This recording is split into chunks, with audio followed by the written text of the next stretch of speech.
shy. They don't know you can't be wild.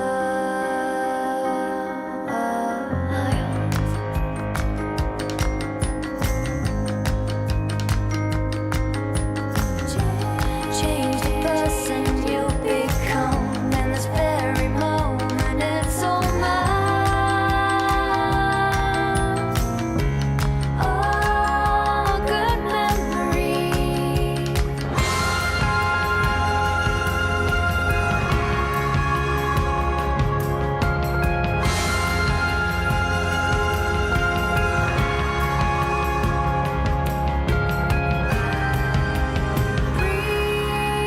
Pretty wild child, always on the run.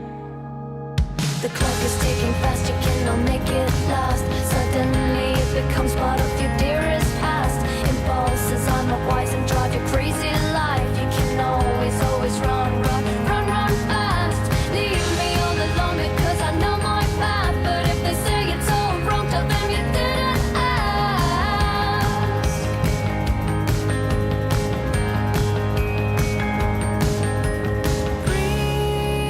Pretty wild child, always on the run.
La la la la la la la la la la la la la la la la la la la la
the keys to your Mercedes and went for a drive.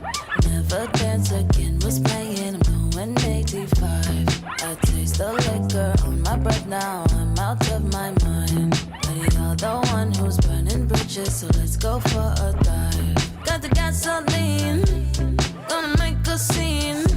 Standing on the edge of a cliff, I bet no one ever sees. You're dipping out on me, I got the receipts. I was hanging on the edge of the words you said, but I found your secret. Liar, liar, car on fire. You tried to hide her. Now it's your turn for you to burn. Look what you made me do.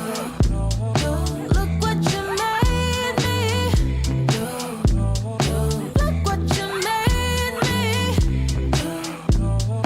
Look what you made me do. I lit a cigarette and burned a heart shape on my tongue. Starting to lose all the feeling for you going numb. Don't tell that shaky alibi you're way out of your mind. And I don't need your 2 cents, not a nickel, no a dime. Pour the gasoline on your ESL Impact is brought to you in part by Intel, DHL, Monster Energy, U.S. Air Force, and 1xBet.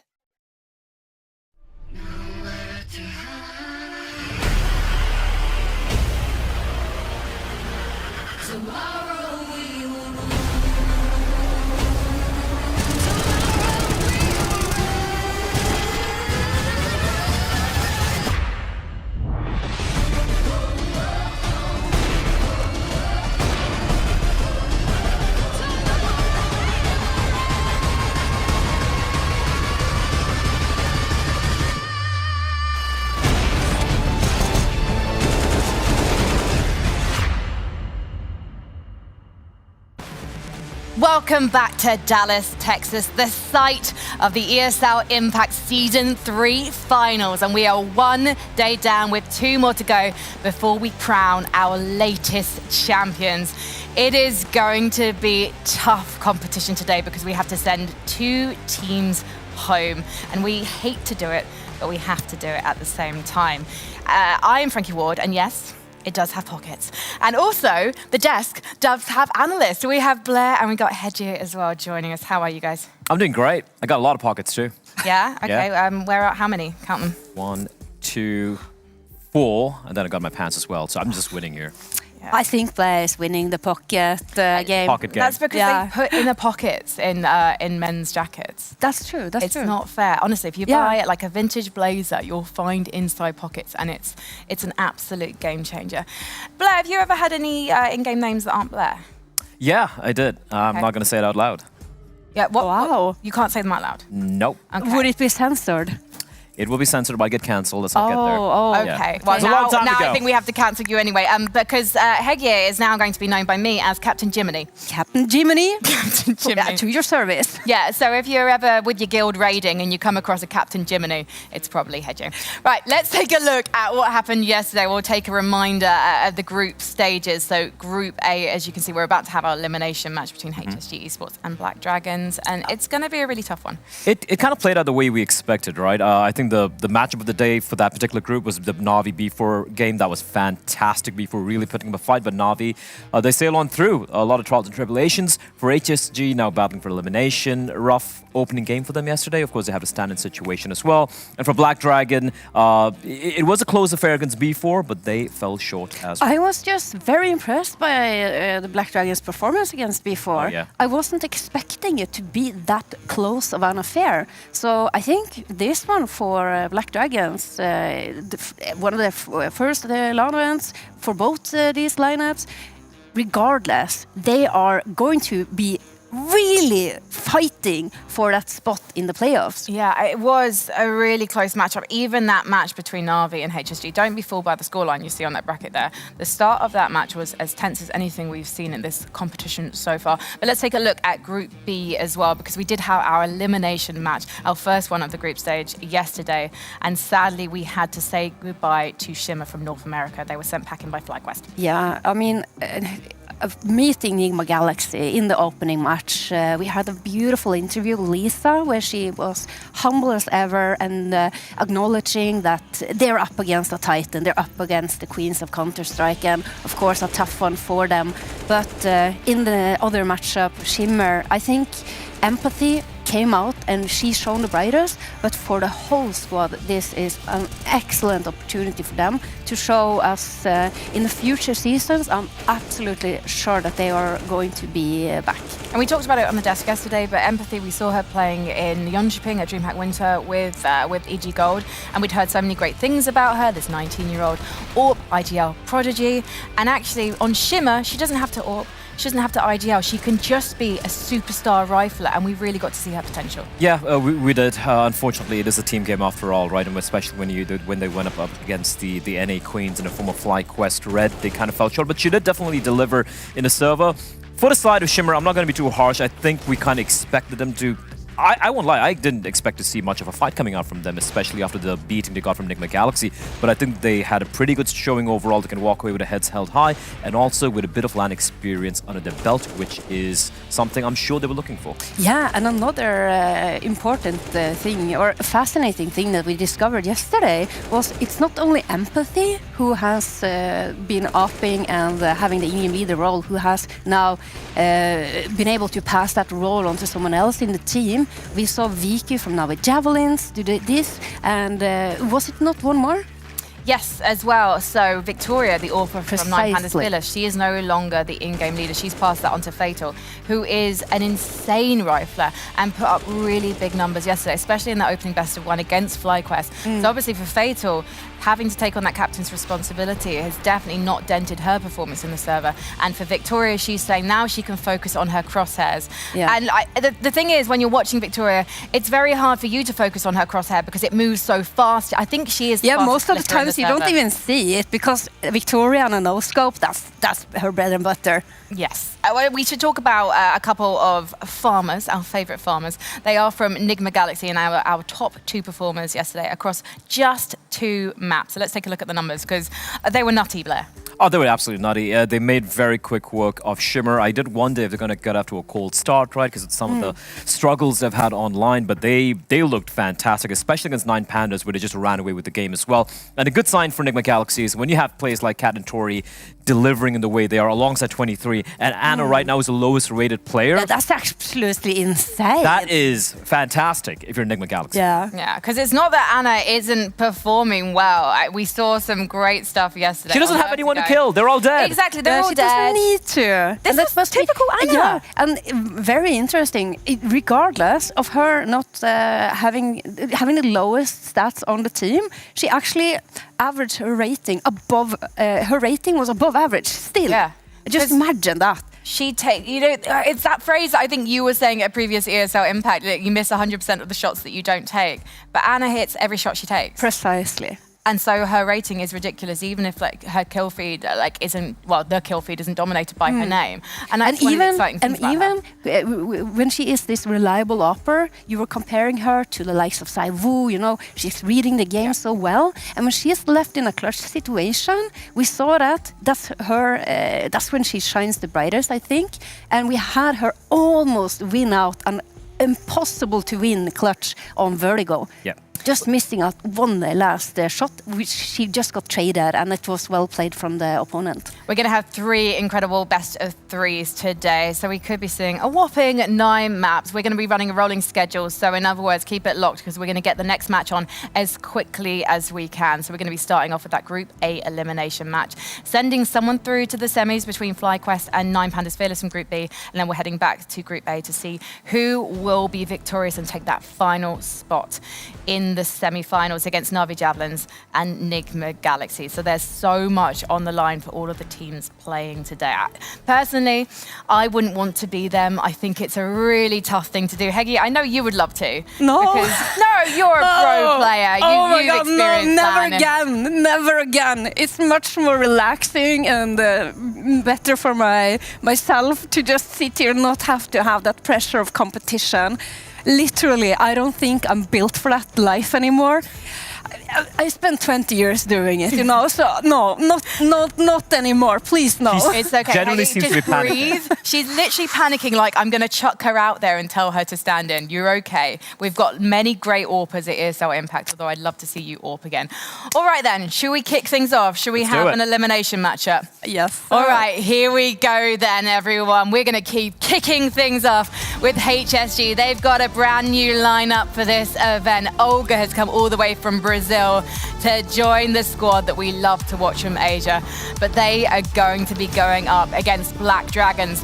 You could have underestimated them going into this competition, falling potentially behind their regional counterparts in terms of success. But yesterday, they proved that they are a force to be reckoned with.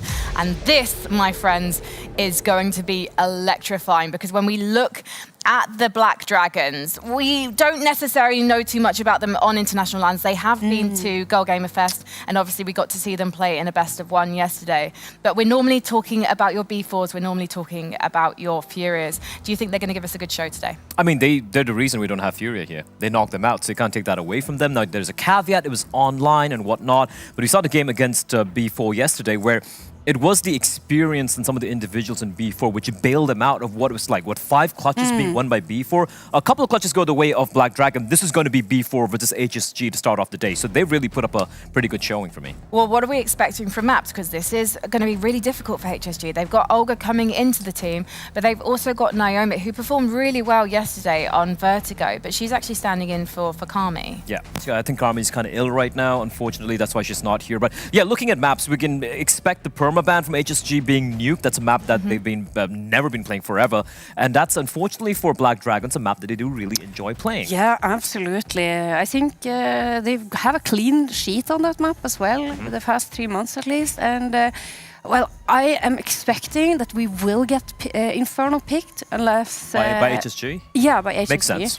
And from Black Dragons, then Nuke or Overpass would probably be in their favor. I mean, Nuke being banned, unfortunately, they probably will only have to with Overpass. Of course. Could try and punish Big Vertigo, because we did see HSG struggle quite a bit on that map. So the question for Black Dragon is, do you want to feel cheeky? They're going to actually ban out... Vertigo. Yeah, but that's a clever move. Rather than Anubis.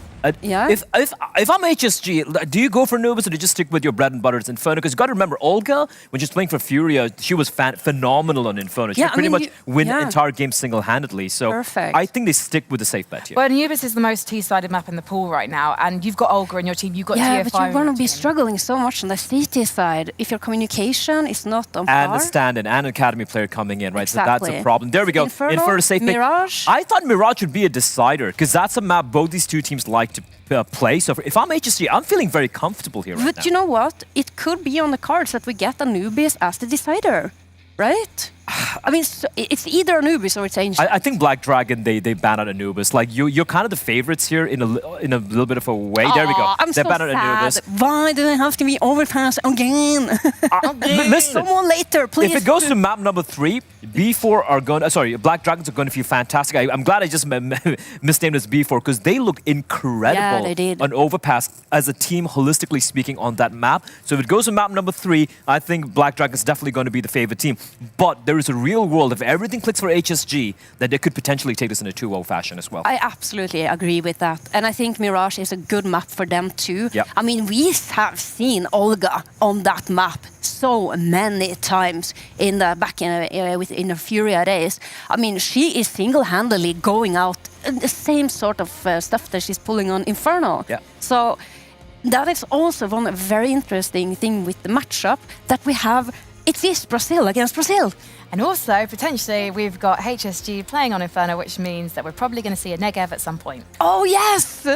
Listen, I still not sold on GFI going to negative buy. It still makes no sense to me. But here's the thing. For Olga, I want to just get into her mindset for a second here, right? This is a woman from Brazil who has dominated the region every single time. Whenever she goes up against your Black Dragons, your B4s, or whoever the hell it is from South America, she comes out on top. Now, she's going to be going up against one of a team which she, back in the day with Fury, would have dismantled easily, but now there's a whole different ball game, a brand new team all the way from Asia, and a stand-in as well. So I feel if I'm Olga, I'm like, listen, I am not going to lose this game. If I have to drop a 40 kill, I'm going to do it.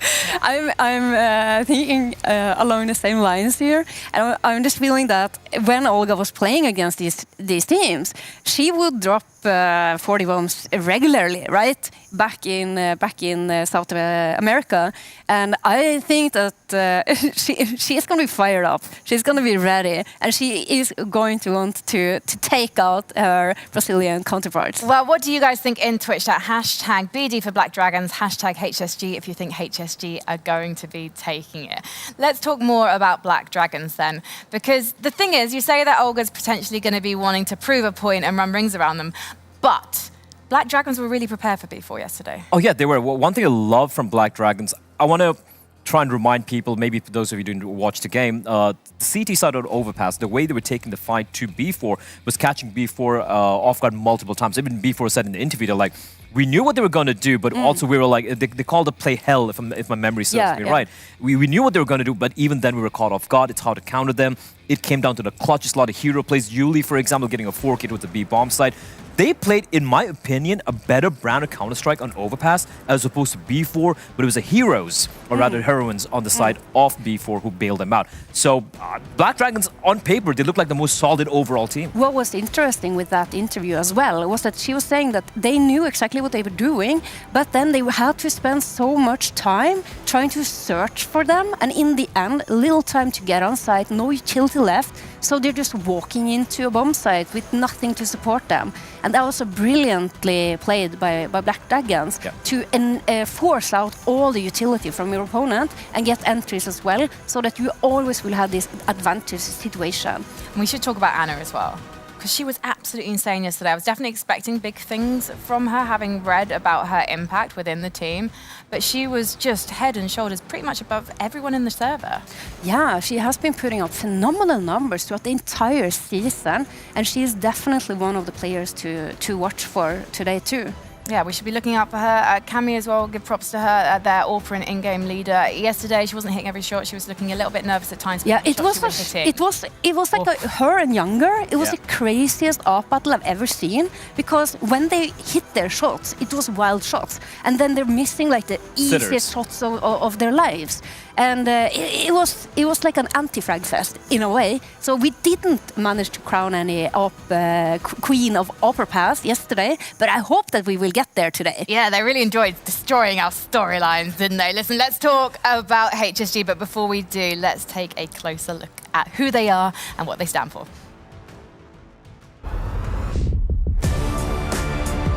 After Katowice, the result was not really there for us. We knew that when we came back, we needed to do changes, and the changes has to be big. We didn't just change the likes for the team. We bought one of the best riflers that Impact has ever seen.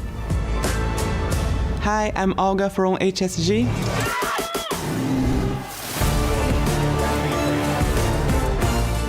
I guess first of all, I met them in Sweden and we became friends really fast, And then change needed to happen, and I got this chance, I just think, why not? Let's go.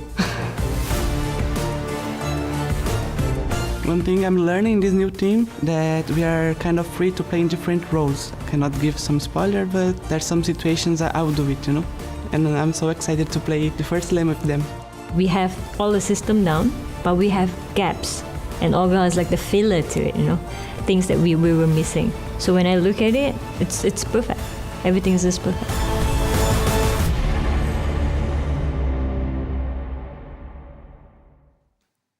Clutch situations are so vital in turning the tide of any dire round, and in my opinion, 1v1 clutch situations are even more important than any other clutches, as both players should have a 50-50% chance of taking the victory.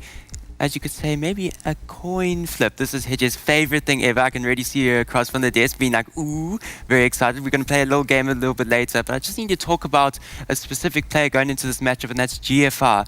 So GFR, in all the clutch situations, in the 1v1 situations, she takes 50% of the entire team's 1v1 clutches. 50%. It should be spread out across the entire team. No, she takes the lead. She is the RGL. She takes the lead. She takes it in her stride, and she wins out 64% of the time. So that's very, very impressive. That's a bit more of a coin flip. But this time, the desk and I are going to play a little game against GFR. So I'm going to walk over across there. So we're going to have a bit of a 50-50. So if I'm going to spin this coin, and you guys, ladies, are going to call out either heads or tails. You're going to spin it or flip it? Flip it. Oh, there. Flip it. Flip it and stick it. Heads. All right. And so, if whatever you call out and it does not land on it, sadly, GFR wins the round for HSG. And you guys are going to be eliminated from ESL Impact. Eliminated from the desk. Okay. You're gone. See ya. I'm ready. Sayonara. I'm going to call it. Okay, you ready? Yeah. Okay. It's going to be heads. Ready? You two can play at home. Let's see what it is.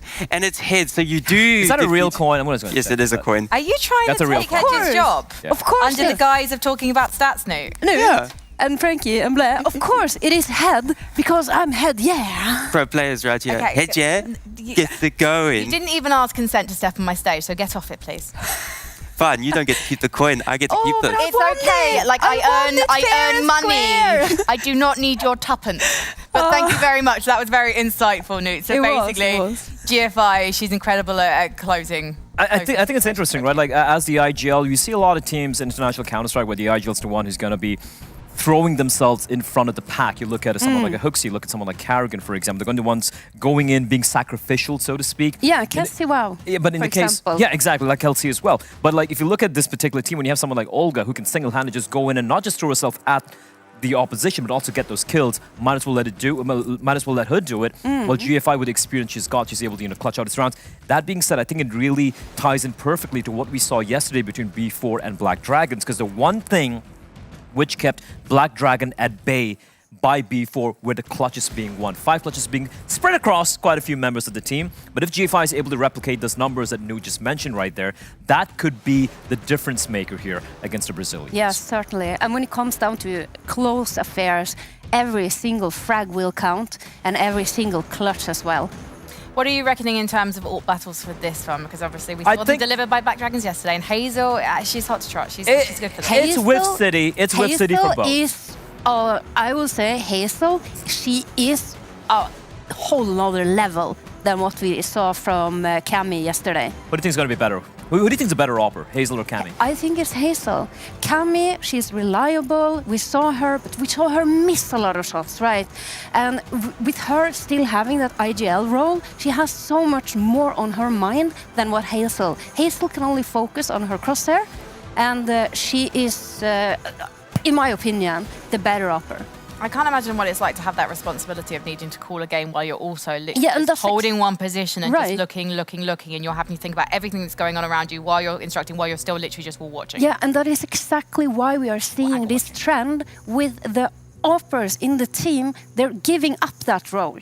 The uppers in a team, you can't do it all and put up the numbers. It's much more, you were going to get much more out of your player if you can give them, you give them the big gun, and then you let someone else have the responsibility of calling. We only have very few in-game leaders who are capable of doing that. And most of them have been from Brazil. Fallen, you go back to Ott when he was opping primarily for Furia as well. So there is a trend in Brazil of opping IGLs who have found crazy success in the past as well. So it's not been done. It's not like it's not been done before. I mean, we have Kadian. Yeah, but it's Danish. I like my Brazilian storyline. I like my Brazilian storyline better. I'm gonna, also Cadian 0 majors, Fallen 2 majors. I'm gonna say my Brazilian storyline. Thank you very much. That was quite a while ago. Right. KD could still win a major. That is not in also, CSGO. I would also shout out Maui. I also have a point with that, because the way Fallen was playing it with the Brazilian Fallen professor style of Counter-Strike, that's so off meta today. that you agree. can't play like that and expect to beat the best teams. It's true. But who do you think is going to be the best team today? Who is going to be triumphing in this series? This one is probably the hardest one for me to call thus far from all the games we've had so far here. And the bias creeps in a little bit because HSG and I'm from Asia and all of that, but I have liked tactically what I've seen from Black Dragon yesterday, so I'm going to stick with the Brazilian ladies. Sorry, Ramona, but I'm going to go with the Brazilians here. I'm also going to go with something Brazilian, but it's one Brazilian. I think that because Black Dragons, we saw them anti-strat before a lot, and that was one of the big reasons why it was so competitive yesterday. HSG, they don't have a lot of demos on record, not with this lineup, not with this roster. So I think that GFI, Olga, Hazel, and the rest of that team are going to take the victory. Okay. Yeah, I'm going to go with Black Dragons. Here's the thing, though. I'm going to give this shout out here. If HSG are to do it, I think it's going to be a 2-0 affair because of Inferno and Mirage, two maps that they should be comfortable on which Olga can just farm pretty much anyone. If it goes to Overpass, however, I think it is going to be Black Dragons, but I'm still going to stick with the Brazilians. I think Black Dragons will still take this. I think the raw skill on HSG is so strong, but I do worry that they maybe need a little bit more time. And with Nerima only just standing in this roster, I slightly worry about that. However, was so impressed with her in Vertigo yesterday. She understood her roles. She actually put up numbers on the board, and I think she's going to be actually quite reliable for them. However, it's a best of 3 and eliminations on the line, so the pressure is a lot higher. So it's so tough, right? It's so really hard to say. You got 3 seconds. Go. You know what? I don't think I want to make the prediction do on it. my own. I'm actually going to ask Newt's opinion. Okay, do and it. Get him to help me decide. No one cares about Newt's opinion. So Newt, you're the maths guy. What are you thinking? Who do you think has got this one? Ooh, that's actually kind of interesting. I do indeed like what I see from Black Dragons. I've been watching them for a little bit now after seeing them playing at Go Gamer. It was very, very impressive. Very, very close matches against Enigma Galaxy as well. But I'm going to have to go for HSG. I think they got the upper hand. Yes! Going with Why onto do you think they have Inferno. the upper hand? Because Negev supremacy, of course. I'm a Negev enjoyer. And we got Ramona. The Negev on Inferno. Sublime. Okay, that is true. I feel like That makes no sense whatsoever, but okay. You will see, you will see. Enjoyer on your Tinder profile. Oh, yes. Yeah. Have you not Negev Enjoyer. Have you not heard about the song "Negev by Nature"? Because Newt yesterday was naughty, remember? He's incredibly naughty. Listen, I'm an M249 woman because I like things to be expensive and useless. Okay then, right, Newt's spoken. We're going to say HSG for my part. But what are Twitch chat saying?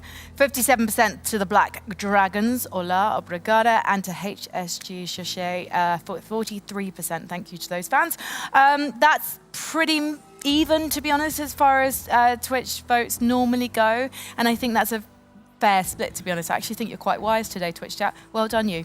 It's pretty early in Brazil right now, or else it would be like 70-80% for the Black Dragon side. Yeah, but Olga fans from Brazil. Right. Yeah, imagine an Olga fan. How confused are you? How confused are you? gonna- Like, do I go with like for Brazilians? Do I go with But you know Olga? what? Yeah, the If- greatest Brazilian player. If I'm a Brazilian, I'm going to be so happy because regardless of the outcome, I'm going to be having a winner. Can we not get into that NA mindset where it's like, oh, even if we lose, we're winning? No, you want to win. That's not. There's no NA teams playing right now. Let's hold on to that thought for later on. Yeah, let's move the thoughts onto our casters. Noah Mizuki and Tom Pickering, they're over in cast corner. Looking very colourful today, guys. Yeah, you know what? I thought I'd throw on some colours. We've got a day full of best of 3s, and I thought it'd be, bring out the flamingos. Why the flamingos? What do you Why mean? not? Why Why the not? flamingos? Why not?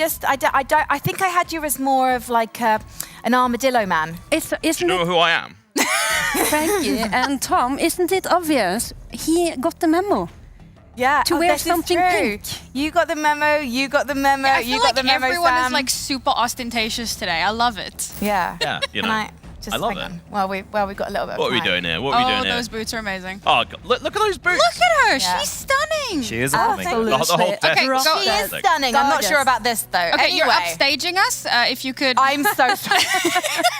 I'm not really sorry at all. We're going to have some fantastic matches of Counter-Strike today, and I can't wait to hear you cast the first one. Thank you so much, guys. Enjoy.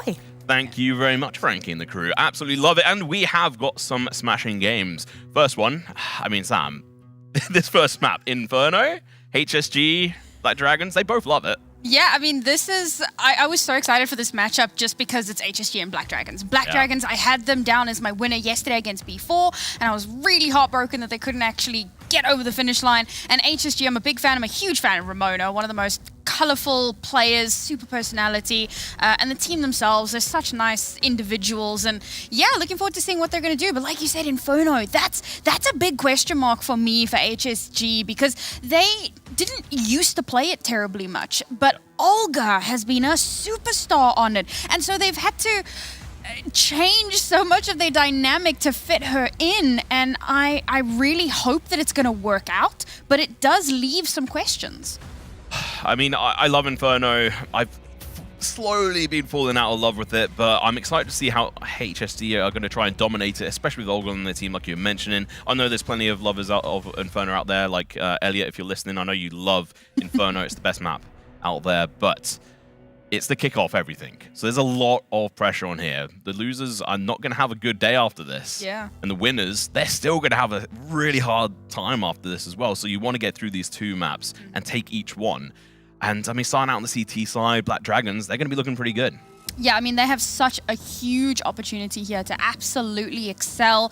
And of course, getting the opportunity to start on that side, it could very much be the thing they need. But we have to remember, Olga, T-side, she's all about those opening duels. She's all about getting incredibly aggressive. And this was something we were looking forward to yesterday against B4. And she didn't quite, it felt like they've really tempered her since she's moved over to the APAC region. And that, to me, I feel like it's a bit of a double-edged sword. It's good that she's able to adjust to the rest of the team and how they're playing. But I feel like they're almost...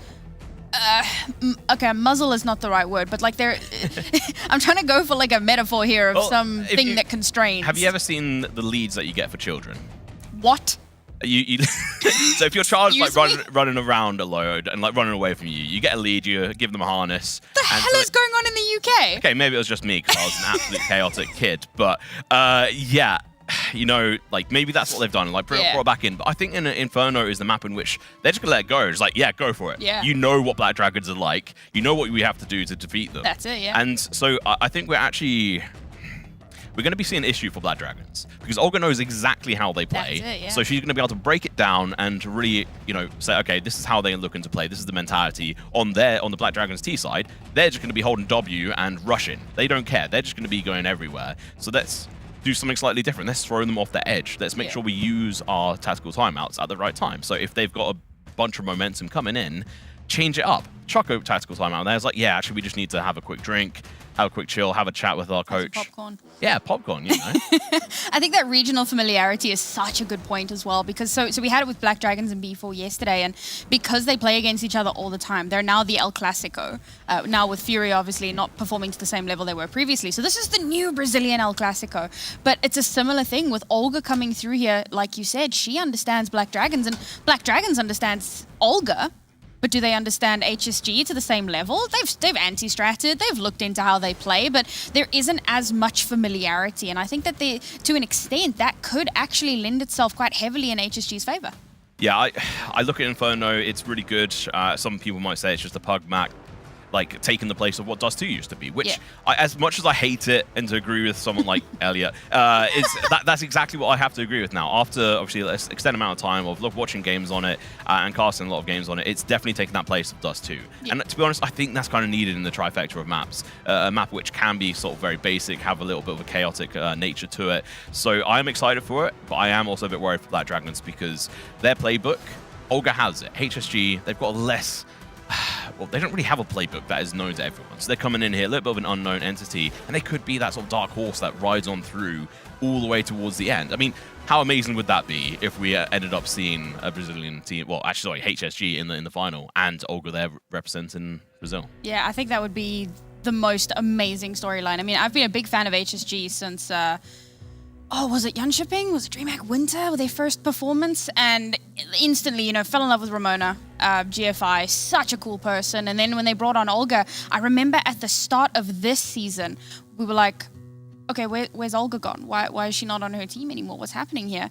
And we were thinking like, all right, which Brazilian team has leveled themselves up to this extent? And then the announcement came out and we were like, no ways. It was such an exciting moment, I felt like, for women's Counter-Strike, because these regional imports don't happen as often. Obviously, you look at a team like FlyQuest, they've got a French player and an Australian player, so it is something that happens, but it's not nearly as common as what you would see in kind of the main Counter-Strike circuits. So I think it's a really, really cool and fun step in the right direction. But of course, having only competed with the team very, very briefly, there is some concern there as well for that synergy. We did see there was some really shining moments. I mean, the fact that they did so well against B4 yesterday, that they pushed them so hard. Blair thought it was going to be like a blowout, right?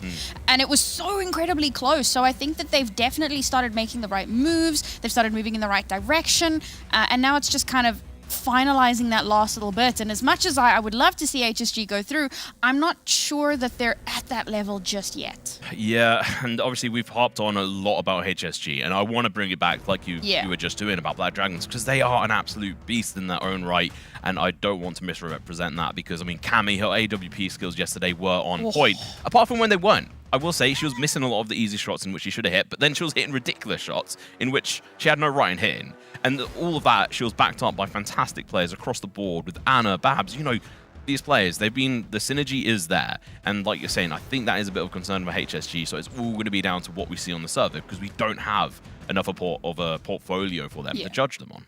Yeah, I mean, the desk spoke about it a little bit, so I'm not going to go into it in too detail, but obviously Hazel versus Cammy, that's a really exciting matchup that I'm looking forward to. We saw some slight inconsistencies from Cammy. Hazel had a great day, so want to see how that translates to today. But like Anna, you know, somebody you mentioned as well, she had a fantastic game against B4, and it felt like for a lot of the time she was kind of that driving force for the team. And I almost want to say that I want to see more of the players step up to that level a little bit more. I mean, she got 10 more kills than almost the entirety of her team, and kills obviously don't say everything. We know that. We look at a player like Anna from Nigma, and she's not necessarily that huge flashy player, but she can be, but she played a more supportive role. So kills on everything, but Anna X was on top of it yesterday. Yeah, she definitely was. It was super exciting to see what she was able to do. It was just impressive across the board, but we are finally now going to get started in the first map of this best of 3 into Inferno, the pistol round, and we're already right into it. Cammy losing her head, but Hazel, the trade comes on as Sign-On coming in to try and lay down some lore. Olga already on Graveyard. This is pretty dominant position from them. The shot's going to be coming out. Sign-On. Her position is documented. She's going to have to be a little bit careful in this one.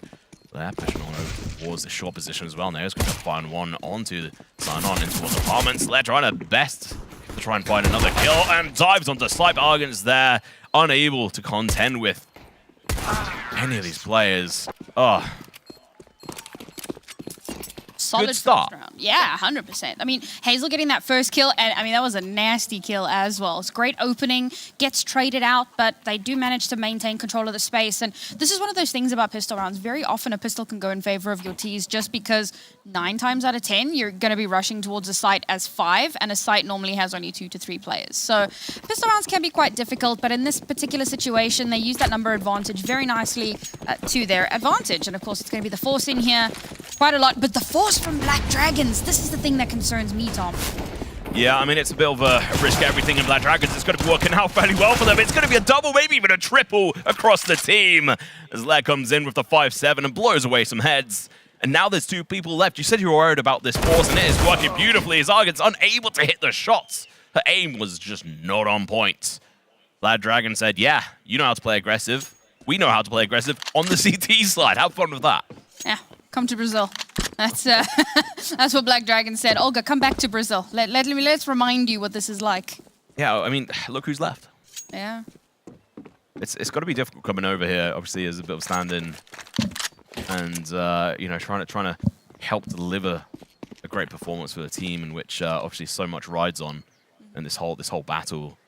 So, I hopefully she can do something here, but at the end of the day, her goal... Yeah, sure, win it would be fantastic, but that's just not going to happen. But being able to try and get out a couple of these rifles, that's kind of what she's aiming for, right? Yeah, I mean, that would be the ideal situation, because they've already put themselves in a bit of a tight one in the fact that Black Dragons picked up so many of the guns that they themselves or that HSG dropped.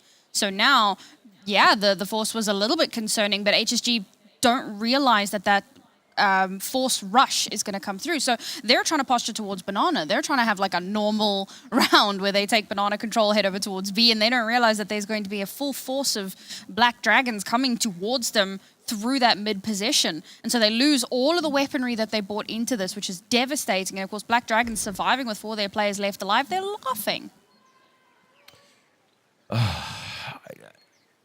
2 kills, AK, MAC-10. I mean, yeah, right now, this was looking pretty good for HSG, but it was obviously just a pistol round. So, and yeah, just a pistol round. So we come through now. The conversion for the CT side is going to be really brutal for the economy of HSG as they go forward. They're going to have to force into this with pistols. And I get it. I think this makes sense from like an economic point of view. They want to try and bring it back sharp, and they know that the buy isn't like a fully solid one. So it's kind of as if HSG didn't actually even win that first round. Mm-hmm. That's where the economy's at. A lot of nice early utility here from, oh my god, nailed it! Oh no! Oh, she just melted in the fire in the HE to finish it off. Oh, slow reaction from Ana, but Bab's going to be charging up from behind. The Blaze of Glory.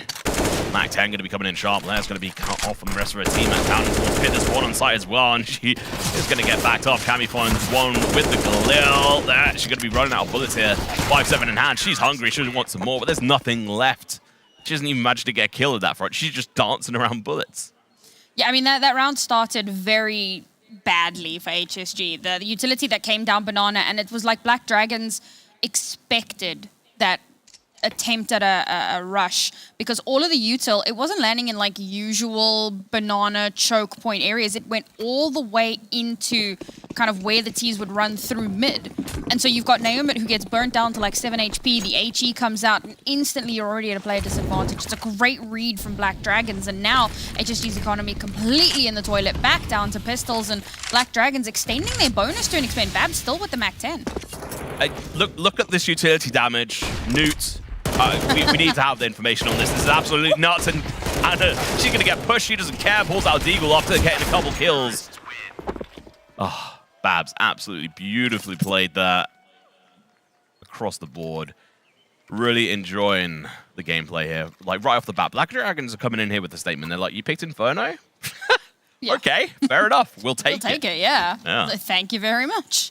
And that's the thing, though. That was one of my concerns. So HSG are definitely trying to be flexible and work around Olga, but it's a map that they haven't historically played. Look, that being said, in the last few months, they've played it 8 times. They have like an 88% win rate on it, so they've definitely improved on it. But it's that same thing we spoke about yesterday, where they're not as tested in their own region. Yeah. And obviously, like Olga being able to drop a 30 bomb in their region is awesome, but it's not quite the same as obviously on LAN and in the situation where you're placing up against the top of Impact. So let's see how they can do going forward. And around there is going to be able to find the trade after damaging Olga a little bit, who charged in. The trade is there. A little bit more damage coming in from Ana. Hazel tagged down to 72, not the end of the world. We'll see. AWP in the hands of Cammy. Good boost going to be coming through as well, and Hazel tacked down even further. 33. I think that was actually a wallbang.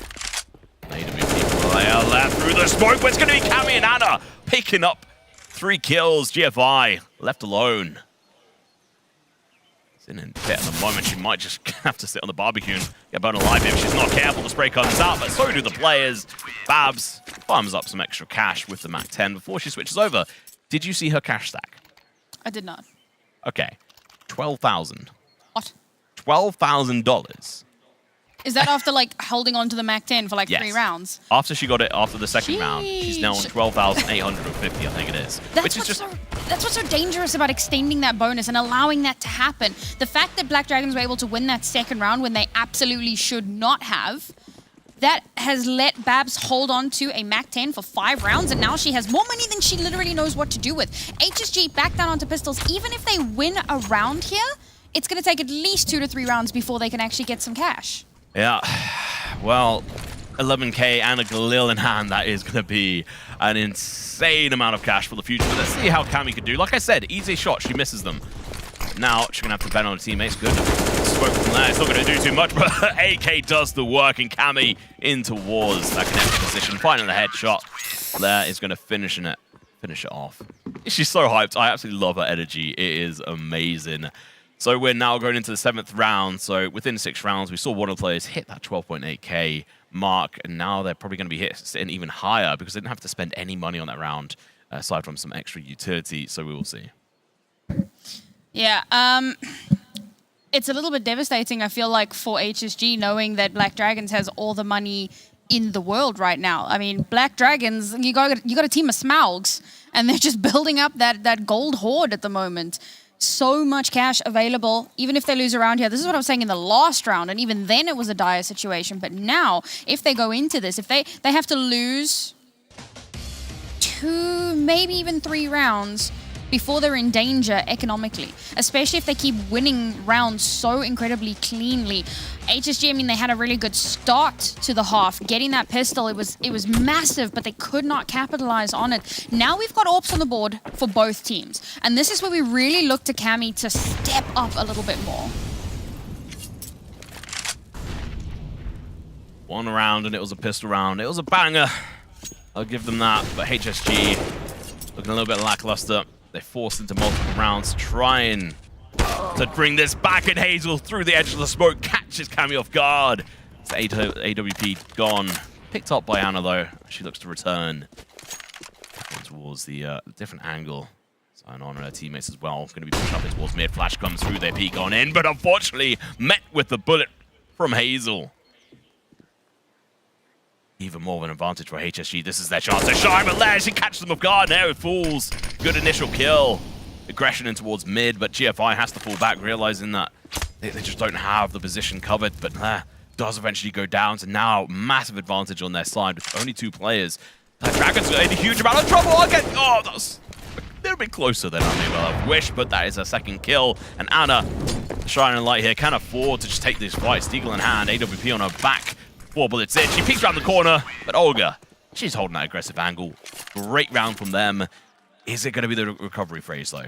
Well, like we said, right, there's so many rounds back-to-back that Black Dragons will still be able to buy into, so that hasn't been a huge concern. I think a lot of that round is on the back of Hazel getting that first kill, and of course Argent in such a good position, able to push out and get the kill onto Lair, who obviously got the kill towards Boiler Room, moves up. Argent knows where she is, she's able to get one and follow it up with a second, so her positioning was fantastic, and this is what HSG need to lean into a little bit more, get that map control. They know Black Dragons like to play aggressive. They need to catch it out. See what they can bring to the table on this one, Sam. Hazel with the AWP. I love to see it. I was excited to see with the AWP. Oh my god, that is a lot of utility damage. Argent going to be down to 41, now down to 22. But yes, I was excited to see Hazel with AWP on Vertigo, but Inferno, Mirage we're going to see as well. That's why I'm actually more excited to see the AWP come into play. A little bit of a slower start to the round, especially with HSG eating a bunch of utility damage there. Smoke coming out from Anna. Maybe a bit too early, but maybe actually perfect timing. As Olga and Ko are going to be pushing up, and if Olga was there, she might have just held W and pushed on through.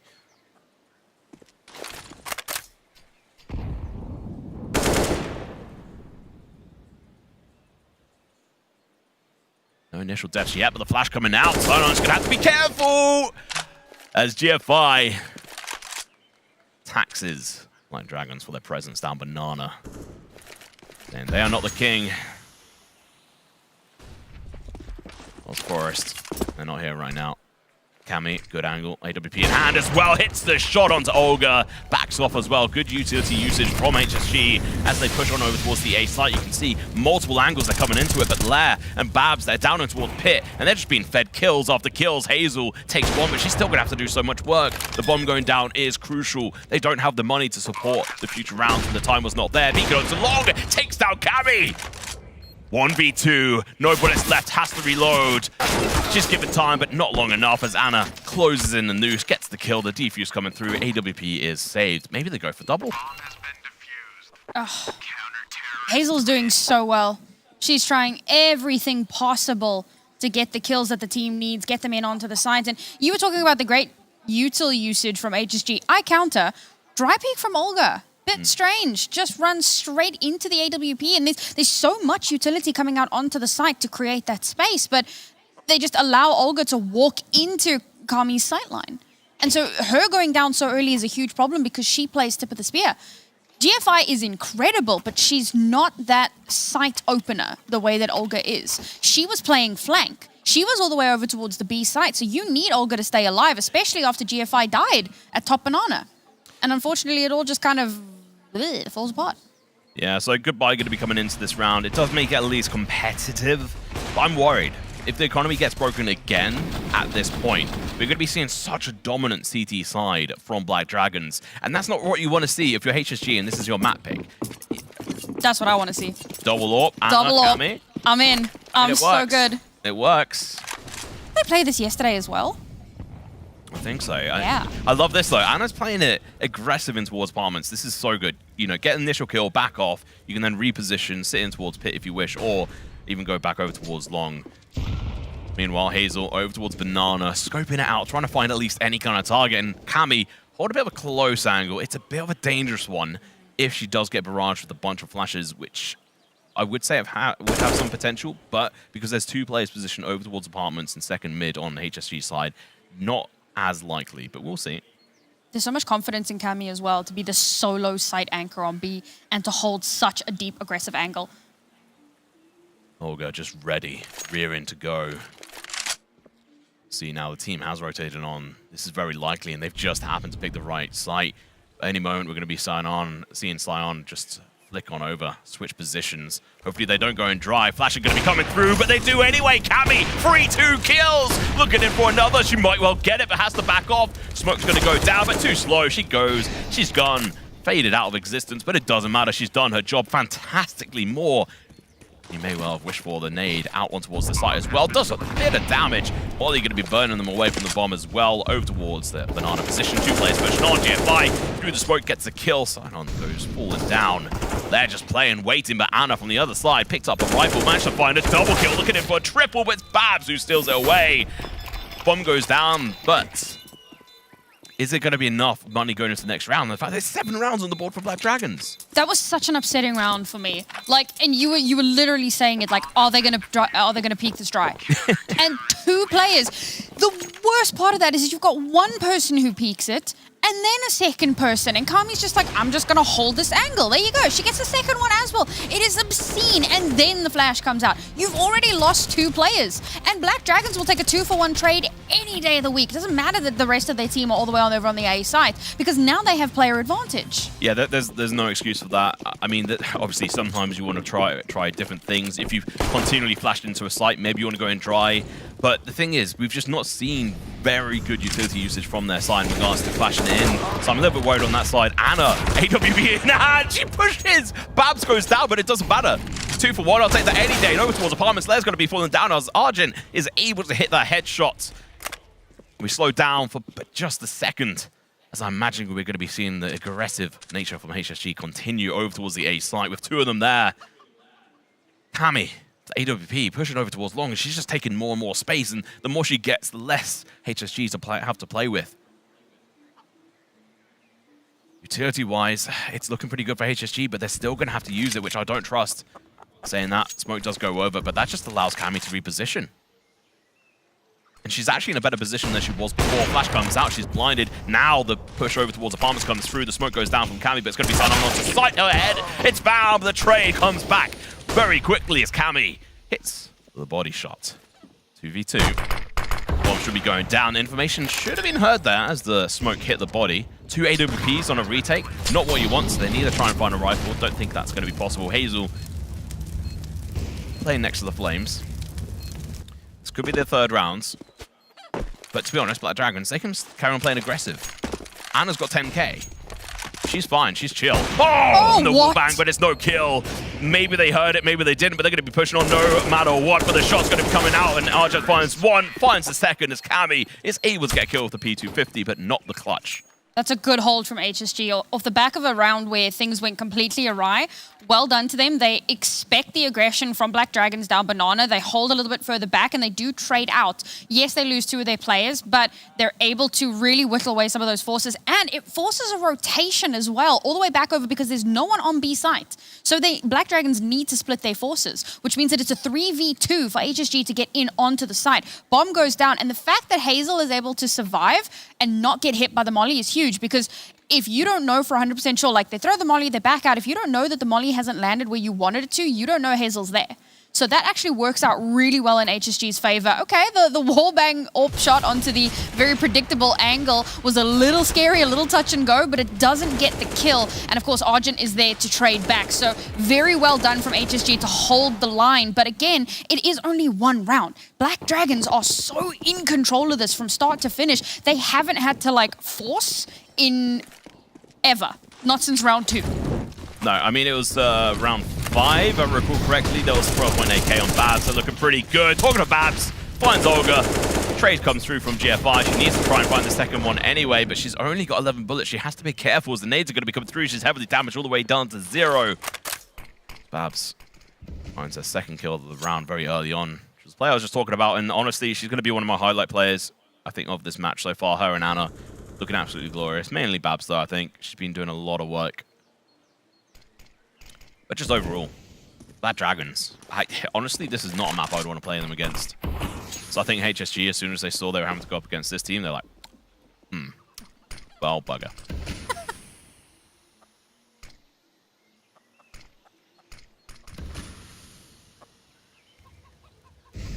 Back down mid. They go. Inspect that knife. For about a second, because Babs is going to be backing up. Smoke could go down, but she delays it, waits. Confirmation, now it goes down. She has to play aggressive on this as they're going to be pushing through the smoke. She finds one! Double kill! GFI remains almost pushing through the smoke, but held back. But she's trapped. If she just sits in this corner, they push her, they clean the angle, that's round. Or they just sit and wait. There's 25 seconds. She hasn't got any time to play with or any life as Babs. She gets an ace. Awesome round from Babs. I mean, she's one of those players. We talk about players that fly under the radar, and it really feels like Babs is one of those players. She's such a good supportive role for the team, gets those, really important kills from round to round, make sure that the rest of the team is remaining stable. We don't talk about her as much, but she has been exceptional. Looking forward to seeing what's going to happen into this next round because HSG, again, it's another round where it feels like they're just eating utility. They're not holding back. They're not playing a little bit more passive and waiting for that to come out. Instead, they push into it and they just fall one after another, HE after Molotov, and there you've already lost the player. Yeah, you just look at the buy here. It just screams desperate because at the moment they've just been unable to find a gap in the Black Dragons' defenses that is consistent. Sign on, good initial kills, they push on through. Olga with the running headshot, take 9, exactly what it's meant for. Adam able to reload, but unfortunately only to her own demise as GFI finds the kill for the Deagle. Nade coming out from Babs, lands perfectly. Argent down to 11 HP. His retake definitely has some possibility. Smoke's going to be coming down, flashes as well, and Cam with the AWP, Babs with the spray. They're going to be flying up for her, but they find the kill. They carry on pushing up towards CT, and Lair is there to mop up the kills. Lair's position stays completely unchecked. Both players from HSG looking towards CT spawn to see if somebody's coming from that way and not realizing somebody's rotated in through Church. Unfortunate one there for HSG. That being said, I mean, under normal circumstances, we'd be going, yeah, great round, did so much economical damage. But at this point, at this late stage in the game, it has made very little difference. Okay, Sinan down onto 250, isn't going to have head armor. It's, it's not ideal. They have done that damage, but with only a few rounds left in this half, it's not going to make the biggest difference in the world. Kami still has the AWP in her hands, but Hazel has one again. And once again, we're looking towards her. Wallbang comes out from Hazel, but no kill. She backs away from the nade damage. Lair, she's playing aggressive down mid. She finds a kill for free. Olga goes down and packed away. Lair eventually traded out by Nermit. The information is there. Hannah's been able to push down Banana. Clothesline is coming in, but through the smoke, Argent gets the opener. That's the difference for Cammy onto Banana. Short rather finds one and flicks up, hits Argent. Absolutely beautiful plays. Looking in for another, but GFI finds the kills. A double. Now Anna. Oh, Anna left in a 1v2. She's not chilled. She's playing aggressive. She knows she's got rounds to play with. Spots out the player, but Hazel covers her teammate to perfection and gets the kill. That is a round they so desperately needed. I love that the spirits remain high. There's definitely a feeling of like, oh man, but at the same time, you know, they went around and they're feeling good. They're not looking defeated, and I love that. That's one of the things that I've loved so much about this team. The tenacity, the resilience to come back and keep trying, keep improving. It's great to see. But Black Dragons, so on top of their game here. Yes, that round didn't go their way, but they've had so many rounds consistently going their way, they're not too fussed. I just don't think they care. Like, it's why Anna was able to push up and be like, okay, this is chill. I can push up, I can find the kills, and yeah, that was nuts from Cammy, and then GFI to follow up with 2 beautiful shots as well, and there we go. Hazel's perspective, you could see she had it covered. The only area that could have been a little bit of a downfall there was apartments, and they know that was not likely for Anna as she plays over towards B. There was a chance she'd push down Banana, but, you know, luck have it, that wasn't the case. Yeah, and also timing wasn't really on her side to take such a long rotation, so it did make a lot of sense that it would come through mid. But again, you know, the AWP's really stepping up there, but GFI also playing such an important role on this map in particular. She's been so good at trying to keep those trades as even as possible. Babs on the other side of the smoke. There were footsteps. There's a smoke and she dodges it. She's going to be able to get a double kill again. Queen of 3 kills. Hazel with the no-scope gets one, but Babs through the smoke finds Hazel's body and just obliterates her. Absolutely beautifully played, and now we're left with 2 players. They have the advantage going into this, and Leia is just going to punish them even further. I don't know what to say. 4 kill from Babs. She's had an ace. She's had, I think, another quad before, and then she just finds another. What is going on? She's having a phenomenal game today. This is very impressive. I mean, when you think about yesterday, she was not having as good of a day against B4. But she comes through today. She's definitely had some time to rest, had some time to think about the mistakes that were made yesterday, and she's made some serious corrections. And I think that that's such an important trait to have as a player. And it's really fantastic that she's been able to step up so much. I mean, you look at Sinan, and Sinan is a player that we always look out for, and she's having a slower day. But that's okay, because the rest of her team are helping to back her up. Oh, GFI with the opener onto Cammy. That is massive. That is exactly what you want to see. Take down her. And then Leg goes down as well to the Mac 10. Neo doing the job perfectly, but it's going to be Babs on the other side of the smoke. Being a bit of a monster and sign on onto Argent. Absolutely beautiful. Hazel, sharpshooter, finds a second kill within a few seconds. Anna again, but this time left in a 1v3, not a 1v2. But she'll take it. If she can do this, it would be a massive highlight. HSG struggling to try and find their 5th round on the board. They need this. Yeah. They desperately need this round on the board. Anna, a position now known, it's documented, it's written up. The nade comes through, she's tacked down to 40 HP. It's so simple now. HSG, all they have to do is take a couple of shots on her and she's dead, but she's still going to be playing aggressive. Limited amount of bullets. Unfortunately, the smoke, that position of that smoke really forced her into difficult spots. Not what you want to see, but we're going to go to a quick break because that was the 15th round. And we'll be back for the second half very shortly.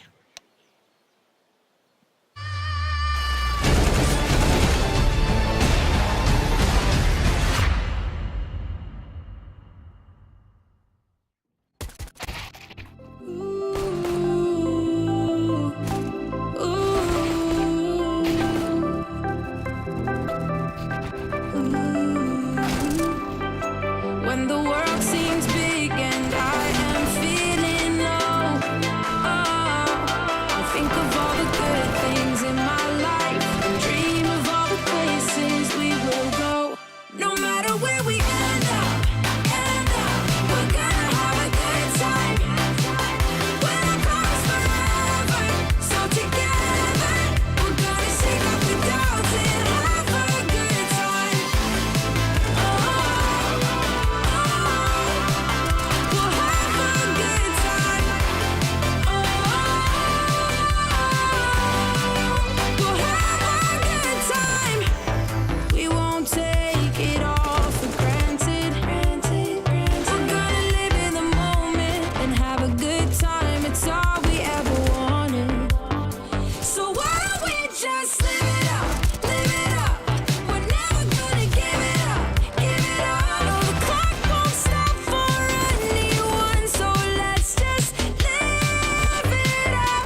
7-5 half in favor of Black Dragons. They have been completely in control from start to finish so far in that first half on Inferno, and they are looking to absolutely run away with this. Their utility usage has been fantastic, and they've read into HSG's movement so well throughout that first half. Yeah, you just have to give them massive props. And I mean, I said it in the game, but Babs, what an absolute beast. So it wasn't even the fact that she was carrying her team or anything.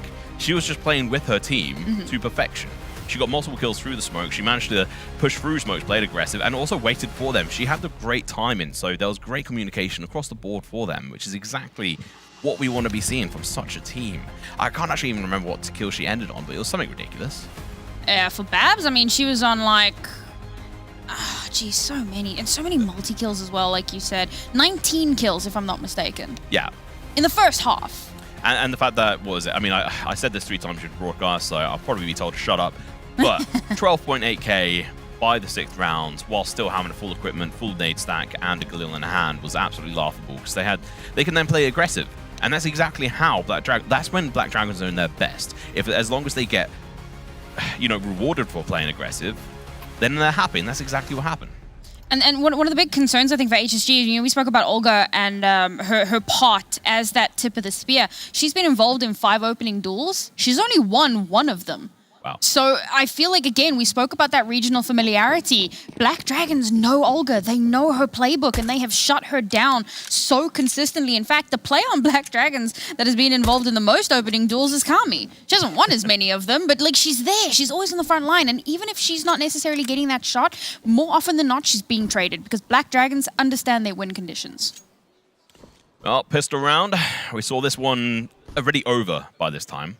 In the first half, HSG pushed aggressive, got the kills, got the round with the bomb planted, and then they lost the second round. So I'm very interested to see how HSG are going to handle this. They can't afford to lose any rounds. They need these 3 initial rounds. Aggressive push over towards B is going to be coming through, but it's a distraction. It's a Trojan horse because the bomb is on the back of Anna over towards A apartments. Arjun going to help out her teammates, flash it out, and this is going to be a perfect distraction as they go in for the rotation. Babs finds one onto GFI, and now these players are out of apartments. Olga has made the call, said it was a distraction, but it's too late.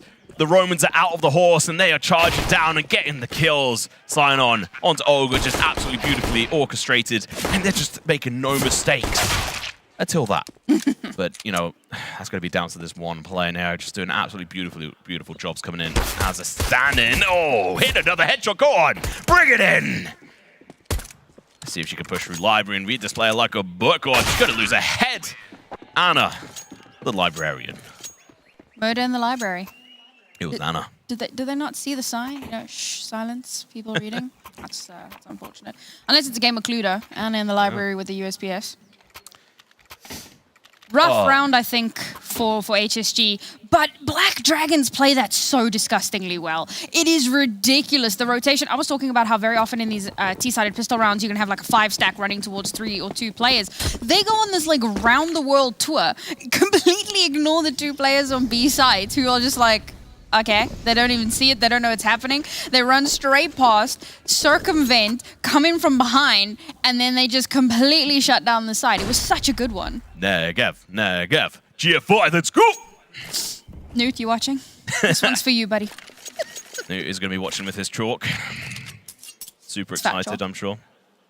I mean, it could be, yeah. But Black Dragons, are they going to be able to defeat the Negev? Or is it going to get the better of them? We'll have to wait and see. Anna, meanwhile, she has a MAC-10 in hand. Looking to play a little bit more aggressive with her teammates over towards B. With Argent there. Oh, GFI, here we go. Rubbing my hands together, the smoke's down. She's got the bullets. Is she going to spray? There we go. None are connecting. This is unfortunate. She still has 70 bullets left. She decides to stop, realizing it's going to take a half an hour to reload. She waits a moment, goes back to spraying, and hits nothing as the player jumps across the bullets. The bomb is getting planted fairly easily. Taken very little damage so far. There's only one to have died on HSG's side so far. GFI finally gets a kill. We don't quite see it, but Sign-On going to be able to take down Hazel and Argent. Imagine this angle with, obviously, her teammate Anna there to back them up. The headshot comes through, but the kill does not. But GFI, she's here. She finds one, and Olga with 2 with the 5-7. And there's no one on site to stop this defuse. It's Olga. We missed it, but she gets the kills. And now they could just hold it. And the spray going to be coming out from the Negev. Doesn't get the kill, but it doesn't matter. The bomb could get defused. There we go! The nade! Of course, it's utility that gets the kill. And of course, it's Babs, who's now on 22-8. GFI, Negev. I mean, it works. But also the 5-7 on Olga. Yeah, I mean, it's such a weird round for me because so the smoke spray comes through. It provides a lot of cover. The rest of the players are allowed to push through Church towards the back of the side. And for some reason, Babs, she decides to go on this like lurking, this like really late lurk, which could pay off really well. The problem is that Olga pops off, and then GFI is still able to get 2 kills with the Negev herself. So the fact that so much happened, and Babs is now in Narnia when the defuse is starting to come through. Sure, both players on HSG die, but they diffused because Babs is nowhere to be seen. It's a slight, I don't want to call it a misplay because it was a smart choice to make, but the circumstances around it, the fact that, I mean, no one was expecting that to happen with pistols against the force that the Black Dragons came through. No one thought that was going to happen. And unfortunately, that means that Babs isn't able to clutch that round out. And this is the second time in this series where a team wins a pistol and the enemy team wins the next round. And it wasn't even a full force because it was just the Negev. So now they have even more money into this round. Yeah, you can look at the buy. It's looking pretty good. I mean, 3 rifles, like upgraded rifles, that is, the A1s. They've got Famous, the MP9. Love the MP9, especially on this map. On the other side, there is an AK, 2 Glils, Tech 9 and then Mac 10, but it doesn't matter because Hazel's looking to shut them down. That's going to sign on right down and out. Then the bomb is dropped over towards Long and GFI finds the second kill. Babs with the trade. Hazel goes down, but GFI is not done. She's not over. Now, last one left alive to pick up the pieces. The bomb, it's dropped over to Long. She has to back off. She knows she can't take that fight head on. So she's trying to cause the distraction, smoke over towards that short position. It might be a bit brutal, but it's an MP9. And like I said, this gun is beautiful on this map. Such good angles for that short-range gun and that burst fire. GFI is hot to trot on this map right now. Nice little 3K for her there. Wasn't able to get the 4th and final kill there, but still, I mean, she's doing a fantastic job. Yeah, she's someone we spoke about, right? Not necessarily tip of the spear, but when she's anchoring, she's doing a great job of shutting down a lot of that aggression. And that's exactly what HSG need right now. You know, Black Dragons, they're in a bit of a tight spot right now. They did manage to win the first pistol. The force didn't go very well. The second force, which should have been a bonus, didn't go well either. Now they're back down onto pistol, so they're starting to feel the heat a little bit, but there is still a huge round deficit. So speaking of feeling the heat. Burn, burn in the banana refinery. Neo finds 2, but the pistol's going to be proven a little bit too strong here. Sion able to hit the headshot. So that's an extra, rifle in the midst. And they also have a smoke to track out towards that site. What's going on? Hello. P250 comes through, player goes down. Now the V6 situation has to come through. The bomb is going to get planted. That's actually super bad for the side of HSG. They needed the control of the economy, but it's not going to be coming through. Silent finds one, goes in for the second one, denied it, but so close. If she got that kill, the trade should 100% have happened from Hazel. Yeah. But there is a world in which she didn't. Yeah.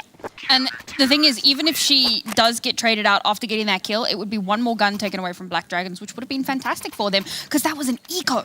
So if they had gotten that 4th kill, they would be laughing. Okay, 3 is still fantastic. But the problem is when you consider the Black Dragons came into that round with a few guns that they had yoinked from the end of the previous round, the FAMAS and the 2 rifles that actually managed to pick up off of other bodies. So they're fine into this round economically. Hazel now has the AWP in her hands. That's the scary part. Cammy has one as well. So we're looking to see what she can get done on the T side here. But if Hazel has the angles locked down, she could be in trouble. Yeah, we get into the meat and bones of the game now. On the T side for Black Dragons, this is a side of the map in which they should flourish. So the fact that they flourish so hard on the first side on CT, that can be a little bit of a concern. Maybe they blossomed a little bit too early. We'll have to wait and see. The story is unfolding before our very eyes. GFI pushes over towards Long, takes the fight. A little bit of damage, but more so over towards her side. In apartments, Olga going to get caught off guard. Not holding the right angle. The AWP going to be able to get the trade. Hazel doing a good job, dropping down over towards that pit position, but her teammate on Long is now gone, dead and dusted. She's got a player on site, going to be backing him up. It's going to be GFI with very low HP. Has to hit the shot. She tags him down, but the kill's not going to be there. AWP hits the shot, and now With only 3 bullets left, she has to find all these players. The tag comes through. She's going to be super low. Hits. Nope. Misses the flick. And once again, 1 bullet. It doesn't matter. She's dead. The sub. Left alive. And yeah, running away. Best thing she could do in this situation. Unfortunately, they've lost too much money. The bomb's gone down too many times. And the economy is not there for HSG to support that. I think the problem is that it's too easy for Black Dragons to read into HSG here. HSG have really struggled to find a footing for themselves because the way that Black Dragons play, so we see very limited utility over towards Banana, and we're like, okay. So HSG eventually start that rotation in, but because Black Dragons have their entire team over towards that A site, they're able to get in quite easily, and they isolate a lot of those duels, which is so massive. Hazel in particular, who gets stuck in that pit position. Sure, she's able to get a couple of kills for herself because she's really good, but now you have like 3 players bearing down on you from different angles, and she's never going to be able to find the way out. And because so many of her teammates have fallen around her, she doesn't have the space. So this is really, really good space taking from Black Dragons, really good map control, and that's something that we saw on their CT side as well. They have a really good understanding about what their rotations are going to be from round to round. Yeah, I think we need to also look back on that situation with GFI. Exactly where she is right now. Yeah. She did the spray. I think maybe did about 30 damage across 2 different players, but took in, I think it was exactly 80 damage. That is not a situation she should have taken, should have missed those shots. Maybe she should have died there. She did play pretty aggressive and didn't have any flashes to support her, but she had the opportunity to hit the shots and she wasn't quite on point. And we've seen that a few times throughout this game. But to be fair to her, she's also done really well in rounds. Yeah. So we're looking at a 13-8. It's getting ever closer to Black Dragons taking this one home. HSG, they've been looking a little bit better on their CT side. But when it's come down to the wire on the real rounds, it's not looking so good. Anna somehow down to 22. That must have been a headshot through the smoke here for now. Yeah. This aggression up Banana towards B could be devastating for HSG because you can see they're going for a play here. And immediately the rotations have been called out. So this is really, really good information being given over. And Black Dragons, they're not balking. They're going to push this. Yeah. Well, let's see if they're going to be taken down or not. Sinon's taken down through the smoke. Hazel finds 1. I think that's going to be a bit about it, though. GFI still going to have the rifle in hand. Finds 1. They're going to go for the second one as well. They won. Proven versatile, has to back off, no bullets, 20 now, and it's down to 4 HP. She stands a chance to do some economical damage here, potentially even win the round. Anna holding this angle, this is going to be so tight. All it takes is the 1 bullet, but she misses. The push comes through, but the shots are missed by GFI, and Babs is there to save the day yet again. Oh, it's such a difficult position for GFI to be in as well. So few angles to push in from. Okay, Anna missing that shot is a little uncharacteristic, but like you said, Babs there, backs her up, makes sure that she can fire in where her teammate is unable to succeed. And there you go. That's another round in the back pocket here for Black Dragons. I honestly, I think GFI played that fantastically. She did, I don't think there was anything else I would say she could do. No. She pushed in, she held the angle towards that Banana position, took the shot, switched on over to exactly where Babs was, just wasn't able to win the fight, and that was fair enough. We move on. Round 22, 13-8. This is HSG's map pick, and Anna just pushed up. They've walked past each other like ships in the night. Argent, she knows there's a player now behind her. If they can get this kill, this would be huge, but Anna's going to be playing aggressive. Maybe this hasn't been called. Neo, she's walking straight past her. No. Anna, she turns around. She's going to be able to find 1. Maybe get the second. No, denied it, but the damage, the information's there. All going towards apartments, holding the balcony position. Cammy with AWP on the other side. Nade down towards the bottom of Banana. Does it deliver 40 points of damage? Maybe 47 onto Sinon in total. Good clearance on this position. Cammy able to find GFI, but Olga with the trade. It's going to have to play a little bit of counter-aggressive in towards this mid position to stop them from playing so dominant, but Babs noses the player over towards that. She gambled a bit. She could go on the self-boost if she wishes, but she doesn't have time, so she just waits, gets the kill, and get every advantage in that. It was Famous versus AK. I mean, it's a Famous. It's a Famous, that's all I'm going to say. Don't have anything nice to say about it. Retake, 2v3. Babs is a little bit low, so it gives them a bit of a chance. Diffuse kit on Argent. Babs holding this angle, going to be looking to flick up. Arjun playing very aggressive, low HP. They get the first kill, but the trade's going to be coming in very fast. And Hazel was just in a bit of a shooting gallery here for Le and Babs. I almost wonder if HSG shouldn't have tried to save there. I think they should. If we have a look at the economy in a moment, I'm sure we'll see. Yeah, no, it's a mess. It's an absolute mess. You have players on like $50, $150. Like, there is so little cash available here. Look at this. There's so little that they're going to be able to bring into this, and at the end of this round, it's match point. Just buy 5-7s. There you go. Arjun's done it. You know, just chuck Olga 5-7 and hope she works the magic again. Talking of which, I mean, she's sitting 9-18. She's having a bit of a hard time. She's done all right. Nade stacking towards T-Stairs doesn't really work fantastically. Anna does find one. Sign on. There we go. Cleaning up house. GFI, last one left alive. Gets a kill. That's a rifle, but she decides not to go full YOLO and backs up. Opts in to stay alive and fight another day. She's going to be meeting head on with the player. Gets around the corner. Misses the shots of Babs. Stacking her kills. 29 kills.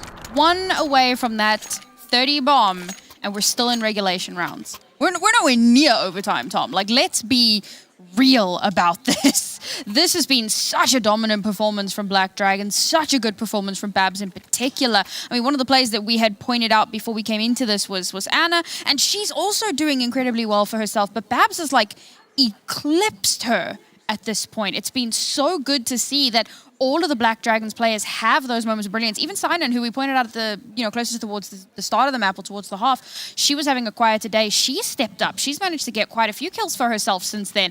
And so we're seeing a lot more, because this is an aggressive team, the player that tends to run out first very often gets a lot of those opening duels. So because of that, a lot of players are left in the wayside. It's one of those things of like, come on guys, leave some for me. What the hell is this? But when the rotations change, when the positions change, when their backs are against the wall, we get to see a lot more of that clutch potential from the Black Dragons players.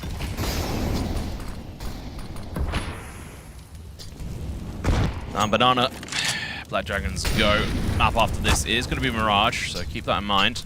Last decider will be Overpass. Oh, Sion's going to be so low. Nero finds one, but they're going to be pushed up against each other here. They don't even quite realize that Sion's going to be able to find double. Looking for the triple as well. Pushes down Banana, catches Argent off guard. She stood no chance. Slaughtered like a lamb, and GFI left alone with only 6 HP, and her teammates have not rotated as of yet. Oh my god, what an absolute obliteration there. Sign on 2 HP.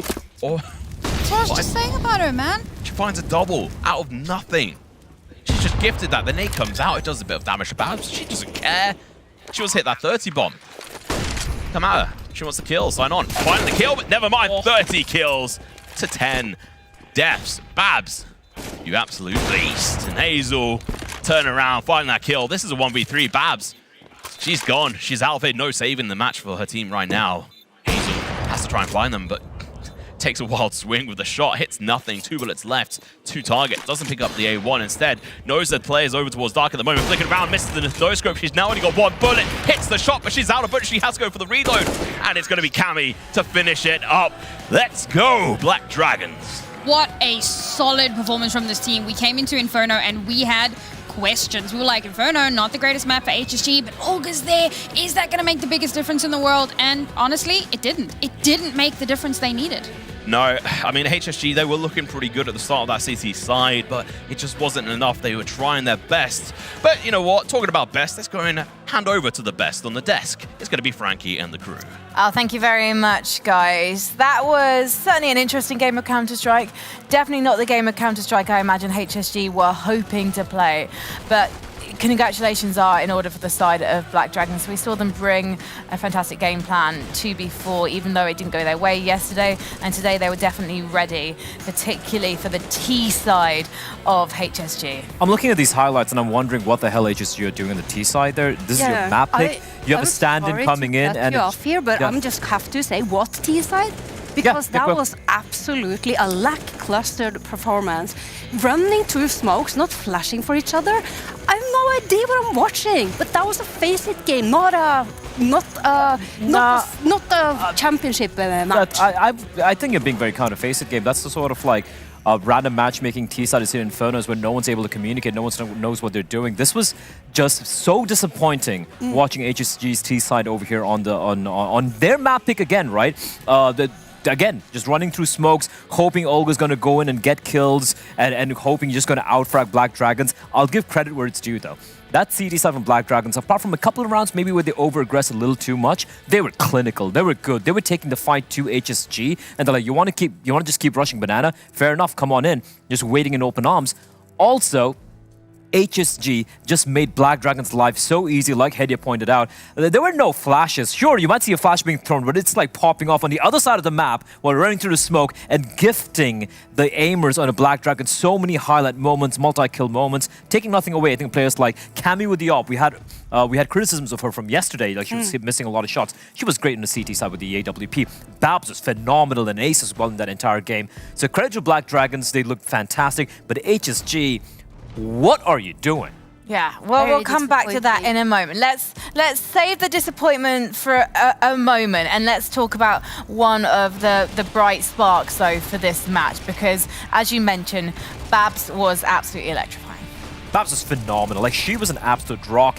And you could see as they started to get more and more comfortable. Like, listen. This is a prime example of what we're talking about. Great shots, you're but just it's free. And once again, you're staring at the smoke. You just get players running through you. It's just like fraggy fest for me. Excellent.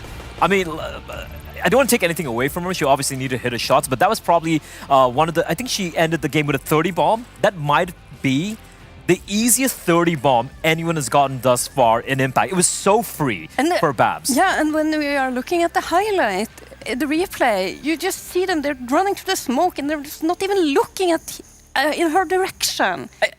Look, what boggles my mind is, I get it, right? You're a new team coming in, you have a stand-in the form of Naomi coming in for your fifth, she's an academy team and all of that. I could see his struggles on the CT side, which they did show later on, right? Because obviously going to be having to move around positions and whatnot. On the T side, like, sure, she can just run with the pack, right? You expect a game plan. There was no game plan. So even if they had their fifth playing, there was no stand-in situation, I don't see anything different. Flashing for your teammate and making sure that flash actually flashes the enemy, that is basic Counter-Strike. Everyone should know how to do that. I think when you've got a player like Olga who's so confident in her abilities and has been routinely called the best rifler in the world, I imagine that gives you this sense of security. And in the case of Black Dragons and being at an ESL Impact LAN, there's a full sense of security. You cannot just rely on the pure skill that you're known for, because teams are going to be ready for you now, because they have been practicing and preparing for this their entire careers. You just can't take a single moment for granted. You know what? There was a excellent advice that we had from the coach of FlyQuest Red yesterday.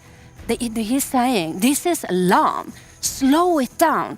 Take things easy. Spend those extra 5-10 seconds. Wait for the smoke to fade. Then you can go. I think that would solve a lot of HSG's problems on the T side if they simply just take a little bit extra time. Take the W off the keyboard. Exactly. We should celebrate GFI though, if we can, just because we like to do that. It gives me pleasure, it gives me hope for going on to Mirage if we can take a look at some of her finer moments in that map, because as usual, she was putting in the numbers even when the rest of her team were not able to. This is stats from the tournament, not just from that map alone. And it's interesting because Babs actually had quite a quiet day yesterday. So you can see the 30 bomb has definitely upped the numbers quite considerably. Yeah, certainly has. And comparing with the GFI, she did get 20 frags, I believe, top in the charts for her team. And she had an excellent performance. But as we all know, Counter-Strike, this is a team game. It's a team game, and I actually want to highlight this particular round, which I really liked from the side of Black Dragons. It showed the amount of prep work they put in, also the fact that they had a few pocket strats to work with, while we saw nothing from HSG. I've been critical of HSG. Now I want to highlight what I saw from the T's here. Look at how patient they are. Heady, you said they take your sweet time. That's exactly what they did. They waited and they waited. Now, the two players with the bomb, they're going to be waiting towards apartments. Meanwhile, it's going to be a two-pronged hit coming in towards Banana. It's going to be a bit of a fake here, but Babs is going to get the opening pick over here very, very quickly. And you can see once the initial pick comes in, the rotations are in from the A bomb side players for the side of HSG. The eventual plan here for the side of the Brazilians is going to be a crunch towards A, which is something you usually don't see. You can see them pushing it through the smoke.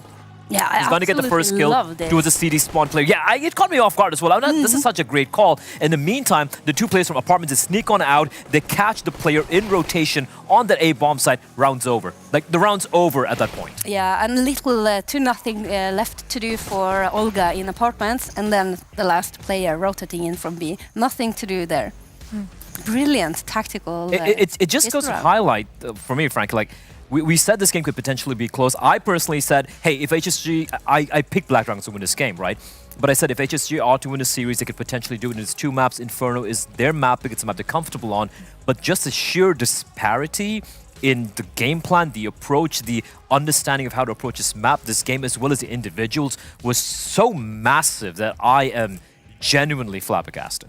Yeah, well, looking ahead to Mirage, do we think HSG can put on a better show? You know, they will have to calm things down 100%. And can you imagine too? Black Dragons, their city sides. There's not a single team in the world that you're going to get away with these sorts of plays on Inferno, and you're certainly not going to get away with that on Mirage either. So they have to do some drastic changes here. They have to step up to the plate. If not, this is going to be a clean one for Black Dragons. Yeah. I mean, I think this one's almost a donezo. I think this one's going to be a donezo. It's going to be the map pick from Black Dragons, right? And initially, you could see the first couple of rounds, they were a little bit poking and prodding, and they're like, we can get away with murder right now. We can do whatever the hell we want. And with that confidence going in, on your map pick in which you have 100% win rate on, I'd be shocked if it goes on map 3. I think this is it here for HSG. Well, I want to be shocked. So let's see what happens after this short break as we head to Mirage.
5 o'clock.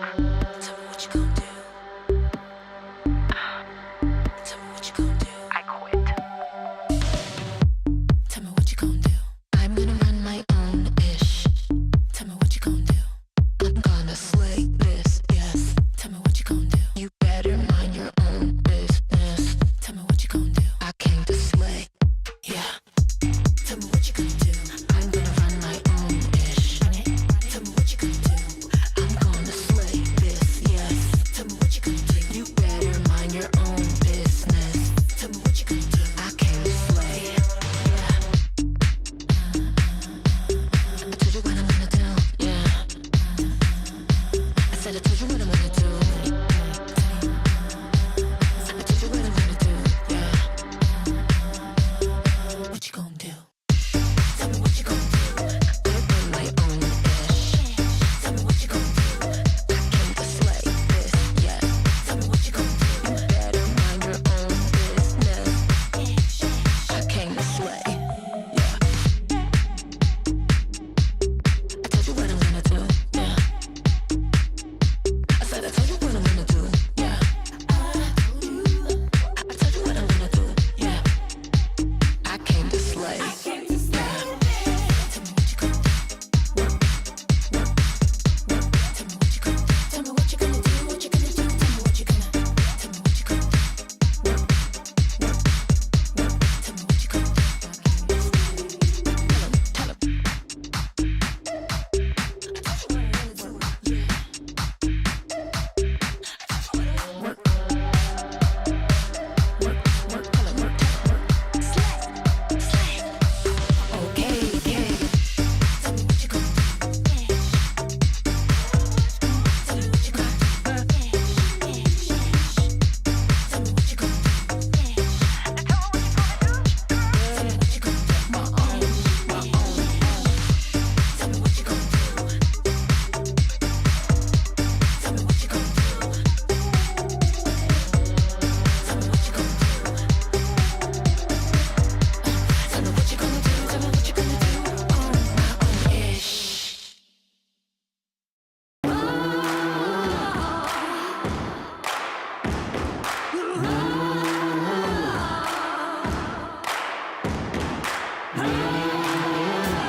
Welcome back. Here we go. Black Dragons versus HSG. It is 1-0 as Black Dragons stole away HSG's map pick of Inferno. And in a pretty damn dominant fashion as well. I know that we spoke a lot about HSG during that matchup, really picking apart some of the mistakes that they were making, but Black Dragons, you got to give it to them. They played that so well, so clinical, and as you mentioned, right, that's HSG's map pick. Now we move on to Black Dragon's map pick. It's Mirage. And to an extent, it's similar to Inferno. It's one of those like aim-heavy maps. Most teams understand this map to a really good fundamental level. So you think, relatively even playing field. But HSG have not played this map much. They've got about 3 plays on it at a 67% win rate. So 2 out of 3. I mean, that's not terrible, but there's very, very little tape on that. There's very little practice. And it does leave a lot of question marks for what they're going to look like here. What they are going to look like? Well, you can see what they look like on the camera, Sam, right there. Obviously, for any of you who don't recognize our voices, I'm with Naramizuki, aka Sam, and my name is Tom. I'm hyped for this map, though. It is a chance for HSG to try and bring it back. There were a lot of mistakes, and like Blair was saying, there was no T side on Inferno, but let's see what they can do on this map. They'll be starting out on the CT side, but here we are. Mirage, one of the trio maps that is heavily played, and we're going to be into the second map of this best of 3. And much like their counterparts, Black Dragons have also only played this map 3 times, but they're at 100% win rate. So they're feeling a lot more confident coming into this one, even though they start on their T side. I'm sure that's where they love it anyway. Super aggressive team. They know how to control the flow of a map. Let's see if they can do exactly that. Hazel, here's the first steps, makes the call, hits the shot sign on, sent down into the ground. GFI not so lucky with her shots, not so skilled as Anna coming in, and both GFI and Hazel knocked out the park right away. Argent, Olga, nailed it. Last player's left alive, the bomb is planted. It's in a pretty good spot as well, actually. Down towards the connector. It's going to allow Anna to play that late game position. There is a diffuse kill on Argent, so they have a chance. No utility though. Armor on 2 of them. Entry's coming in, Babs. Perfect angle. She's trying to stack up some kills. They line up for her, but unfortunately she falls. The trade's going to be coming in. Back and forth as Leia goes down off the final one. Olga, dead. It's Cammy. Finds a kill, and Naomi, last one left alive. Spots out one of the players, but knows there's one in towards Firebox. Hits the shot as well, but no kit, no utility. There's just no chance in hell. She could try and find the kill, but Anna's just like, nah, chase me. Ooh. Well, chase her she did. Gets that last kill as well. Doesn't make the hugest difference in the world. It is still a round loss. I will say, though, Hazel, 2 maps in a row, getting the opening kill of the map. That's pretty damn cool. And always in such a weird position. Catching Sinan on the cross there. Very well done from her. But unfortunately, as we saw, right, not enough. Naomi caught between 2 very good players in such a good cross angle. Bomb planted in the worst possible position for her. And no time to get it done. So, of course, Black Dragon's going to force into this one. HSG playing it a bit more safe. Yeah, I'm super glad they didn't try and force into this one. If they had, I would have been smacking my head against the table a little bit. But either way, we're not there. We've got a couple of upgraded pistols, P250, a Deagle, there's a flash on the board as well, but Argent, she goes down, Hazel as well. This is not looking good for them. The Deagle's still in the hands of GFI as they're going to be able to find a couple of kills here. Olga with one as well for USP. What's going on? Almost a knife. I love it. Anna celebrated with her teams, having a bit of a laugh, down to 15 HP, but it doesn't matter. She remained alive. I love how that body just kind of like, you know that meme about how my soul left my body, but like the whole body just left. Eventually it fell back down, but it was quite funny to watch. Yeah, look at that. We even get the replay. I love production here. They're so good. It's They're like going they in for a know hug. what I need, you know? They understand us, Tom. Yeah. Unfortunately, HSD still not quite understanding Black Dragons here. Now, there is going to be a force into this, and it's a pretty powerful force as well. They've got a good opportunity here to make something happen. Oh, they're going to be pushing in. Going to be able to find one. Cammy onto the second. This is looking real beautiful, I was going to say. But Olga does break it up with a single kill of her own. But Argent, Naomi, not the 2 strongest players on the team across stats. Naomi's a little bit of a hard one to judge. Anna's going hunting. Playing aggressive. You wouldn't expect her to be there. She's going in for the second kill as well. And that is just a fatality, you may say. That's rude as that is. I love it. Yeah. They are in control. And that's what we were saying, right? It really feels like they have the control of the tempo, the pacing, the space. They just control absolutely everything here. And HSG are struggling to respond. And that was an important round for HSG to win because they forced into it. Now they're going to be back down. Yes, okay, they've got, full loss streak bonus, so there's that extra little bit of cash. But into this round, because they forced so heavily into the last, it's upgraded pistols at the absolute maximum. And even then, it's only Olga who's going to get an upgrade. One smoke to try and make miracles happen here. I'm expecting a bit of a gamble stack because there's very little that they can get done, especially against Black Dragons here. Leia, again, we've got one of those extended bonuses where she's just hanging on to that Mac 10 for dear life. And if she can get all the way to like 4 or 5 rounds like we saw previously, there's going to be so much cash available for Black Dragons. Yeah, and Babs with the A1, she was able to upgrade in that last round, essentially. So this is looking really good for them. Okay, that is a scout. That's Olga fully going into this one. She bought the scout for her teammate, drops it over, buys some armor, and now she is screwed it economically unless they win this round. And Leia, she's got the Mac 10. She's going in for some kills. She's hungry. She wants to feed the beast. That is known as the Mac 10. The box with bullets that come out of it, and that's exactly what it does. And it's going to be able to find one. She's not going to expect this player who's going to be right up next to her, but it doesn't matter anyway. Olga finds the kill, and, oh, her teammates are all the way over towards the A site. Going to be able to get the plant on the bomb. The attack comes through. Cammy has to run away. There's no point in her trying to take that fight, but Anna, she's more than happy to mop up these kills. AK in hand. 6 bullets remain. Is it enough? No, she has to reload as GFI the last one to remain. Heavy investment from Olga into this round, and unfortunately, with only 1 kill, not going to be worth it. It was a gamble, but it was a small gamble because it was on 1 player, but it does mean that Olga, a player who they should kind of be dependent on heavily, has just not been anywhere to be seen. I must say that was a really smart round for Black Dragons. They were kind of expecting that gamble stack, and so they all head towards one site, and if no one's there, great, free plant. And they send 1 player off into the wild blue yonder. If the positions are reversed, they're running into a team with a bunch of pistols and a scout, which they weren't aware of, but at the end of the day, it still would have been fine. So they read into that quite nicely. They get a free plant over on the A site, another round on the board in their back pocket. Hazel still able to get an AWP on the board here, but again, very dire cash situation here. It's a round that HSG need to win. Yeah, Olga's played down in towards this underpass position. Molly over towards the top of mid at the moment, but Cammy with the AWP, she's sharp today. We've seen her hit some ridiculous shots, and I think she's going to do it exactly again. Peeks round, hits the flick, takes down Olga. Was already in financial troubles, and now she got $50 to her name. Anna, she's going to go exploring as well. Now that they know the player in mid is dead, they can take more of the space up. Fill it up with their own players. With only 4 players left to remain, and HSG needs to do something. Play a little bit smarter. Change it up. The AWP rather on Hazel is going to have to really earn its keep.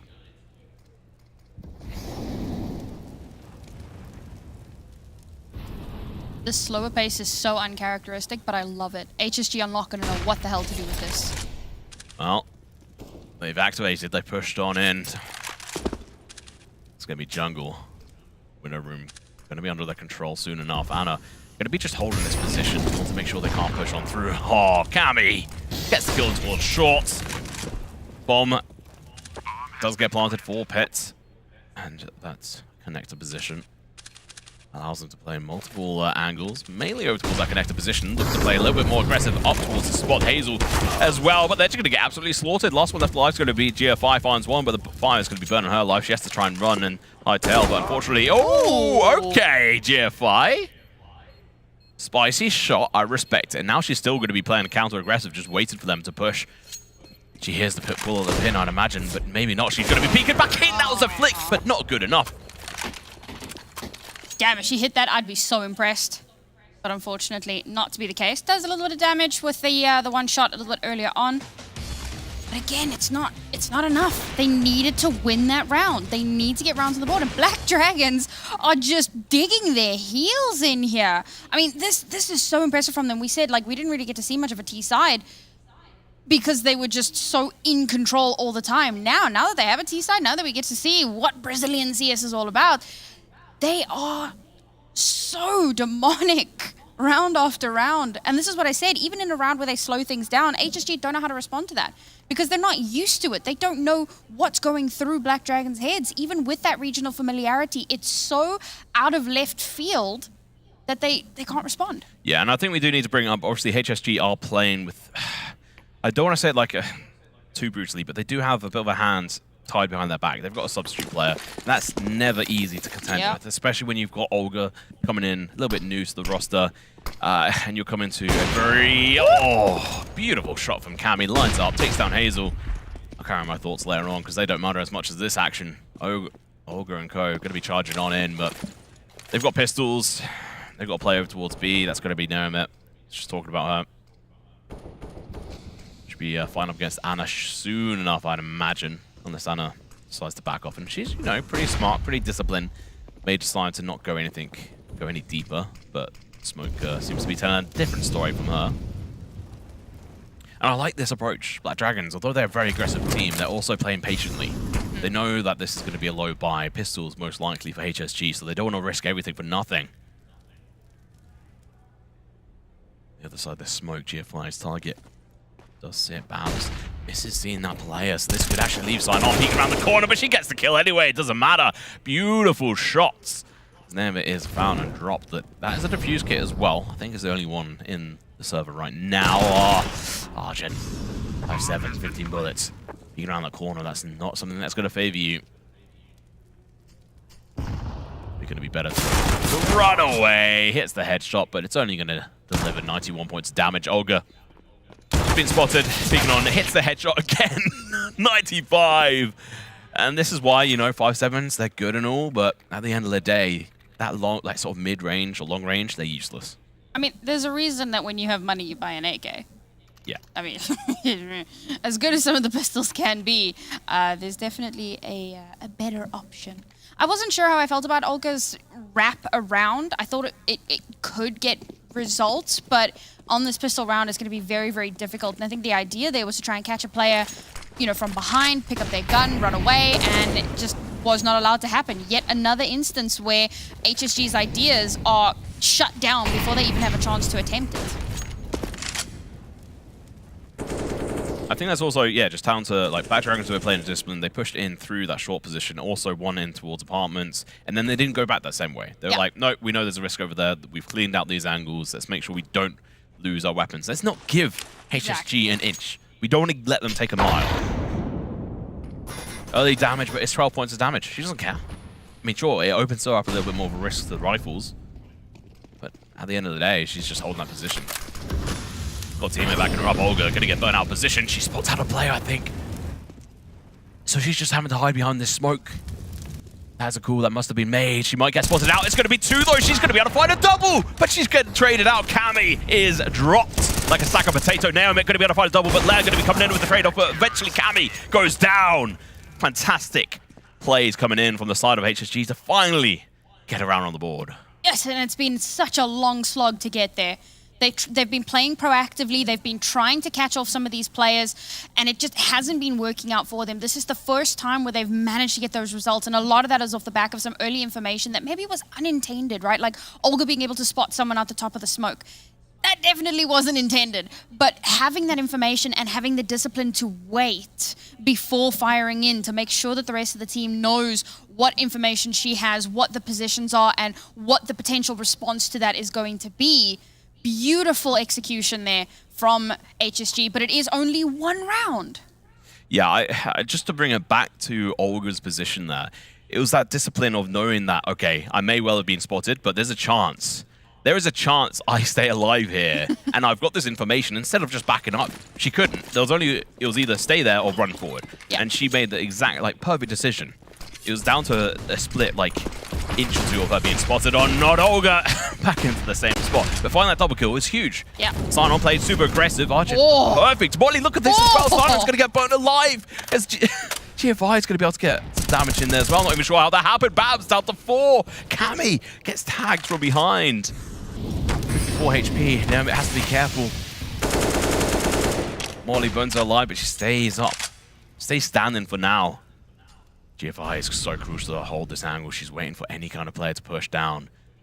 Potentially should play a little bit more of an aggressive angle, but she knows if she does that, she opens herself up to being headshot via a player in towards that apartment's position. Naomi holding this. Very alone in this angle right now. The flash comes through. It doesn't matter. She's going to be out. What a double! Huge plays! Cammy, her kill doesn't matter. They're still going to be able to push on through. It doesn't. But 2 of them. And Babs is so low. Cammy onto Naomi looking to open this slightly up. using that AWP as a can opener to perfection. GFI using her experience to flank around the side. Her teammate going to be backing her up. Olga doing fantastic work. Cammy left alone and in a deadly situation. What a round. HSG. Got to give that to them. This is what we needed to see more from this team. You think back to Inferno, you think about Black Dragons on the CT side, and the sheer amount of utility damage that was coming out. Newt spoke about it yesterday with Nigma. It's such an important factor, and we see very little of it from HSG. But that round, throw out the Molotov, expecting that mid-aggression, and instantly gets value because not only does it get a kill, but a secondary player is dropped down to like sub 20 HP. So now you have a player that you could very easily take down. And this is what we needed to see more from them. And I'm hoping that that's kind of taught them a lesson. Use Black Dragon's aggression against them. Let them run into Molotovs, run into HEs. And then when they're down to that low HP, slowly pick them apart. Very well executed. Good defense coming through. And it lets me breathe a little bit easier. They get 2 rounds on the board now. It wasn't just a fluke.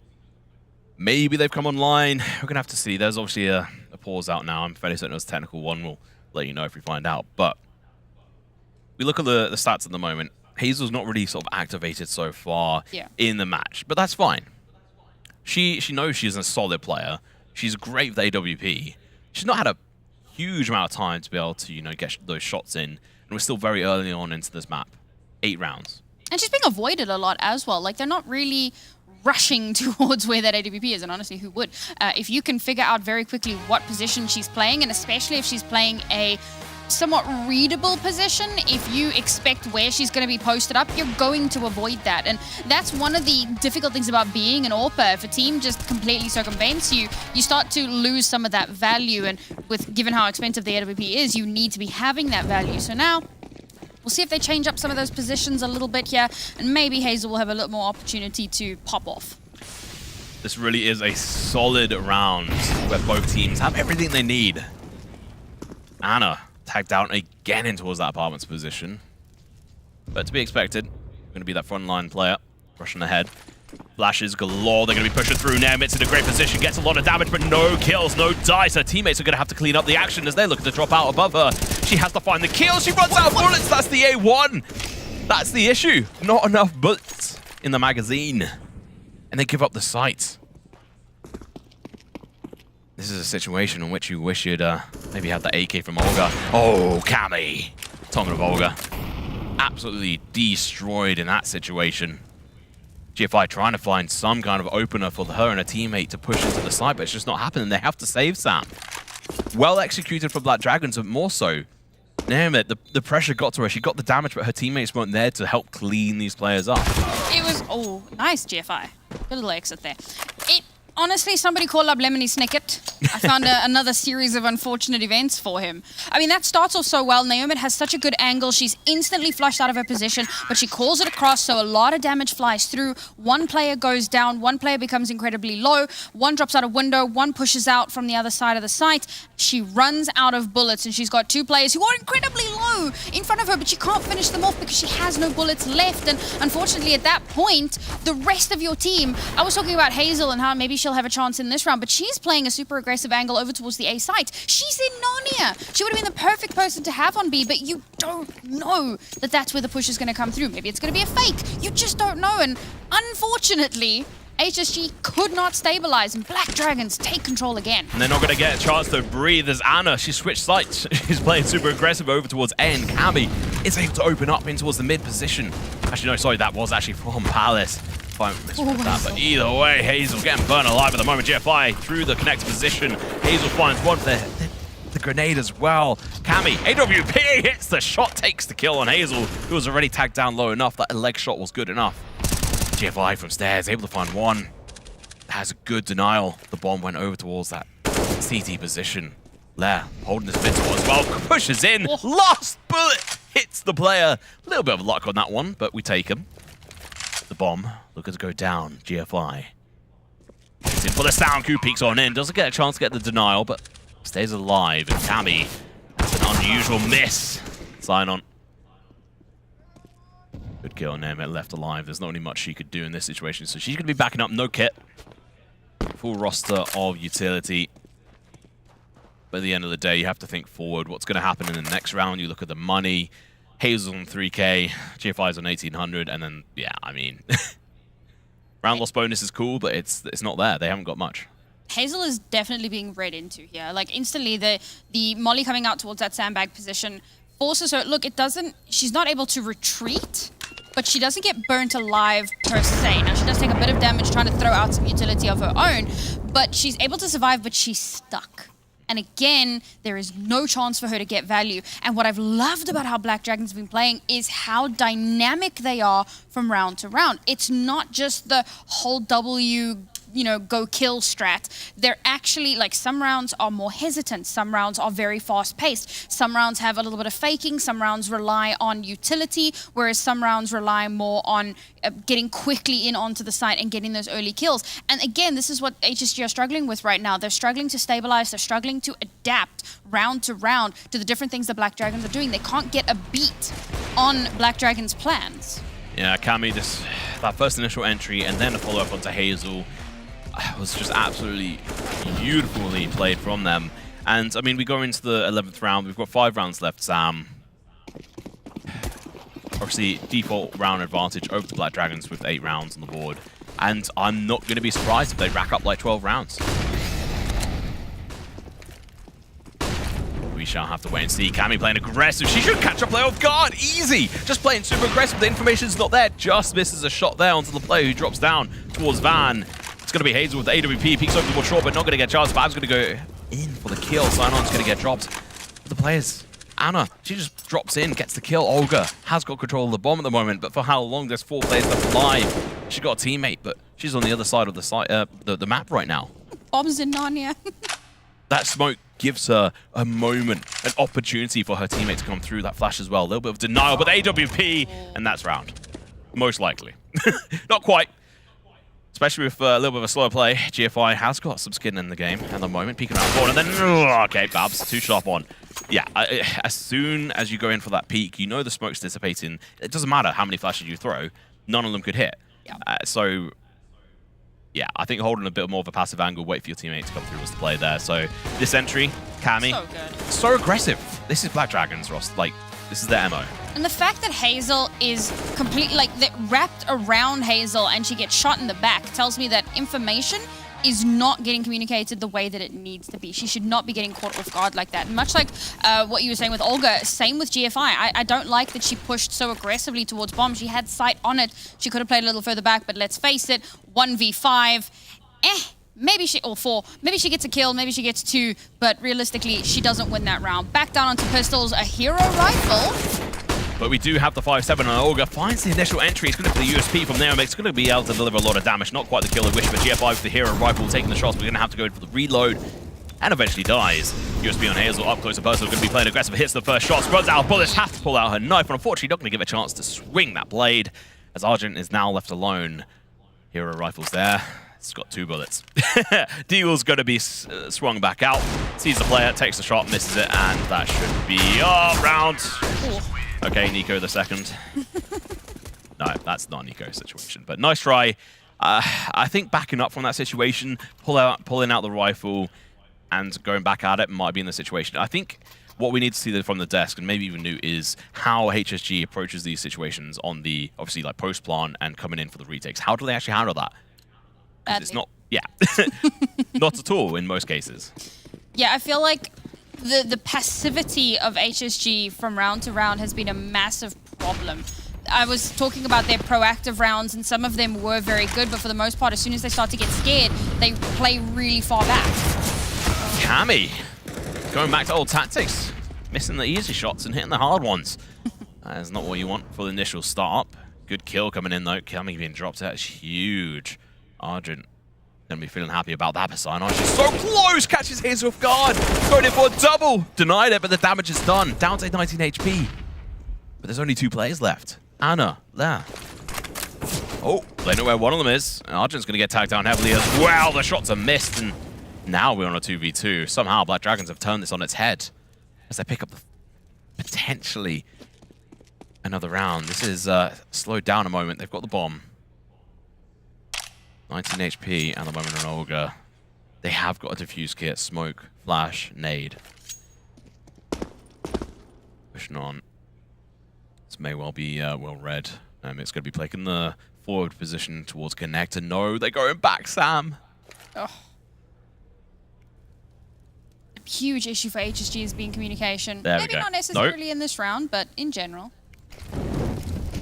There's utility be thrown and yeeted out of sight. Run at that site. Just hold W. No. Save your weapons. We're beyond that point. They needed to have turned around before that point. Now they're still playing aggressive. Okay, now the call's been made to go in for the save. But at the end of the day, I have to wonder, like, was there hesitancy there of like, okay, well, do we even bother rushing out? Oh, Anna heavily tagged. Nade. So close. I don't know. I think at the end there, that retake was possible. As soon as the utility was thrown, they could have been boosted up in towards window, pushed through, down towards CT, had a chance, had some skin in the game, but no. They just didn't react. So here's the thing. I feel like I was talking about communication. The round starts off so good for HSG. So many solid kills, but communication is not being given adequately, and rotations are not coming in the way that they should. Angles are not being covered the way that they should. And before you know it, you're back down to a 2v2. And then for some reason, they all head off to the other side of the map. And there's no reason for that. All of the kills are happening on this side of the map. You have literally no reason to turn around, but they do. And then they go, oh, they're over there. Oh no, we'll just leave again. It's very discombobulated. Yeah, I think they had the massive advantage. So they could have just backed off, played a little bit more chill. Doesn't happen. Anyway, moving on. Olga, A1 in hand. This is a force buy if I've seen one. They have a chance. They have a moment to shine and try to bring this back before we switch on over to the next half. Mid presence, fully in the hands of Black Dragons right now. Look at this, Olga. Just going to be under a huge amount of pressure. Has to relocate back over towards ramp. Flash comes out. She's going to be able to clean this out. She knew best that would be the position you want to sit in. Bab's going to be pushing across towards stairs at the moment. Sion finds Olga, drops it down. That is a kill they needed, and now they open up the site. And a can of whoop-ass. It's Babs holding that angle as well, over towards the CT position, but Argent through the smoke finds a kill as well. HSG, this is a retake they have to win, but Babs again with another kill. Hazel's going to get dropped. The scout is dropped. Sion onto GFI, and the bomb can get planted. They're trying to stack Argent. Oh, caught off guard is there. He's just in the perfect position, Neo. Last one that's live. Not the first time we've seen this, and it won't be the last. Cammy going to be around the corner, edging around with AWP. Going to have to back away. The sound is heard. She drops down. Perfectly played by Neo. 1v2. Bomb is planted for her, but the wallbang can come through on these boxes. Keep that in mind. She has to now stay alive through the barrage of the shots as they're going to be ringing out. There's two weapons. They have to hit their shots, but it's defused. They were too confident. They get the kill. They're going to be able to walk away with two rifles, but the defuse comes through for HSG. It wasn't planted for them.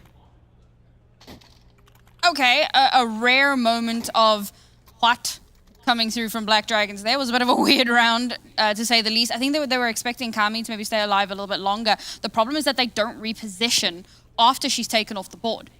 And it was a really smart play from Nermit as well, because she realizes there's a second player there. The molly comes through, forces Kami off of her position, able to get that kill. The, box spam, maybe it should have come through. Maybe the player should have just run forward and shot. Talking about being running and shot, Argent able to take down Sion as she pushes through the smoke. And that kind of punishment is exactly what's needed for these boys. Oh, God, that's painful to see. Olga turned back. Her back turned and she's dropped. Down into towards Fire or Ninja, whatever you want to call it. This is not looking good. Final round of this half. Argent peeking on through. They need to get this round. Anna's going to be able to burn down one. There shoots Argent. Argent was able to find 2 kills with that farm. It's absolutely great. And now Hazel, last 2 players left alive. 2v3. Never mind. 1v3. It's Hazel hits the headshot. Absolutely disgusting. Rotates on over towards the jungle position. Good decision as the smoke goes down, blocking her sightlines from that CT position, but never mind. She's actually going to be questioning her decision. She takes a couple of shots, baits the player's over, but that should have been obvious. And it has been read. At least you'd hope it has. Leia is still there, ready to play this, protecting herself from this angle. She pushes on, but no, Anna, too fast to the draw, gets the kill, gets the round. We're going to go into a quick break. We'll be back with you for the second half to see if Black Dragons can close out here.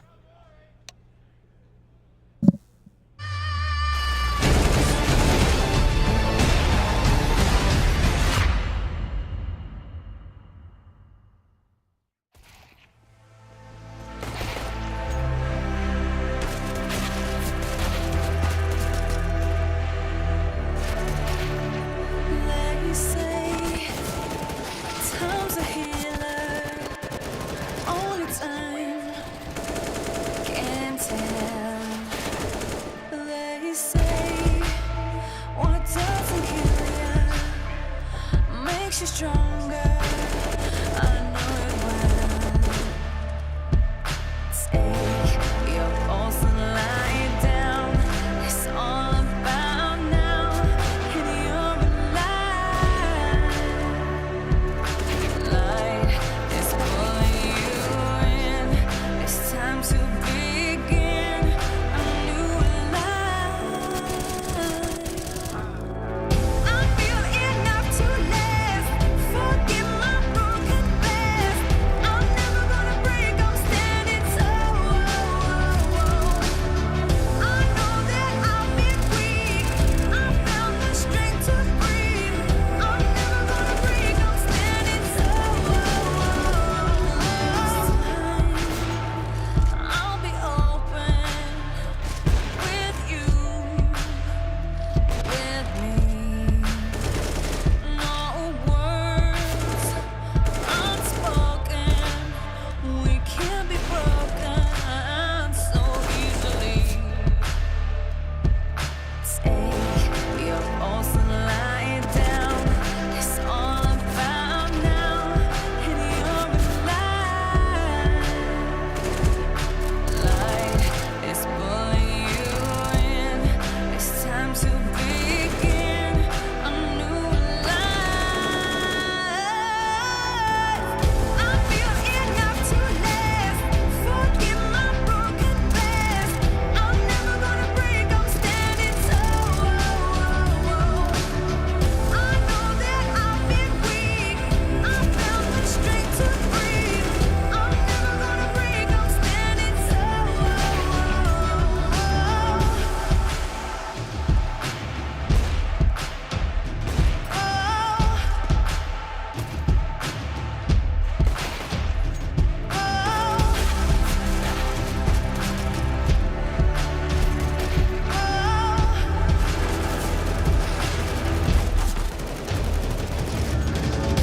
feel enough to last. Forget my broken past. I'm never gonna break. I'm standing tall. I know that I've been weak. I found the strength to breathe. I'm never gonna break. I'm standing tall.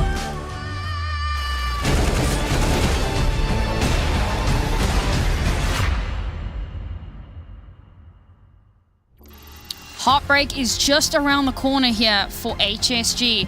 12-3 half in favor of Black Dragons. This is the final map in the series if Black Dragons take it home. And, well, given the performance they had on their T side, it might just be that they close it out here and send HSG packing. We're talking in the break about how controlled Black Dragons T-side was, rather.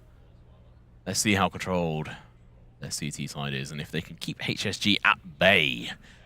They did it before on Inferno.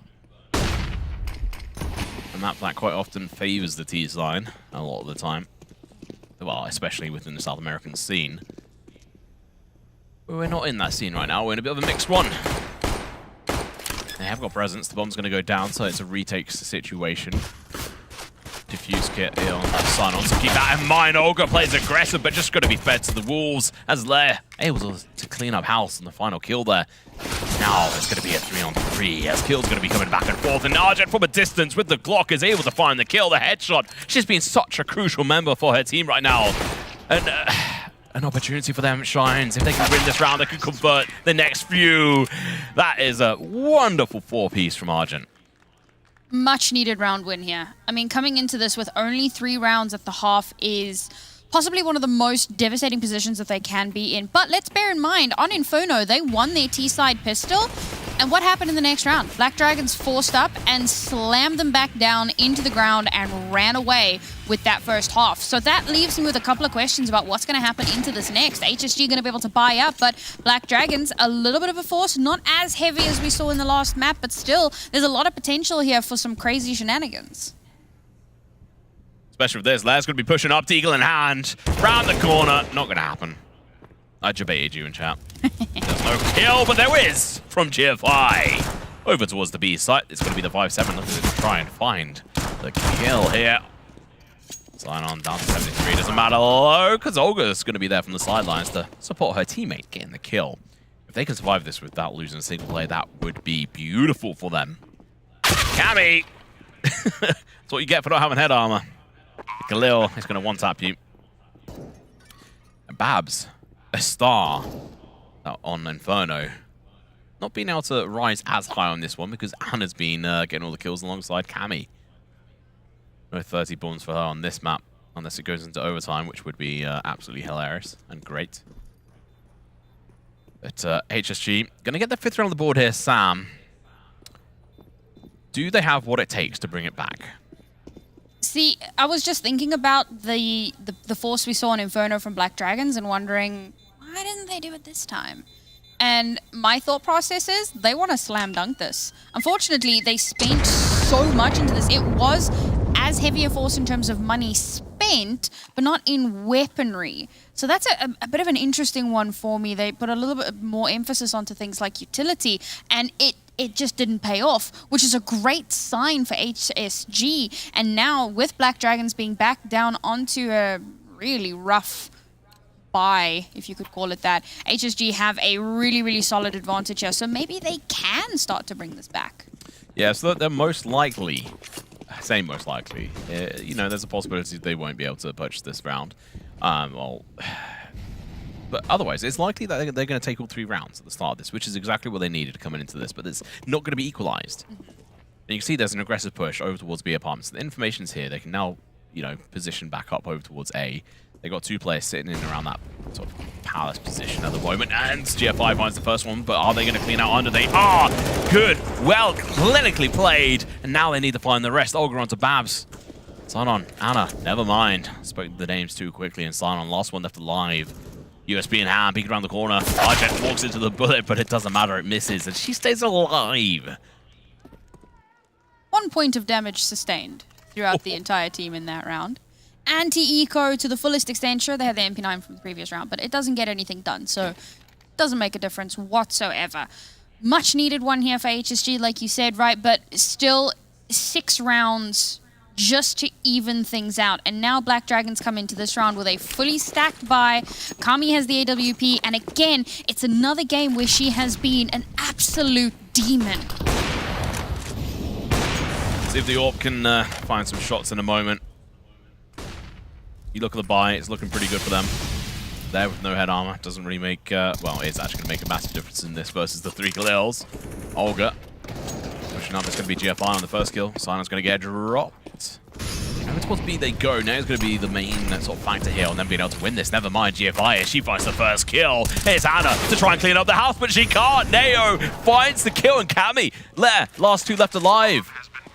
Keep in mind, that doesn't have any head armor, so trying to push up against these Galils, just don't bother. Live to fight another day. 2 defuse kits. They've got everything they need for the next round, aside from their other teammates who will have, you know, full round loss bonus, sure, or almost. Actually, no, yeah, full round loss bonus. Yeah, that's 4 rounds, yeah. Yeah. That's big. No, that's HSG. Ha, ha, ha. Boom. I really hate you sometimes. Same. You hate you sometimes? Every day. Oh, but not when I get to cast awesome games like this on Impact. 12-7. About to say 6, but there you go. I'm such a big Kami fan. Because she's not just an AWPer, right? Like, her rifling is up there. She's consistently so good. She's been involved in 6 opening duels. You know how many of those she's won? 5. She is just exceptional. I think they might end up having to, like, post this event. I expect we're going to be seeing a change up on HSG in regards to IGL. Depending on how they do into this half. If we see overpass, it could be a different factor, but I think the IGL, it needs to kind of change up. There's so many factors, right? Like, we spoke about it yesterday, but, you know, you've got one Mandarin player, one Cantonese player, two players from Malaysia, and a player from Brazil. And yes, they all speak English, but we spoke about it. When the pressure's on, it can be so difficult to get the right calls out at the right time, particularly for such a small scene where the players aren't necessarily as exposed to international communication. Well, I mean, Hazel was saying that she's learning some Portuguese. That's dope. I like Which that. is quite cool. Obviously, the Brazilian dialect version, I'd imagine. Well, I hope so. So to try and, you know, build that into some of their strats to make it easier so that Olga doesn't have that worry of, okay, I can at least hear some of these initial shouts. But good execution looking to come through over towards A. That's HSG. This is around. If they can find this purchase, it would be great. Initial comes out there, has to back off. Down to 11 HP. Sign-on steads at the moment, completely smoked off the bomb. Waiting to get planted at the moment. It has been dropped on site for that to be delivered. Olga can't get the trade-off as Neo is going to get dropped. The bomb is now down. Oh, good shot from Cali. Dabs as well. GFI gets dropped, but the trade's going to be coming through. You have to be careful. Hazel, she drops down straight into the Molotovs. This is not looking good. It's a 3, but never mind. 1v3, and it's quickly taken care of as you see Babs dispatch Argent. Round 5, potential momentum shifter, and that could just have been it. The second buy-in from Black Dragons, they play that a lot more patiently. They give up a lot of the space on the site because they want to make sure that they have a strong retake, get themselves into good positions. Kami, of course, goes absolutely ham, and that's a round on the board here. A round that we talk about must-win rounds, and HSG are at a point now where every single round for the next 5 rounds minimum are basically must win. They have so little space to work with, so little room to breathe here. And Black Dragons, I mean, so quickly they've wrestled back control. They're not looking to give HSG the space they need. I think Hazel should have upgraded into the AWP in the previous round. She would have been able to play at a pass position much better, rather than having that Galil. She dropped down. And thanks to the fact that she dropped down, that was really the end of her sign-on. Catches Nero just in the middle of nowhere. What was she doing there? Sitting on her laurels in this sandwich. Hazel, GFI, I mean, there's not even anything for me to commentate. They're dead already. I mean, that round was over literally in the blink of an eye. I don't know if you saw that. Sign-on just shrugged. And I agree. That is my response to that round. Right. Tactical timeout, I hope so. Yeah, what a weird, like, what was Sign-in doing in the middle of no man's land with literally no backup? I don't know her name. Yeah, she just stuck out. And I didn't see the player in mid, because it all happened so quickly, but there was the player in mid up towards the B connector position that also, like, just lost in the source. Yeah. Communication, this is what I'm saying. And it might not necessarily be that stringent on the language thing, right? It might just be that, again, synergizing, getting used to one another, understanding one another's calls. Yeah, they've got a substitute as well. So. Yeah, new player, substitute, like there's so much to deal with for this team. And they're playing against Black Dragons, who, I mean, we mentioned it, like their control has been so amazing. And just the discipline and the synergy between the players, they have almost every advantage over HSG at this moment. Yeah. They've been playing in Impact a lot longer. Obviously, Olga comes in from obviously playing in the South American scene for a long time within Impact for a couple of seasons. But Black Dragons, they've remained and they've been doing so good. They took down Furia. They did. Oh, Babs. Catches GFI off guard, but Neo hits the headshot silence, sent packing. Maybe this is the chance they need. The opener of all openers laying towards CT. She could try to put an end to this right now. She's looking to play aggressive up on towards this position. No flashes to help her. Never mind, they eventually come through, but they're just a sign of things to come. It's almost a double, but it's a 0 as Babs sitting around this corner. They know she's here. The flashes came out of somewhere. So they're waiting for a player to come through. The bomb is down. It's almost halfway through its timing cycle. Babs still going to be peeking around the corner. Neo exposes herself there, giving away this position. The nade, it's huge. Should find its mark. Gets a kill. The trade, though. Argent finds Cammy, but around the corner, Babs comes, the hero. The Knight in Shining Armor unable to contend with this, so has to back off and contend with be content rather with a couple of kills. Much better round. Oh man, night and day, right? That timeout was so important. I think coming off of a round where everything was really strange and everyone's looking at each other going, what did we just do? Take the timeout, go, all right guys, that clearly didn't work. Clean it up. Clean up your comms. Calm down. Like, yeah, you're one down in the series, you're a few rounds down in the map. You cannot afford to let that, completely destroy your mental. You have to take a breath. And I think that is one of the reasons that timeout was so important. But now Black Dragons back on their shenanigans. Anna and Kami both with AWPs. And it's going to work perfectly. Oh no, she looks away at the wrong time, but Sinon's there, plays aggressive, finds one. Maybe a second as they push on through. That's the bomb! Oh. That's an incendiary grenade going to be going down. Looking to try and regain control. They do manage to get the kill, but it's going to be multiple players here, including Kami. No, sorry, Anna rather, with the AWP. Oh god, they're already going to be down to 2 players. And you can just see this on the map. Anna, she's already switched up. She's pushed all the way over with the AWP, but she misses a shot. Goes up with the second one, misses the flick. But the information's there.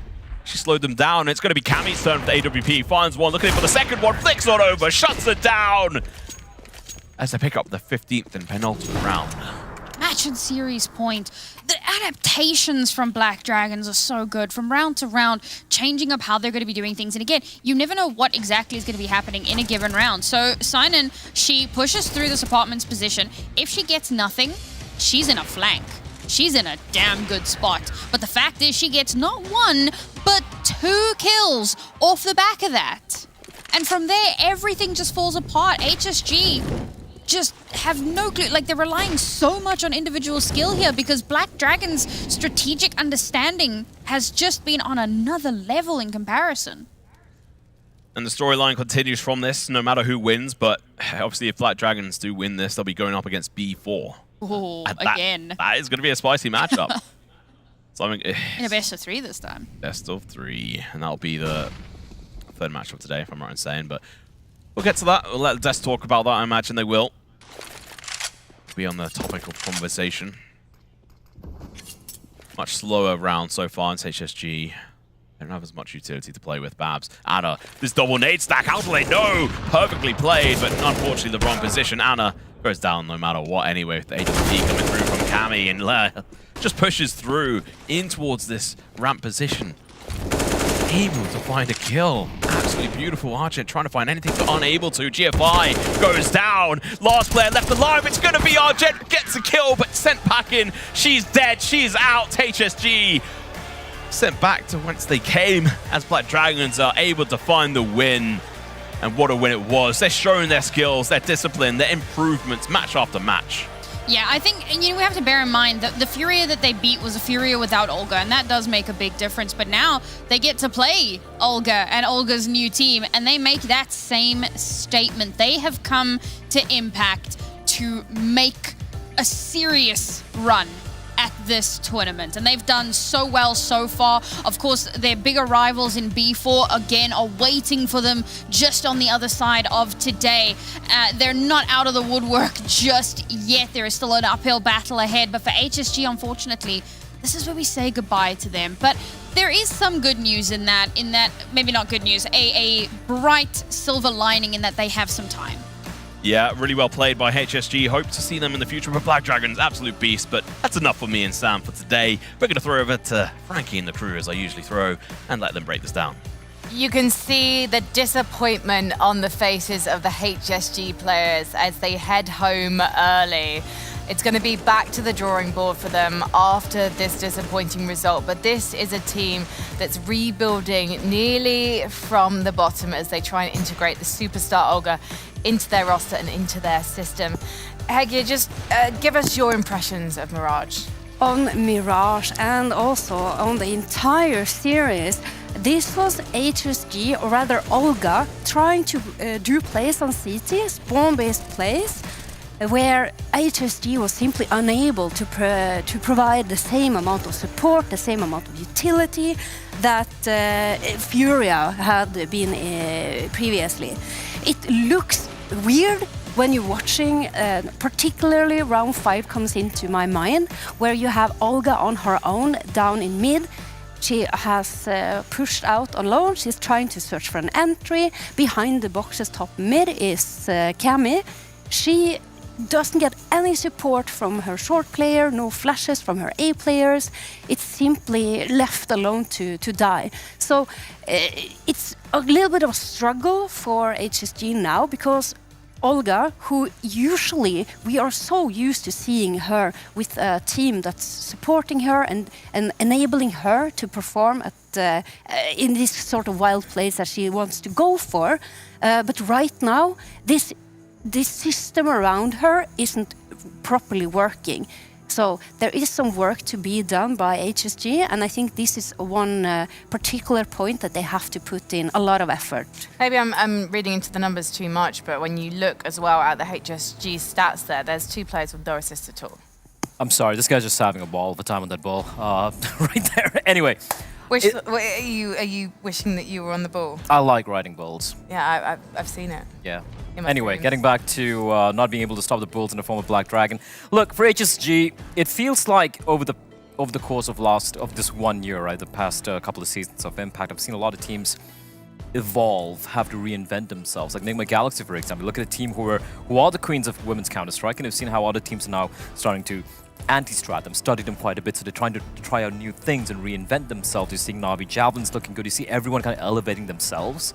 Watching this HSG team here, I know there's a caveat. They have the stand-in situation with Naomi, but you have Olga coming in, and they look worse than they did when I first saw them. It feels like they're regressing. It's almost like it's full circle, but not in a good way, and that is so disappointing for me. If it was a close, it's not even like the close game. It's the fashion in which they're losing these both the maps here, the fashion in which they're losing these rounds, where it seems so disconnected, so discombobulated, where it's like GFI and Olga, like, we're going to do what we're going to do. We're going to hope their individual skills are going to take us over the finish line. But that's not what the Impact teams are at this point in time. You're seeing some pretty solid overall high-level Counter-Strike coming out from a lot of the top-tier teams. And this is just not good enough. So even though you want to be a little bit more, gentle or kind to them, saying, hey, it's a new team and whatnot, and you have a stand-in situation, even with that caveat, that was quite an atrocious performance from a team who I had pretty high expectations from. So disappointment, yes, but on the flip side, Black Dragons played fantastic. They showed that yesterday, even though it was a loss against B4, it was against B4, against any other team, they can deliver. They did a great job. For HSG, it's back to the drawing board, and I really hope they fix it fast. I mean, when we're talking about the drawing board, I have something that I would like to do, Frankie, if I'm allowed. Are you asking to leave the stage? Are you asking to fly the coop? Okay. Bye. I'm I going love to you, and borrow because you turned up looking like that, you're allowed to do whatever you want. Setup, and I'm going to show you with statistics, with an actual number, the biggest issue for HSG right now. This is what you have to fix. Imagine maps like Inferno and Mirage. How important are flashes? So very good statistics to showcase how poor the flash situation has been today is the flash assists. HSG, 7 flash assists out of almost 112 frags. How insane is that? On a map like Inferno, you are supposed to be getting at least a flash assist for every single frag that you have. Just imagine the banana fights. On Mirage is the mid fights. So to have this low number is absolutely insane. Is no one taking the responsibility, do you think? Because in the past, I suppose, I remember them being able to flash. I can't remember who was precisely doing it, but I do remember that they did. I think it can boil down to the system, the plans, the protocols, the communication. You want to say, I need a flash, and when you need a flash, it might be so crucial on the timing that if it takes a little too long, that flash is not going to arrive on time, or like Blair was mentioning earlier, it's in the wrong position. Look, if it's a map that they're not used to playing, like let's say it's an Anubis coming out to play, and that's why I don't see the flash assists, I kind of get it. This is Inferno, it's their map pick. It's a map that we've seen them take down some pretty big names in the past as well, right? So it's not like they're having to reinvent anything too crazy. You still have the core of that old team right there. You have Olga, who's a very experienced player as well. I feel like there is a lack of a leadership in that team right now. There is no one singular voice saying, this is what we're going to be doing. This is the game plan for this particular round. It seems so discombobulated. It seems like GFI is calling for a bunch of other people over here. Olga's doing her own thing. And when you have that sort of like too many cooks in the kitchen scenario, this is what happens. And that, I feel, I think that explains a lot of what we've seen from HSG here. Well, on the Black Dragon side of things, we did see their leader making a lot of moves on the server because Cammy was an absolute beast with the AWP. Yesterday, she was hitting some key shots. We mentioned it earlier. She was also missing some. Today, she was steady as a rock. Yeah, and this is from round 5 where Olga was left alone in mid. Cammy, brilliant, gets into connector and she's going to have a third one on the board there as well. Such a brilliant match from Cammy. Yeah, she's been like, we were rightfully critical of her yesterday, right? A lot of missed simple shots coming out. Here she was hitting the easy one. She was going for a lot of combat opping moments as well, trading very, very efficiently with the team, being in front of the pack as the IGL as well, being amidst all the action while calling for a team. So, yeah, credit to Cammy. And listen, they're going to be facing off against B4 later on. And with this performance on her back, in her mind, she's like, listen, it's going to be a whole different ball game this time around, B4. Yeah, and I love to see it, her wielding this big up. And this one especially, like re-peeking that angle, holding her nerves, not shooting when with a jiggle peek, but just waiting, keeping cool.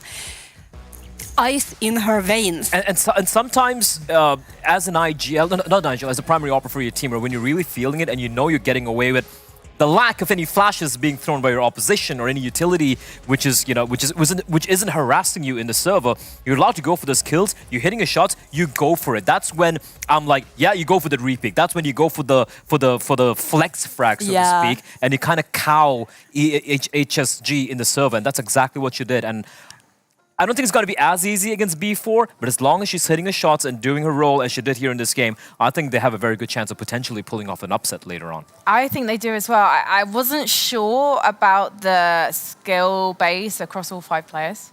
I didn't really know exactly what Black Dragons were working with because yesterday was the Anna show. But actually, we've seen impressive performances now across the board. We've seen examples of mechanical skills from each of them. Babs kept up that momentum as well on Mirage. She wasn't just a superstar on Inferno either. No, she did her part on Mirage as well. Her performance on Inferno was absolutely unreal. LX as well. Lea, sorry. Yeah. Absolutely brilliant on the server today too. So if all these pieces come together and Signon has also put out some massive numbers today, which makes me super, super excited to see her with that supportive kind of anchoring role. She's never the one who is really on the top of the scoreboards, but she's very, very equal on the Mirage side of things. So if all 5 players from the Black Dragons are breathing fire today, anything can happen. And this is the team as well, B4, that they probably prepared the most for because they're playing them all the time at the home. They have the most intimate knowledge. You might say they've played each other before. Before. Blair, why aren't you laughing? He's just shaking his head. He's like, I'm so done. You're not allowed to be embarrassed. You're the token male. Can we? Yeah. Well, you know what? You're meant to just stand there and look good. Did you not get the memo? I'm fine with that. I get paid, and yeah, you are. My rate per word is fantastic. I just don't have to say anything. You get paid to stand with us, though. I can live with that. Yeah, I know. I do want to point out one thing, though, and this is very damning. I don't want to keep beating on HSG, but I have to. Olga, 22 and 39 in that game, and she was tied in the bottom with Hazel. And these two are the bottom fraggers for this team right now. When Olga is bottom fragging in whatever team she's playing on, I'm not going to say it's because of her individual skills. We know how capable she is, but just the fact that she's not being set up, they're not utilizing her correctly. Now, whether that's a mistake from the coach, from the leadership department in the team, or from Olga herself saying, I'm just going to do what I want, I don't know. But whatever that is, it needs to be fixed. Yeah, it certainly has to. And I think now this is the perfect time for HSG to go back to the drawing board, to readjust, finesse. They're going to get Leo back on the roster, and they're going to put in the practice. Olga is going to to explain exactly how she likes things to be done. And if we see them come back later this year, I'm certain it's going to be a completely different HSG. Yeah, if they decide to stick together, they know they need to put the work in. Olga's only just moved over to Asia to practice with the team. I do have faith in GFI and the roster that they can pick things up. It's a shame that the foundation is so shaky to begin with. But we will see. Hopefully we'll get to see them at the end of the year in Valencia. Right now, though, let's move back to celebrating the victors in this particular matchup, because we've got a couple of representatives from the Black Dragons joining Heku in her lobby. We've got Sinan, and I believe that's Nicole from the Black Dragons here to translate as well. Hola, obrigada. It's lovely to see you. We'll let you guys have a chat. Thank you. Hello. Hello, hola. We're gonna do like a little bit of translations. Unfortunately, my Portuguese is not yet good enough, but the only thing I can say is parabéns. Parabéns. We're getting there, we're getting there. Obrigada. Thank you so much. Awesome. Parabéns, Tatu. Yeah, Tatu. Like we're learning, like we're improving. We're learning Portuguese, they're learning English, and we eventually, maybe in a year, we'll meet like halfway. But Perfect. right now, we still need a translation. What I want to know from Sinan is, considering the fact that right now you played against HSG, like which recently added Olga, a big name in the Brazilian scene. Was it in any way like special to play against her and also to beat her? A HSG teve a Olga agora, de alguma forma foi especial para jogar contra a Olga, que, poxa, foi para um outro time agora que é brasileira, e também ganhar dela. Foi muito interessante jogar contra ela, porque a gente sabia que ela é uma player muito boa no Brasil, top 1, foi top 1, saiu do Brasil como top 1. Então, ter jogado contra ela foi uma experiência muito importante. Querendo ou não, a gente não saberia como jogar contra o novo time dela. Seria um time com muita estratégia ou com muita mira, e a gente descobriu que o time delas gosta de trocar tiro. Playing against Olga is very important for them because, well, she left Brazil as a first player in Brazil, so she went to another team, and they didn't know about the team performance, and they didn't know they would be so aggressive as they did, and they are really happy about the performance and to beat against also Olga. But this is like the first time we see this roster on the stage in Dallas, but this is not the first time we see Black Dragons on the stage. I do wonder, like, what is the structure in the team, considering the fact that you had one roster, then it got signed by a different team, and now you have another one, and it improved so much in half a year. What is the structure of the team? Estou perguntando sobre a performance do time e a estrutura do time.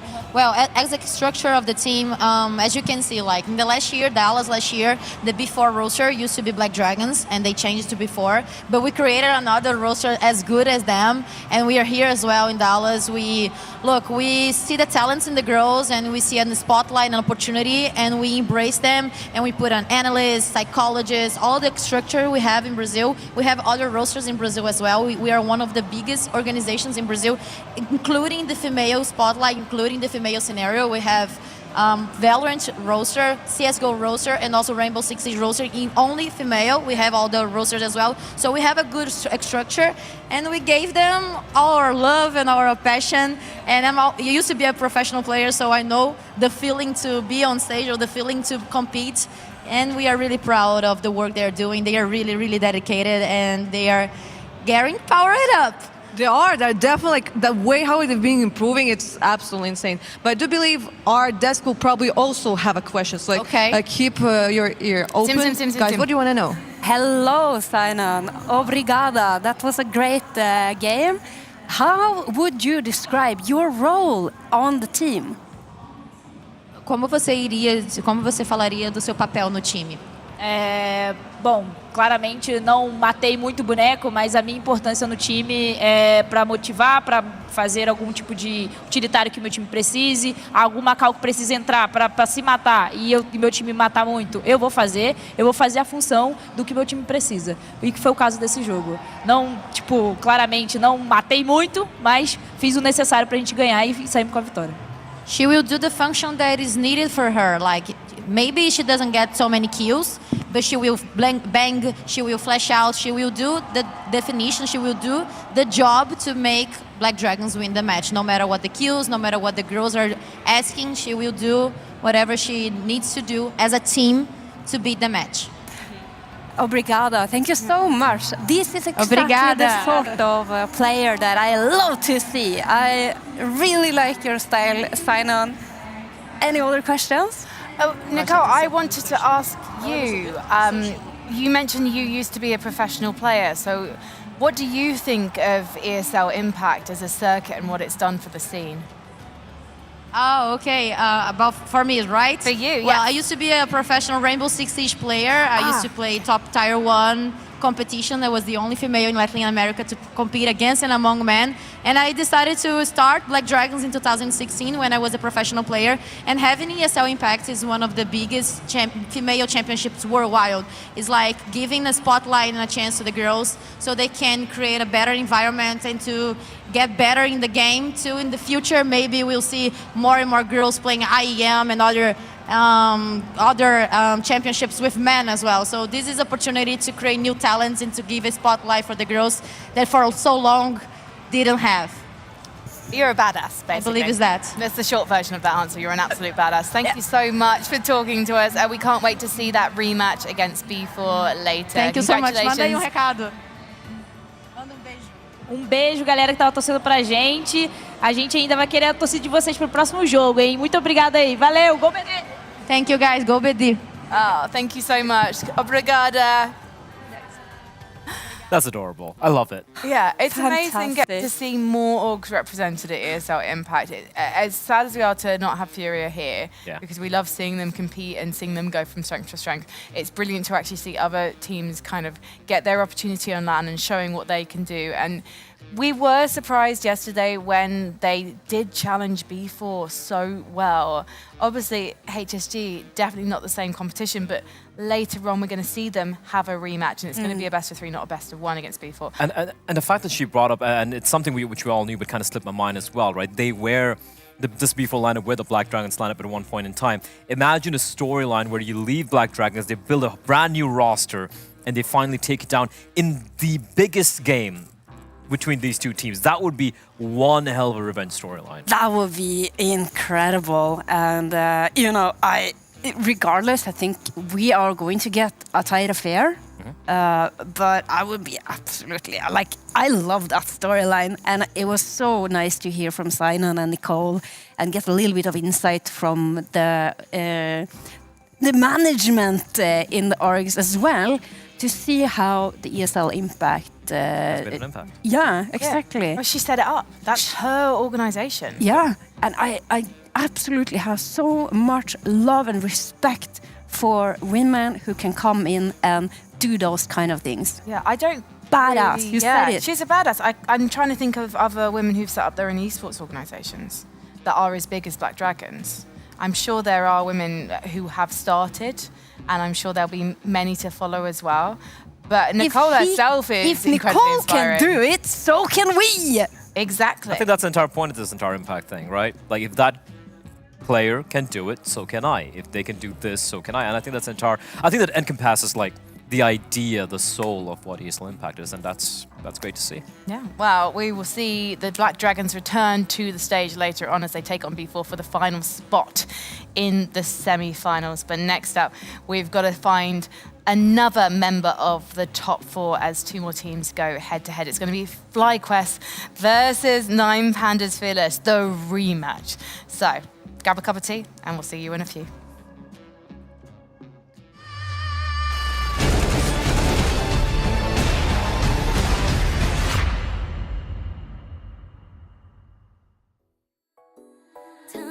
순간부터 눈을 뗄 수가 없었어 이 세상 하나뿐인 너 처음 봤으니까 빠졌으니까 Then you got me sinking low 사랑이란 단어로 썸도 아닌 썸을 타며 행복한 줄로 친구들이 다들 바보래 사랑 표현 못한 벙어리 한 번도 안 해봐서 어떡해 honestly Cause 1, 2, 3 중요한 건 you and me 내 곁에만이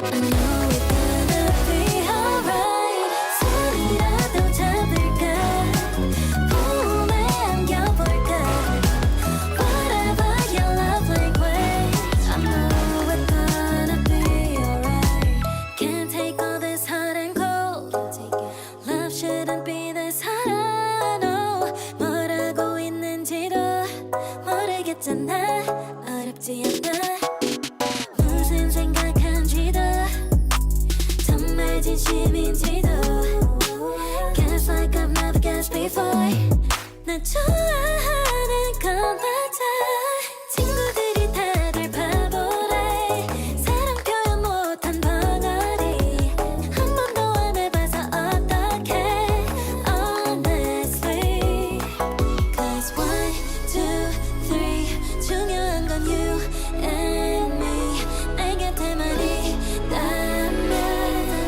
Baby can't you see 자꾸 쳐다보면 말이라도 걸어봐 속마음을 표현해 I know we're gonna be alright 손이라도 잡을까 품에 안겨볼까 Whatever your love language I know we're gonna be alright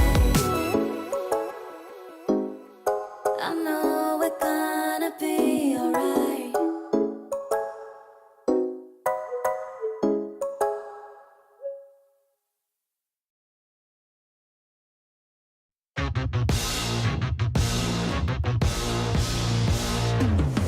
I'm sorry, I do not remember ordering a glass of your opinion. I'm sorry, I forgot the expert in all things me. It's you. My apologies, I didn't come to you first with every single decision. I'm the worst. I'm sorry, wait, you know what I'm not. I almost forgot. Don't tell me what to do. Yeah, you don't tell me how to think and live and be. No, I'm not you. Thank God, back off and don't tell me what to do. Don't tell me what to do. I'm sorry, I thought I unsubscribed from your junk mail long ago. It's time. I'm sorry, I only trust about 3 people. Anyway, one of them. My apologies if I managed to hurt your fragile ego. Like I said, I'm the worst. I'm sorry, wait, you know what I'm not. I almost forgot. Oh, no, don't tell me what to do. Yeah, you don't tell me how to think and live and be. No, I'm not you. Thank God, back off and don't tell me what to do. Don't tell me what to do. Feels like you wanna control me, but you don't own me. So here's an idea. If you are gonna be salty, could you at least paint tequila? Don't tell me what to do. Yeah, you don't tell me how to think and live and be. No, I'm not you. Thank God, back off and don't tell me what to do. Don't tell me what to do. Yeah, you don't tell me how to think and live and be. No, I'm not you. Thank God, back off and don't tell me what to do. Don't tell me what to do. Yeah.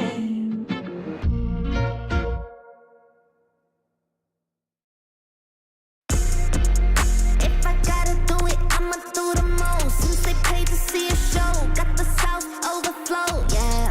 If I gotta do it, I'ma do the most. Watching me, they take no, raise a toast to the goat, yeah. Body be dripping in Fendi, pat on my nose with that Fenty. Money on me, I got plenty. Hundreds, 50s and 20s. Stage set, lot of them, rags. House by the lake, bought that. Ops to the brakes, draw back. Paddock on my wrist, on my hip. hit them with a drip drip. They gon' pay the VIP to get a pic with me. I'm a star. Brand new keys to the car. I'm the boss and the king and the czar. Got them so high, so addicted. Telling me I'm the only queen of his heart. Guess I let you co-star. If I gotta do it, I'ma do the most. Since they paid to see a show, got the South overflow, yeah. If I gotta do it, I'ma do the most. Watching me, they take no razor close to the goal, yeah. If I gotta do it, I'ma do the most. Since they paid to see a show, got the South overflow, yeah. If I gotta do it, I'ma do the most. Watching me, they take no razor close to the goal, yeah. If I gotta do it, I'ma be the best. You can bet I got the recipe. Mastermind creator of this high vibe energy. Only thing I'm loyal to is building a legacy. So quit testing me. Lot of commas in the bank, I'm a provider. Tell the amateurs stay in their lane, ain't no outsider. Bought a mansion in LA, right next to Mariah. Write a song, get filthy paid, price going high, yeah. If I gotta do it, I'ma do the most. Since they paid to see a show, got the South overflow, yeah. If I gotta do it, I'ma do the most. Watching me, they take no razor close to the goal, yeah. If I gotta do it, I'ma do the most. Since they paid to see a show, got the South overflow, yeah. If I gotta do it, I'ma do the most. Watching me, they take no razor close to the goal, yeah. Yeah. It takes a lot to be the best.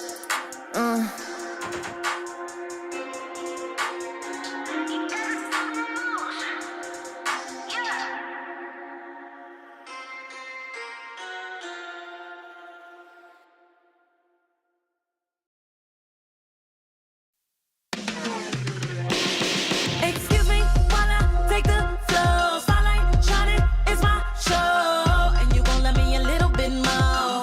Cause I got that electric glow. Didn't know it, now you know. Want you vibing with my flow. You ain't never gonna let it go. Once you see my electric glow. Fresh out the oven, I'm piping hot. Get too close and you might get shocked. Told everybody sit back, just watch while I climb all the way to the top. Oh no, no, I can't just pass by. Cause my electric glow, it shines too bright. And everywhere I go, I catch all eyes. They must have never seen a goddess in plain sight.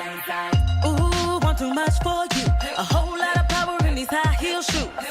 Ooh, shining how I choose. Cause I rule the world and my girls do too. Ooh, want too much for you.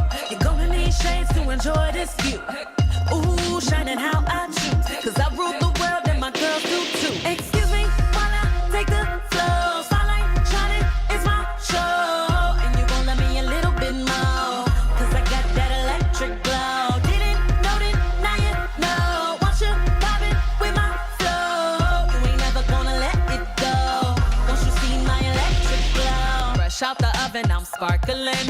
Lighting up every room I walk in, so intelligent. All I do is win. Didn't hear me before, let me say it again. No, no, no, I can't just pass by. Cause my electric glow, it shines too bright. And everywhere I go, I catch all eyes. They must have never seen me light up the night sky. Night sky. Ooh, want too much for you. A whole lot of power in these high heel shoes. Ooh, shining how I choose. Cause I rule the world and my girls do too. Ooh, want too much for you. You're gonna need shades to enjoy this view. Ooh, shining how I choose. Cause I rule the world and my girls do too. Excuse me while I take the floor. Spotlight shining, it's my show. And you gon' let me a little bit more. Cause I got that electric glow. Didn't know it, now you know. Want you vibing with my flow. You ain't never gonna let it go. Once you see my electric glow. Once you see my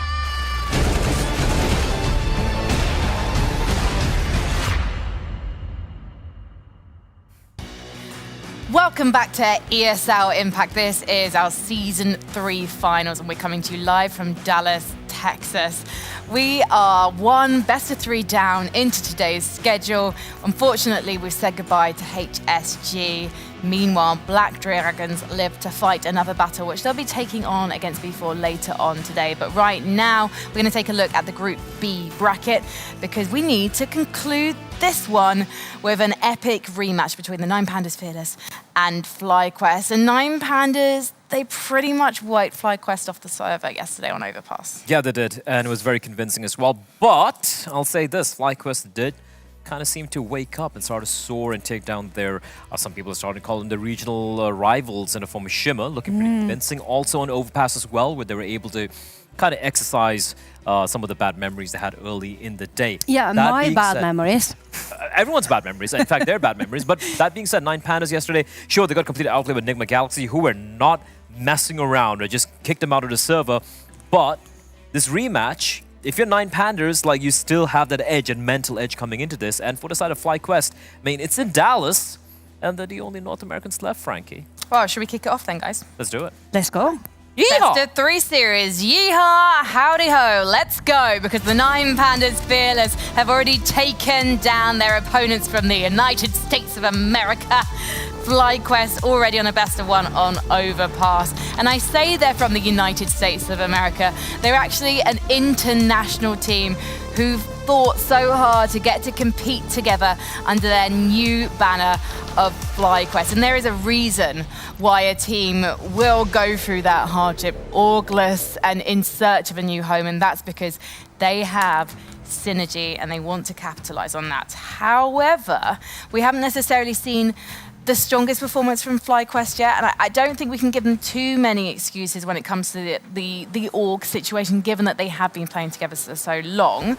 But before we actually talk about the players and the individuals on this team and our expectations, I want you guys to talk about the maps, because I know that you have been fiercely debating this one on the break. Precisely. I think it comes down to one crucial question. Who's going to ban Nuke first, right? Both these two teams, they both have Nuke as a permaban. Yesterday, I said, as the underdogs, we should have FlyQuest not ban Nuke, kind of force 9 Pandas to blink and go for, and the favorites go for the ban, and that's what happened. Now that's a best of 1 series. Over here, who's going to blink first? For 9 Pandas, even though they can potentially play Nuke, you are the favorites. Do you really want to float it around? And for the side of FlyQuest, do you really want to risk it as well? Because what if it winds up being a decider and you have never played this map before? Yeah, exactly. I think the stand-in coach of 9 Pandas, at least, I hope he listened to us yesterday, and this veto is going to go as good for 9 Pandas as possible. Not throwing things out there, but I hope he just had a little bit of a listening to what we were saying about that yesterday. And I have a bit of a question as well, right, for the side of FlyQuest Red. I know they like their overpass, man. I know they had the win yesterday as well against Shimmer. They lost in this very map earlier on. And that's immediately out, and it's 9 Pandas who ban it. That's... they're not wasting any time. They're like, all right, screw it. It's going to be boring as hell. Yeah. The pick, though. Now, here's the thing for me. Do FlyQuest still go with Overpass? Because Baby Yan, she's their star rifle. She looks lost on the CC side. She still hasn't managed to connect the dots and figure out how to play mid-rounds, late rounds on towards that A side. And it is going to be Overpass and a Mirage pick from 9 Pandas.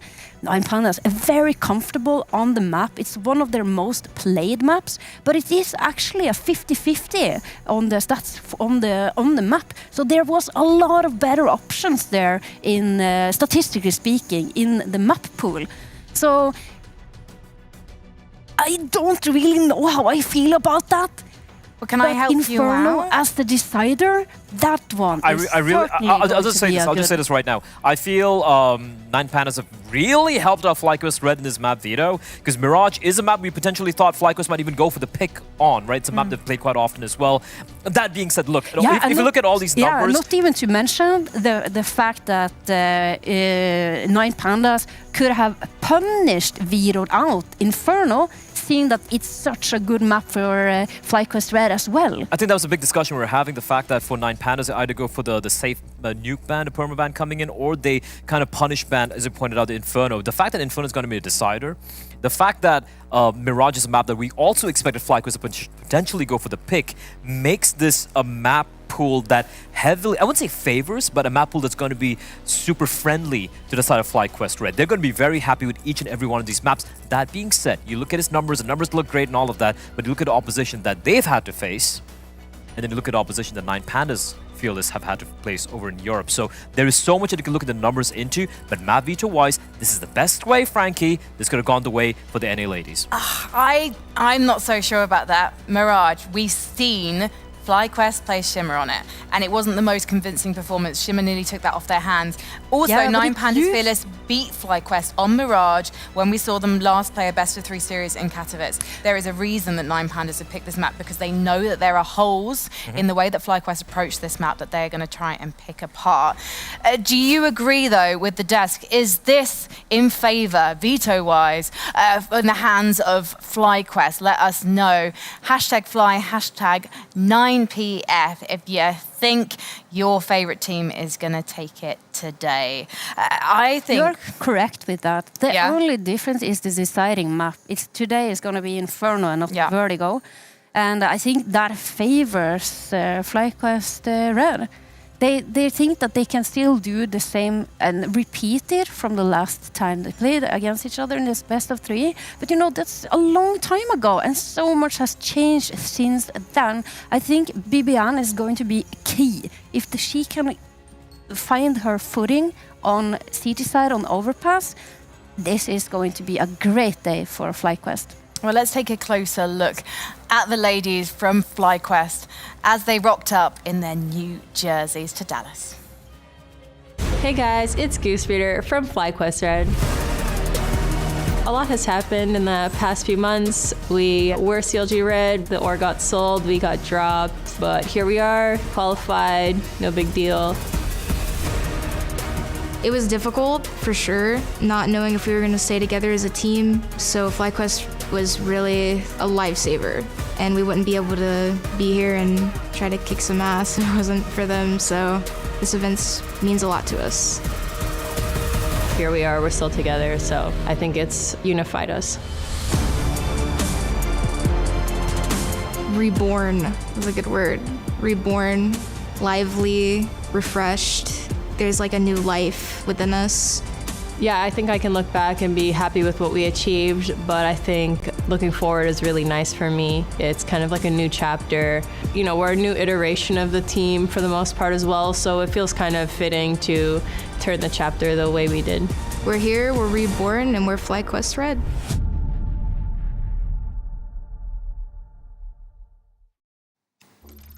Well, Professor Newt's got a little bit of a chemistry lesson on how to win rounds in Counter-Strike. And it all starts off with opening success rate. And more importantly, let's take a look at FlyQuest Red and more specifically at Kaede. Kaede in the entire league of ESL Impact has the best opening duel success rate of 72.5% whilst taking 22% of her team's opening duels. So that's already a good start of the reaction going forward. So here we got a little bit of Coyote blood, as we like to say with the Frenchie. Oh, looking very spicy already. But what does she need? So the team needs to set her up in order to get this train rolling, and especially to get that 5v4 advantage. If Coyote can get that 5v4 advantage, we have right here an 85.5% solution of win potential coming on in. So finally that last little bit comes in, and do you know what that tastes like? That tastes like victory. So, knowing what happened the last time 9Pandas faced off against FlyQuest Red, maybe this time around FlyQuest Red can set up Kaede for success and lead the team to victory. Anybody on this want some of this great success juice? I'm just going to say this to everyone watching at home right now. If you're in your chemistry lab, do not, and I repeat, do not drink anything from the beakers. Please don't. I'm just putting out it for legal reasons, by the way, Frankie. Yeah, also, you're not allowed to bring that anywhere near my dress, so. And you have to wear safety glasses. Safety always comes first. And just don't drink every liquid just because it's colorful. Oh gosh, he's doing weird things with his fingers. I don't. It's not longer nude, it is It's my safety goggles. What do you mean? He's a special child. I'll say that. Anyway, I do agree though. I think the numbers are great. But that being said, not the drinking part, the numbers. He was talking about the numbers, the entries, the 5v4s. Yes. But that's the thing. Again, the caveat being those numbers are great against the domestic opposition that they've had, like the Shimmer and some of the NA teams. Whole different game against 9 Pandas. It's going to be very different altogether. And for me, the worrying thing here is I don't want Goose Breeder to be the top fragger in the server for them to have a chance. I want Bibian to perform the way she usually does. I want them to make her feel comfortable, or rather she kind of figure out where she wants to play. And the fact that they've gone with Overpass again the 3rd time in this tournament makes me want to at least believe they've fixed how she's going to be playing towards the bathroom's position. Yeah, you know what? I think with this, with the rifle position towards A, it is a lot of pressure on that individual. You have to support your upper, you have to support Kaure, you have to enable her early in the round to go for aggressive plays if she wants to, if she so desires. The key factor here, if Bibian, if you can hear us now, in the arena, I would like to tell you, it is also okay. You do not always have to push late long into bathrooms for information. You can sit back on site and relax, have a cup of tea, and let your opponents walk into you. Well, let's see if we get that discipline that's sorely needed from Bibian and the ladies on Overpass later on. Right now, though, we do want to head down to the sidelines because we have our friend Heku standing by with a newly christened in-game leader of 9 Pandas Fearless, Fatal. In a few moments, we're going to start the second series of the day, but by my side, I have Fatal, who is now the captain and the IGL of 9 Pandas Fearless. Fatal, considering that you're now the IGL, I do want to know, who actually helps you the most in the team? I think all team helps me a little bit in sometimes, so I think they all help me. But are there any specific maybe situations that they help the most?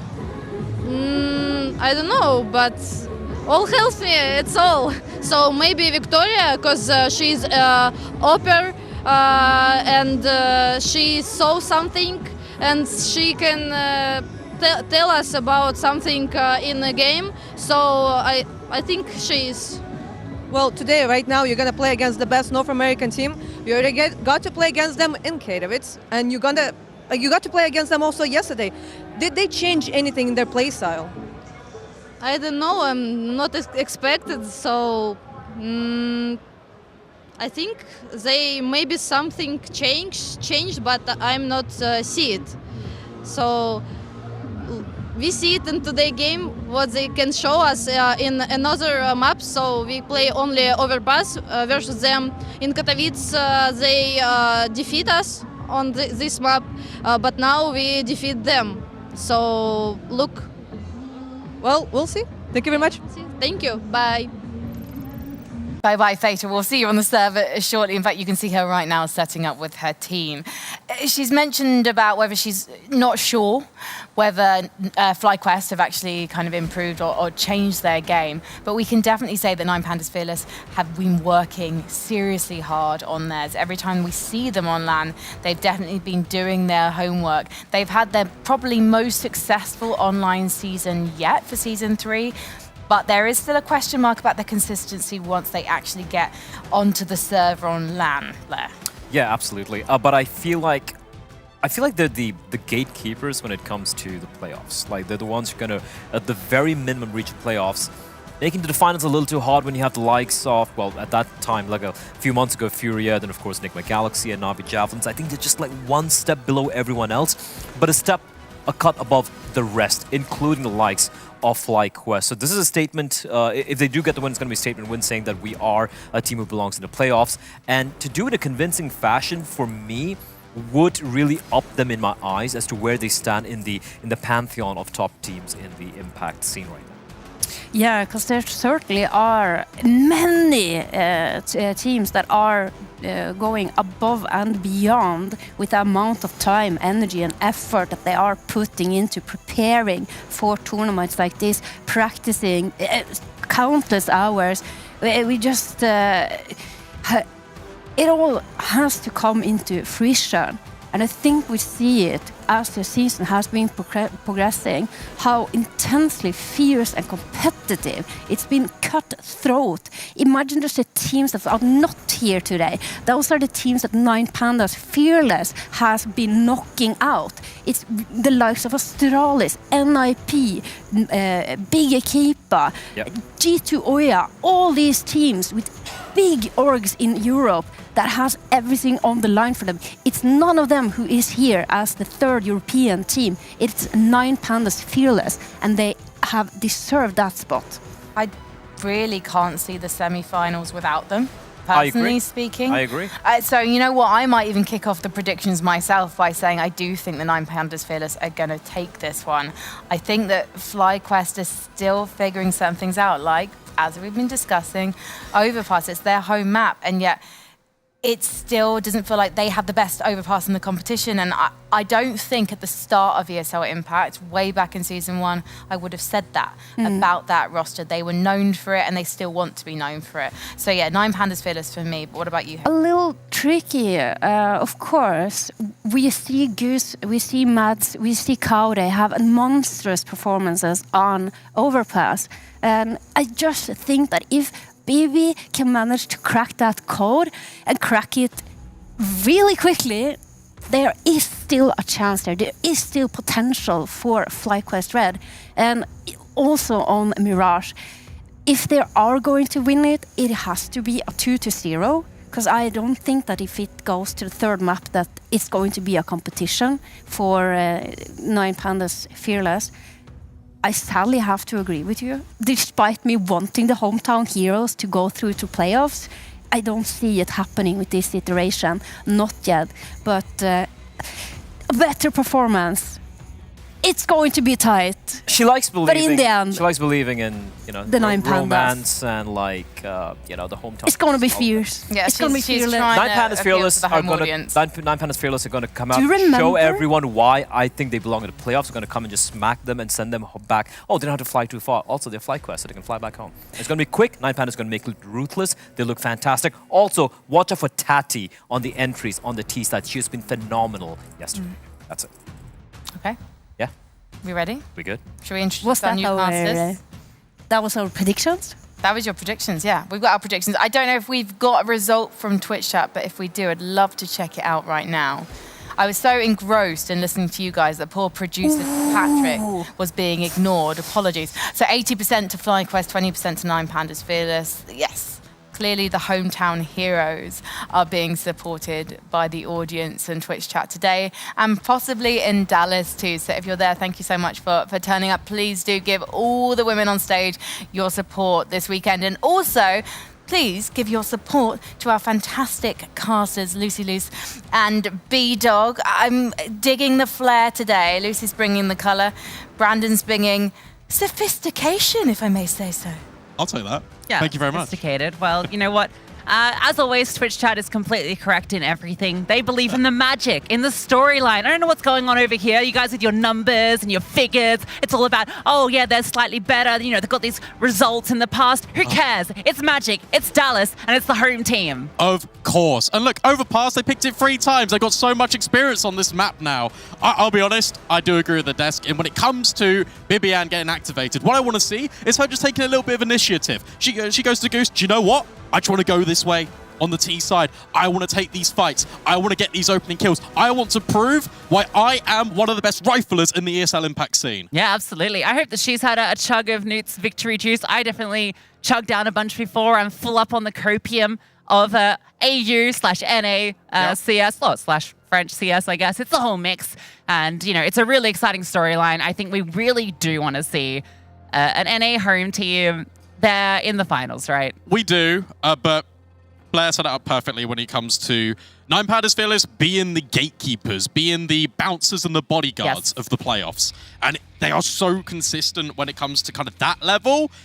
And I do expect a similar performance, but I want to believe. I really want to believe KD have back-to-back collaterals. You know, Yeah, that doesn't surely happen that every means day. something. That absolutely has to mean something. But yeah, 9 Pandas, not only the gatekeepers here in the playoffs, but the gatekeepers in Europe as well, right? In terms of they've denied all these up-and-coming teams the spot at LAN because they always come through in the most clutch things ever. So, you know, it's I expecting to see that here. This team looks a lot stronger now. It feels like Victoria, without the hassles of having to call, has actually stepped up her individual game. A lot more of consistency out of her, which has always been the issue for this team and the thing that's prevented them from going to the next level. Yeah, agreed. But you got to bear in mind that Fatal is one of the highest rated players on this team. And you can kind of argue that on the other way. You can look at it on the other end of the coin. Like, how is this going to affect her individual firepower? But you're right. The fact that we are getting more high numbers and more consistency out of Victoria is really good. I feel like Elizabeth is someone that needs to also be brought up into the conversation. And I don't think we've even mentioned Shu. And Shu, for me, is the most consistent player on this roster in its entirety. Yeah, I feel like Shu and Fatal are this combination that when they're out in the prowl, you just know they're going to find impact, right? Between the two of them, they're two of the most mechanically skilled riflers I think we have here in Dallas in general. So this team has a lot of firepower there. That's a pretty cool rag. Would you ride the bull? I could try. How long do you reckon you could ride for? Oh, Or you get bucked off, thrown to the side? I reckon I could do 20 seconds. 20 seconds? On a good day. That's how long you could ride for? Yeah, I reckon so. Okay. So it's a solid effort. Not a lot of endurance. All in a day's work. Not enough practice, but... No, clearly not. I think also as well, look, if you reflect back on the best of 3 yesterday with FlyQuest had against Shimmer, what was quite scary is, especially on Overpass to start with, the fact that it was just Goose Breeder. And it took a very long time for the other individuals to get involved and start to kind of rise to that level. We can't have that here. We need everyone firing, coming out the gate very strong to begin with. And Frankie said it best on the desk. Your voice, NA, needs to be heard very loudly for the girls in FlyQuest Red. Yeah, we saw the Mads gang back out in action, of course, supporting FlyQuest Red. There's the whole crowd is on their side, and you got to wonder how much of a factor is that here today, because yesterday they were against another NA team, right? So there's a bit more of a split in the crowd. You had support on both sides, but here, very clearly, the crowd is going to be favoring one team. Yeah, absolutely. And you know what? 9 Pandas, they're no stranger to that, though. They are thriving in the environment, and they're thriving on the server. But with that music, there's only one thing. We see the flyovers. Lucy, it's time to get involved. Map number 1. It is Overpass, and it is live. Let's see what FlyQuest Red will deliver. The T's side starting off here. Goose going to be going down into the underpass, bomb behind her, and it's, okay, a few players coming on down. Bibian taking points straight out fast in towards B. That flashbang's great from Shu, though. Sets up Elizabeth for the swing, and the Aussie goes down early. Yeah, look at it, though. 4-player lean straight out the gate for 9 Pandas. Victoria has actually spotted out these players already. Can't take advantage on the position. Falls back, waits for the support. Yeah, it's given a lot of space here for FlyQuest Red to get that bomb down. No kit as well. Keep note of that as Victoria falls, puts into the 4-on-4. Shu has arrived to try and fight her way onto the site. Takes down K at 8. Looks like the T's do want to continue fighting forward. Kelsey, a massive double. Such a big presence for them yesterday, and Mads as well delivering. All now on to Shu. 2 more kills to find to add to the 2 she's collected already, but with this post-plant position, feels almost impossible for her. Looking desperately for something, but it's Kelsey that finds the kill. Yeah, really nice off plant coming out of FlyQuest Red as well. It gets a little bit scary when the player's isolated on default, but Kelsey steps in. You got the long player as well. And it's a pistol round for FlyQuest Red. A pistol round, finally. They were eluding them in every single match yesterday. It's what they need. It's a great start. Kelsey, this is phenomenal. The fact that she just finds both there as well. 9 Pandas, you feel like they don't actually play that incorrectly. It's just the firepower coming out the doors early. Yeah, cool round, like just the fast presence as well, out towards Monster. And okay, Victoria, another nice entry for 9 Pandas. Fearless takes off the head of Bibian, and you can't even blame her for that.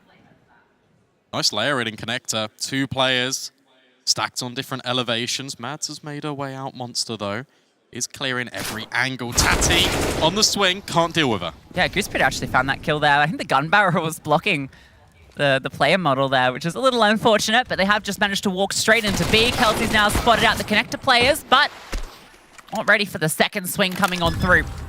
Player advantage back for 9 Pandas, but the bomb is planted. Yeah, Elizabeth trying to creep up.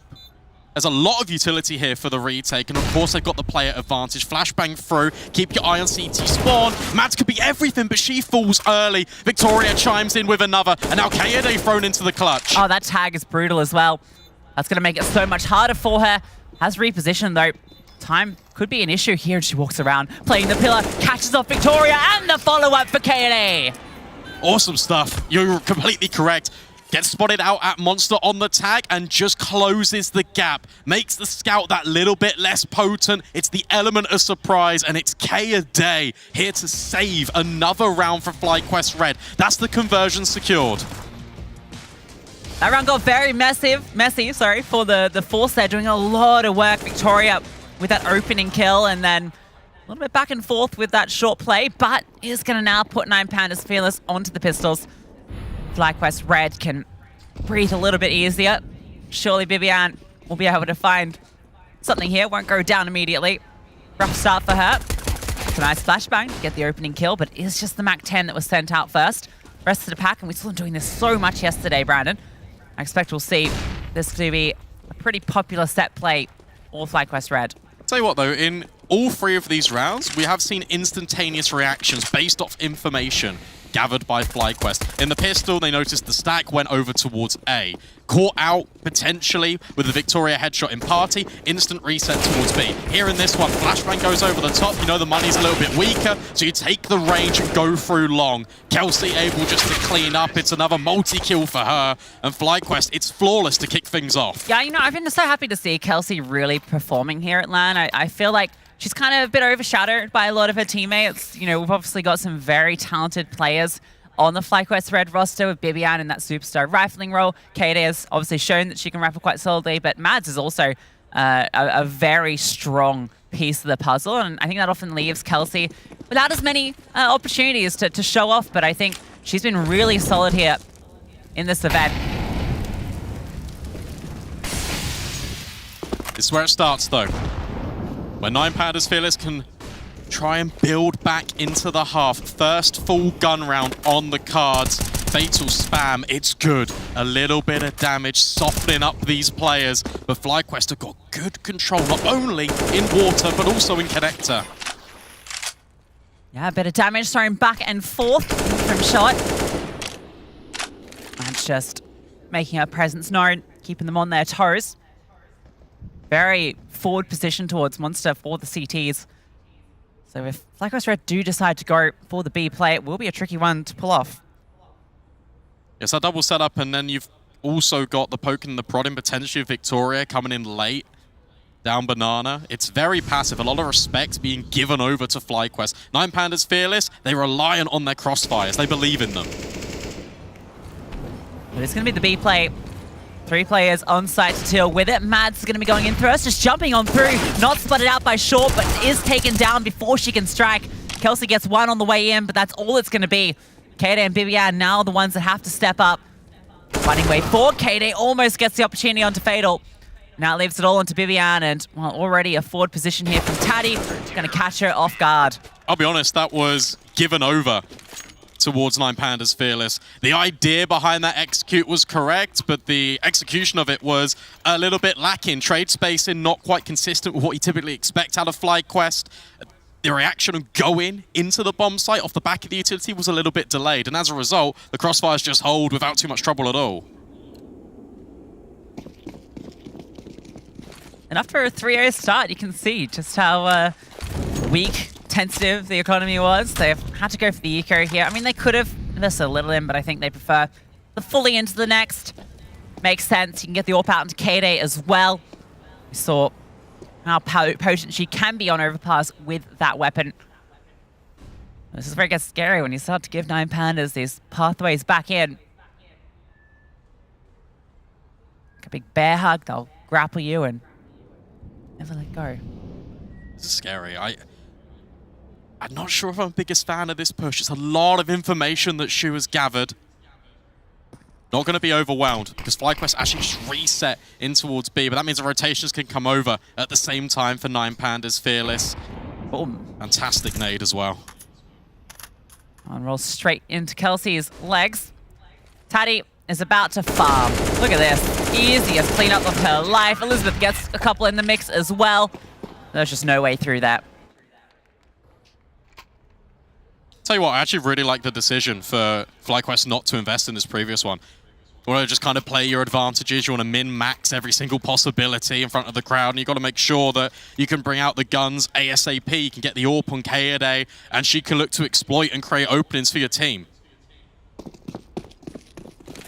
Victoria's AWP out, and Kaede's. This is a head-to-head I'm very excited to be keeping an eye on as this progresses. Vivian as well. Definitely the conversation piece of this entire series is mostly around her performance here. Very forward setup here from the CTs. 4 advanced over towards A. Vivian's about to greet them, and oh, it's a bit awkward. She does get the kill. The trade is immediate.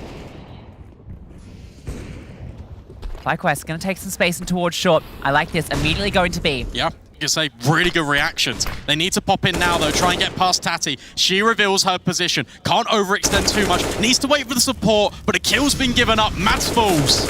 Yeah, sort of gives that one over for free, but they are able to get the trade. Bomb can be planted, and everyone from the CT side is over towards CT or Heaven. Kelsey swings in through one. Nice shot.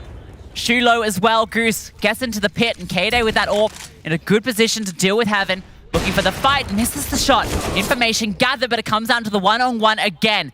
Shu is on half, but not going to matter with this AWP in the hands of Kaede. Peering around the pillar, looking for the fight. Shu's creeping on forward.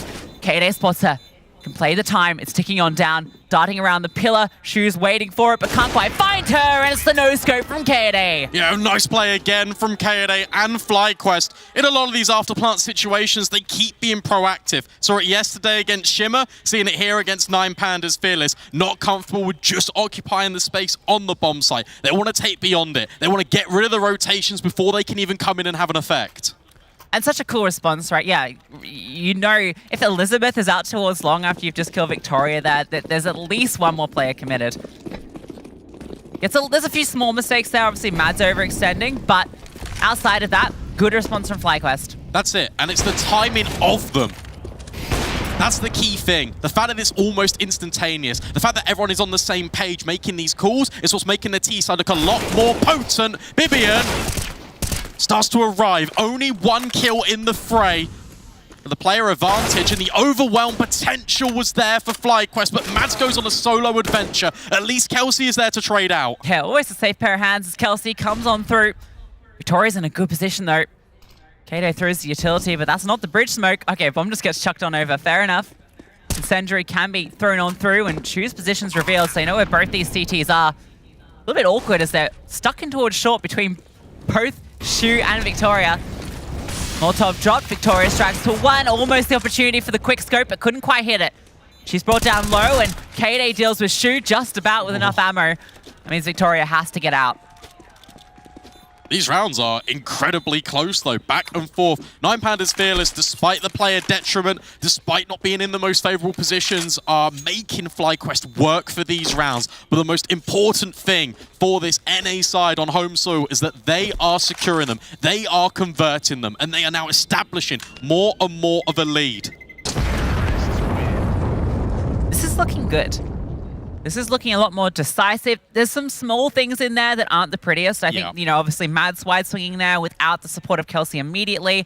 Kelsey does get the trade because, you know, just catches her off, Taddy off guard, not ready for the follow-up, but could have been better on the spacing there. So there are some minor little issues, little niggling bits that can be improved, but it's definitely a lot more comprehensive, a lot more well thought out and executed than what we saw yesterday. I think that's the thing as well. When you take a look at just mid-round calls, it doesn't necessarily matter if they are quote-unquote the best play. If you're all on the same page, if you're all doing the same thing, that's where it's the most effective. And at least that way, you know that you're giving it your best efforts here.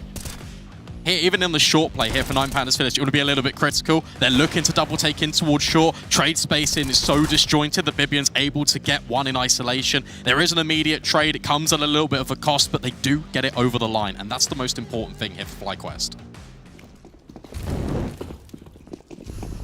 Warp around the pistols now.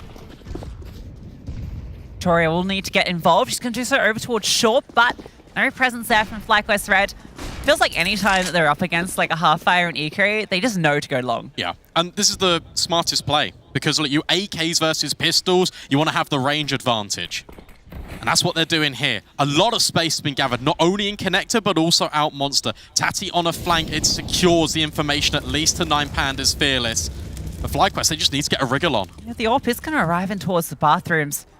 If they can take the space towards bank and plant CT side, then they'll be in a safe position and surely should be aware of that gap. Victoria hits one, almost looked like potential for the collateral, but oh no, Fatal's found another, and now Victoria's dropped the bomb.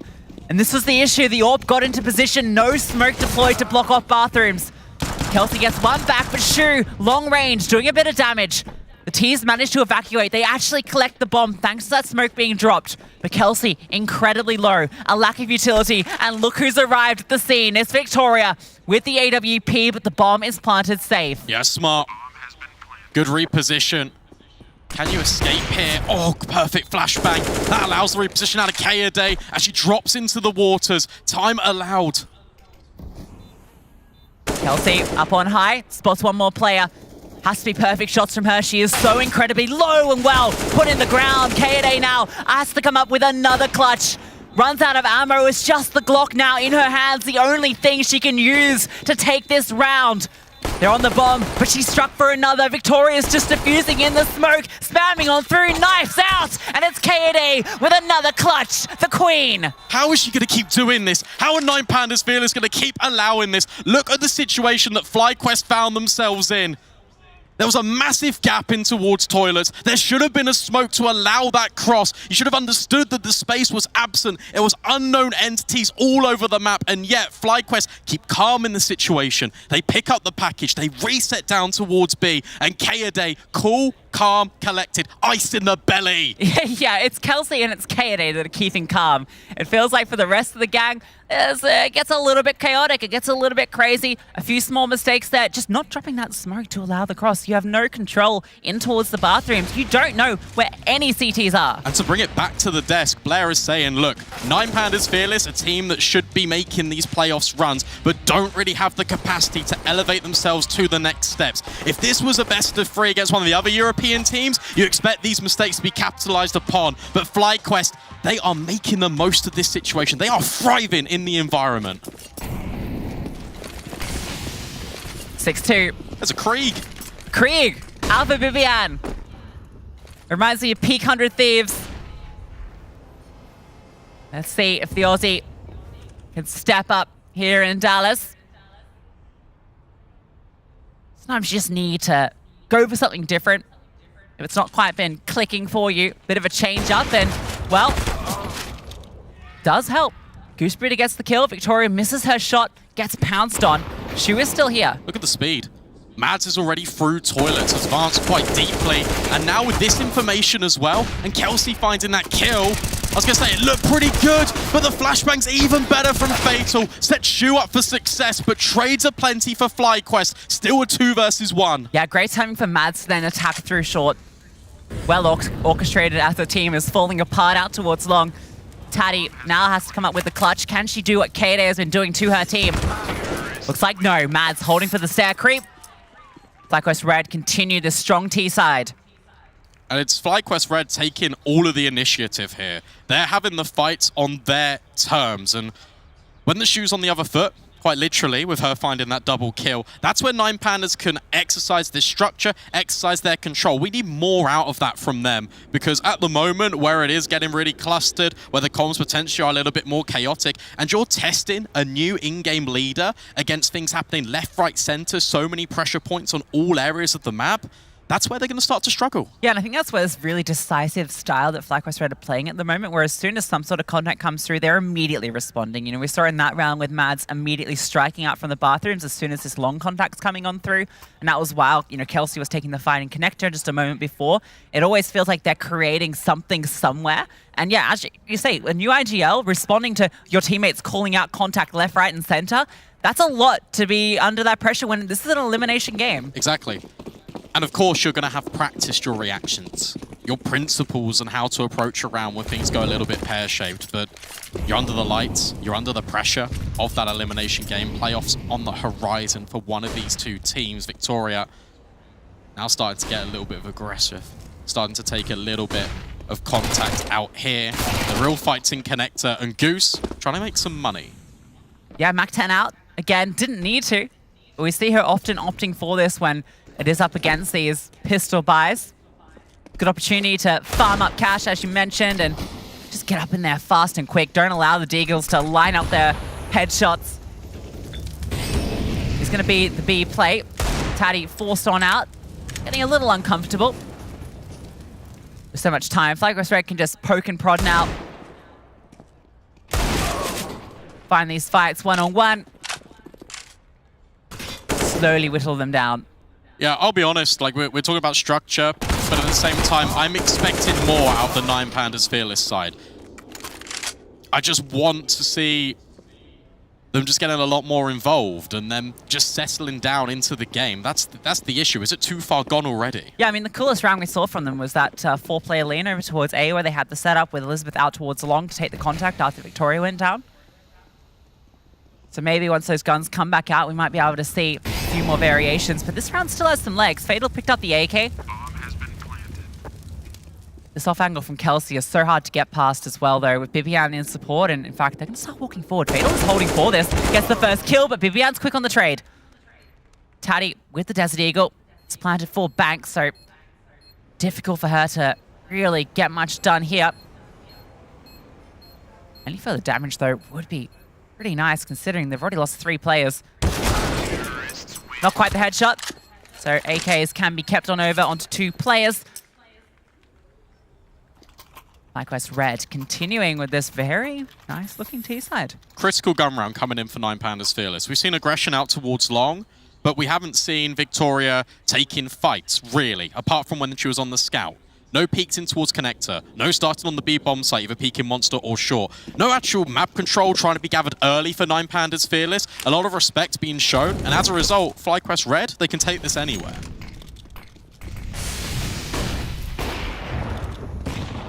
Double up. Shu has hers out.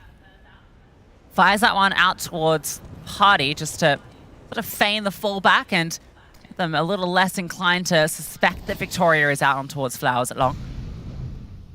But at some point, Victoria will have to drop back. Smokes will fade. I think that one that's in towards bathrooms will give her a little bit of room to work with, so she might wait until she knows at the timer that one's faded and then fall back. But again, look, there's no information. The Orbs now come back down on towards B. You got a late rotate out of Fatal. So Victoria is now temporarily isolated. Smokes come in. It gives a clearer indication of where FlyQuest Red want to go. Fantastic shot to kick off Proceeders. Now Fatal's here as well. Yeah, nice shot out the gate, but still to get past Fatal. She has dropped Kelsey with the bomb. That's going to commit FlyQuest Red to this attack. Their utility is actually very low. There's no smokes left. Just flashbangs and a single Molotov. They fall back to reset. Their objective still has to be A. Banks coming through as well. Taddy starts to crawl out the connector. Gonna be in the back lines in a moment. Here's the scope. K-Day is dead to right. Shu finds one as well, and this round just falls apart. Yeah, what a costly mistake from FlyQuest. Leaving the bomb on its own. Just dropping it. And then, okay, well, we now have to go into this angle. There was a time in there that they could have hit, but it just didn't quite work out. Where was the execute? Exactly. That's the thing. It's just so disjointed that there is smokes coming in. There's mollies flying over, but the flashbangs are late. The players are arriving on the scene a little bit earlier. They're going ahead of their utility. And the crossfire is just completely flawless. Shout out to whichever 9 Pandas Fearless player it was that has the Greyhound Gaming mousepad. I missed smoke. Shu lucky that no one was peering from the other side, but money's not there to support the AWP, so she now gets free reign. That's a little mistake you don't really expect to see. Taddy's not making mistakes in short, though. Drops the bomb again. Now Shu with the AWP in a good position to hit a few more prime shots. Oh, misses that one as they jump around, but now the PG-50 in hand. Can't collect alongside Fatal. Kelsey gets one back. But 4 more to find. They know exactly where she is. The bomb is in their grasp. There's not really any way into this one for Kelsey. Yeah. And look, you're against the lesser buy, but the principles are still the same. It's good to see the tempo setting is now coming out of this CT side. They're making it uncomfortable for FlyQuest to try and take this map control. They're fighting, opening duels on their engagements, on their terms, and they're finding success with it. It needs to be more consistent, though. It needs to be consecutive rounds in a row. Because 8 on your T side, I said it yesterday, I thought 7 was more than enough already. 8, that's looking phenomenal. Yeah, and I said it yesterday, I didn't feel like it was enough because the CT side had been looking lacking. Now, it did look a lot better against Shimmer. That's a different team, a different caliber to 9Pandas. Of course. I think 10 would feel good. We can agree to disagree. I still think 8's fine. But we'll see. Victoria peeking. Should be 5 for 9Pandas. Uncharacteristic missed shot. But I guess that lets us look ahead. And it also lets us just bring back these talking points. I said, look, I want more impact out of all of these players, not just Goose Breeder popping off. Kelsey has been phenomenal this first half. Kaede, her impact's been felt since round 1. Her clutches have been instrumental in keeping FlyQuest in this half. I still want more from the rest of the gang. Yeah, you got to remember, like, what, 3 of these rounds would have been the other way if those incredible clutches hadn't come through. It's true. So the lead is almost misleading in a way. And it's something you can't rely on in the future. Needs to be a team effort. Victoria scoping. Oh, a little bit of a time in, but that's okay. Spots them now. Has to fall back. Actually takes a lot of flack from that peak. Fantastic nade, and now she can just swing with shoot. They're just trying to overflow. There's enough players here. It's all okay. Only one casualty in the mix, and both snipers get to stand tall. Yeah, it wasn't even Victoria that went down there to the Glocks, so she was able to avoid the trouble.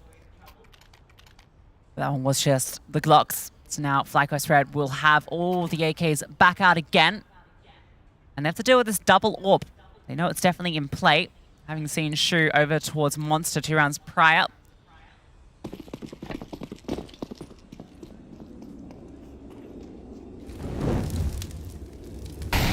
Pretty defaulty out the gate from FlyQuest Red this time around, spreading out.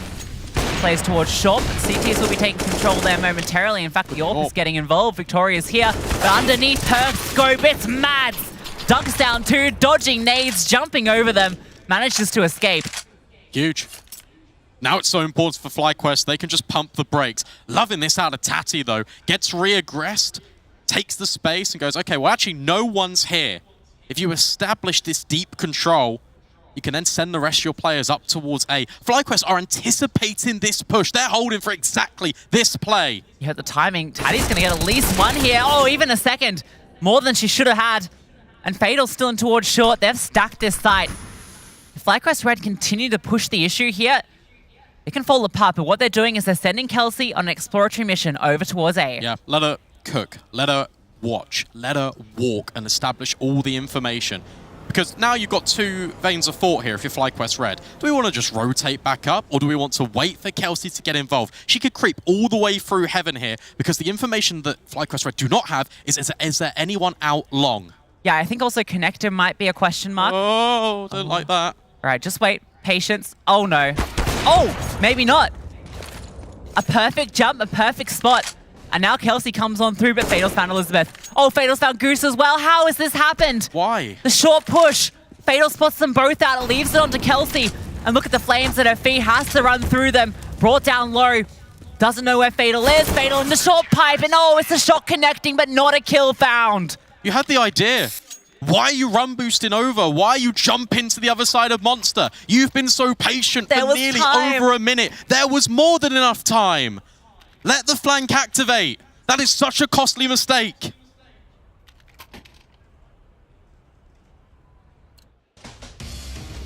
After all the hard work done in short by Mads as well. But you've got to give a lot of credit to the mid-round here for 9Pandas Fearless. For both Fatal and Tati to re-walk the same position, establish the control back. Painful round to lose. Now you got 4 players on Mac 10s. Pace. Name of the game. Victoria with the AWP. That's a funky smoke. Actually gives her a bit of space to play around, and okay, yeah, is the lurk smoke to allow him to get up close.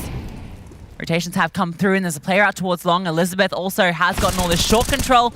Long-range engagement certainly should favor her, but does take a bit of damage, has to fall on back.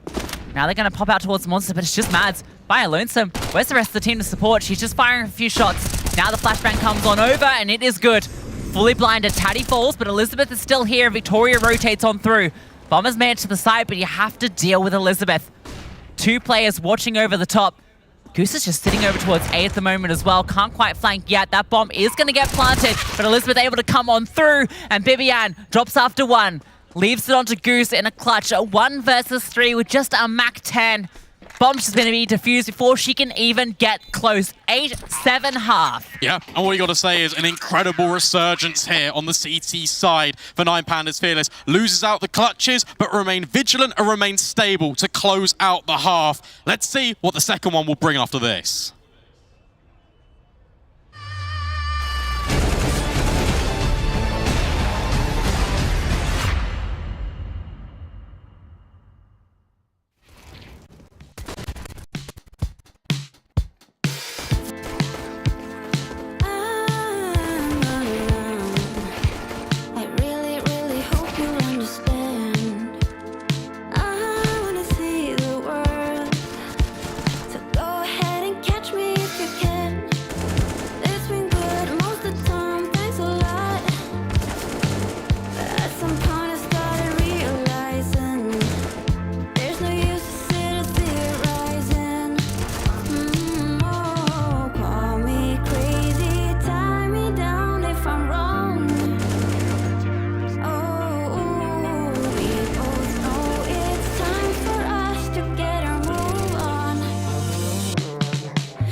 From an 8-2 lead for FlyQuest Red to just a single round now separating them as the sides switch. It's a little bit scary for North America's last hope. Yeah, and when you take a look at the face of things, whilst we were praising FlyQuest for the speed of the reactions, it was a lot of clutches, and that's what it came down to breaking the economy and establishing those 8 rounds in the first place. 9 Pandas Fearless assumed a lot of control to close out things in the first 15.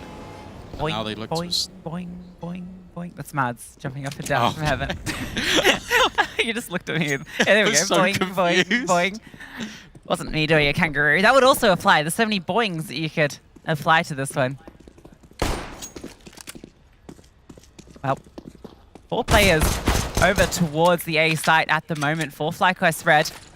Utility going to be flown on out, but it is a little bit of a fakey-wakey. Now going to be making their way back over towards B. Goose with a lot on her shoulders here, but the rotations can come quickly. Yeah, they can, but she needs to find this kill towards Monster. Good start. Fantastic. And now she could just run away and be a nuisance. Now everyone can flood out here, potentially, for FlyQuest. Goosebreeder finds another. Yeah, that should be enough. Elizabeth feels like she needs to now come out and get involved. Jumps around the corner, and there are a lot of CTs waiting for her. Victoria now. Oh my god, Victorian for Fatal. They've found 2 of the bombs on their back. They can get out of there. No way. They've just carved open a pathway through towards that A bomb site. Know that Goosebreeder was in towards short, but it's Kaede who's also coming to join her. That's aggressive, but it's a fantastic headshot, and the bomb is now planted for FlyQuest. Yeah, super risky there, but they were just worried. They were worried about the fast flank up through behind CT, and they go for the default plant, but, well, it's the other direction that FlyQuest Red opt to go, and now they pick up the second pistol. What an incredible round out of Goosebreeder. Said that she needed to find the kill in towards Monster, and then she takes the space away from 9Panda's Fearless. You think that's going to force them into the amount of CTs that's going to rotate, and it's going to be in favor of that defense. Instead, they cut them open and smash them to smithereens. Glocks against USPs at close range. There's only one winner. It's Victoria and Fatal that make it look costly. Yeah, it gets so scary there. From a 5v2 to a 2v2, but Goose, well, unruffled. Force in from 9Panda's Fearless, no surprise given they got that plant down and did a lot of damage, and they're looking like they're going to be grouping up over towards B. That smoke does come through just at the right time. There are only 2 players on the site, and this is just pace running on through, but the bombs drop. They have to run through the smoke. Out of ammunition though. They both fall on the site, the 2 defenders. Bomb can now be collected, and everyone from the CT side is coming through short at the moment. A nice boost, but a utility thrown forward as well. Kaede has a really good angle. Vivian's forced back, but are you expecting the M4 up on high? Oh, she's forced forward. The flames, they tickle her feet. Now she has to get out. Cannot believe that spreads. False sense of security. Victoria takes the shot and is trying to bait in the SMG further. 9Panda's Fearless not yet planting the bomb. Yes, this is really good for FlyQuest Red, though. They can keep taking pot shots, keep doing damage, keep making 9Pandas uncomfortable. Looks like a boost will be established here. Vivian getting up on top with the MP9. Gonna be a little tricky at the long range. Yeah, surely you put the M4 up here. Yeah, also, there's just no kit, but a bit of information from the jump. They can't go for it. No. And they shouldn't. This is the right move. Keep your premium weapons, carry them forward into the round. 9Panda's Fearless actually just being a little bit static on the bomb site, trying to make FlyQuest either walk back into them or sow the seeds of doubt so they start to rotate away when they fully commit to this plant. Solid response coming out of the T side as well, and just when you think the boost was going to find success on Kaede, that molly spreads and ticks at the worst possible moment.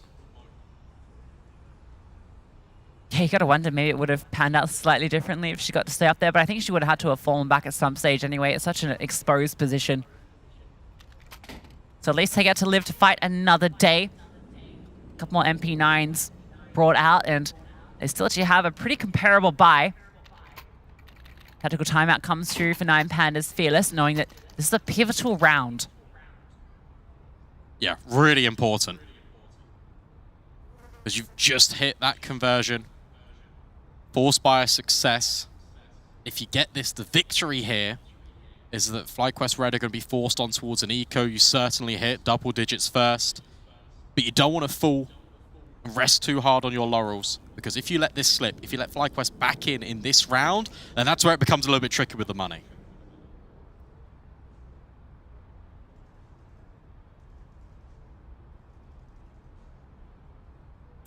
Timeout concluding. Back into the action, 9-8. Very close between these two teams at the moment. 9Panda's Fearless, a bit of momentum in their hands. So many of the last rounds have gone in their favor, and Bibian's getting aggressive. MP9 getting up close and personal. Doesn't have any support though. Goose is going to be coming over to join her. A flash over the top to set up the peak. Does potentially spot someone out. Victoria's definitely made her presence known. And look at all the support coming. Vivian is isolated on an island. Drops before she can get anything done. They have isolated Elizabeth in towards the connector, but she can just drop a smoke. Not able to get caught out, and Shu felt like she should have had that one. Mads has also found Elizabeth, so the advantage goes back for the FlyQuest Red. And look at this position from Goose. It's perfect. Only the one, but that might be enough. Yeah, that buys time. That one kill is going to slow down the attack now for 9 Pandas. It means that KD can rotate up. Mads can start a quick assault on the flank as well.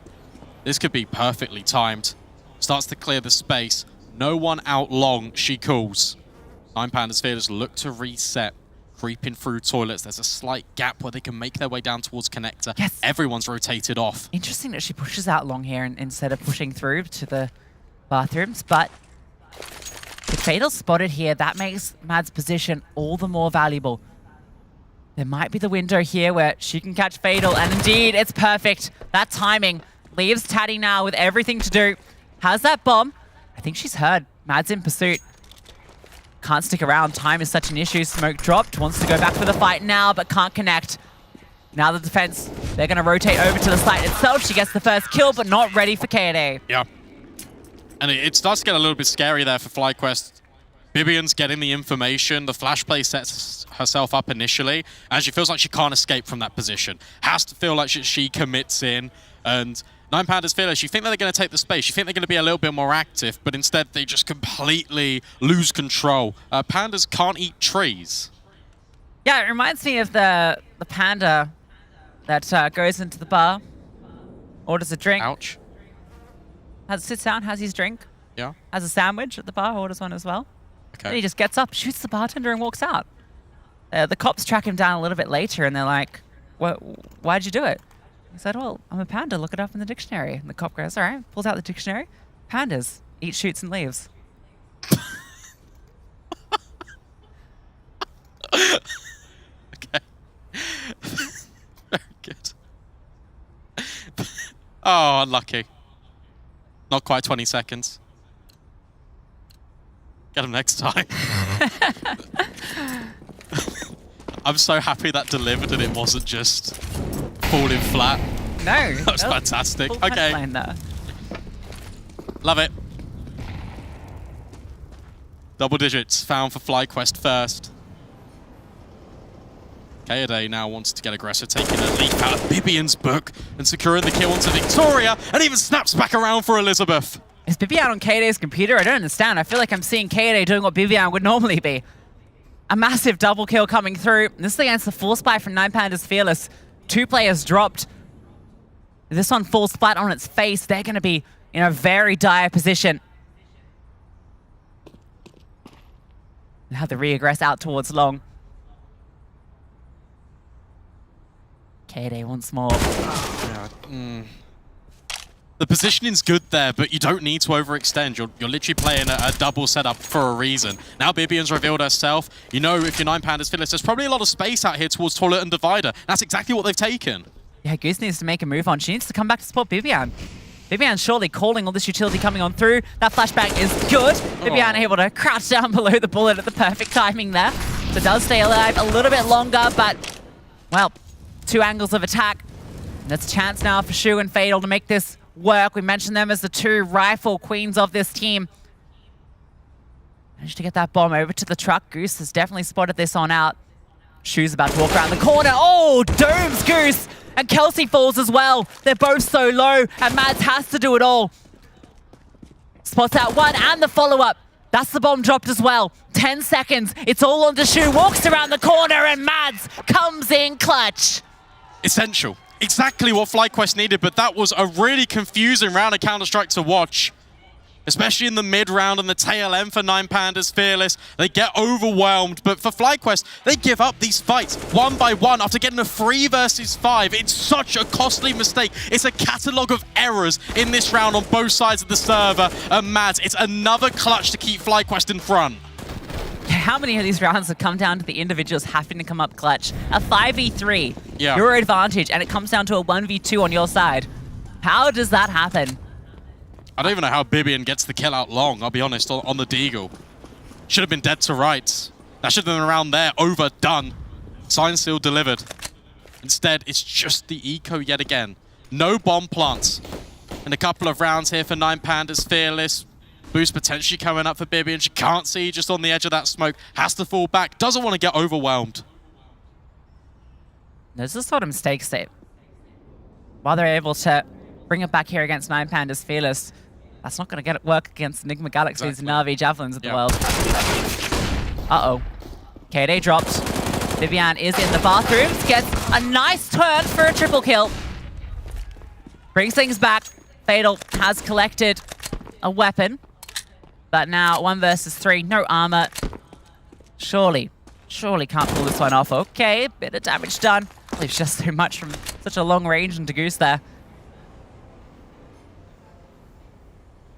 The thing is, this is still presenting problems. It's still posing issues for FlyQuest. The defense does not feel very secure at all. This round was just Glocks. A couple of Deagles brought in as well. Already 2 kills, potentially a 3rd. Yeah, I don't like this. I don't like Mads' position at all.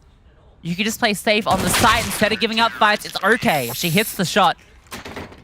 But she just sat there where she was. Her back was turned to Fatal. But this is such an important gun round now because, look, we're talking about the financial implications, the ramifications of this one. If FlyQuest loses, it's basically buy one, get one free for 9Pandas Fearless. Look at the buy they're contending with. Full AKs on the T side.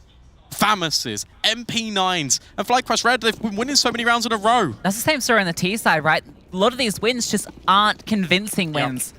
They come way closer than they should. It's giving 9Pandas Fearless so many extra chances. This is the round that will define the game, I feel.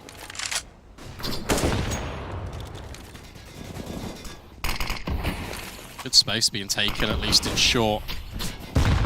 Fantastic utility usage out the gate. Tati, Elizabeth brought down low, restricting access and control. We go keep a look at Bibian. Yet again, very aggressive. Did she spot that player jumping? Surely, right? Yet again aggressive, but yet again alone. A good angle, though. Should be able to get this first kill easily enough. But a multi-difficult, and yeah, Victoria catches her on the swivel. KD does drop Elizabeth. That's big.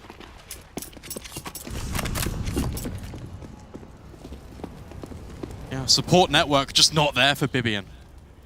I like this out of Mads. The fact that she's got the control has facilitated rotations, but 9Pandas Fearless are coming back through connector. They might crunch on her. Yeah, Mads in a good spot. Kelsey's making a lot of noise in the jiggle on the jump peek. You're not going to be expecting Mads here if someone's jump peeking short, but Mads misses the lines. Kelsey does get the kill back though, at least. Has to be careful here, drops the smoke. Shoes walking out monster. Kelsey gets down into water, and Kaede always there, always ready. Leaves it under Fatal again, this time AK and armor, but time not in her favor, getting peppered through the smoke. Kaede brings her low, makes it all the more difficult for her to pull anything off here. Indeed, it's Kaede that closes, and we mentioned just how important that round is, and FlyQuest take it with 3 alive. Yeah, and also key thing to note there, you mentioned time. A lot of these T rounds have been 9Pandas Fearless burning down this clock, trying to utilize every single second, trying to hold for this aggressive nature, playing very reactive style of Counter-Strike. Similar to what we were seeing in the first opening stages of this first half. There needs to be more out of them. Change of pace, variations, picking one portion of the map to try and control, rather than a shallow, wide spread. It's not working. What do you think to using the timeout here instead of onto the next round when you actually have the guns? It's one of those where you can start the conversations now. You take 30 seconds. Okay, that was a gun round we should have won. Mentally reset, use 30 seconds. Sometimes you can take a pause and just not say anything.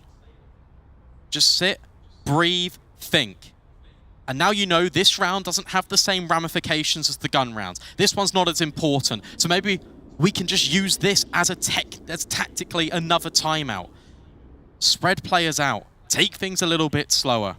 Think about how we want to build in, because surely FlyQuest elevate themselves up to 14 here. Addy has a UMP without armor, which is certainly an inspired choice. Oh, here's a change of pace. Coming on through, but the boost is here in the perfect time. Well, they're eaten alive by the Goose. KD does a bunch of damage as well, but they are limping, walking wounded, sent to an early grave. There's no way through here. That UMP not getting anything done. Kelsey collects a couple. And we didn't expect anything less from this round, but good to see FlyQuest not letting it get expensive. Finally, right? Finally. A very comprehensive round of Counter-Strike, defending against the anti-eco. Tati hoping for a kill. I already don't understand this purchase, I'm just going to be completely honest, but nevertheless, it might find a kill, it might pay for itself, but I very much doubt it at this moment in time. 55 seconds left, bomb control obviously established, but you've got to get past these two FlyQuest players on B. Starts to walk in. Starts to close the gap. It feels like a matter of time, and it will be. Kelsey secures it. Gets up to 21 kills as well. FlyQuest 2 rounds away from taking the map pick. Yeah, Kelsey and Kade are both at the top of the leaderboard at the moment. Similar story to what we've seen from them so far at this event. Good crowd out here for FlyQuest Red. Shout out to the whole of the Mads gang and everyone else that's come out here in Dallas to watch the home team. Give them your love.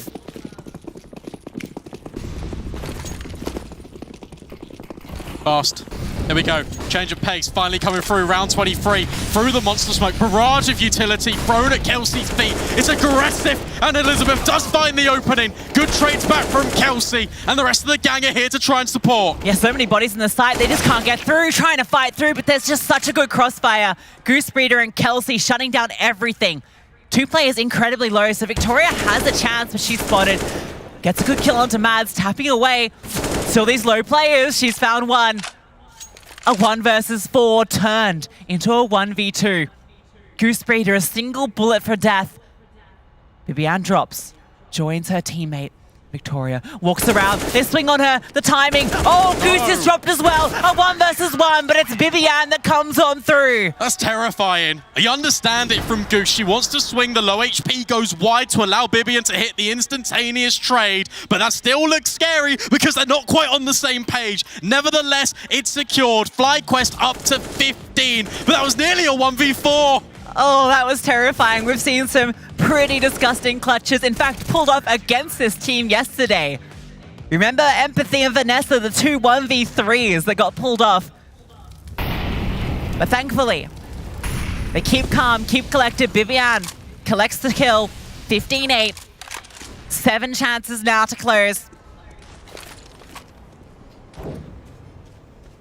The opening goes the way of the Pandas. Expecting as well another push, but Mads will find Tati. Puts it back into a 4-on-4.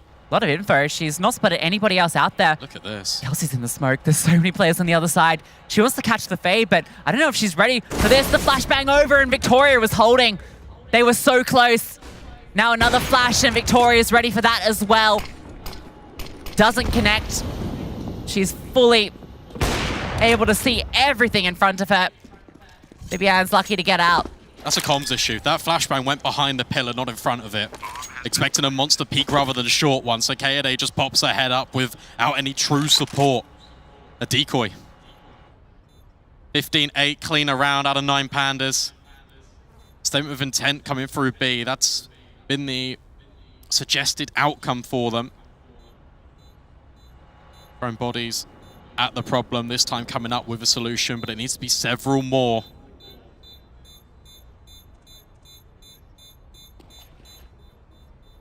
Good news at least, that last round was, well, the round before was pretty clean. They actually built up a bit of economy. They're able to keep fighting here.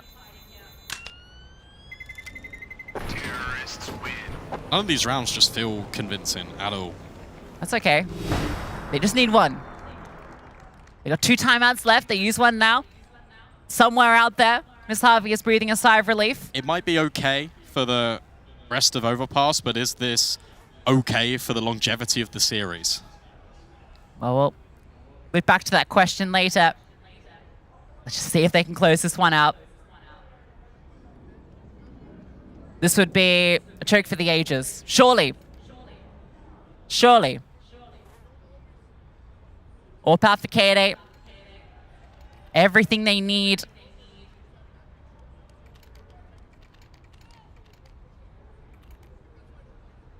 I wonder how FlyQuest play this. Are they going to start taking initiative? Are they going to get the AWP involved? Or is it going to be a case of what we saw Shimmer provide yesterday, where they don't want to be the players to kind of make the mistakes? They want the mistakes to come to them. 9 Pandas fearless to walk into their crosshair. Riley's going to play their Counter-Strike. Boost being assembled right now. It's very late for Victoria. Yeah, I don't like it. I'm going to tell it to you right now. Absolutely hate that. Oh. No, the train. Choo-choo. Yeah.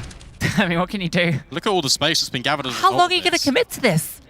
This is a mistake. This is such a mistake right now. The good news is there's been no capitalization. There's no ground taken out towards A because BBS is playing a solo. That was the one thing that FlyQuest managed to get in play was KD with an aggressive position towards Monster, but she only gets the leg. It's information, though. You can just keep all your players over at B. You don't need to scramble and overcommit.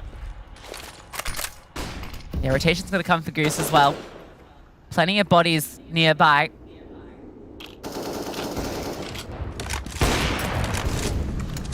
Speculative. Can you imagine? I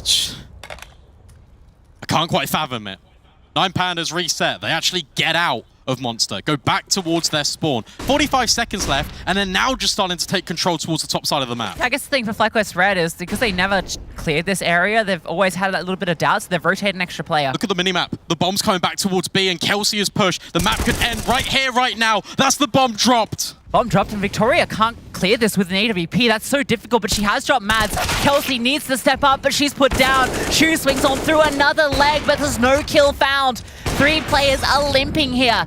Time incredibly low, but the bomb can be planted. Victoria going to be putting that one down. The wall bank does not connect. Goosebreeder firing off shots. They managed to get into the post plant. Victoria with the AWP honed in towards heaven, and the CTs, they're getting out of there. Yeah, they can't go for this at all. Money is still wearing very thin, very brittle economy out of FlyQuest. And because they can't get the kill from the position in heaven, you can't convert the AWP kill from KD in towards CT. There's no opportunities. Bomb's already halfway ticked. You got to keep your 3 premium rifles. You got to hold them forward. And because 9 Pandas now have got a little bit of bank, they can afford to throw maybe 1 or 2 rifles at this situation. Every kill here is a premium. Yeah, I don't know if there was anything I liked about that round. I'm going to be honest with you. Except for Kelsey's push. That was pretty good.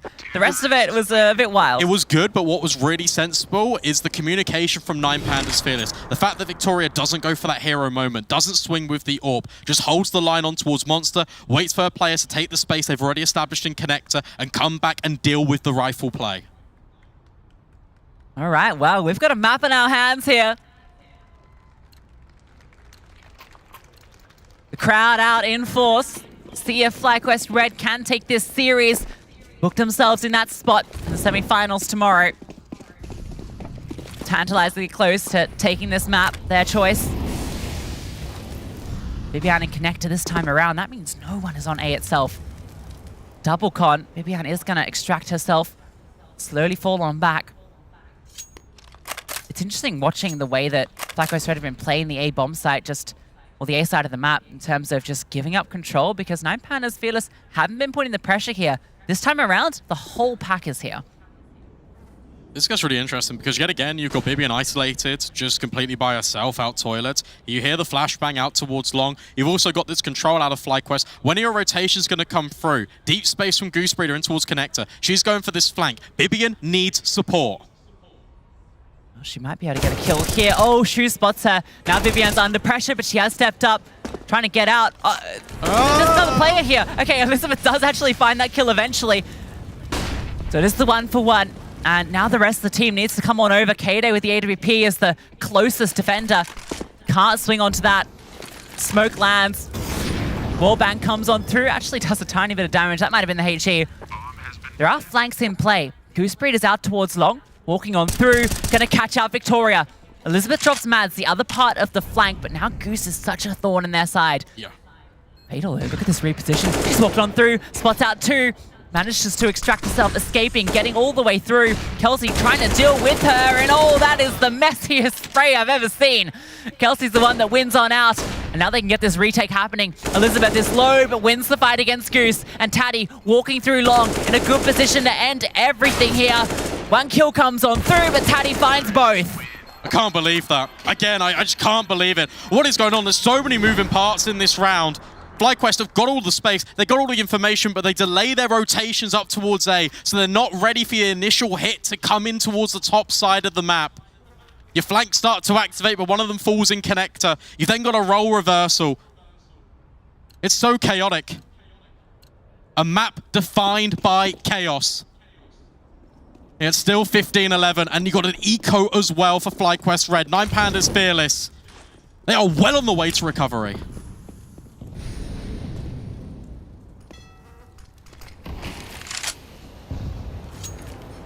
Flashbangs over towards Monster. Oh, might have got astray because of the train. They're able to find one kill. Get themselves an AK. Get on out of that. Still a potential to do some more damage here with these USPs. It doesn't matter. You just need to save it here. Just keep the AK and make sure that you've got it in the hands of Bibian. You got it in the hands of Kelsey, for example. If you take the AWP here, it's fantastic, but you can't throw the AK into the mix. Yeah, they can pounce on Victoria. She's alone. Gonna be difficult for her to get away here, or maybe not. Okay, she does go down. That AWP being recovered. Right. And the AK. This is perfect. Yeah. It's perfect, because now you can have the utility as well. There's no compromises that need to be made. You've got Kaede on that sniper. And I feel like this is the round where you just need to get her involved. We've seen her peak towards Connector. Haven't seen anything too much out of her in towards short. Haven't seen these peaks over towards party. It's always been Bibi and the rifle. Maybe that's your change of pace. Send 2 players out towards long. Take contact that way. Yes. FlyQuest have shown that they are really prominent in getting this space out towards water. Yeah, it's so weird just how little emphasis they're putting over towards A. And Nine Panthers Fields, I think they're starting to crack onto that. We've seen them now putting a lot of pressure over there. Bibian is going 1 for 1. She had the support of the AWP there, even taking the first contact. I mean, that's kind of the ideal setup. In one of these rounds, if Nine Panthers Fields keep winning, there will be an internal timer in their head to say, okay, they're now adjusting to us on A, we're going to fast hit B. And that's your consideration for FlyQuest all of the time. That's why I want to see the AWP just getting involved, being a little bit more problematic. You have seen her take a few peeks in towards Connector. Found success there. See what the option is. 3 chances to close. Just peek him. Go towards Fountain. Spots out Fatal. It's a drive-by, but it's not the kill. And Bibian getting aggressive. You can't overextend. Nine Panthers Fearless are holding for this aggression. Yeah, but she has the support now. Both of them are here. And they're going to get contact. Swing's about to come on through. A run boost, in fact. Kaede goes for the single scope for the better angle. How does she miss that? It looked dead on. Bibian's left out alone and she falls at tree. Kaede now comes on through, but Victoria, what a shot. Both of the A players fall. The defense crumbling. What a collapse. You might even be thinking about a save here if you're FlyQuest. You had the perfect setup. You had the right read. Just can't hit the shots. Can't convert them. Kaede forced to reposition back, leave Bibian all alone. Here comes the gamble over towards A.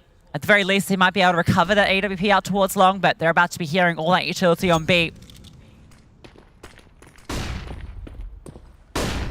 And this is why we call Nine Panthers Fearless the team you can't put away, the gatekeepers.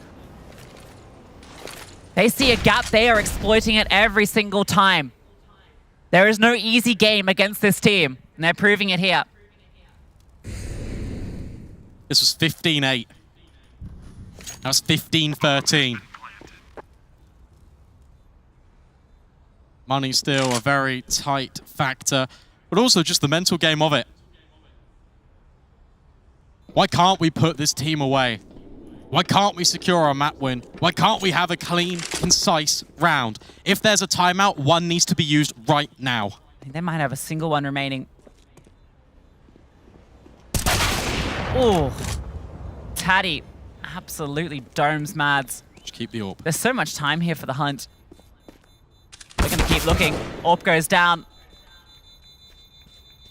Goose might not be long for this world either. Is able to collect onto Fatal. She's going to run out and collect the AWP. I don't know if she's got the time to do so. I don't know. I don't think so. Don't think so. I'll see it when we jump back in-game. Can hear some drops. Maybe there's a potential. Well, lost bonus would be that. Might have been able to throw a new one over. And from the looks of things, we do have a timeout coming through here. Likely the last of FlyQuest Reds.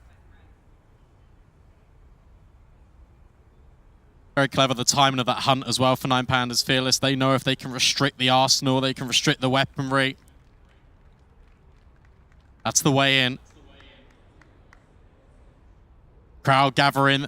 FlyQuest need to hear your support. They need to do it one more time. 5 more kills to close out their map. Make some noise. FlyQuest Red, your home team. So close to closing out this map. 2 more chances. But this one's the most important. They have everything they need. That ult for KD, and she is getting aggressive. Jumping up towards Party. Peering on through towards the playgrounds. Vivian tucked in as well. Oh, Victoria honing on in, waiting to see if KD oversteps her mark. And look at the patience from 9Pandas Fearless. They know that FlyQuest Red have been putting their feelers out over here. That's the thing. The pressure is on FlyQuest Red. 9Pandas Fearless, they can just sit back just for a little bit. But Victoria gets caught out. It's discipline upon discipline, and Vivian prevails. A massive kill for Vivian to find.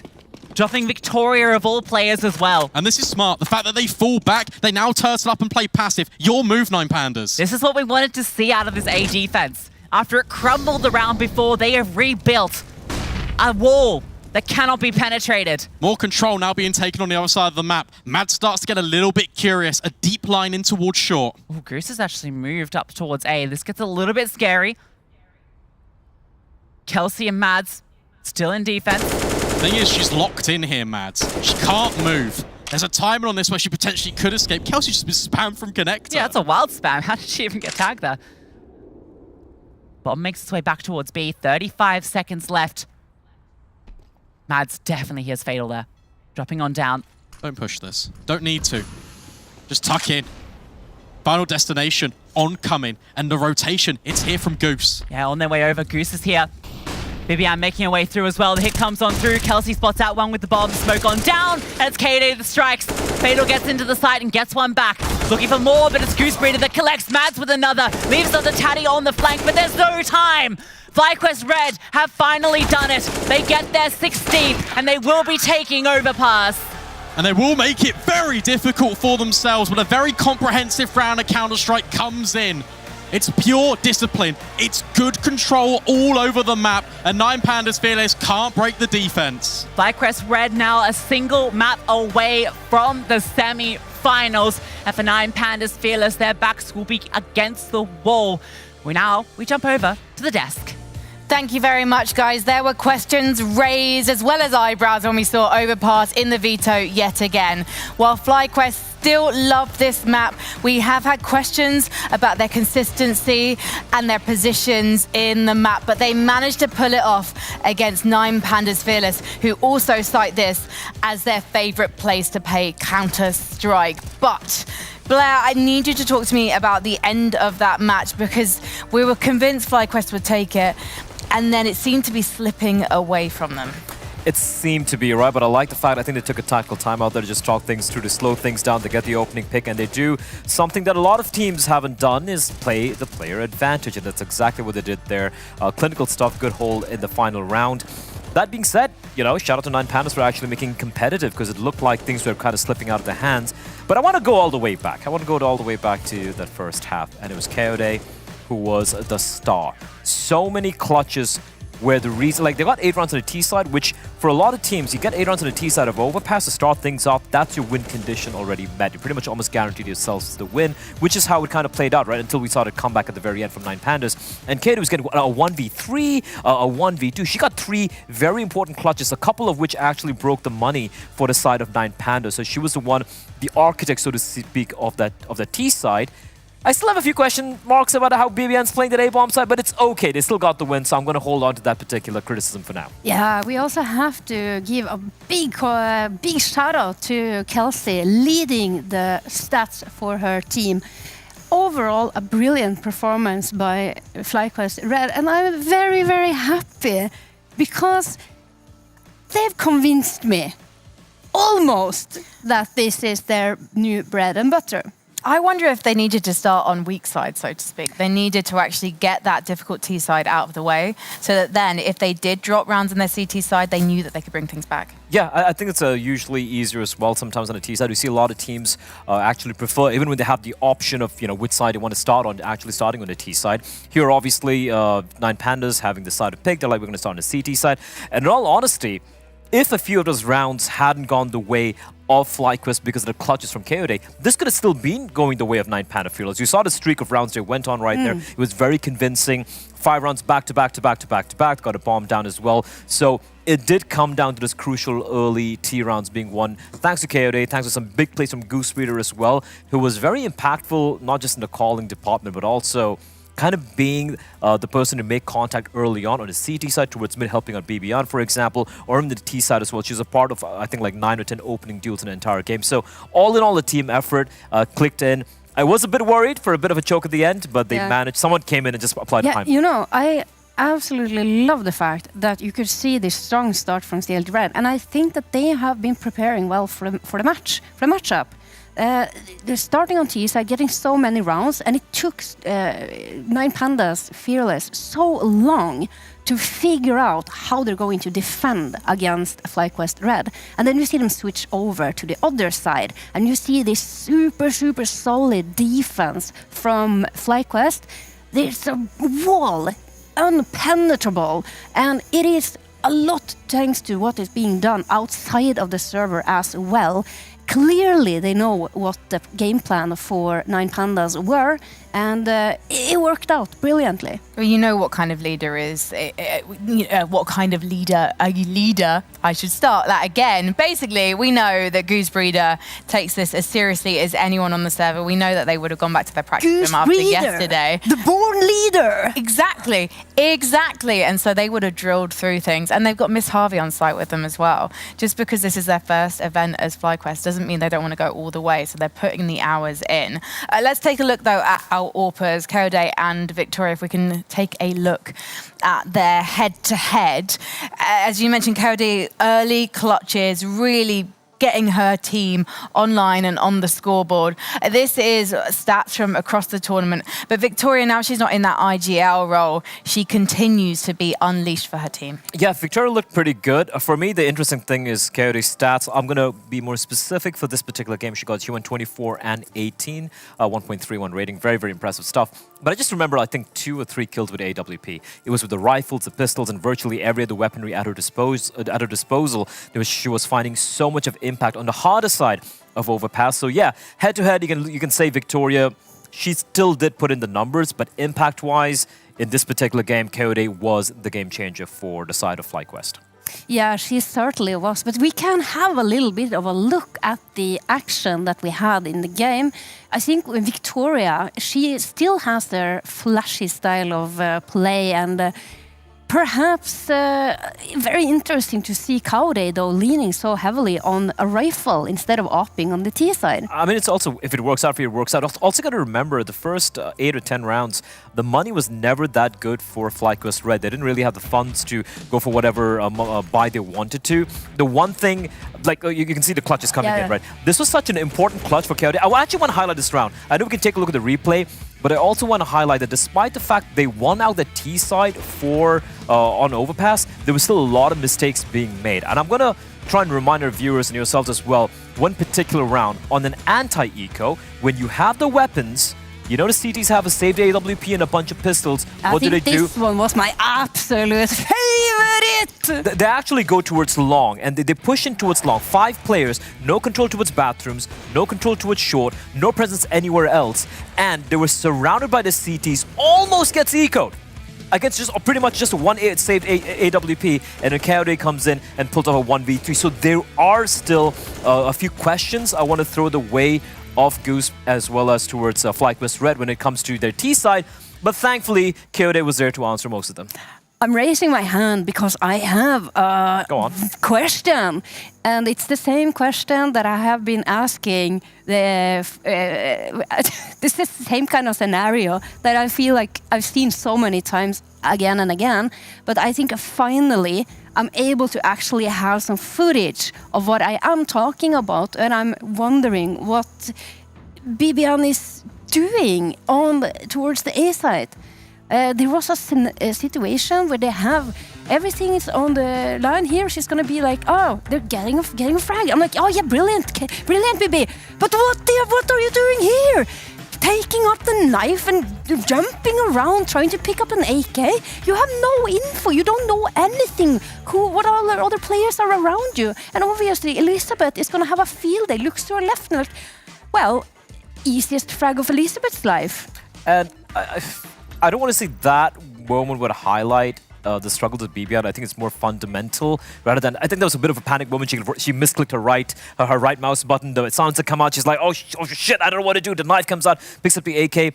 Bit of a fumble there, but apart from that, fundamentally, how it looks. It looks terrible. It looks terrible. Doing that, you're never supposed to do jump around by the way, and do stuff like this. They won this game, Frankie, and she's still bottom frag for her team as the A rifler. That's a star position for any team on Overpass CT side. So still struggle city for BBN here. And I worry for FlyQuest if they do go deep in the tournament and Overpass comes out again, that fact is going to be abused by other teams. I think that she needs to calm down a little bit and trust herself and trust that she is capable of actually also anchoring off a position.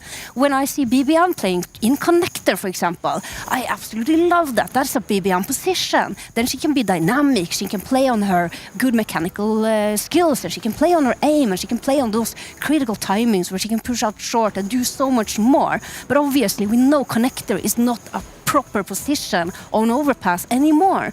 But I really, really want to see her shine because we know how good she is. And it's just breaking my heart to not see her perform the way that I know that she can do. Well, they got a map in hand. They could do this on Mirage. We may go all the way to Inferno, so there's plenty of time to see BBN perform. And I wonder now if Overpass has become a bit of a behemoth in her vision, so that every time she goes to play it, she's already thinking it's a foregone conclusion that she's not going to be able to perform to the expectations that we have for her. Because I know we sound quite harsh when we're talking about BBN at the moment, but that's because she is a top 3 rifler in ESL Impact. I'm talking globally. I'm not just talking about North America. I mean, she's easily the best rifler there. So that's why we want to see more from her, because we know she's got it in her and she is the X factor for this team. So hopefully we are going to see that superstar potential on the server as we head to Mirage after the break.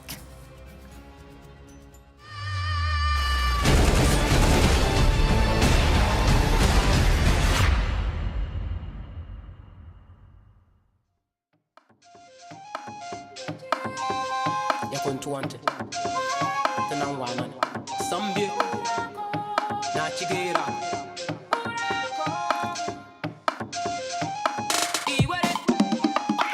Na chigera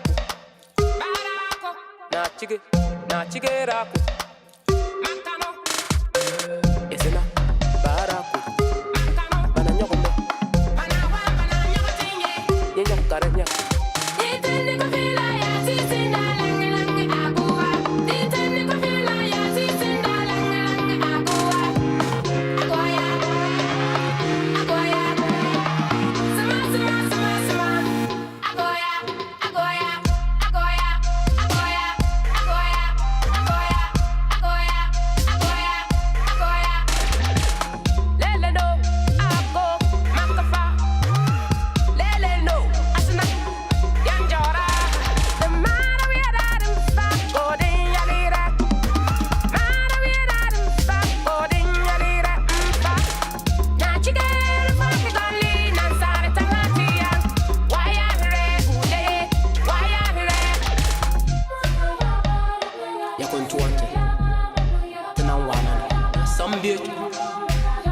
Chigera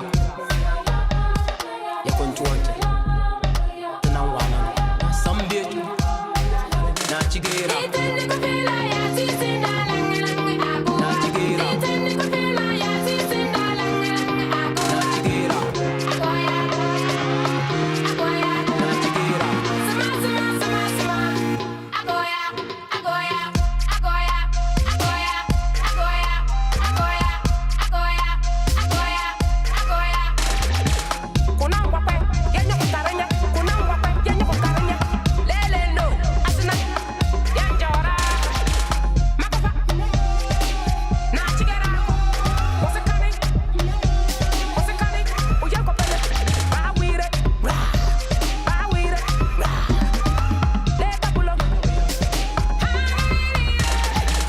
yana tuante unangwa nane.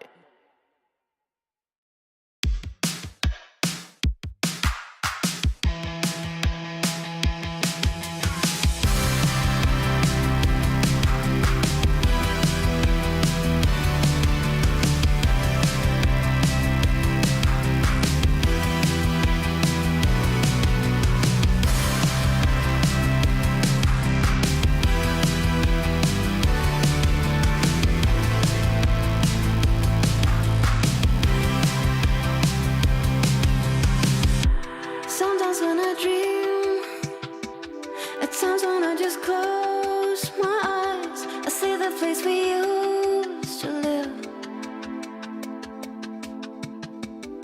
Gaze up at the sky and I look for a familiar face. I try to find my way back home. Could have sworn it was real, but with time started doubting myself. I play it on repeat, I would do anything just to turn back time. Memories are faded in the sun. I just wanna feel like when we were young, when we didn't need photographs and nostalgia to bring us back home. Bring me back, rewind. Gotta believe.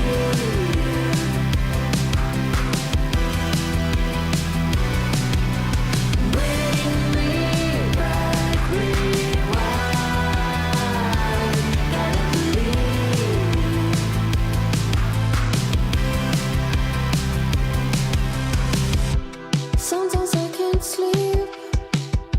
At times when I'm wide awake, I see the place we used to live.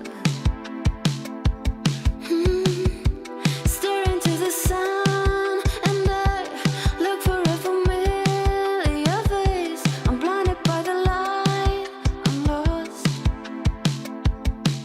Could have sworn it was real, but with time started doubting myself. I play it on repeat, I would do anything just to turn back time. Memories are faded in the sun. I just wanna feel like when we were young, when we didn't need photographs and nostalgia to bring us back home. Bring me back, rewind. Gotta believe.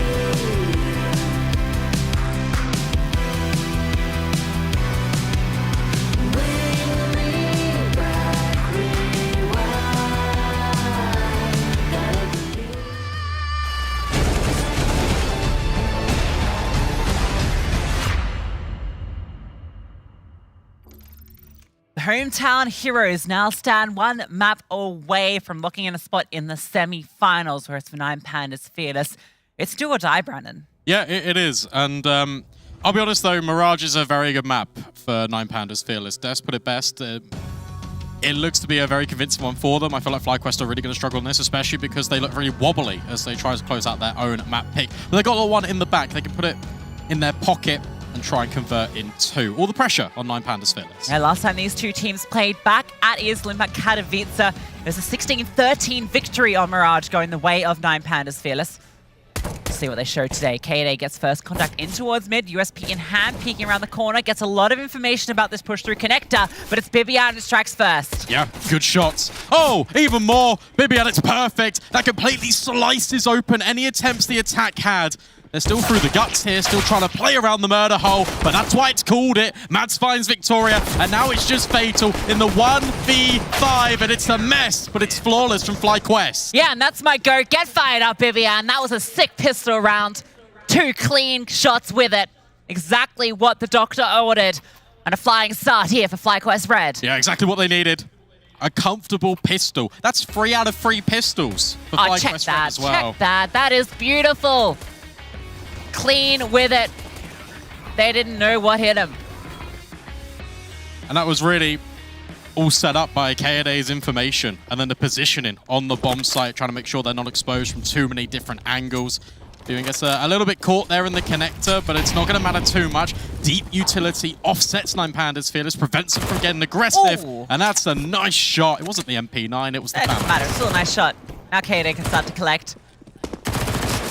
Nice and easy with the MP9, and you know what? It's great to see FlyQuest Red winning these pistols. Yeah, and it's good to see that, look, we've now got comfortable rounds coming in on the CT side, something that really eluded them in the tail end of Overpass. Sure, look, it's against Glocks, sure, it's against pistols, but there's no kills for 9Panda's Fearless. Beautiful. A flawless 2-0 start for FlyQuest Red.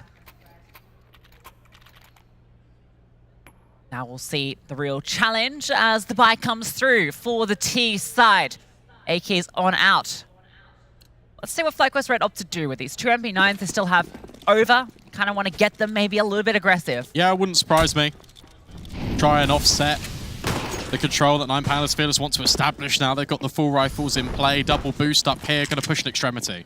Dual Berettas out here in Dallas. That's beautiful. And here we go. The MP9's getting aggressive. Bit of an Aggie P pushing through the apartments. Taddy might get caught off guard. Oh, spotted out. A lot of damage done. The drive-by tickling her and the jump on over. How does she find that kill? Lisa trade is there. And it's a lot of information. Yeah, I like this from Goose Breeder, though. Are those flames going to spread to her? Potentially not. Victoria and Elizabeth, though, take space in towards short. And Mads is under a lot of pressure. Even caught out with that jump spot. Jiggles tries to secure. Can't quite manage. She needs help. Vivian making her way over. It's a little bit late in the rotation. Good flashbang, though. Mads staying alive. Vivian does get one, and Mads able to swing. A beautiful hole, just sticking around for so long, allowing that rotation to come. Victoria now fighting through. Cops and nades straight to the noggin. Shu gets 2 back, though. And a 1 versus 1 presents itself.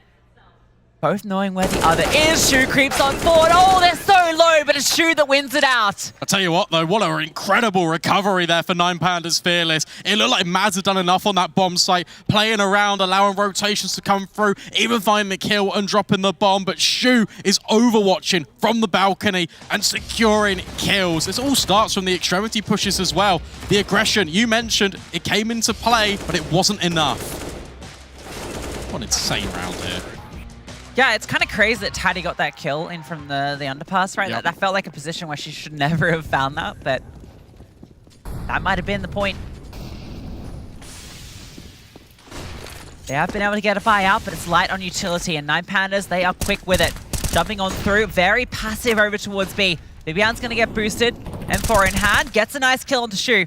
Now she can hold the line, has the support from Mads as well, and it's a little messy. Bit of damage done. But the bomb can get through and get planted.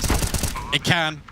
And more casualties being felt by 9Panda's Fearless. 5 versus 3. Gonna take the SMGs. You're gonna drive them forward into the heart of the defense. Overwhelming potentially, but Kaede's holding. This is looking pretty clean out of FlyQuest. Yes, it's really great. Just playing retake, and well, when you can retake like that, why not? Really great stuff, and I think that was a team ace. Everyone chiming in. Yeah. Flawless yet again. 3 out of the 4 rounds for FlyQuest Red.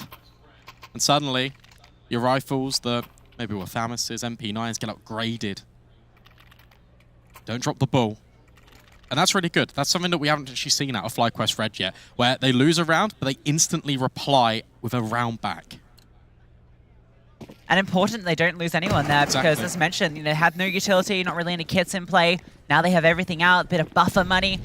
Bit of a nade stack here potentially coming on through. There's a lot of HEs. Those might be thrown in towards window. Look at them go! It's almost a double kill. Goose lucky to be alive, but thankfully Mads is here and she cleans up.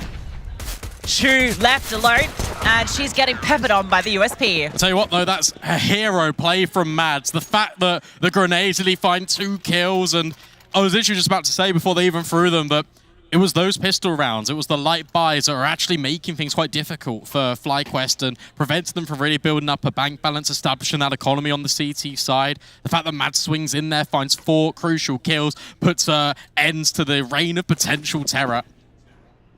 Now a reinvestment, and AWP out for Victoria as well.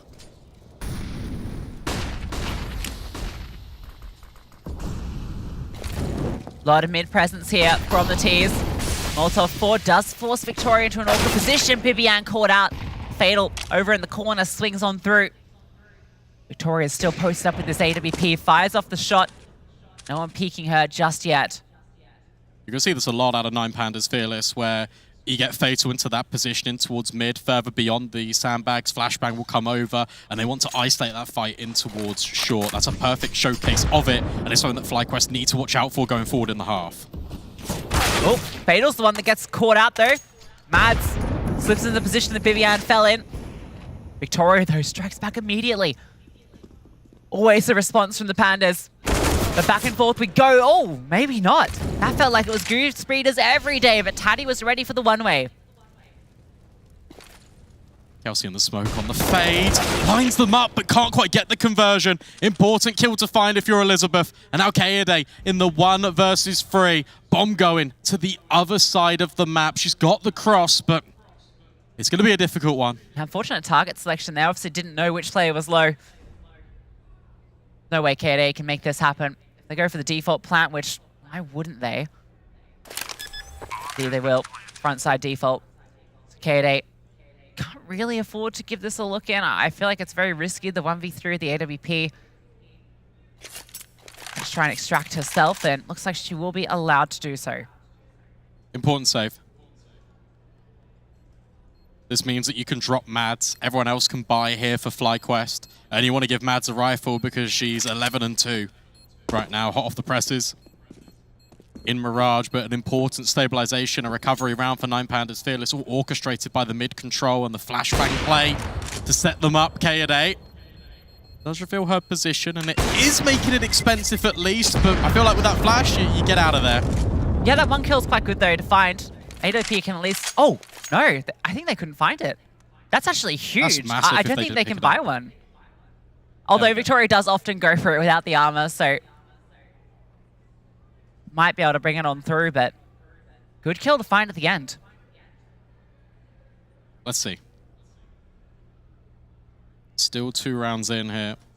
So we got some support from Elige in the crowd.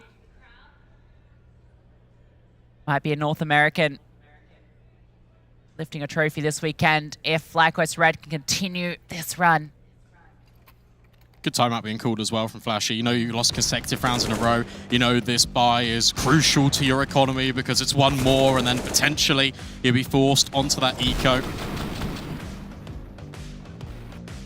I want to just sow and reap the rewards of the good CT start that you have had. I feel like this fight for middle needs to be a little bit more cohesive for FlyQuest Red. Feels a little bit more individual in that portion of the map, and you compare and contrast that to the good showings they've showed on the bomb sites.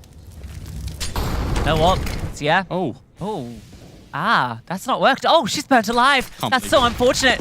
Kaede is forced off with her AWP. The hit starts to come on through, but Mads is here. Kaede's still playing with the AWP, darting around. Elizabeth brought down low. Mads in a good position if they do jump on out. This is messy for 9Pandas Fearless. They're stuck in the apartments. Door in their face has been closed. Drew's peering on over, trying to find any angle here onto Mads, but no need for the CTs to give up anything, and well, Mads peeks her, gets the kill. Good redistribution of assets here as well. The fact that you've got Bibian in towards ladder, holding, perfect flashbang as well, sets her up for success. Victoria next to Topple, and it's a 5 versus 2. The quality of rounds that FlyQuest have been winning has just been impeccable. This could be another flawless round. Looking like it, there it is, comes on through. 5 alive, and yeah, the B hit just falls flat on its face. Obviously a little bit of blunder towards top mid there, right? The smoke bounces, unfortunately goes under the mid boxes. I don't think I've ever seen that. That's so unfortunate, but hey, there are funky gaps on these maps, and well, fatal mistake. And off the back of that, they feel a little flustered because that was meant to be, she was going to sell that mid presence, keep them interested, keep them occupied while the hit came through from the apartments, but then the entire hit just falls flat. Yeah, and it's really good utility usage as well from Mads, just throwing the grenades, because whilst it does do damage, it also just slows down the players, which allows Kaede to then reposition and gets out of harm's way. Just the threat of Kaede there, right, is enough. For sure. And what's important there, and something that we saw FlyQuest Red stumble on, is the fact that they overextended in the previous. That time it didn't happen. They were very regimented. Their structure was a lot more together.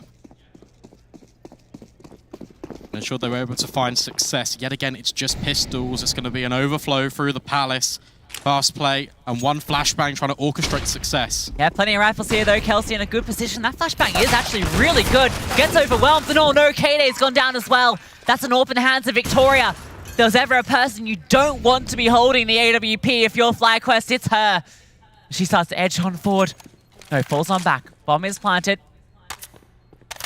Now the CT is going to be grouping up. Still have the advantages. It's only that AWP and Victoria that's an issue. They can get past her. It's all gravy, but she's struck for another.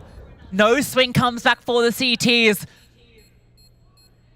And they might have just done it. There's no time. A Palace waterfall, a couple of well-timed flashbangs, and a round won by 9 Pandas Fearless. It was one flashbang. One single flashbang and an AWP does all of the economic damage. Everyone falls for FlyQuest. And that is a catastrophic round to lose. That is one you don't expect to fall favor to 9 Pandas Fearless, but they hold on in the face of adversity and still keep this scoreline incredibly close. These are the rounds that come back to haunt you. This is where you should be extending that lead cleanly after how clean the round prior was when they were up against the Rifles. An unfortunate one for K-Day and Kelsey.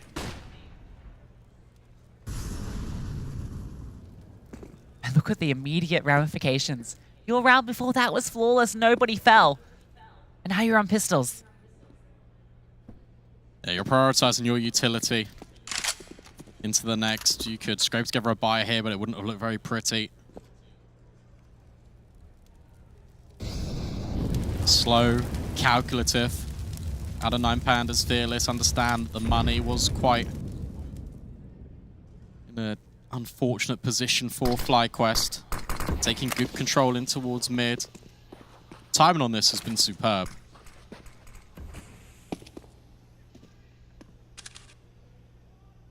Yeah, Goose in the apartments could be a bit of an issue. But they're actually going to be going towards her with the bomb. They can just crunch onto A here. And with Shu taking space, that's likely the outcome. Flashbang comes through, but Shu fell back. Bibiang wins out the fight.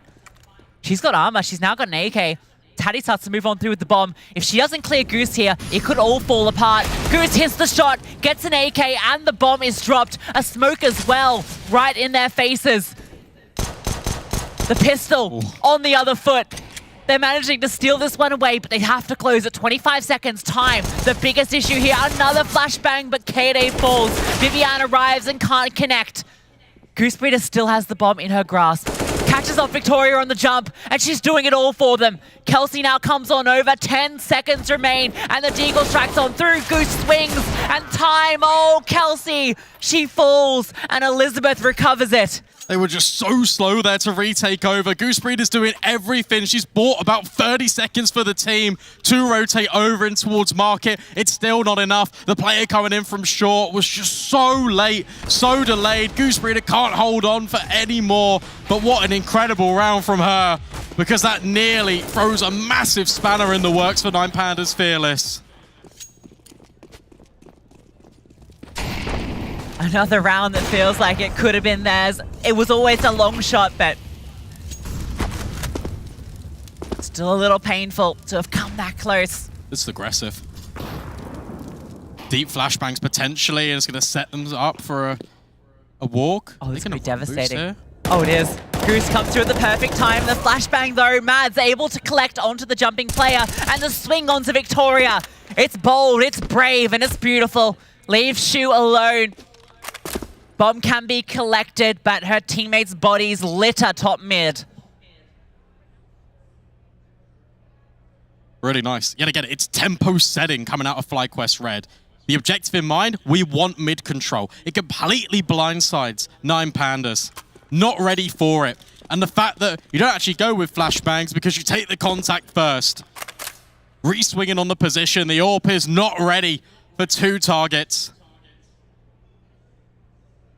And this is an awkward one to pull back if you're Shu. The primary objective in this one for her will be economic damage. Try to see if you can find any headshots. That's a great start on towards Mads, picking up the AWP, and I think her decision's pretty much made. Trying to hold on to the sniper. Yeah. Should be able to do so. Tried to get tricky with it, making some fake noises in towards T-spawn. She jumped around, but Mads didn't fall for that one.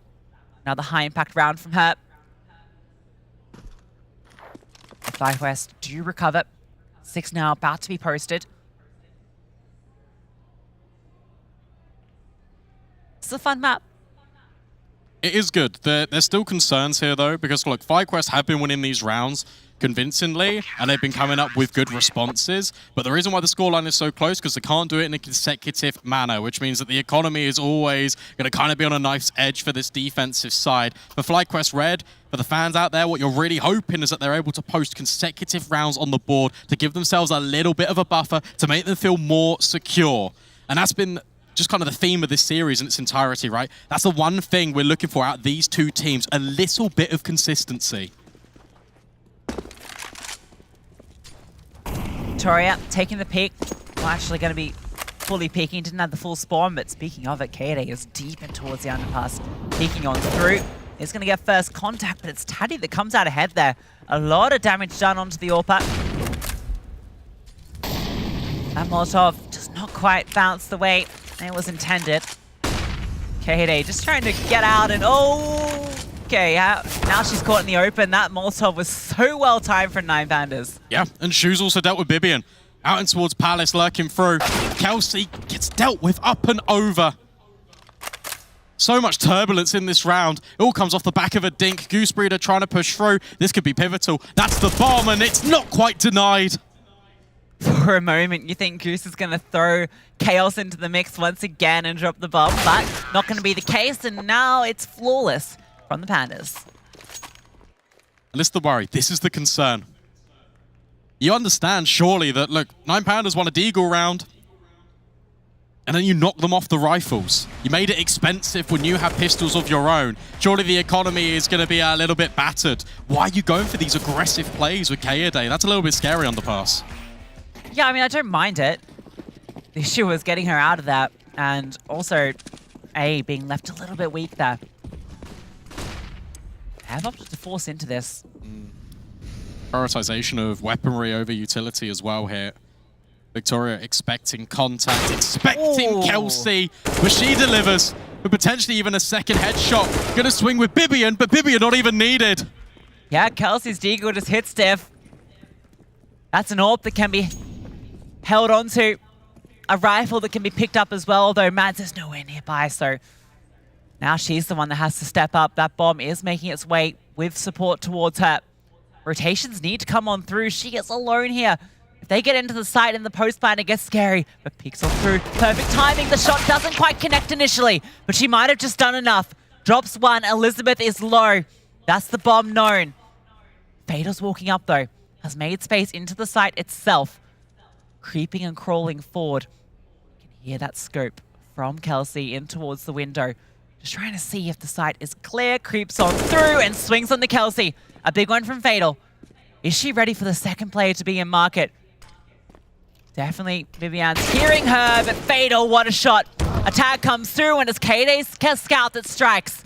Elizabeth now in the clutch, incredibly low, and Goose comes in from the flank. Yeah, Goose was walking the entire time. That was the insurance policy for FlyQuest Red. That's really good initiative being taken as well from 9 Pandas and Fatal. The fact that she's pushing beyond the bomb site, trying to catch out these rotations. She nearly finds all 3, and that would have really set the round ablaze for 9 Pandas Fearless, because that flank was a very long way out. That round had a lot on the line there for FlyQuest Red. All things considered, they'd opted to force into that. They had Deagles on 2 players. Wasn't what you wanted to be working with, but they made it work. Kelsey stepping up in a big way from her massive performance on Overpass. Has been a little quiet here. We saw her get overwhelmed by the pistols out of Palace, but this time around, it's her pistol. Makes its home there.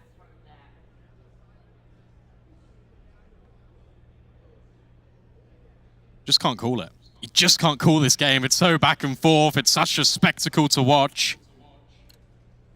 Good to see Mads having another fantastic game on Mirage, especially after yesterday. It was the 1 versus 2 against Shimmer that honestly really just set the map in favor of FlyQuest Red from that point. completely broke the spirits of the other North American team. Slow start for 9 Pandas on this T side. Round number 13. Default coming into play. Mid control looking to be established. Flashbangs over the top for FlyQuest, but no peaks. Yes, it's a really important round for 9 Pandas Fearless.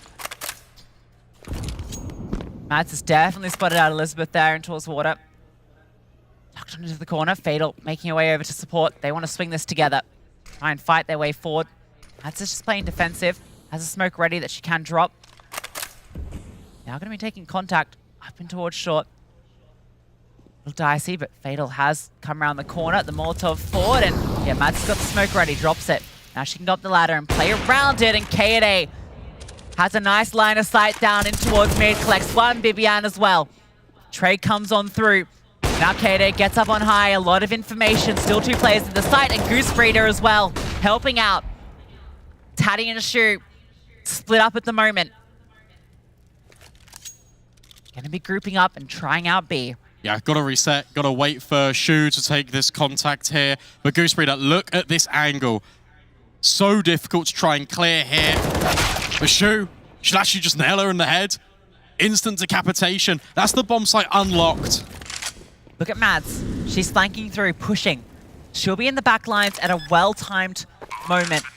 Kayde and Kelsey, they're going to be grouping up, coming through the marketplace. And that's where 9 Pandas Fearless's attention will be. Even shorter consideration, they just don't have the information. You can see how nervous they are. A little bit of a tingling that a player could be coming through apartments. Mads is the one with the kit, so if she goes down to the apartments, it could spell disaster.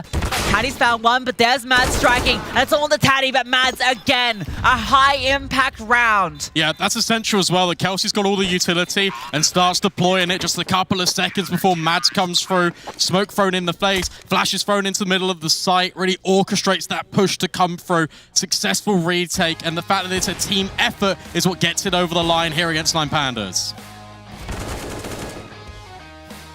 Yeah, poor Goose there. It is normally a really good position, particularly in that sort of timing where you're the sole defender, but Shu very thorough. Mads, 17 kills. Now 9 Pandas Fearless, going to be going for the pistol play into A. Kelsey is here, has K-Day in support. Goose Breeder can come on through, and Kelsey tucked onto the sandwich. She's the one that eats them alive. 2 fall to her hands, and a 4th as well. Can it be the ace? Why not? Even picking up a Tech 9 to get it done, but Victoria says no. Not today, Kelsey. Denies her the 5K. Her chances of getting anything more dwindle. Utility in her face. Position known. This one a 9th for FlyQuest Red. Yep. Much better handling of that A bomb site. Different repositions as well. The fact you got Kelsey in towards Sandwich. K-Day was actually getting very aggressive, but understands the timing, falls back off the information. Oh. That's an incredible shot out of Victoria. AWP will be recovered. Not the end of the well, but it's nice to see her popping off. Yeah, these deagle shots are absolutely gnarly. I think Bibian picked that. No, maybe she didn't. She still has an M4 in her little inventory there, so I don't think she actually got that in time. But I think they got the economy to invest anyway. Couple of wins in a row. Beautiful stuff from Kelsey. It's a shame she couldn't get the ace. But Victoria is a difficult one to deal with. She's happy with that one. Yeah, of course. 9-5, potential for double digits here. Oh, actually, no AWP. So no AWP. That's been unfortunate they couldn't collect that. Victoria's deagle shot has a lasting impact. Now her one's uncontested. Yet again, we see a player for 9 Pandas out deep in towards mid. But this is the adjustment. Haven't yet seen this out of FlyQuest. A push in towards ramp. Look at all the space Kelsey's got. Oh, Kelsey has everything. Question is, what do you do when you've been given this for free? There's so many options. You're obviously slightly concerned about Palace. Gotta find the bomb. She's going to keep pushing. She'll find the bomb any moment now. Between 2 positions. Oh, Kelsey's going to unravel everything. The heroine of the round before, and well, might just do it again here. Drops one. Has to be careful now. Palace will come on through, but she's ducked on down, out of the way, gets the reload off. Chaos in the back lines, but Taddy and Victoria find a kill apiece. Goose at least drops Shu. A lot of damage done, and that's definitely been calmed over. Now K-Day is the one taking the aggression. Yeah, so much proactiveness out of FlyQuest Red. Elizabeth's even just run through that molly. 9 Pandas Fearless thinking about going in towards A, dropping top mid smokes. K-Day's gutted out B. Surely has to get flanking soon. Doesn't spot anything top mid. You know the timing. She's going to miss these players. Oh, no, she might just spot. Oh, the timing. She's going to arrive at a really good time. The rotation from Mads as well. Everyone's going to be here. Also, because they're coming through Palace as well, Gooseberry's position is perfect. A difficult defense to break. Okay, they're going to come through ramp. Goose steps up for a double. Unbelievable. And that locks in double digits for FlyQuest Red. They're doing it. They're nearly there. Playoffs in sight for FlyQuest Red off the back of a dominant defense. 9Pandas fearless. The pressure, it's on them.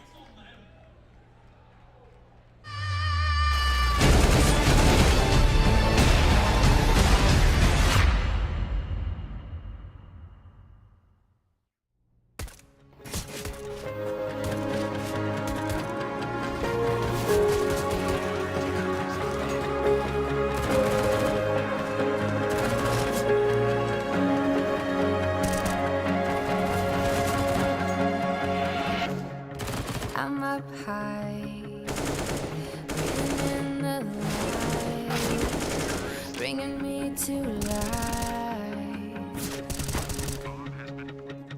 And I feel like a satellite,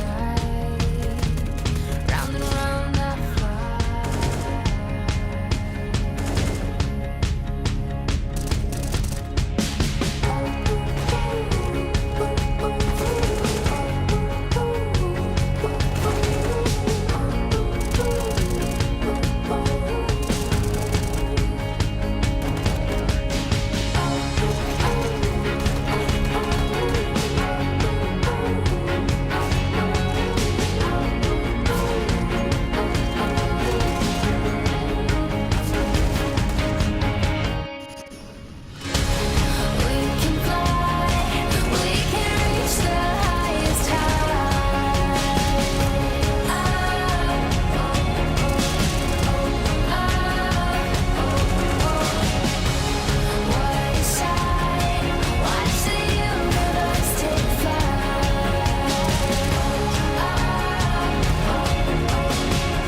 I victory.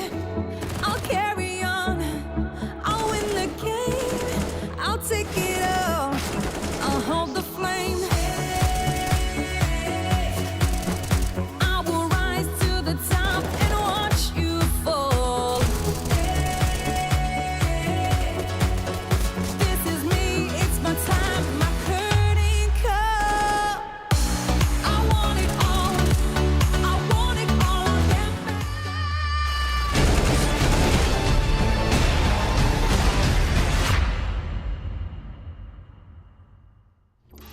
FlyQuest Red stand on the precipice of locking in a spot in the semi-finals. Just 6 rounds needed. And for 9Pandas Fearless, it's a long road back into this series. They need to win their first pistol of the series as well, 9Pandas. It's been 3 for 3 so far out of FlyQuest, and it looks to be a lot faster in towards this B bomb site. 2 defenders here ready and waiting to greet the T side. It's just pure USPs and armors for the CTs. Have to hit their shots. And Taddy, she's going to be the one that steps up. Flashbangs on over, fully blind, can't find anything. Mads and Kelsey collect off the back of the double flash. The pathway through is clear. The bomb can be planted. And 9Pandas Fearless's chances in this pistol dwindle. And as you mentioned, no utility, no defuse kit. Very difficult to find a way in. All the utility will start to fade now for FlyQuest, but post plant's already established. Yeah, no overextension here, not giving up anything. They know time's on their side, the player advantage. Goosebreed has found another and another. And it's all under Fatal. A couple of nice parting shots, but that's all that she'll manage in this round. It's done. 4 out of 4 for FlyQuest Red. One step closer. And that's awesome, right? We posed that question to them against Shimmer. We said, look, your pistol rounds were such a detriment. You're allowing them to build back into the game pretty easily. What a difference a day makes. Yeah, they feel revitalized, refreshed. They're looking better here against 9 Pandas Fearless, the gatekeeping team, one of the best from Europe, than they were against the North Americans of Shimmer. It is wild. It also just feels like we haven't got the same individual performances coming out of 9 Pandas Fearless. There's only one player in double digits for this side, and it's Victoria. And it's only just as well. That's on 11. Yeah, Mads is almost on double. Might well make it there. Victoria with the scout. A forced investment. A pivotal moment. The flashbangs are good. Goose with the Mac 10. Oh, that's a long-range spray, and it doesn't quite do the job, but the bomb's planted. Aggression now in towards jungle. They collect a kill. Locking in this part of the map. Nice swing from KD. Can't be tamed. A smoking connector denies any access, and it's redistributed. Oh my god, Victoria. That's the sort of shots she just hits. Gets an AK. That's all she'll find.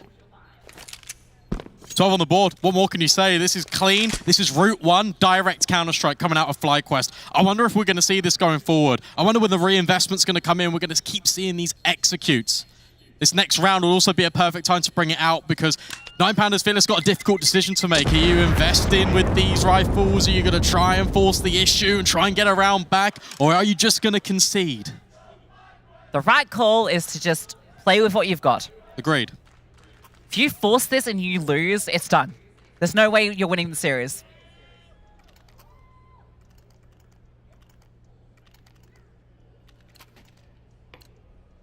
A measured response. A small investment. 4 players with armor.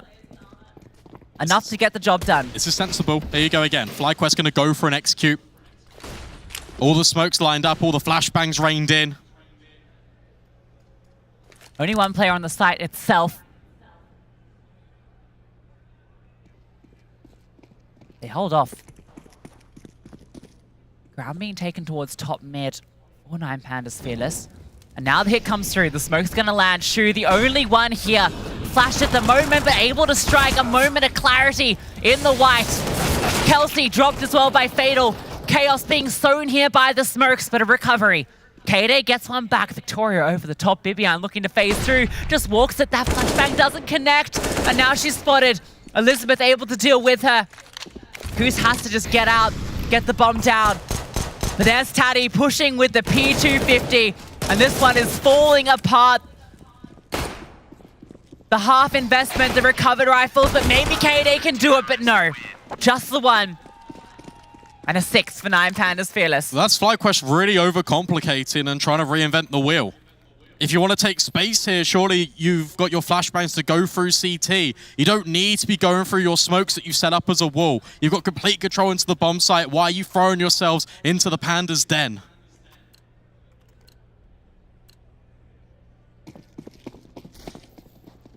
Now forced back from FlyQuest Red. 3 AKs out. Utility low. Goose and Bibian with just the pistols.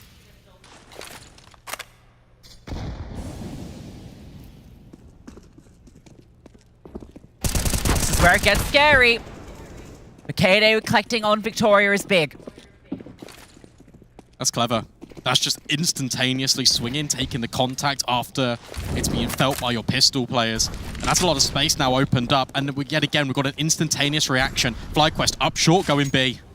Yeah, 9 Pandas Fearless, they have the wrong read. They're going to go stuck over towards A. An open bomb site presents itself. And that might just be enough. That bomb's going to get planted. They can't go for it. Should be. Has to be a save. Got to think about the prioritization of your money, right? Victoria can buy, Elizabeth can buy. You can get an AWP out here if you save everything. Yeah, it's a bit of a painful round to lose. All things considered. It was just the pistols on 2 players that Bibian getting that trade, and KD finds 1 kill, and that's all it. 2 players fall in mid, and suddenly it sends the defense scrambling. They have to make a decision in a 3v4. Where do we stack? They decide for A. It's a gamble. That does not pay off. Gotta compliment it. Gotta give credit to it. FlyQuest, that reaction, the timing of spotting the player, underpass, Kaede swing in mid. You get 2 kills. You understand that the space is now opened up for you. You instantly look to direct yourself to a bomb site. I want that hat so badly. Production sources one. I had a hat last time. I don't know what happened to it. I left it here. Someone out there in Sweden's wearing my cowboy hat. Yeehaw. Yeehaw. A good crowd out here to support the hometown heroes. Make some noise for them. Just a few rounds away from that semi-final. Bibi, go kill. It's what she needs to do. It'd be instrumental for FlyQuest if they could manage that. Fly as duck. Yep. Or goose, I suppose. Duck, duck. Goose. Everything in the wheelhouse here for 9 Pandas Fearless. Off the back of that save, as mentioned, Victoria on the AWP. Lots of utility as well. And Victoria's getting aggressive here towards B, but so too a FlyQuest. Head-on collision about to take place, and the molly doesn't just really do anything. The timing shot. That sucks for Mads. Everything was right there. The flames would have forced Victoria off, but of course, she holds on for that moment. Just to fire off the AWP. And a big player to remove. Aggression now being taken from the CTs in towards ramp as well. They know that mid is a gap. They take ground elsewhere. Yeah, and that's smart. That's the right thing to do. FlyQuest now taking space in towards connector. Top on smoke being put down. The bomb, it looks like it's going to make its way up towards short. So contact potentially being felt here by Goose Breeder. Trying to get another rotation off here, but it's Victoria that hits another shot. Flashbang not really working out, but because of this position out of Goose, they're going to try and come back through. Another clear needed, necessary. Fatal's not looking at it. Fatal, she was just convinced that someone was coming from the ramp, and well, it's a fatal mistake, but Elizabeth was still here the whole time, but only gets the one. The bomb can still be planted, and they're making it work. Victoria comes around with the AWP, trying to find Kelsey, who's just put in that bomb. She's locked in. Good incendiary, but Kelsey's actually fallen back away from this. Looking for the wallbang, looking for potential. Nade comes out in connector. Kelsey trying to swing off the contact, drops Victoria. It's huge, and it's just on the Tatty now. She gets the first. It's got to be Vivian. A smoke now.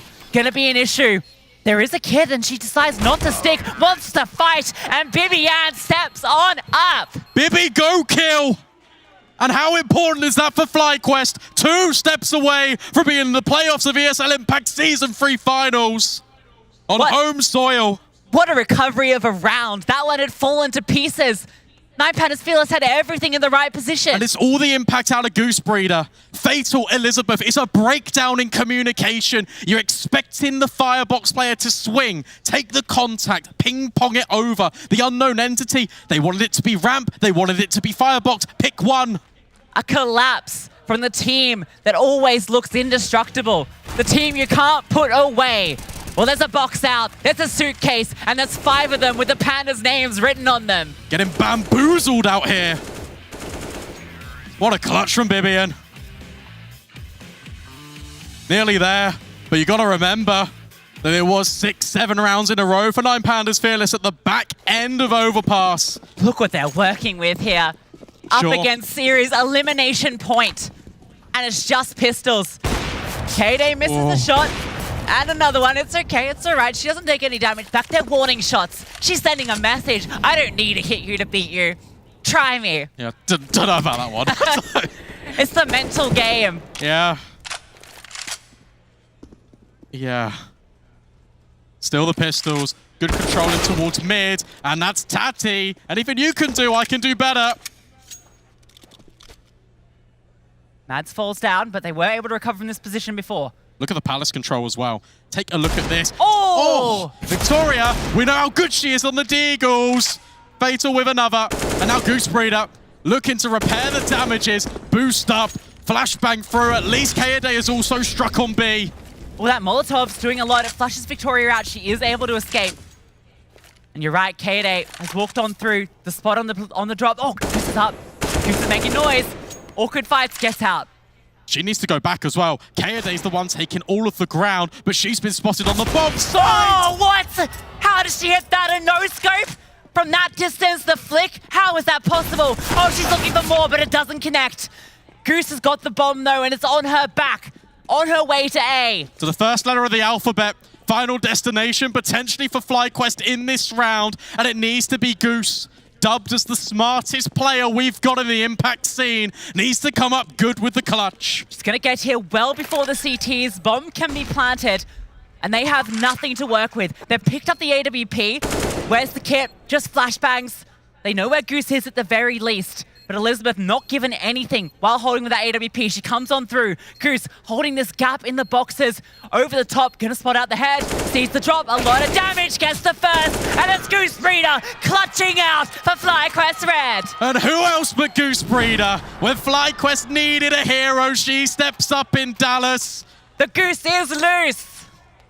Forget the cowboy hat on her head, put a crown on it. FlyQuest on home soil, nearly there.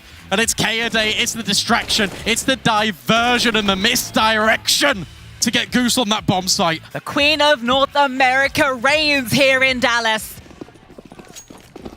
But look how close that was with pistols. One round though. 9 chances. They can feel it, they can taste it. Limited util. Is this gonna be aggression? Maybe it is. Oh, but for Mads. There it is. Finds her opener onto B finally, and in a pivotal round, there is nobody here for the CTs. It's free. She's moved in. But is it? Because take a look at this. Whilst Victoria is holding, FlyQuest have actually repositioned over towards A. There's a player in by ramp. There's a player top middle. Oh, this gets scary. And this is the confirm of information. Take a look at Elizabeth's position right now. Now your rotates can come over. Yeah, Mads is still on the back lines. Consideration. Victoria starts to come on through and execute out towards A. The smokes come on over. Shu is so close to ramp, and everybody's going to be here. Kaede's holding for the flank. Oh, misses the shot.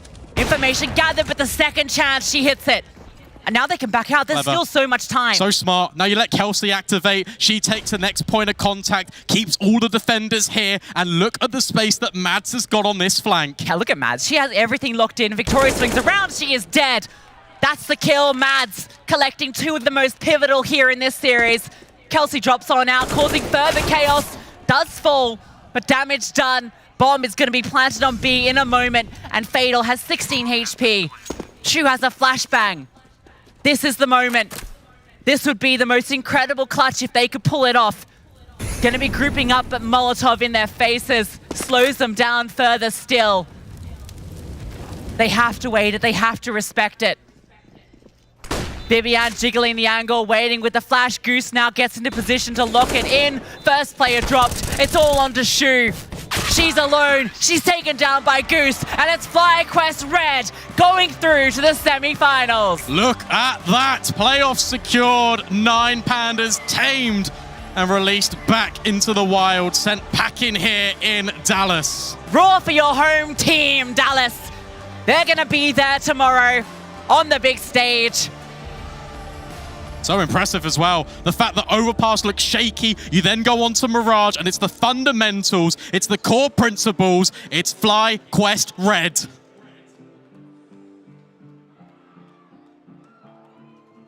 This is a team that has fought so hard to stay together, and today we get to see why. Back in Katowice, they didn't make it through to the semi-finals. It was a disappointing early exit where they fell below their own high expectations. It was a slow start even here in Dallas, and yet the team went away, thought about the things they needed to fix, and they didn't just fix them. They surpassed themselves and they surpassed our expectations today, because I think, Blair, that looked like an entirely different team from the one we saw yesterday. I don't think I've been more impressed with being proven this wrong by a team in a while. I said they're going to be flying home. Instead, they flew high. They soared high above 9 pandas, and that was a statement win as well coming out. Overpass was very close, right? There were moments where it felt like they're going to make things slip away from their hands, but they were in full control here. Not just the individuals, like Goose leading by example as a leader as she is. So many clutch moments going their way as well, but overall it looked like 9Pandas, they weren't fearless. They were playing a little scared, it felt like. They were looking like they were being dominated, and it all started from the first half itself. Very, very solid and a very affirming win for this new team. I mean, it's not a new team, but under the new banner they have here. And if this doesn't get them fired up heading into the playoffs, I don't know what else will. You know what? Let me make a suggestion. Because watching FlyQuest on Mirage, every single player stepped up, showed up, had their moments. You know what, girls? Why don't you just scrap that overpass pick and go for Mirage instead? It used to be your perma pick. Bring it back, because this FlyQuest was so exciting to watch. This is also a really exciting scoreboard to look at, because Mads has been so consistent for this team this tournament, despite some of the issues we've seen them face so far. And Mads' family is there to support her in the audience. And when they took the W, they were all on their feet. Come to Daddy, the sign said, but it's actually a case of come to Maddie, because she's been a rock for this team. This was a classic American underdog sports story, right? You have the crowd in front of you. They were the underdogs, make no mistake whatsoever. And I said 9Pandas are a team who will always make it to the playoffs. They're the sort of team where if you want to elevate yourself to be kind of like a contender team and to be a playoffs team, they are the gatekeepers. And those gates got blown wide open by Goose Breeder and her Merry Ladies. I think bringing out Mads, bringing out Goose Breeder, having that crowd there to support them, to cheer for them. It was magical scenes, right? We could feel the atmosphere in the arena. We could feel the crowd, how hyped they were every time the FlyQuest players got a frag. It must have been electric, right? And when you have your family there, your friends, everyone who is there to support you and cheer you on, and then be able to claim the victory, what an amazing feeling. What could be better than having an American team in the playoffs at Dallas, eh? Blair, do you want to take us through a situation, though, in the second half? Because 9Pandas Fearless, as you were saying earlier, were showing a bit of fear. This is exactly the round which highlights where they were being cowed down, right? Victoria starts things off. I love this play, right? The earlier boost, she finds 2 kills. First one, great timing through the smoke. Gets a second kill as well to the player pushing in short. 3v5. And then they play too scared. They play so very scared. Look at the second player, not even turning around, just turtled up. And Goose finds 2. There's a player lurking inside towards the bomb site. She's only able to get 1 kill. This is a 3v5, which should have been the round for 9Pandas 9 times out of 10.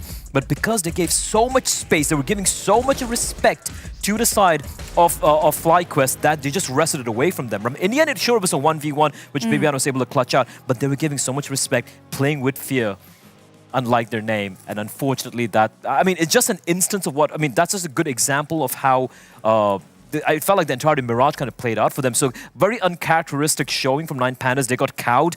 But I want to take nothing away from FlyQuest. I think they played a fantastic Mirage. I think that the round that you highlighted there was probably the most perfect round to showcase this. That despite 9Pandas being fearless, that they too have, they too can still feel the fear. And I think in that particular situation, there was mistakes being made, not trading your teammate. Goose Breeder, though, with those amazing 2 frags. She had no business getting 2 kills. Though. Yeah, but you can't take it away from her that was well read. That she even goes deeper to check for the second player. But to clutch in then that 2 versus 2, brilliantly played. And of course, I'm so happy. Bibian getting the last frag there, winning her clutch. And her performance on Mirage contrasted to Overpass. I've forgotten about that. It's forgiven. Bibi, you are a superstar. And a really cool thing here is, I think the stats might be updated here. This win over 9Pandas, which we called an upset, is with Bibian bottom fragging for the team.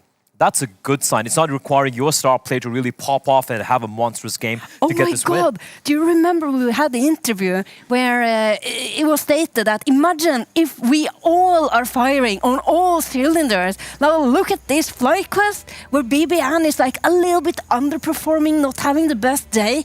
Oh my Lord! If she's gonna come online properly on the server, they could be contending for the title. They could win it all. I mean, Mads and Kelsey, they've been on fire today, so let's hope they also can keep things burning into tomorrow's semi-final, because it's going to be against Na'Vi Javelins, and that's definitely going to be their toughest challenge yet in Dallas.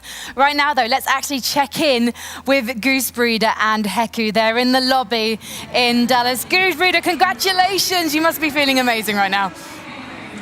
Thank you, thank you. Yeah, I'm feeling really good.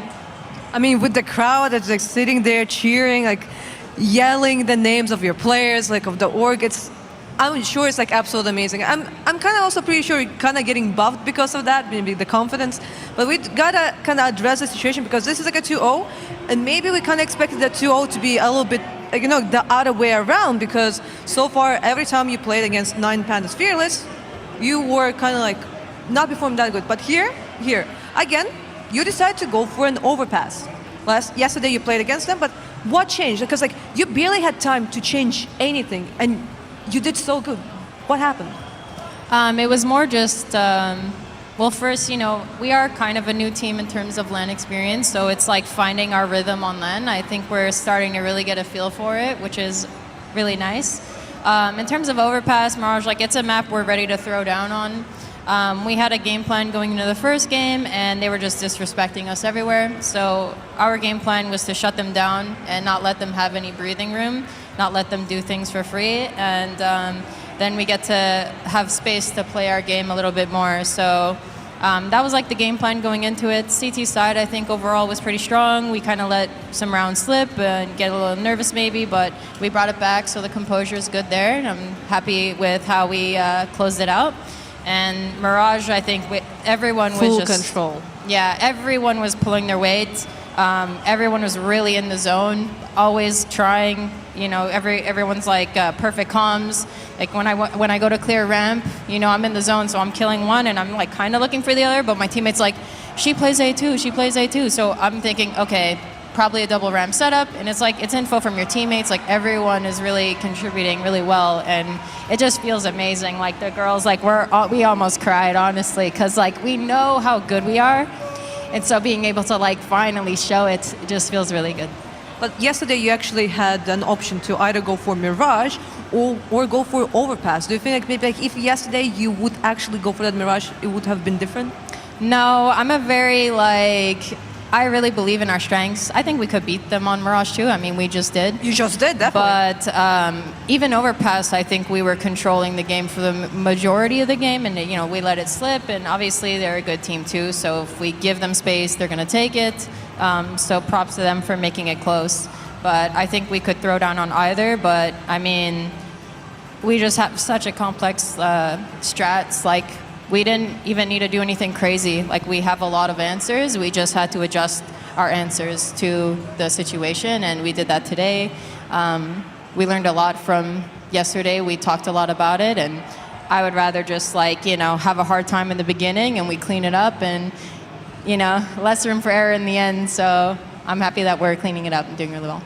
And you've been really successful at finding answers to my questions, to finding the answers to what was happening in the server. I do wonder if you'll be able to find answers to the questions that will be asked by our desk. Okay. Goose, firstly, congratulations. Massive upset win, right? That's great. There's a question which we've been discussing quite a bit on the desk the past couple of days as well. Is Bibian obviously, you know, star rifler, newest addition to the team and all of that. She does seem to have a few struggles being, you know, the A rifler, right, towards the bathrooms, fountain position. We've seen, you know, her getting caught off guard quite a number of times, feeling a bit uncomfortable, which is something which we're not quite used to seeing from her. Any insights on that? I mean, I think in general, Bibi's a really great player. I think it's difficult enough to play that role. I think majority of the time she has done a good job. It's also a bit of a macro thing, you know. From the viewer perspective, maybe you're seeing Bibi just struggling, but maybe you're not seeing the fact that, you know, we're playing heavy forward B, and maybe we're not taking space on B to allow help for Bibi. Like there's more, I guess, behind the scenes that we could be doing more as a team to help Bibi. They were working A lot, so I think it's how we say it is also a team game. It doesn't have to be just Bibi killing everybody to win the round. We try to like help her out, help Colleen out on A, and that's kind of what we were trying to do. So I think she's fine. She's gonna keep doing good. I have full faith in her, and at the end of the day, all that matters is we win. So we win as a team, and we find answers as a team. So no one's on their own to just fight a whole bomb site. Awesome. I don't think I've ever felt that reassured by anyone when it comes to something that I've seen that I'm not really so happy with. But Goose Breeder, another thing, you're saying you're a new LAN team, so you're trying to help out each other. You have obviously a lot of experience. So how are you helping the girls feel comfortable in the LAN setting? And is FlyQuest also doing stuff extra for you to make sure that you are as comfortable as you can possibly be? Yeah, that's a good question. I mean, we're just trying to find answers the more LANs we play, myself included. I'm a bit of a rookie in terms of a leader on LAN. I do have a lot of LAN experience, but when you transition into a leader's position, it's a lot different. I find that being a leader magnifies all your strengths and weaknesses. So if, maybe you're a little bit nervous as a player, but when you're a player, it doesn't really affect the team as much. But if you're a little bit nervous as the leader, it's going to make a big difference. So I think for me, my job is to take care of me, make sure that I'm, a solid pillar for the team and everyone can look up to me and they know that I got shit under control and they're good, like they're calm. If they look to me and I got the situation under control, then everyone else will feel at ease. So my job right now is just trying to work on me, make sure that I'm good. And of course, I try to help out the girls. I have full faith in them and I try to give them confidence. But everyone's doing really well. Everyone's feeding off each other. So, I read books. I try to do my best to get better at my role, and I feel like I'm starting to figure it out. I think you've been doing amazing, Goose, and congratulations once again. Yeah, you've definitely been doing amazing in terms of your individual performance as well. But I do want to look ahead to tomorrow, to your semi-final. It's going to be against the Na'Vi Javelins. You found answers for Nine Pandas Fearless today, but what are you expecting when you come up against them tomorrow? I mean, I think they're a great team, but I think that when we play our game, we could beat anybody here, and that's the confidence we need. Obviously, it feels really great to be in a home crowd. A lot of love from FlyQuest and from all our fans. So it's just a very nice feeling, and we're just trying to bask in the moment. One team at a time, not looking too far ahead or looking too much in the past. Of course, we're going to do our homework on them like we did with Nine Pandas. And, we plan to give it a fight, and we assume they're going to do the same thing. So we want to really do our best tomorrow and just enjoy ourselves, play more Counter-Strike, and make ourselves happy and the people supporting us as well. You did mention the fans and the people supporting you. What's it like to have the Mads Daddy there and the rest of the family as well? Yeah, it feels really awesome. My brother's actually here too, and John and my boyfriend and his brother too. It just feels nice to have people supporting you. Mads has like a clown car family. She has so many relatives, and they're all here. It's pretty funny, but they're all really nice people. So it's just a fun environment. It's a lot of love and feels like really wholesome. So we're just enjoying the moment. It's fantastic to see you guys having fun as a team on the server again. Thank you so much for talking to us, Goose Breeder. Thank you, Heku. We will see you tomorrow in that semi-final. I'm so looking forward to that semi-final now. I think it's going to be really competitive. I hope it's going to be really competitive. It's been such a crazy run. Like, if they're to somehow make it to the finals, right? I'm not assuming anything here. It surprised a lot of us. But if you go back to the first game they had, Rough lost to Nine Pandas, pretty convincing. Then they take on Shimmer, and we're like, that's another NA team. It's not that great, nothing too special. They upset Nine Pandas, convincingly, mind you, apart from the little bit of a choke at the end of Overpass. Yeah. Now they go up against what I would say the second best team in the tournament is going to be Na'Vi Javelins. If they manage to take them down, big if. I get the hype. Like I feel like there's I feel like it's a proper word for this, but I don't know it. But it's like this feeling of like, okay, the underdog story, the fairy tale, it can happen. happen. I can feel it like sneaking up on us. You're anticipating a miracle. I would. It's a Rocky movie. Right? Yeah. It's a Rocky movie. But Rocky 7. Maybe Rocky 7. The thing is, though, that is a movie. So we have to temper our expectations. But that being said, hey, they're proving me wrong today. Maybe they might do it tomorrow as well. Who knows? Yeah, can we just take a look back at Mads? Because I know we've got some highlights to show, and I think we should get to celebrate her as much as possible. Because that's a great thing about Dallas. We're getting to see how individually skilled everyone on FlyQuest. Yeah, it was madness sometimes to watch her. Absolute madness. I got it the first time. Yeah, thank you. I don't have to repeat myself, but who is repeating is Mads when she's fragging out. I just wanted to highlight one thing as well. Like, firstly, Mads definitely deserved a highlight. She was absolutely a star, especially on the CT side. What I loved here was the kill spread and the distribution of the damage being dealt by the four members. Bibian, again, he had a quiet game, but she was still fulfilling her roles, right? I'm looking at the numbers here. Goose, Kaude, Mads, Kelsey, in very differing styles. Kaude, we saw the clutches coming out from an overpass. Mads on the CD side popping off. Goose with some of the clutch moments and all of that. Put that all together, the kill spread between these four players was just one. It was 39-40, 39 and 39. And even ADR, the difference was just 2 ADR difference of all 82 to 84. If you talk about a team effort, at least in the fragging department, it cannot get better than this. And what's even more impressive is, as Goose pointed out, for Bibian, she may not be being supported a lot. Maybe that's why she was struggling towards overpass, and I completely agree with her on that. But you're not needing Bibian to be the star of the team, and yet you're winning convincingly against a superior team on paper. That's fantastic for you. It's hats off to them. It's a hat upon. It's hats off for them. Hats off for them. But you looked at me it's like that was another a pun. Norwegian saying. It wasn't. No, it was just... I just like to keep you guessing. Oh, good. Oh, good. Well, we've got a short break now, so I can unpack that. Yeah, unpack what just happened. We could have said mats off to them, but there you go. You've worked on it.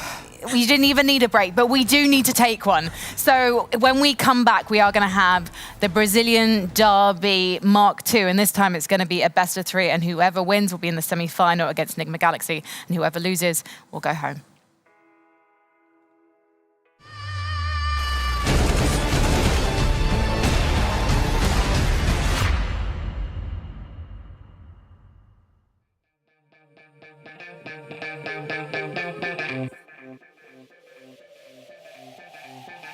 So you wanna know what's up? Trying to get to meet through friends, liking me on Instagram, but me and you have never met. Playing it too cool, but you play yourself a fool.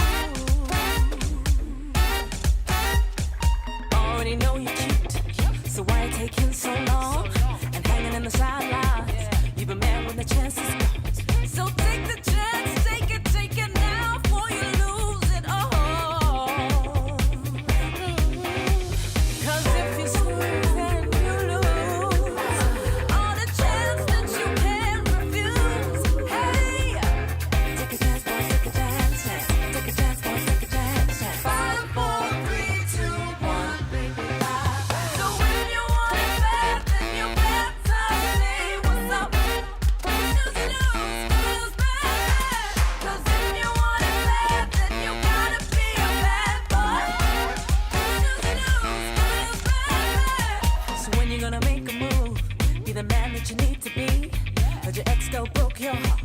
But it's time for a brand new start.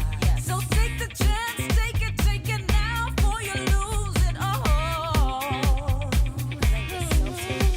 Cause if you snooze, then you lose all the chance that you can't refuse. Hey,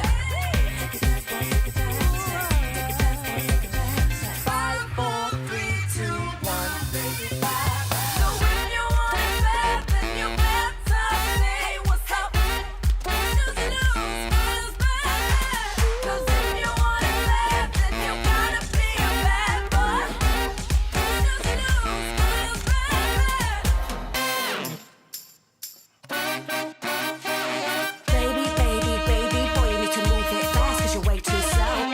Pick it up, jump boy, jump, gonna blow that trumpet, gonna make it pop. Make sure I move, take it to the next level. DJ, turn up the bass and the treble. We are confident. We know that we've been improving in last months and in last tournaments.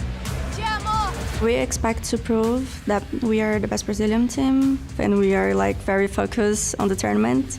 I played with so many girls from Brazil, but now I believe that I have like the best team that I ever played. So I'm really happy to be here with them, and you know, we are here to reach our dream and to be champions. So you know, we will do our best.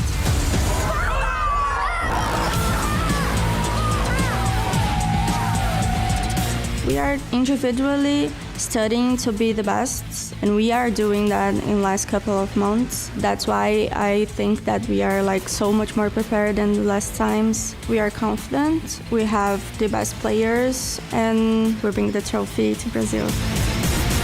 Yeah, that's it.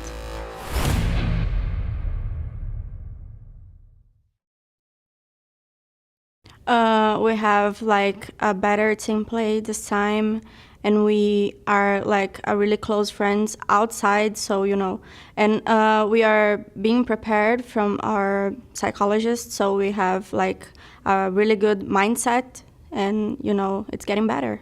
Our team is stronger than ever, and everyone has to be afraid of us.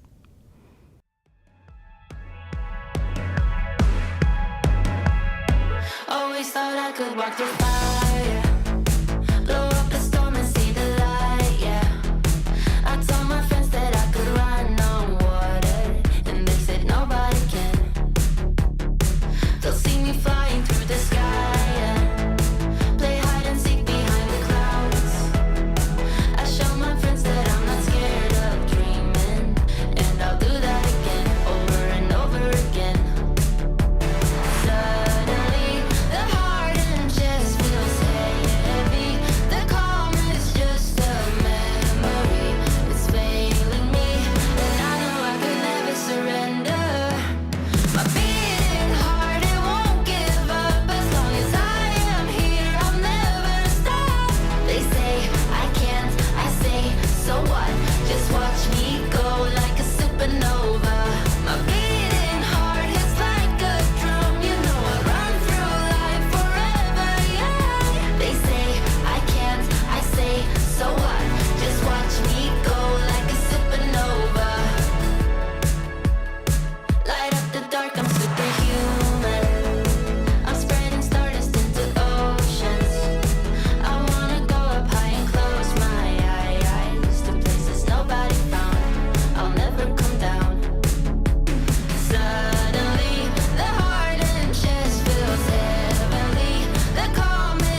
can see them. Ladies, put your hands in the sky, raise them up.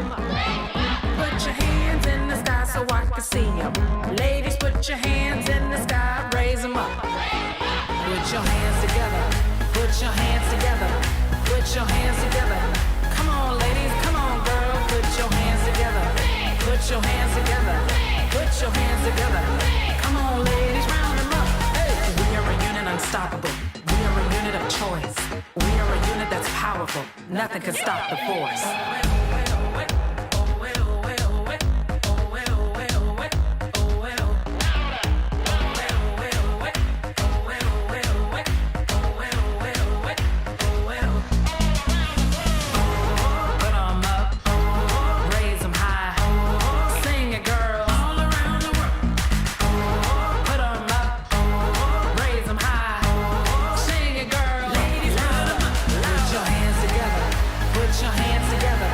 Put your hands together. Come on, ladies, come on, girl. Put your hands together. Put your hands together. Put your hands together. Come on, ladies, round them up. Hey. We are a unit unstoppable. We are a unit of choice. We are a unit that's powerful. Nothing can stop the force. This is for my ladies round the world, all across the globe. All around the world. For my ladies round the world.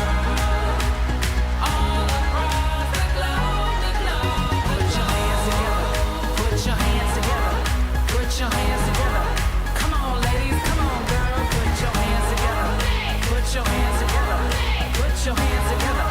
Come on, ladies, round them up. Put them up. Raise them high. Sing it, girls. Louder, louder. Put them up. Raise them high. Sing it, girls. Louder, louder. Oh, oh, oh, oh.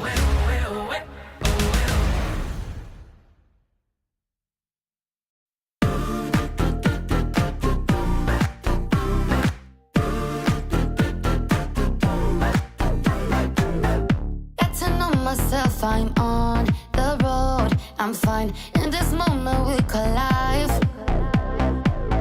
It took some time, but now the hardest part is done. Look, I made it, I survived.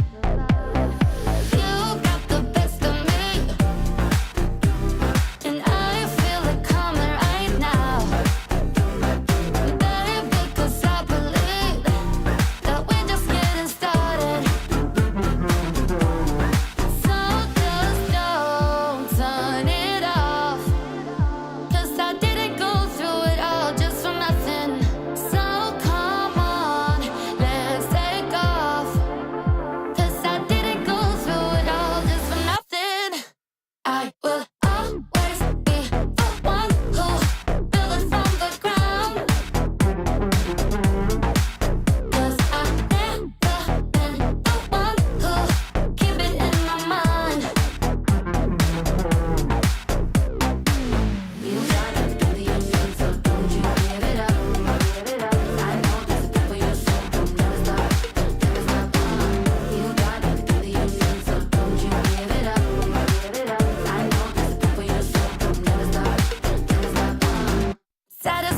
When I choose to be alive, when you go left, I go right. I do it on my own, I trust. If there's a vibe on a mountain peak so high, you got the best of me, and I feel it coming right now. Baby, 'cause I believe that we're just getting started.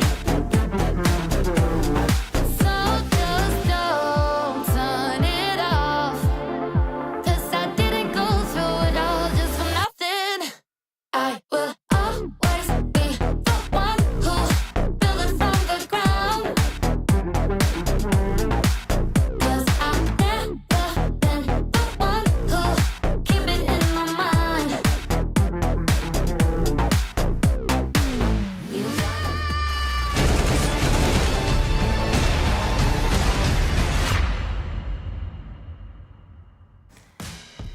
Welcome back to the ESL Impact Season 3 Finals. We're coming to you live from Dallas, Texas. And before the break, we sent a North American team straight through to the semi-finals over 9 Pandas Fearless. And now just one spot remains in the semi-finals and in a playoffs berth against Enigma Galaxy, no less. We know it will be a South American team who takes it. We just don't know whether it's going to be B4 or Black Dragon. So let's take a look at the Group A bracket. You can already see Na'Vi Javelins going through. That's why they're going to be playing against FlyQuest Red in the semi-final tomorrow. But yeah, no one really wants to have to face Enigma Galaxy, and yeah, they kind of do. Otherwise, they'd be going home. But I feel like this is one of the main storylines that we've seen with every single event of the ESL Impact League, the ESL Impact Tournament Circuit. It has to be Enigma Galaxy against the Brazilian team and the Brazilian team going home in tears.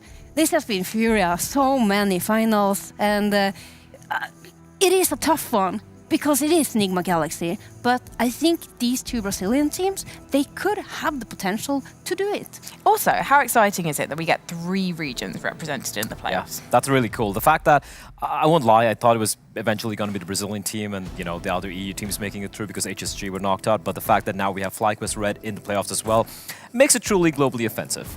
Well, should we kick off our final best of 3 for the day? I think we should, because Bom Dia, Brazil, it is that Brazilian derby that we love to see on LAN. It's B4 who really challenged Na'Vi Javelins yesterday on Nuke, and that was just a best of 1. So now they have a best of 3 to do it in, but can they do it over the Black Dragons? This is a team who is not to be underestimated. They fought their way through 1 best of 3 already today, and they're definitely ready for another. I am so excited to see now what Black Dragons can do with 2 maps at least to play, because I think this is a team that definitely has so much potential, and we're seeing so much from the individuals there. There's clearly firepower, there's skills, there's just not as much international LAN experience. Yeah, but what I did like seeing from Black Dragons today was how convincing they looked against HSG, right? They didn't play scared, didn't play from the back. They're like, we are the better team, and we're going to take the fight to Ramona and her ladies, and they went very convincingly, even taking out Olga, who was really completely neutered in that map. She really couldn't do anything in both the maps, if you ask me. And to go back to yesterday, that game we had an overpass. For me, that was the second closest map we had. In fact, I felt like they played a better brand of Counter-Strike on overpass. It's just that some of the individuals on the side of B4 were able to save them and clutch quite a few rounds. 5 clutches being one, we've got to remember that, right? Which is why B4 won it. So you cannot clown out Black Dragons here. Even though they are the underdogs, there is a real chance. Well, shall we talk about the veto then? Which 3 maps are we going to see? Because every time these teams play each other in a best of 3 series, Nuke comes up. Yeah, here's the thing. Nuke, are they going to pick it, though? Probably be played today, but it's not necessarily that either of the teams pick it, but more that it could be left as a decider. I would like to see something spicy a spicy pick coming out of Black Dragons. I want to see them venture into Ancient or Anubis, do something fun. Anubis, it's not going to be that, but perhaps we can see Ancient, because Nuke time and time again. Are you going to keep doing what you have been trying to do, not really being able to best before? So try on a different map, different turf, and maybe that could be the key to success. I actually feel like if I'm Black Dragons, I stick with Overpass. I think yesterday they were very, very competitive, very good on it. I think the choice here is between Nuke and Overpass, obviously. They've gone with the Nuke pick, not too surprised over the Vertigo pick. So for B4, they had 2 options, either go for Vertigo or Inferno. Both of them would have been massive punish picks coming in because they are clearly the better team on those 2 maps. So we should have an Inferno ban coming out here from Black Dragons, leaving Ancient. I don't know. I don't know who bans. I think Black Dragons bans out Ancient. I think it's going to be Overpass Decider coming in here. There we go. Ancient so Overpass. Out, Overpass out. And we get Inferno. This is such a standard Brazilian decider map. Not only Brazilian decider map. This is like the default decider map of all maps. And but here's the thing, though. Teams. Sorry, go on. Yeah, sorry. It fits both teams. Both teams are comfortable on it. I've seen the Black Dragons play this throughout the entire season. They look comfortable on it. They are really good on Inferno. The problem is that B4 is just a few 2 steps ahead of them on that map. Here's why Inferno is bad for the side of Black Dragons. Last time they played it against B4, they got 16-1 on it. That was just a couple of months back as well, so that's rough. So these two maps we see here, Inferno, the Decider, and of course it was the pick of B4. So I think they're going to be heavy favorites there. Now, with Nuke coming in, it is a map both these two teams like to play. And for me, the best map we've seen thus far in ESL Impact was at B4 versus Na'Vi Javelin's game on Nuke. And B4 played a fantastic game despite it being a losing effort. So unless Black Dragons are able to replicate some of the magic we saw from Na'Vi Javelins, this could be a quick 2-0. Unless we have someone who's ready to take the deagle, to take the same kind of responsibility that we saw from Hanka with that deagle clutch, and which just propelled Na'Vi Javelins towards the victory on that match. If that hadn't happened, it would be a completely different story here. But certainly, they look like they know exactly what they're doing on Nuke. I'm curious to see what the fans are saying because, of course, it's a Brazilian derby. So I don't know how the vote is going to fall. I would imagine it in B4's favour just because they're the higher ranked team. But let us know, #BD or #B4 in the Twitch chat. Very easy to get the two confused. So now I've warned you, don't. Let's head over to Newt now because I think he can help you guys and us with our predictions as he's going to be talking about post-plant situations for these teams. Well, going into it, planting is only half the battle when it comes to the T side. The post-plant is very, very important. You kind of take on the role of the CT side going forward once the bomb is planted. So you need to keep on that bomb and hold it until it ticks down to the glorious firework display. So let's delve into some of the statistics behind these two teams going into the post-plants. So first up, B4 Esports. They've got a quite impressive 80.5% post-plant win rate when planting the bomb. That's very good. Most of the other teams all have that same kind of percentages going into it. And then we have a look at Black Dragons. However, this number takes a drastic downturn all the way down to 66.2%. That leaves about like a 34% chance that a retake comes in. And those odds are very, very beneficial towards that CT side because the post-plant is so difficult in retaking these bomb sites. So going into this matchup, if Black Dragons could get on top of this number and make sure that B4 cannot get into their sites whatsoever, lock it down completely, I think we could be seeing Black Dragons taking on B4 in more competitive ways than none. These bitter rivals are going to be fighting off once again, and I'm very, very excited to see how this map is going to go. Thank you very much, Newt. We're excited too. I especially want to see Inferno, to be honest, because I bloody love seeing Brazilians play Inferno, pardon me. That's how excited I am. I've basically forgotten my manners. Let's talk then about Black Dragons because we saw them play earlier today. They're getting more and more comfortable on LAN, B4 having that superior experience, however. So I do think that Black Dragons actually have to be commended for the fact that they've just kind of taken to it like ducks to water. Yeah, what I really enjoyed earlier today when they were playing was that Cami was stepping up tremendously. In the first matchup, we saw her miss shots here in the left, right, and center. Earlier today, she was hitting them, and it hurt. So to see that, I think that is going to be a difference maker and perhaps the key win condition for Black Dragons that Cami can keep doing what she was doing earlier today. I think the one thing the reason I don't want to read too much into the HSG game, firstly, absolutely agree with you. I think Cami should be warmed up right after the first game. It's a fact on the CT side, they got away with a lot of plays which I don't think they'll be allowed to get away with if it's against B4. Because what we saw from HSG was very, very fast T rounds coming out from the get-go in Inferno, where they weren't taking the time. They weren't playing default, just rushing on in and getting punished, running in through smokes without any flashbangs. Just individually, Olga, for example, just running in by her lonesome, trying to make plays happen. That's not going to happen against B4, right? And that is something which I hope Black Dragon are cognizant of. If they're going to just go for this unbridled CT aggression, they're going to be brought down to reality real quickly, real roughly. Is that a word? Yeah, real rough. Roughly. Roughly. I enjoyed it. Thank you. I'm also going to enjoy heading down to the sidelines right now because Heku caught up with the B4 players earlier today, or at least one in particular, so let's see who she spoke to. Yeah, we're gonna have another rematch, a Brazilian derby. First of all, I want to know, how do you and how does the team feel? The team is feeling really great because we did a pretty start match yesterday against BJ and Navi Javelin. So it's kind of sad that we lost at Nuke for such a close score. But we are feeling pretty confident in this match today, and we are prepared. We are confident. We are strong. So you guys gonna expect a great match. And you just said that you feel prepared. What did you do to get that feeling? Today, before we came here, we did a little review of the BO first yesterday. So we kind of correct the mistakes that we did on overpass and on nuke, and that's it. We just did a little review and correct the mistakes.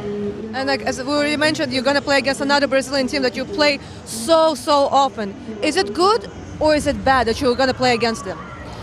It's sad because it's Brazil versus Brazil. We don't want to play against Brazil because we cheer for Brazil. So it's sad because of that. But it's also good because we know their game. They know our game. So you guys expect a great match, anti-tactics probably. So it's everything to be a great match.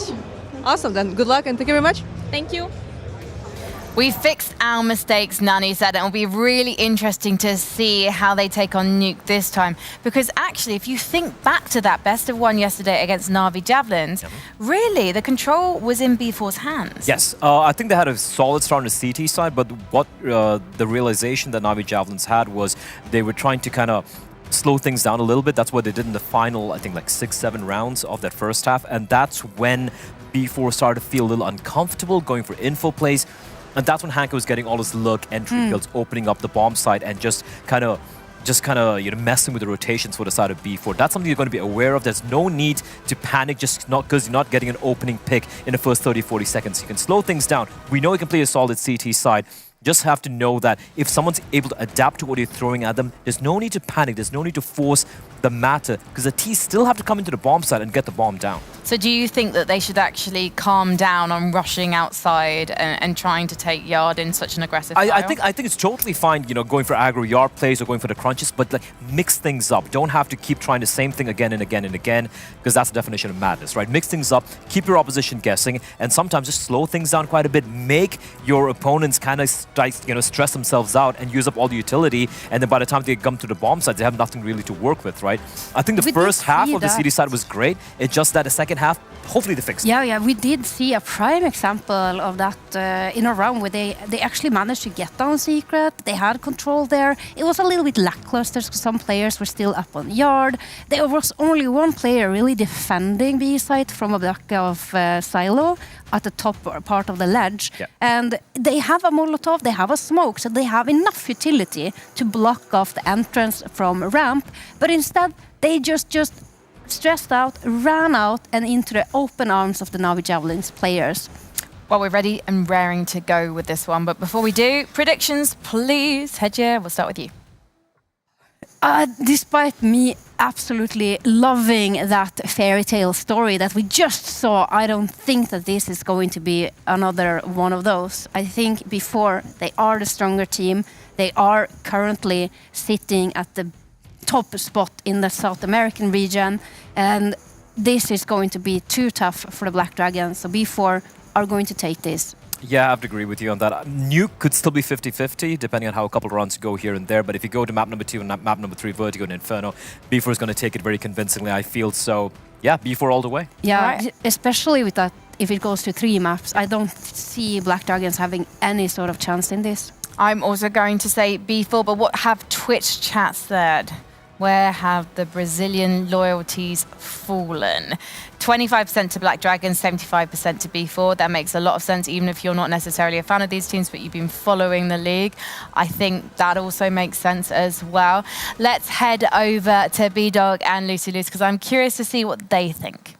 Yeah, look, I criticized you guys, rightly so, in our earlier best of 3, where obviously FlyQuest Red had the dream, they had everything with them, and they did win. And I think today, though, I'm going to have to agree with them. B4 have everything going for them in this matchup. Yeah, especially, look, as the desk mentioned, right, best of 1, it should have been theirs against Na'Vi Javelins. And if they've gone away, if they've gone and fixed those mistakes, then we could be really looking at a very comprehensive 2-0. But what I want to say is, look, so impressed with how Black Dragons performed against HSG. Felt like HSG, their system just really wasn't working. Obviously, they're going to have time. They've got issues in the camp. Don't want to dwell on that too much. I don't think Black Dragons are going to be given the same respect here against B4. And also just a touch on, in Overpass, of course, it was Cammy that was dropping off. Cammy wasn't the factor. She was there. She was arriving in that best of 3. The head-to-head needs to go her way against Younger, and that's going to be very difficult indeed. Yeah, Younger is an absolute monster. The best AWPer in South America at the moment.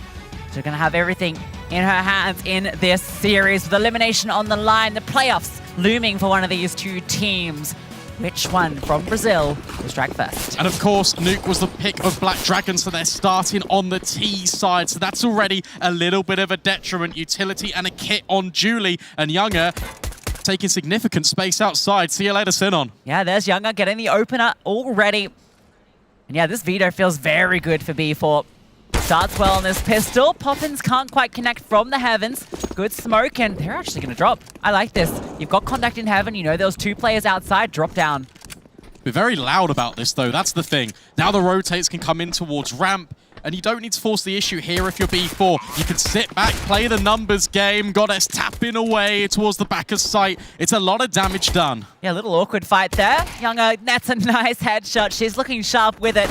A scary prospect if you are the Black Dragons. And another one for Younger, of course. Goddess gets the other. And Nani with the final, but a beautiful pistol from B4. Yeah, that's where it gets really scary. At least Black Dragons are afforded the bomb plant to get a little bit of money extra in their pockets, but how clean was that from B4?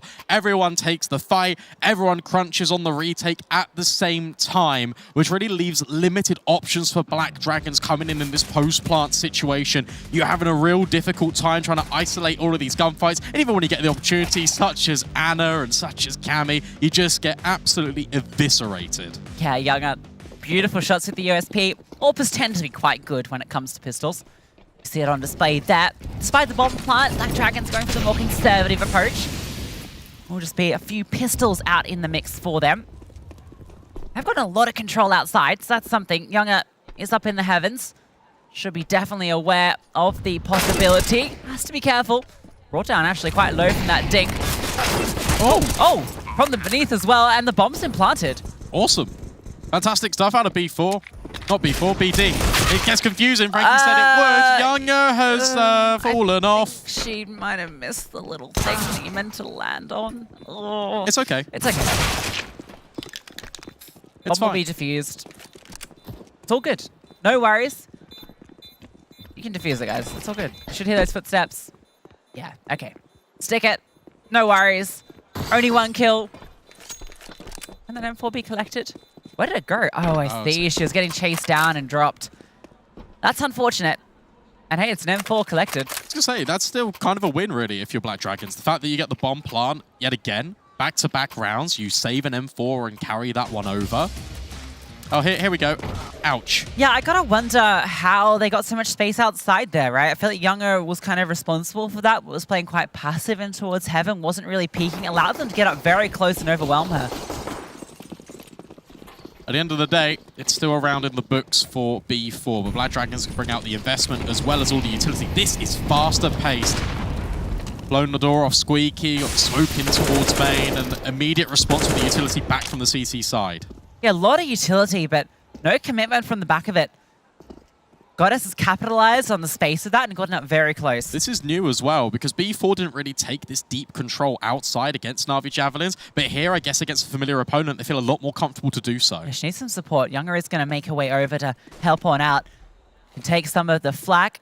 This will be a nice setup. Goddess takes first contact, and Younger can swing, but smokes land. Oh, the spam is perfect, and look at the distraction. Goddess gets a freebie, 2 fall to her. Cammy now on the other side, can't do a thing to the 5-7. Goddess has done it all, not a lick of damage. What can you do? Absolutely nothing. Younger and Goddess with all 5 between them. Yeah, that's textbook Counter-Strike coming in, a classic bait and switch. The idea and the dream gets sold even further by the fact that Younger's spam is a success. And what I really like is Goddess is taking a lot of the initiative here, actually leading from the front in a lot of these scenarios. But, I mean, what can you do against that? I think that's a free AWP as well, right? They can be collected on over for Younger, doesn't need to invest into it. Goddess getting hyped. Another very vocal member of the team. Good future-proofing as well, right? I mean, you keep the MP9s. You understand that the money is going to be a little bit battered and bruised for Black Dragon, so you got now possibilities on Poppins to kind of farm up some cash. A lot of aggressive space being taken outside. That's the key component for Black Dragons. Lee, not quite catching the kill on towards Juliet ramp. Oh, Younger. It's a shot on the wide swing, but gonna reposition. Oh, Anna catches it there. Nice shot. That's unfortunate. Goddess also forced on back. That's a AWP now in the hands of Cammy. Poppins feels like she needs to get aggressive. Luckily wins out the fight. Good reaction. Feels a little bit claustrophobic when you're losing space and ground outside. So you take lobby instead. Goddess dealt with Babs, but there's still Anorex on the bomb site. Yeah, did they hear her drop? That's the question. It's being held 4 and Nani wins out the fight. Cammy now wants to get up close with the AWP. Can't quite hit the quick scope. Clean round. Yet again, you got good reactions, but the amount of space that Black Dragons are gathering, it feels pretty decent. It feels quite nice. The fact that they're able to secure that, it's because of the variation of the CT setup. You've got the player in towards Secret instead. Younger missing an opportunity. Here being caught off guard, but the reaction to pushing towards lobby is perfect. Yeah, it's really great stuff from B4. Shows that discipline with the protocols here on Nuke. That's kind of why I was mentioning the veto does feel very good for B4. Black Dragons have the unfortunate draw of just having a bad veto against them, and Younger opening up the door, gets the kill. Babs does get one outside. Babs has been a powerhouse with the rifle for this team. Certainly the player to watch in my mind. And again, so much space allowed for them. Run boost here. Clever. Now you can peek from the other side of Heaven. Potentially going to be caught off guard. No, spotted. Julie collects the information, gives over that it's not the secret play. Instead, they're trying to wrap yard. Spots out 2. Has to be very careful. They're committing to this position. 2 players now coming up, looking to come around the corner. They've made a noise. Julie knows they're coming. Holding for them, gets one, but the trade is fast. A 3v3 now, still a player in the site. 2, in fact. Poppins and Nani are still here. Difficult ones to get past. That's the bomb as well. If that gets dropped, it gets scary. Young has fallen. And Poppins has just found one for free. A 1v1, jumping on down straight into Poppins. Yeah, that's a little bit scary there from Sionon. You want to change your elevation there. You understand it. You're going to go straight into the line of fire. And Poppins on the swivel. Anchors down the bomb site effectively. Kind of gets a bit awkward here because these gun rounds, these mid rounds, it's always been the same purpose for Black Dragons. There's been no real variation. I want to see a little bit of a switch up here from them. All things considered, a good recovery considering they did lose the opener with Younger peeking in through Squeaky. Comes down to the 1v1. And you felt like momentarily there was the advantage there. But not quite ready for Poppins to be in towards CT Vent. Punishing position with Nani playing back silo. You're not expecting the only other player to be there. Yeah, of course. It's just the quantity of players, and that's because they got the information by having this early rotate, the early protocol down secret for B4, so you can just remain anchored in your positions, especially with Julie as the only warding system up Heaven. 5-0, flawless. 5-star performance from B4 so far to kick things off. 1 Mac-10 and a Galil in the mix with Tech-9's bomb plant, the objective for Black Dragons as they try and make their way down Vent, and Babs gets rid of Poppins and also onto Nani. There she is, striking with 2 with the Tech-9. Poppins gets overwhelmed, wanted to get ahead of the smoke and do damage. Oh, Goddess, give them the kill. Lee drops on down, offers up her life, but 2 players so low. That incendiary goes a little bit too far, unfortunately. Although it does tickle Sin on a little bit. A difficult retake if they do want to go for it. Younger is setting up a flashbang. Goddess looks at her. How are you actually giving this a look in?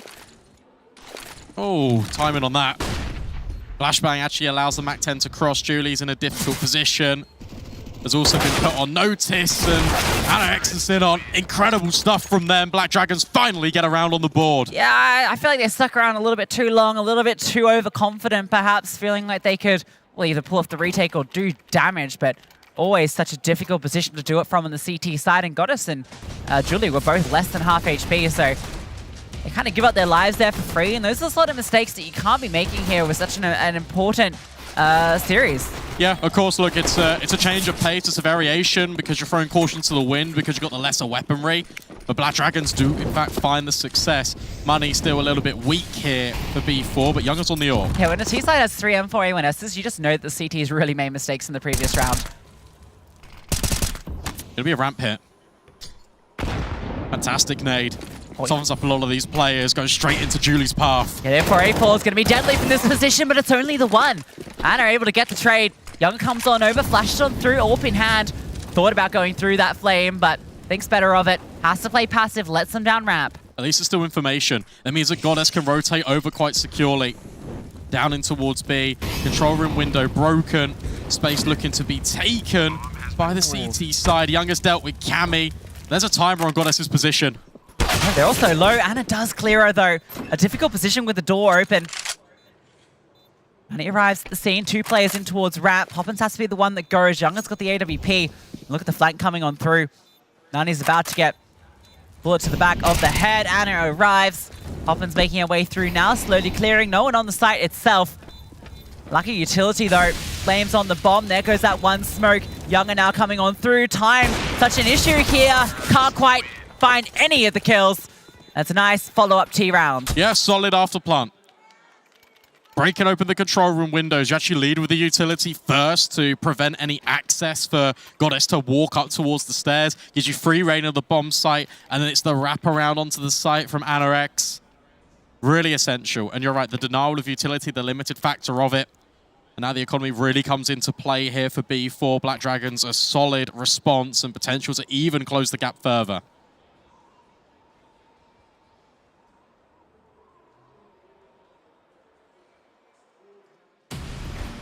See that one back here.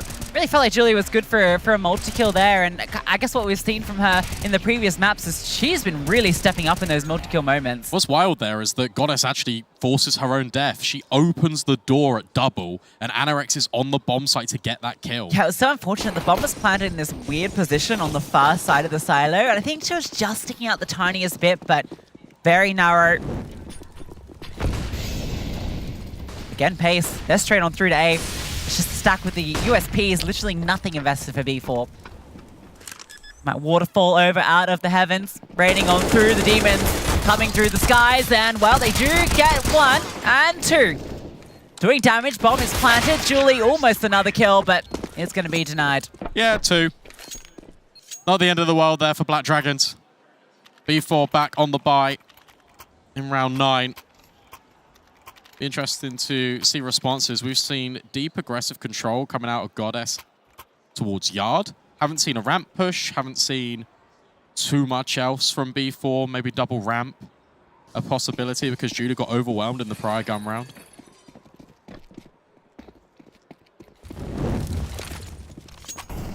Fine, not the prettiest. No AWP. We've got a couple of FAMI out. For Matthew.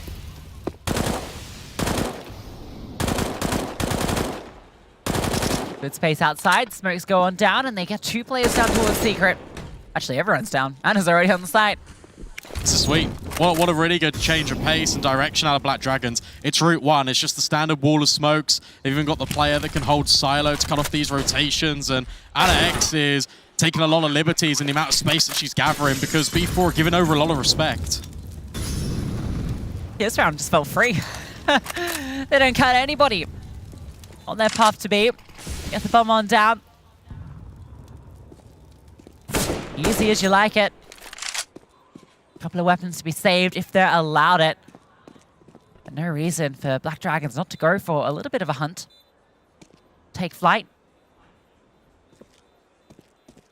Any fair maidens to capture. The fair maiden being the weapon. Capturing being denying it. It's a bad metaphor. It was fine if you didn't explain it. I think, you know, jokes are funnier when you have to explain them. Yeah, I mean, that's like 90% of my humor. Humor? Yeah. Barely know her. Good kill from Babs, and yet again, AnaX taking a lot of space here. And you're right, hunt successful. 5-4, 1 round in it for Black Dragons after what was a 5-0 start. Momentum swinging both ways early in this first half. And it's just those save rifles that are now being supported by P250s, which, yeah, isn't the best sentence in the world.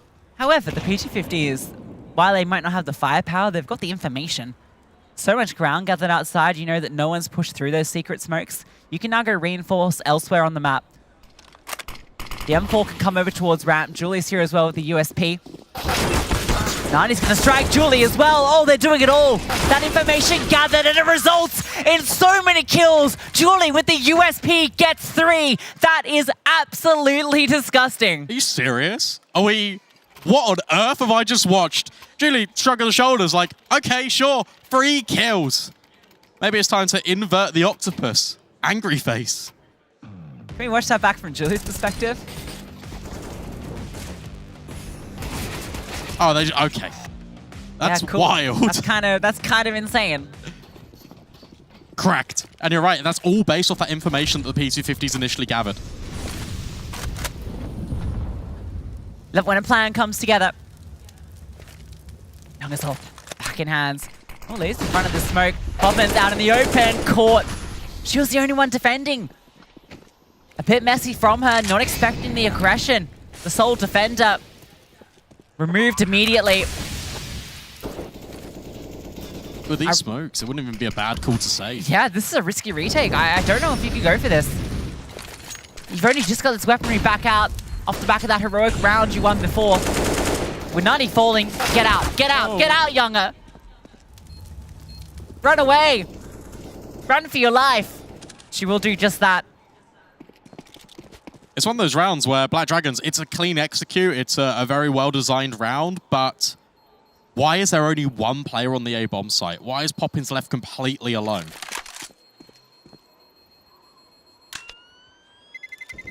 Julia.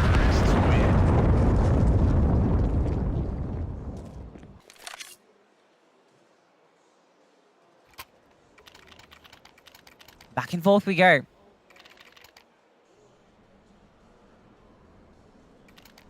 Actually does kind of feel like Black Dragons have the edge here, despite the lead being in the hands of B4 at the moment. You consider the pistol, follow-up, that first slew of rounds, 5 in a row. These gun rounds have been tricky. The only one that has really been won out was the USP doing magic. I think now is the perfect time in the half to reflect on what Blair was saying on the desk. Look, you don't need to force these issues here if you're B4. Just play a standard round. Just wait for Black Dragons to make the move. Think about every time Black Dragons was trying to wrap Heaven, take the control, and it was B4 anchoring down the bomb sites, holding, waiting, playing very reactive Counter-Strike. They were winning it out.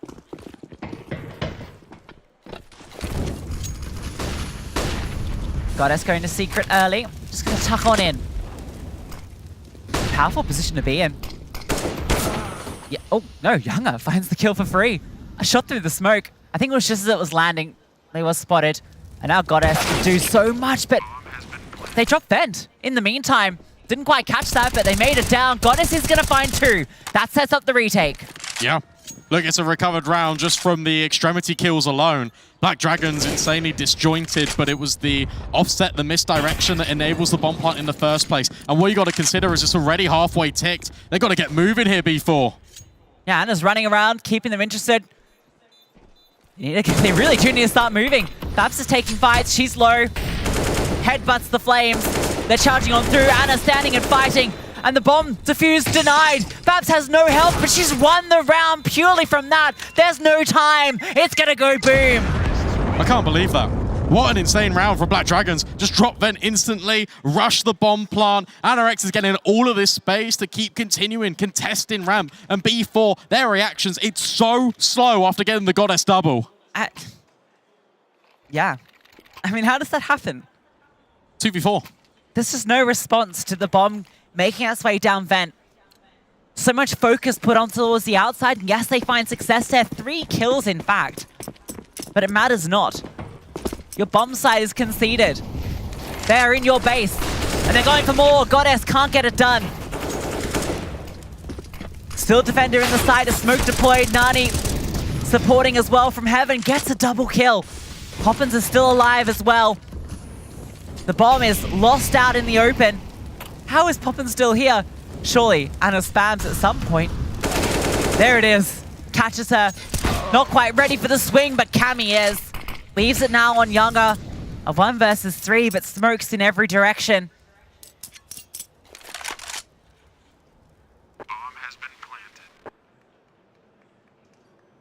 It has to be a save.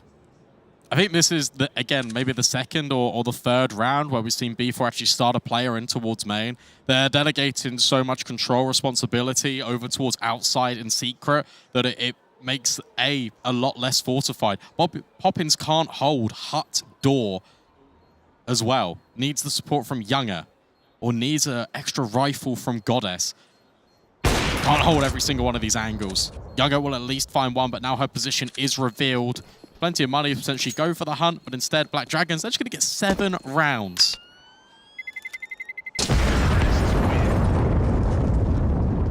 Fantastic start early.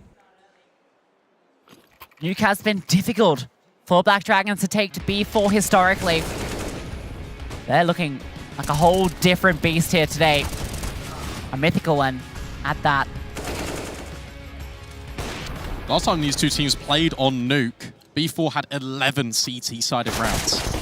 Definitely not happening here. Best they can potentially achieve here is 8. And even that feels a little bit tricky. Still up the AWP out. Oh, Goddess wants to get up on high.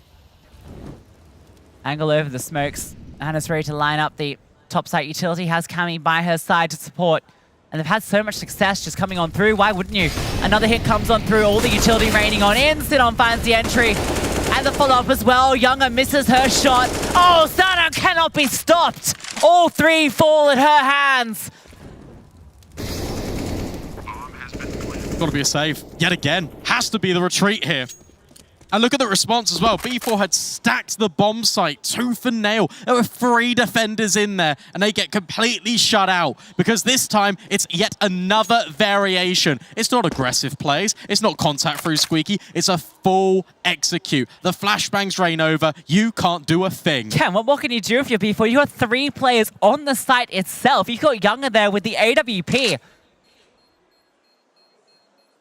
The utility and the timing was beautiful. That was executed textbook. So smart. The timing and the call of that rounds to you stick with your same bomb site. You know the A bomb site is vulnerable, it's a weakness, but it's that slight variation in it. You go for the execute. And it prevails. I mean, look at the entry path in as well from Sidon. You've got to give a real testament to this because so many times players out of hut will try and work their way around the back of site. No, instead, goes around towards the front and she's screaming at them as well. Yeah, get vocal. Why not? You're on land. Get loud with it. Younger. Oh, the flashbangs. That smoke is good, though. They drop down. The bomb's made it again. It's going to be on the B bomb site before you know it, but Poppins, she denies. Finally, they've found a solution. Look at Ram. Oh, no. Julie's caught off. They've come back up. B's still free. They can go back down. What a journey they've been on. Down the vent, up towards ramp, and back again. An unexpected journey. But it all ends the same. Bomb planted. Goddess is here, and, well, not for long. A 3-on-4 now. Cammy at the ramp with the AWP and 3 CTs on their way through. Babs falls on back, and Younger wins it out. Now they reposition. Information being gathered. Lee's in a powerful position behind the silo. Can choose her angles. 2 players in towards dark. That's dangerous. The Molotov flushes them out into the open, but time is ticking. And what a swing. It's only good for 1. And it's Sidon again against Younger. Time not in the favor of the AWPer. And Sidon wins it out. A 9-6 half for Black Dragons. Yeah. They found the weakness. They exploited it. Very much familiar to Na'Vi Javelins on Nuke. Black Dragons stake a very strong claim here on their map pick.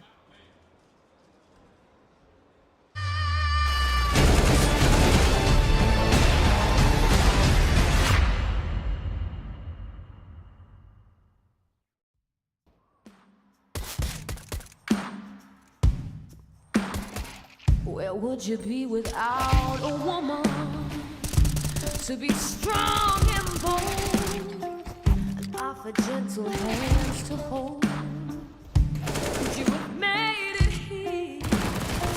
Where would you be without a woman? Would your feet be on the ground? Or would you be around? Where would you be without a woman?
I'm walking alone.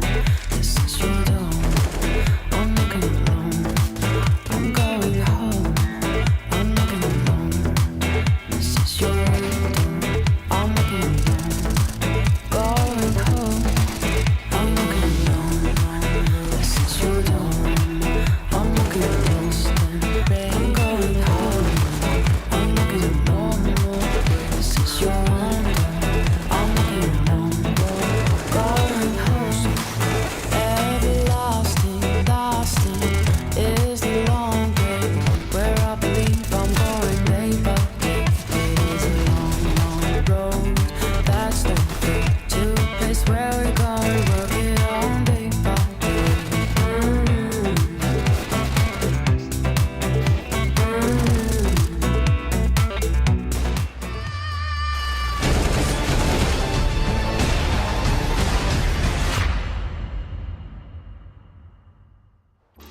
It's a battle between the mythological beasts, dragons taking on the demons. It's the dragons that are soaring. Yeah, and look, it was actually the T side that I thought was going to be a problem for Black Dragons. That CT side has actually looked really good all tournament long. So that poses even more of a threat here for B4. Aggressive start, though, as the battle in towards ramp, and one in which the B4 wins out. But take a look at this flank. It's so quick. Yeah, lobby crunch, but well, they know Anna fires off a shot with the dual Berettas. Leia's gotten down into control, but they are there fast. Younger runs her down, and both players spotted in towards the ramp. It's an awkward fight, and leaves it on alone. A 1v3. Falls on back. Smart move. Bomb is going to A. Has a kit, no armor, flashbang, and her position well known. Gonna flash herself in, very nice, but Younger, a nice shot still, always good with the pistols. I mean, fair enough, Black Dragons, that is a very interesting round to go for. It's so aggressive coming out of there. You're just trying to offset, you're trying to prevent B4. It is the Mary Poppins little It's Mary Poppins, and she's Poppins. She had that in Yongshapin as well. Yeah, that's so good. Sorry, I got really excited.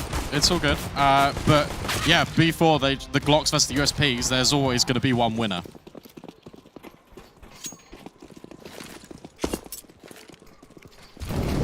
forced back in from Black Dragons. They want to get this lead going. That's a bit of an awkward fight. A lot of damage done, but Goddess comes out ahead. AK can be juggled on over. Put that into the hands of Young Up. Continue to push on forward. Cammy's here with the scout. Goddess says a single shot off death, and well, that one doesn't connect. The second one's a tag, and Sinon's gotten two with the pistols. Babs as well. They're managing to make this work. The force buy has got wings. We enter a 2v2, but the bomb is lost. Keep an eye on Julie, though.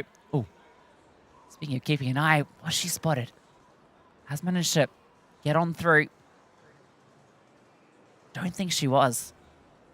Now she can come around and group up with her teammate. Got utility. Could drop a molly here. That would really help. Instead, they double swing. They go for the fight. Can collect the bomb. Babs still being a nuisance, just trying to mess about with the audio. That allows the reposition of Lee up towards the vents. Smoke thrown in the face. She's going to play in amongst it. Yeah, they have to force 3 times an issue. Oh, Lee's caught on them. That flashbang connects, and it comes down to the 1v1 now. Babs with the recovered AK. They know she was down on B. But it could be Heaven. It could be Vent. And silently, Babs makes her way up, but drops the Molotov, reveals her position. It has forced Nani into an uncomfortable spot. Babs creeps around. Get the side-by-side as she comes through the hut. Nani smartly repositioning, though. No contact out. Now she has the read. It has to be hut. Towards CT Vent. There's just no way she can clear this. Time's such an issue as well, and Nani wins it out. So clever. You understand there that, look, the molly's been thrown, but there's been no reaction off it. So you got the space to work with, you got the time, and it's the incredibly smart reposition. Nani holds her nerve and gets B4 a very good and essential round here. Against the force as well. Comes down to a one-on-one. That's not enough to incentivize Black Dragons to keep it rolling. Instead, they've got the nade stack. Those are going to be deployed outside. Goddess actually dodges it all, gets the information on the jump. Fall on back. Plenty of bullets in the chamber, but they run down. 2 players that fall into the pistols. A little scary. Should be recovered here. Young Up. Let's collect one. Nice shot as well on Tanarax. Gets scary, though. The fact that the USPs do that much damage, you even know that they're coming with the nade stack, but B4 just wanted to get a few of those kills for themselves. Fortunately, only a couple of casualties. Crisis averted, but here comes the true test. First gun round on the server for both of these teams in the second half. Black Dragons will have the better buy here. They got the AWP out on Cammy as well, who has been having a bit of a rougher one, but T-side AWPing can be tricky.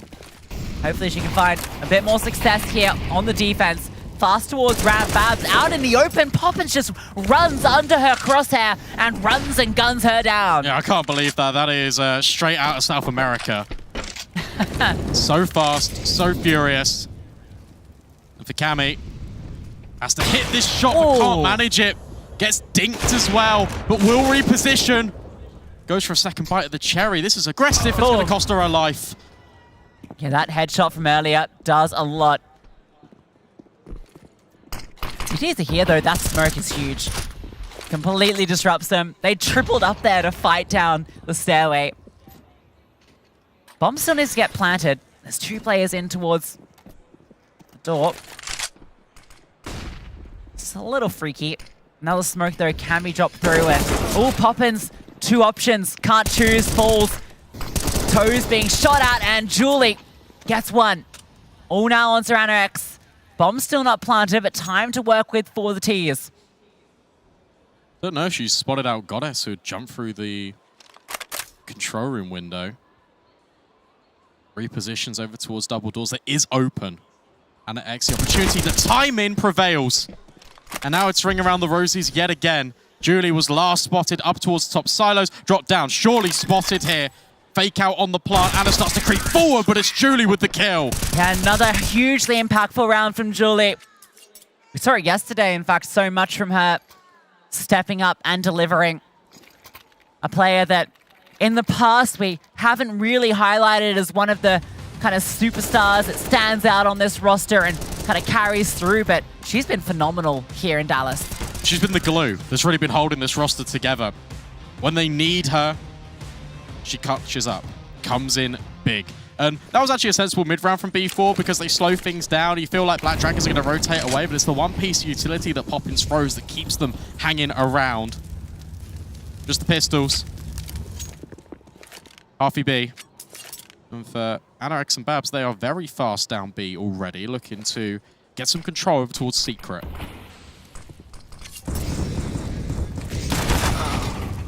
Goddess does win out the fight. Toss her a little bit. They can just walk around with these AKs. We'll know it's up against the lighter bite. Julie about to take contact, wins that one out. Again, further damage, and she's getting chased on down. So far, pushing to do a good job. Nani very sharp with it. They can't get anything done, so the Halfie B ends up coming up dry. It's been pretty decent variations as well out of B4.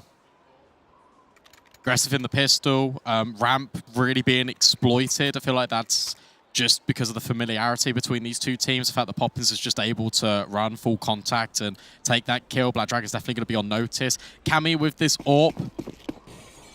Yet again, said before we went live, it needs to be her stepping up. Saw how well she performed in the morning. As you mentioned, of course, T-side AWP being very difficult on Nuke. It's that CT side that needs to find impact. There's already a player out ramp again. You're not ready for it. Younger this time. Yeah, they're just finding these timings, aren't they? Running on through. Getting ramp. And that's Babs that you're winning out against there. Such a key element for Black Dragons. And this is just the slowdown. You got to remember that there's over a minute 20 left on the clock here. Younger's taking really good space, dropping utility, but you don't need to commit down in towards B. If you are B4, you can also reset up towards Heaven. Plenty of opportunity, but you're not spotting anything here. Flashbang through. Younger gonna peek on down. Oh, this is weird. Lee. Okay, she just... okay, Julie found that one. I think Poppins swung at the same time behind. That's why it looked a little weird. Someone has to run away. That dink, unfortunate. Cammy has an AWP, not a weapon for the retake. Yeah, would be good to get a replay on that, but I think you're right. I think the trade spacing was really effective out of B4, and it's able to completely get rid of that little stack there. You've also got players on the bomb site being very vocal, so there's just a large amount of players you need to try and deal with there. Black Dragons, they fall at the first hurdle, and they are really struggling on this defense. Yeah, very top-heavy from them. Anorex putting on a great performance. Sinon and Babs a little bit behind. Whereas on the other side, very consistent across the team for B4, and that's always the case with this team. It always feels like at any moment, any of them could pop off.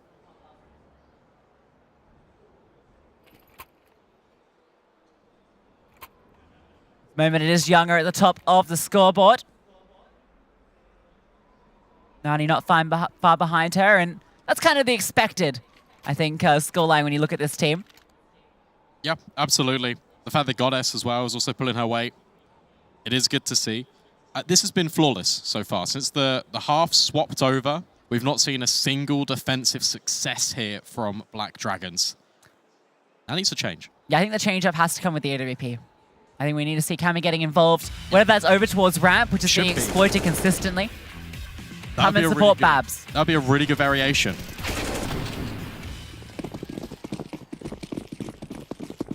She's over this way, and indeed is going to be going over towards ramp. Of course, B4 straight outside. I was going to say, you kind of expect it, right? You know there's going to be potentially a variation coming in on the defense. You've exploited ramp now, what, 2-3 rounds in a row? And this is a taste of Black Dragons' own medicine, right? It's just very standard. You drop the outside smokes, you cross with pace. There's a little bit of a delay here for the rest of the B4 players. They're waiting to see what Goddess can try and potentially find. Yeah, backing in towards Dark. Anna now repositions just to hold this through, expecting someone to be lurking there, but 3 players are tucked into that position. Imagine if she had an incendiary. Oh my god. That would have been quite the barbecue. Goddess is slowly making her way down. This one's a boing, boing, boing. Yeah, that's a big boing up. He's kangarooing it pretty hard out here.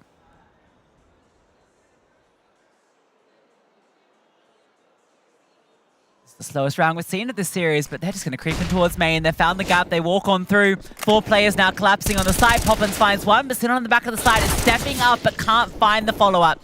Needed to get that kill on Nani. Cammy in the heavens is going to be met by flames and has to fall on back. No way into this round. Unless Lee can find something. Anna is the one that strikes. Goddess falls. There's a chance here. Limited utility. That's your biggest issue here if you're Black Dragons. You're all coming in from one direction. Another smoke thrown in your face. But they're going to pop through anyway. They're just going to charge in. But it's Julie yet again coming up with the goods. Anorex tries her best. It gets forwarded into the 1 versus 2, but it's still not enough. B4 with 13 and continuing their dominant streak on the T side. What an impressive attempt with the retake, though, right? The fact that it gets down to that 1v1 with Julie is kind of crazy. Anorex able to double up. She's trying her darndest out here.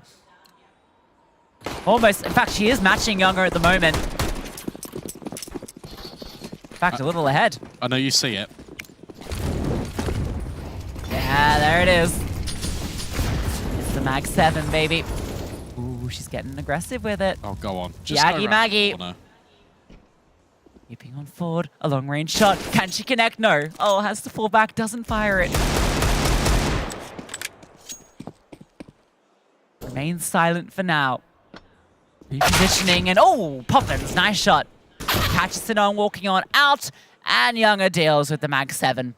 The excitement of the round dwindles. Still this double setup in towards Trophy, but unlikely to gather too much success. These are the sort of rounds that actually just make me really happy because they're the most straightforward for a T side in B4, but they recognize the economic climate. They understand that they can just hold, they can make kind of the responses in this round because Black Dragons will try and play for a little bit of control, will try and get up in your face, and it's really nice discipline, and it's very good structure coming out of B4, which is essential if they do conquer Black Dragons here and make it through. This is insanely disciplined. Yeah. It's a 5v2, and they are really waiting to see if Black Dragons are going to overextend on this push. Making no mistakes here. That's what you want to see. Love it. Just one remaining. Poppins does fall. It's just the 1 kill. It might be boring, it might be disciplined, but it's patient, it's nerdy, it's Counter-Strike. That's a really solid round. That's B4 yet again, overextending their advantage. Now 2 steps away from taking Black Dragons' map pick of Nuke.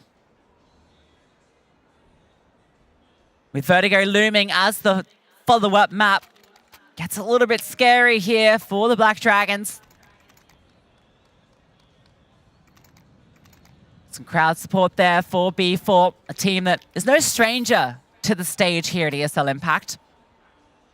I've proven time and time again they can clash with the best. Almost took down Na'Vi Javelins yesterday, and honestly, by rights, should have. Yeah, agreed.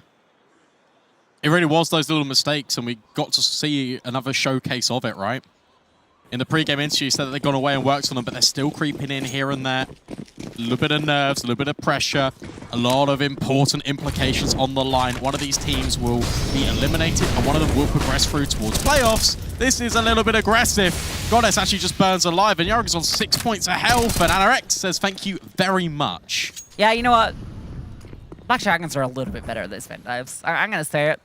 B4 couldn't quite repeat what Black Dragons were doing consistently to them, so this might be that first CT round that's been eluding them.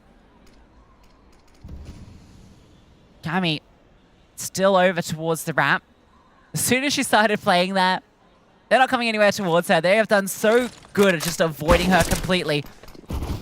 Bab's under pressure, but it is alleviated very quickly. And, well, Julie might be the clutch queen of the team, but not that one. That was a really impressive round of Counter-Strike coming out of Black Dragons there. That was really regimented in how they enforced that ping-pong of the contact as well and towards the A-bomb site. Every time you go into a different angle, it's a new one for B4 to try and face. That's a step in the right direction, but momentum still very much with this T side.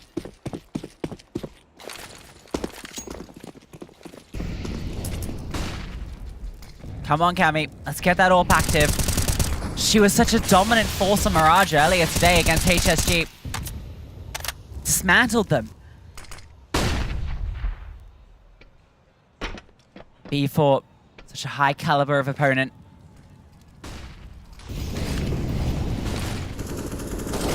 Pacing towards ramp. This might be the chance for the AWP to shine. There's one. Nani dropped. Cammy falls on back. That is going to be a lot of control given over to B4. It is, but at the same time, is it that valuable? You've got 2 players in towards B already, and B4 are going to reset. They don't want to go B. They want to go up towards A, and Cammy is under even more pressure. Scoped in. It's the jump. It's a collateral, but it's no kill. A collateral without a kill found. Devastating. Not quite the K&A trick, and Goddess overwhelms her. Only one player on the site itself. The fuse kit flew over the entire bomb site. What? It's got over the entire map. That's insane. Lee, now in the site, needs to step up, but it's only one. It's so smart. It's so smart. And Black Dragons, the money. You can go for this. You know that a couple of players are low. AnaX, she's always the player for Black Dragons to get them back involved in the fight. Molly. Good. Julie needs to reposition. Only tickles her toes for a little bit, but misses the timing on AnaX in main. And now they combine. Bab starts to creep forward. And there's 2 players at the back of the bomb site. There's also the elevation. There's no time now. It's so unfortunate. If Anna had just held for a moment longer, she would have caught Julie on that push out. She's going to get these exits. Surely, clean kills. 25 to her name, but it's 15 on the board for B4. Map point on their opponent's map pick. Got to credit them again. Praise the variations on the CT side initially for B4, and now it's the T side. It's the all reliable. You go back towards ramp, but there's a little bit of spice on the original recipe. You go in towards hell. Instead, you climb up the ladder at A, and you isolate Cammy, the AWP that's been struggling all map long. It's so unfortunate. It felt like that she hit a collateral, and both players live with like 15 HP. That's the saddest collateral you'll ever see. This is fast. From Black Dragons, AnaX trying to get involved, but it's Babs that finds Nani. That's a good start for the defense. Yeah, that's the duo you want to see taking the control. Now Cammy creeping on forward. That smoke lands at actually a bit of an unfortunate time.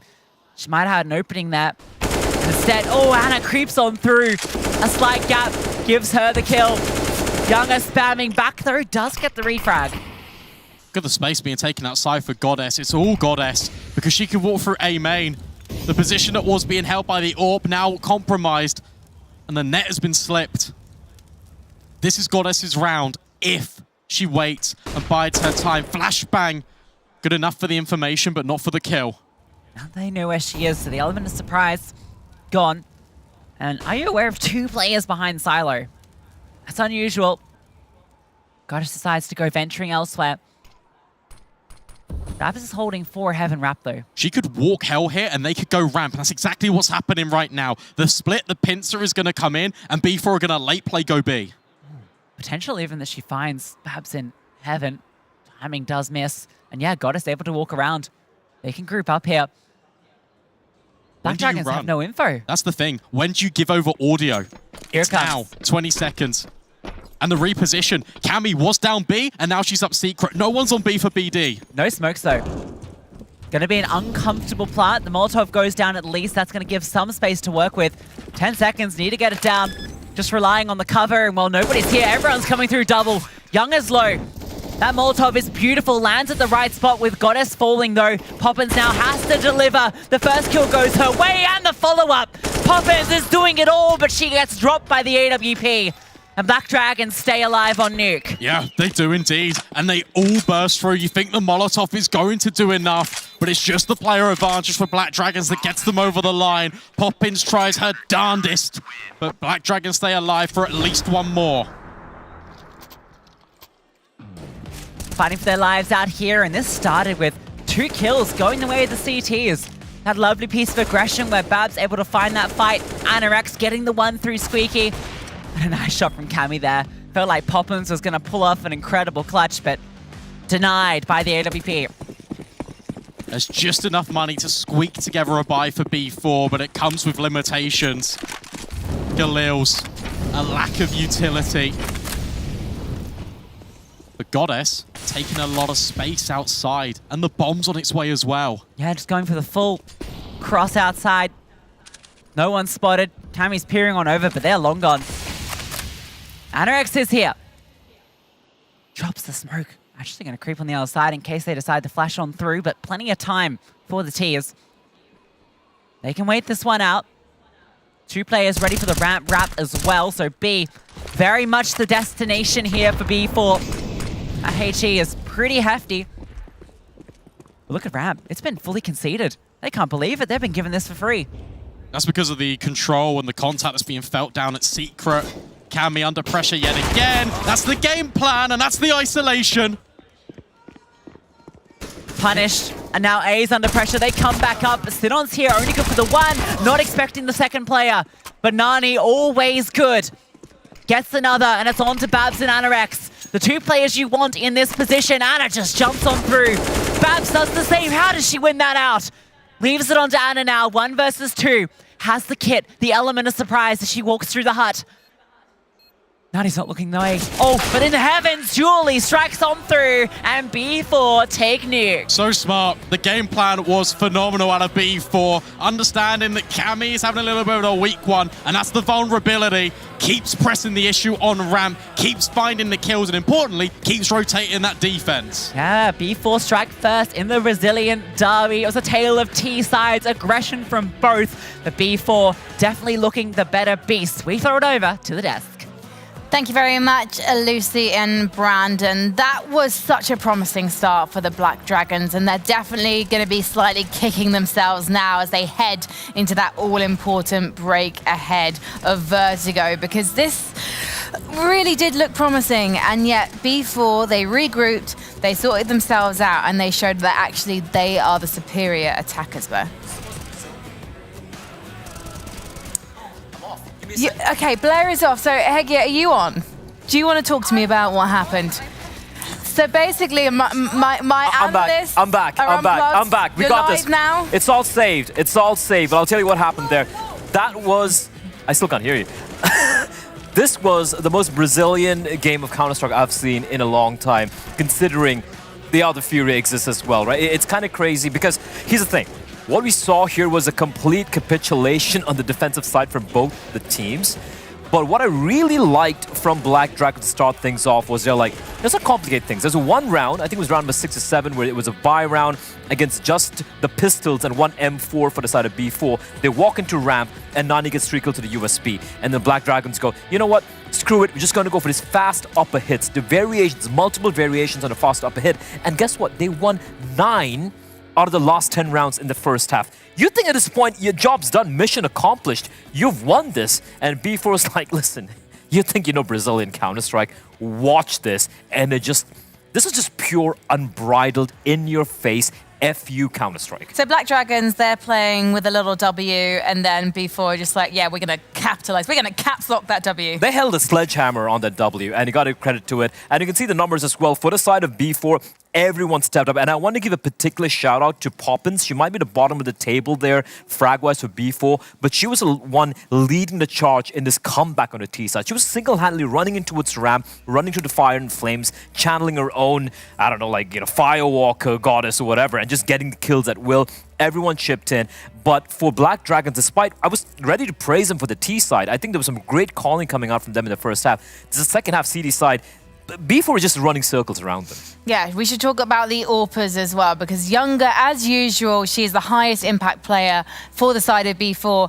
And in the meantime, on the Black Dragon side, Cammy was really missing in action, and that's the thing when we've been talking about Black Dragons. Of course, we talk about NRX being their player who really needs to get things done. She's their superstar rifler. But on the other hand, Cammy is also that force that really keeps the wolf from the door. And this time, she wasn't there, and it really, really showed. I mean, obviously, it shows in the scoreline. Yeah, and I think the biggest problem here for the side of Black Dragons was, Cammy. We were highlighting how Cammy, yesterday she was missing a lot of, on paper, easy shots. We saw her against HSG earlier today, where she was really popping off here, but here she was nowhere to be found. Just 6 and 18. A rough showing for someone who we were kind of setting up, saying she's the one who's going to be going up against Younger in the op versus op duels, and she's the one who's supposed to be delivering. And unfortunately, nothing really going her way. But I don't want to pin the blame solely on her. I think overall, as a team, Black Dragon really didn't have any answer for these super fast plays. I'm talking about from the get-go, just running on in, holding W, and just smashing the defense. And unfortunately, great T side from Black Dragons, but the CT side, it was non-existent. And the thing is, you can't just depend on one or two players. It's a team game, and unfortunately for Black Dragons, they didn't necessarily have someone stepping up to fill the void. I know obviously it's a different weapon, the AWP, but you've got to learn to adjust, and unfortunately they couldn't do that on this occasion. No, they couldn't. There was one player I would have liked to highlight over that scoreboard, and that is, of course, Anna X. She has been performing tremendously well for the Black Dragons, and I feel she is the consistent queen of the Dragons. Regardless of what the challenges we bring to her, she's always stepping up to the plate and she's always delivering. And once again, here on Nuke, she did just that, but it simply wasn't enough. I was saying in the pre-match that Cammy was the win condition. She was that factor that had to be in place. She had to continue to get her frags in order for Black Dragon to stand a chance, and it just wasn't there for them today. But also we had some brilliant moments from each and every other individual players. For example, that entry round from Signon onto the A bomb side on T side, absolutely brilliant. The way she was pathing in front of site and finding two quick ones, and then clearing out the third A player as well. Like these players, they have it in them. We have seen them do it. It's just about getting over, I think, that last little mental part to really break through and believe themselves that they are capable of bringing down the beast. What I really liked from Black Dragons in the first half was just the realize the upper bomb side is a bit of a problem, especially towards a squeaky position for the side of B4's defense, and they were abusing that. But what I liked was the variations in the plays they were having. Fast pops from Squeaky, just like, smoking off the Molotov, running out from HUD, and then you mix it up by just diving down towards vents, going towards the lower bomb side. And then when you have B4 ready for this fast play, all the early utility being deployed, and then they go for the execute, and that's the round you pointed out where I think it was, not Nani, sorry, who was it? It was Signon, exactly. Yeah. Running out from HUD, pathing perfectly. So they had a really good game plan, adapting to that upper bomb side defense from B4.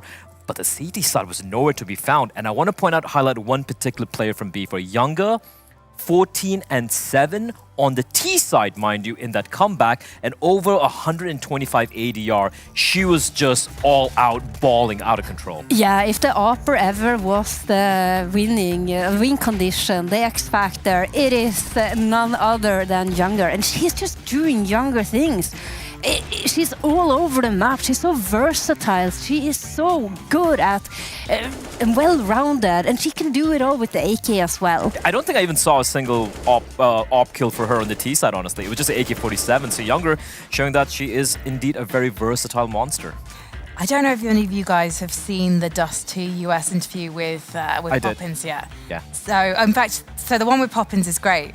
But actually, there's one with Younger now as well that was published today. And in that interview, Younger says that her best friend Olga tried to convince her to go and join HSG with her. Oh, shit! Yeah, but Younger said no. Wow, that is actually incredible. Yeah, I guess she made the right decision, because they're one map away from being in the semifinals with HSG. They're flying home. Yeah, Younger definitely made the right decision. I think that HSG, will see some kind of comeback from Olga and co eventually. But I think it speaks volumes that Younger is very confident in her team and the system she has around her, because Olga's offering her the opportunity to play with her. She's the best rifler in Impact, in a different region, experience a different culture. And HSG are not a bad team. They're a great team. They're just not what we saw earlier today. You know, they're worth more than that. They're going to give us more than that. This just gives me those, you know, if you have an older sibling and you come and you want to play with cards or Monopoly or whatever against your older sibling, there's always going to be this intense rivalry. And I think B4 is the oldest child here, and they are not interested in giving their younger ones any sort of slack, any sort of leeway. They're just like, no, you know what? No, you can't have the red. That's a meme reference, but you may have not seen it. You can't have it. You can go back and sit down, and this is our territory. This is our PC. This is my room. Get out. It sounds like you're describing me when Newt leaves his little area. When he leaves the crash to start it out, and I'm just like, what? Why is there a child on my stage?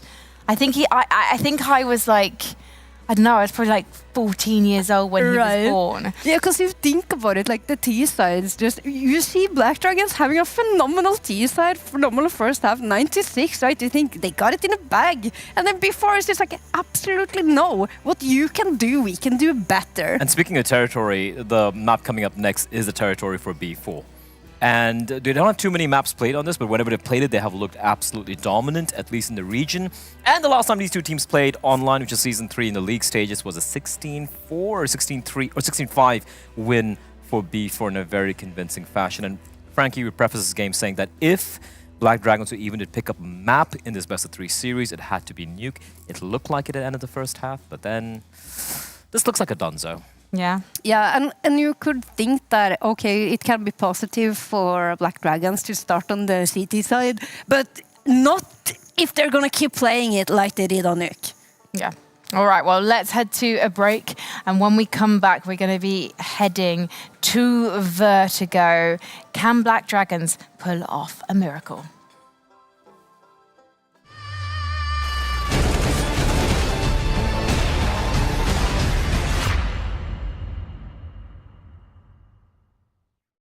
Here at DreamHack Dallas, there's a lot of things happening at the same time. And while some of the teams are still playing on the big stage, the ones that qualify to the semifinals have a chance to meet their fans.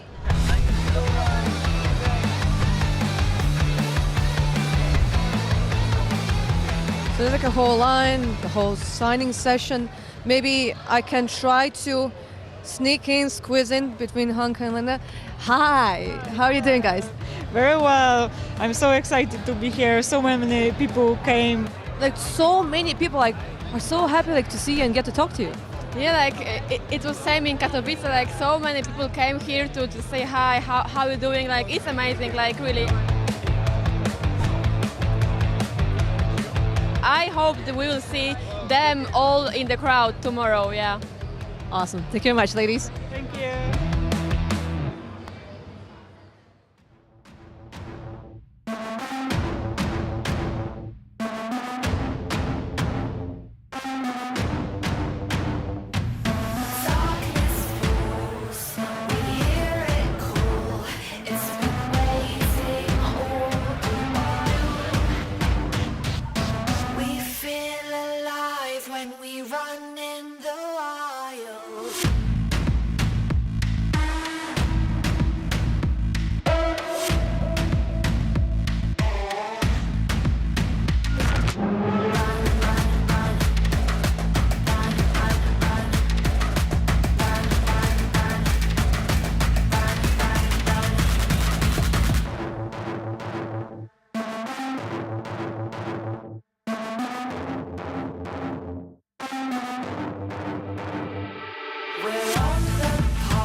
that same flag. Open road and nomadic plans.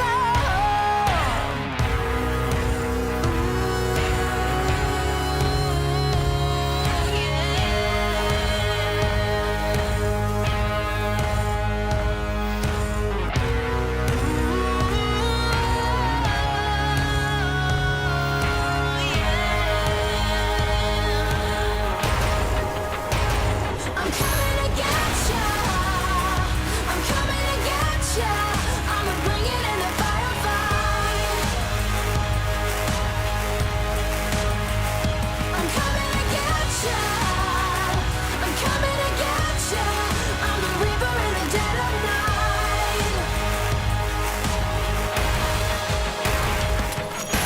Lightning strikes in a quiet town. Bodies fall upon sacred ground. Burn that flag and a king is crowned.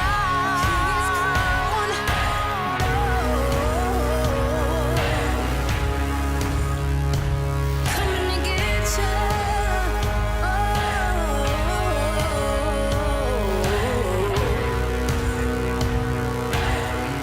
I'm coming, I'm coming.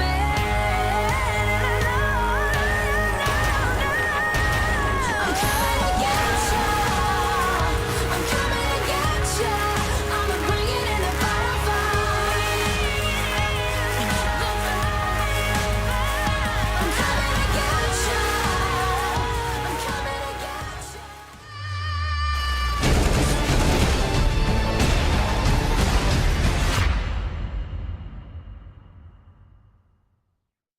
Map number 2 between B4 Demons and the Black Dragons. Everything on the line. Elimination or a playoff spot up for grabs.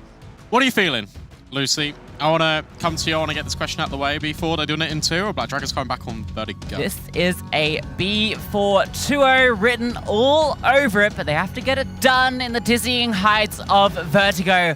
And we know what operates well at high altitudes. It's Dragons, Brandon. So we'll see what BD have to show against B4. This is fast. Yet again, pistol already overwhelming. Younger decapitated Lay. There are still 2 players to get past in the bomb site. Close gens. See you later, Anna.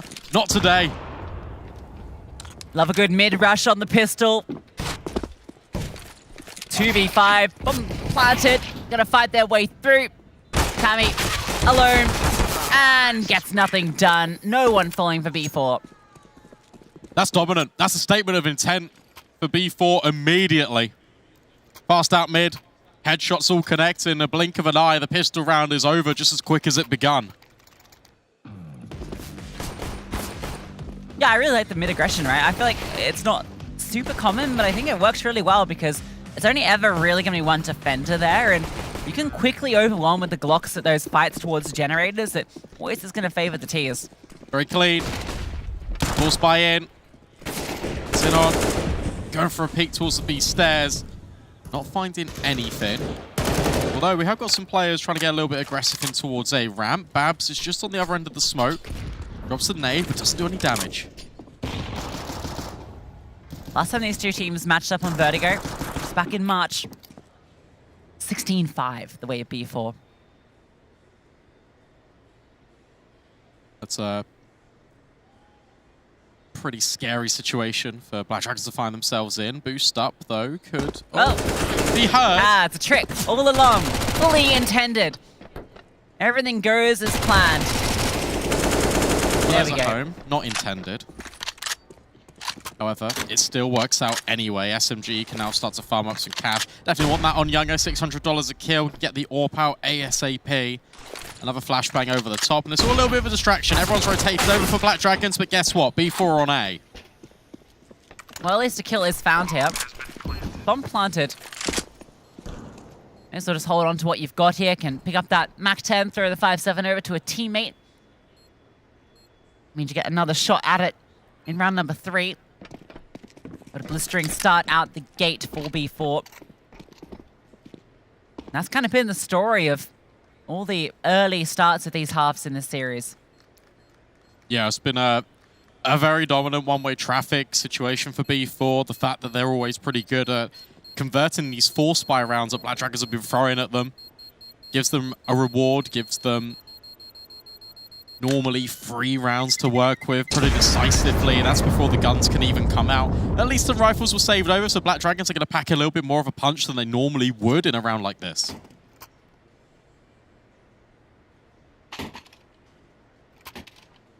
And Vertigo feels like it's one of those maps where sometimes you can get a little bit more done with these funky investments than you can on other maps. There's a few varieties of boosts you can throw in, a lot of very close range angles where the 5.7s are particularly deadly. Over towards Gap, for instance.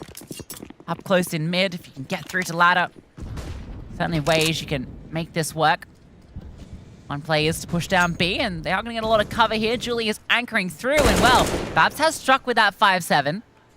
Julie deals with one player pushing B. Can't collect the rifle. That was dropped. Ooh, stray bullet. Brings Anna down low, but Younger actually extracts herself from the situation, so Galil can be recovered. She's going to keep on pushing the issue. There might be a timing window where she can catch them from behind. Now going slowly here. That's her only chance of getting a kill with the backs turned. Starts to come on through. Opportunities here. Younger's deploying utility. Anna catches her off. The second, not quite pretty. She's done enough, causing distraction. Babs! That shot is criminal. Julie and Goddess now had to fight their way back in, make it just Goddess. How has Babs found all these kills with just that 5.7? Gets herself an AK. Goddess has time to work with, but tagged. Brought down low. Incredibly low on both these remaining CTs. That HE is beautiful, but no. It goes a little bit shallow, and they swing into the one-on-one. Goddess slowly working her way into this. Even the smoke deployed just to get her hands on that bomb. Anna's repositioning. She's going back over towards A, gonna loop all the way back through mid. Oh, it's beautiful. It's the perfect plan. Goddess thinks that she's played them there. Collects the bomb, runs with it on her back, making so much noise. Oh, it's the fake out. Did she hear something? This is no time. There's no time to plant the bomb. Get the money in the end, but the round still secured by Black Dragons. Insane round from Anorex and Babs. It's the timing and it's the target selection of Anorex as well. She sees 2 players run up towards the B stairs, doesn't actually pull the trigger, just waits, relaxes, finds Younger, and that gives more information over towards Babs, who has got to do a lot of the heavy lifting here with the 5.7, but makes it look like a rifle. Come on, that's not fair. Yeah, I think for Goddess that she must have heard the player on A. Decides to just escape. See if she can get the bomb down in time. Doesn't want to go for the risky fight in the 1v1, but might have been the better option. Speed in towards mid. Oh, Poppin strikes first. Lays under pressure. Babs has come through to support though. A lot of support. 3 players now in mid for the CTs. A lot of utility that's been dropped despite having the advantage in player count towards that position of the map. And utility is something that Black Dragons don't really have a lot of. B4 looking to reset under B right now. And Black Dragons have actually conceded the control in towards mid, realized that no one's there, and they've got a pretty decent double setup. Yeah, Cammy's got such a deep line over towards A. They can afford to put more players over towards B. Should be no way in for B4 here. Smokes will come over. That does isolate Lee, but the smoke is deployed to give her something to work with. She drops the bomb. Can now fall back. A big gap here for Sinon to work around, and yep, easy does it. Goddess was wanting to catch off any rotations, but drops on down. That's been heard as well, so Cammy with the AWP can get ready for this fight, and there it is. Yep, really decent round coming out of Black Dragons. That was a really important one to win as well, because in the previous they had no right in doing so. Just establishing that bank, establishing control on the server. That's the most important thing. A reminder, a lot of pressure here for Black Dragons. They need to win this map to stay in the series. But it's comprehensive gun rounds like that. It's moving as a unit, moving as a pack. It's getting them over the line here and B4, there's a lot of indecision in these mid rounds, and that could be something that could be quite costly.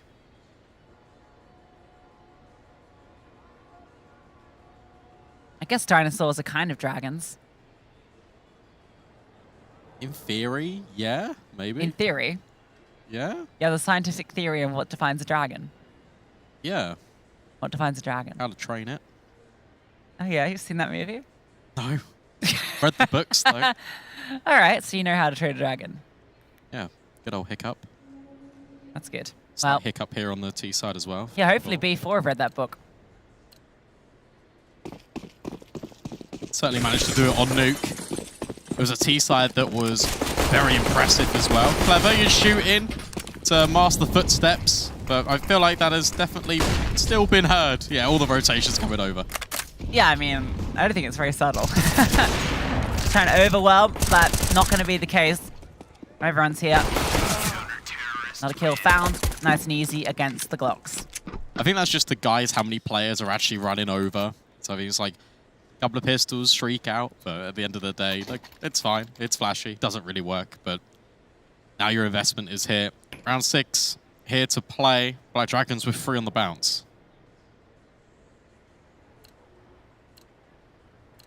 Boing.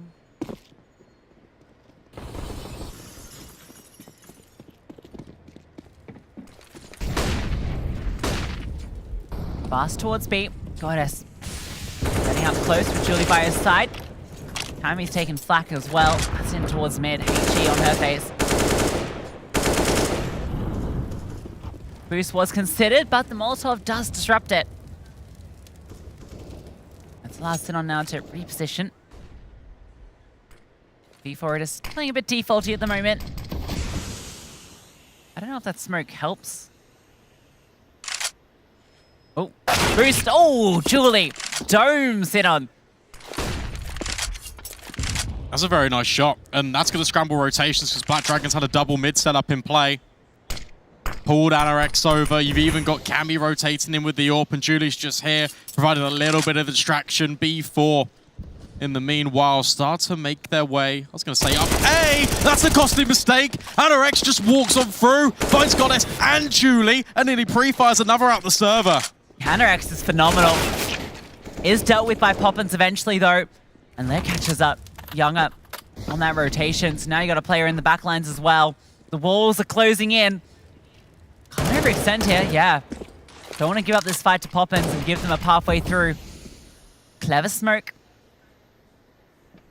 Now they're forced over towards B. AWP is here. Player playing back gens as well. Cammy has a free line of sight. What is that from Poppins?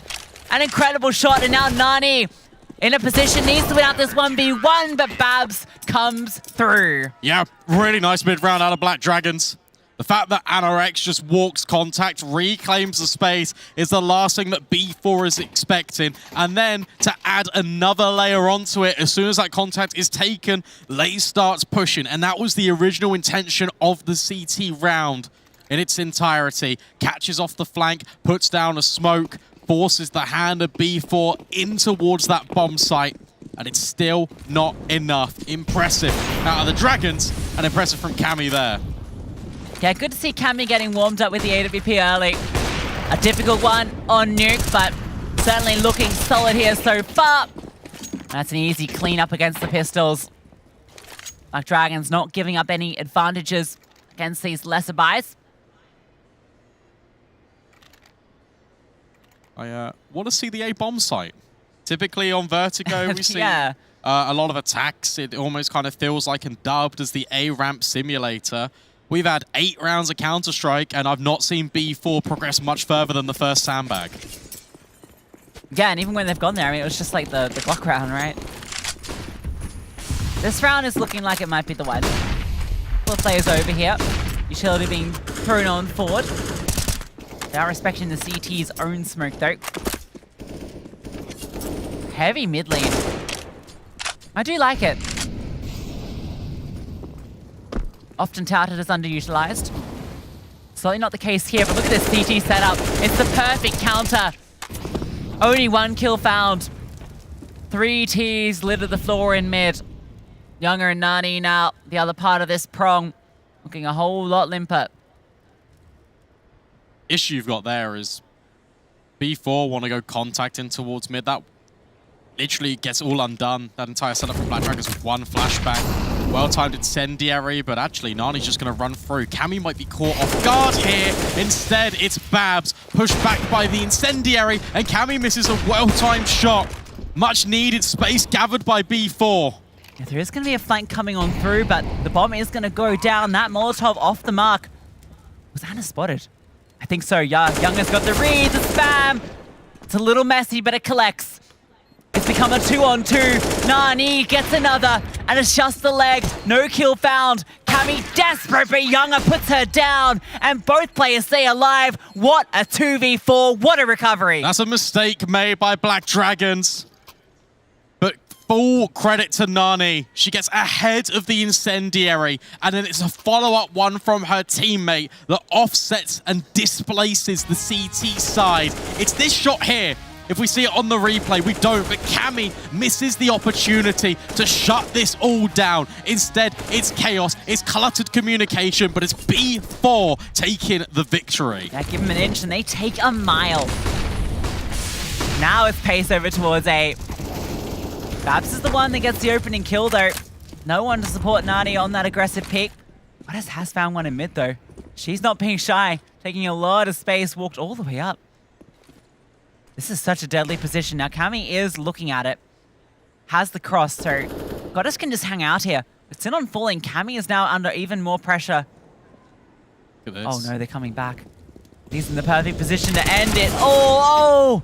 Poppins always seems to win out those fights where she runs around a corner. Goddess did fall in mid. So there's a little bit of a concern about the space of the CTs, but no one on the side itself. There's incendiaries, there's smokes, but there's no flashbangs to get back Dragons in this fight. And that is the big concern here. Bomb can be stuck and secured. Cammy burning alive to beyond less than 50 HP. Even gets caught out by Younger, and now Babs will need to save. Solid round yet again from B4, and that's all facilitated by the mid play actually finding impact. Yeah, it's a bit of a wild round. A lot of positions there where if they'd gone the other way, it could have been completely different. Obviously, Goddess getting an influential kill and then pushing forward and just waiting. She does fall eventually, but her presence alone there does a lot. Allows space to be created elsewhere on the map. And it feels like with Lee's push there, I mean, she's gotten so deep. She's into the connector. Especially with Sidon, because it was a double up. It was a double push through in towards B. And yet, B4, they account for the first player. They're holding for it. You're never expecting the second one. Definitely should have been more purchase on that position. You're absolutely right. But nevertheless, it's B4 prevailing, securing a lot of these mid rounds when they get a little bit topsy-turvy. Pressure's now back on Black Dragons.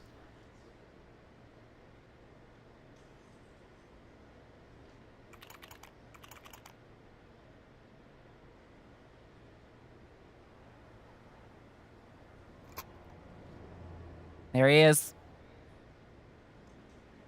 The Master Chief. You got a saxophone? How can he play that through the helmet? That's a really good question. One will never know the answer to. Heku, you know what you need to do. My mum wanted me to play the saxophone when I was younger. Yeah. Never happened. Just another disappointment. Yeah. Big nades, flashbangs, really good for Babs. She does open up and find Nani.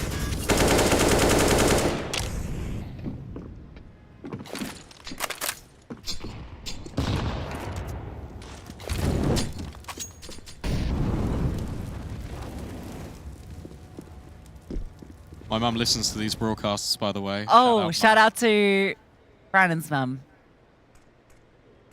We love you. No, she don't like you anymore. We love all the mums and dads. Any parents out there. And the parents in the crowd as well. A lot of support here from families. They're rising stars. Over towards B we go. That HE a little bit shy. Designed for back towards the white box. No one's home. Two players on the side itself, but actually not committing here. A slow walk towards A actually would be the right play here. You've got Cammy in towards Gap. The closest defender, Anna, has been caught in towards mid thanks to Goddess being such a distraction. Almost takes down Babs just with util. It's one of these things where they've actually isolated Cammy again. Oh, no way. That kill should have been hers every single day of the week.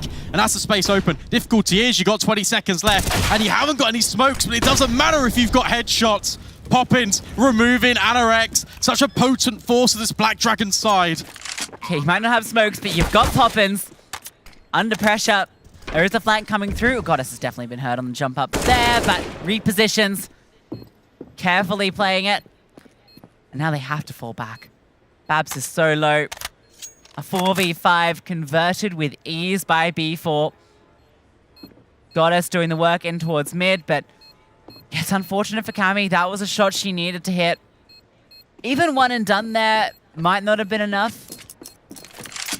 But you are requiring at least that one to give them a chance. Yeah, and this is a worrying sign yet again. Because, look, we've given a lot of praise, a lot of applause to various members of this Black Dragon side. But yet again, we're in this situation where it's quite top-heavy. I know we're very early on into this game. We're kind of in the middle portion of this first half, but Babs is doing a lot of the heavy lifting here, and no one else has really risen to the occasion. That should have been Cammy's headshot.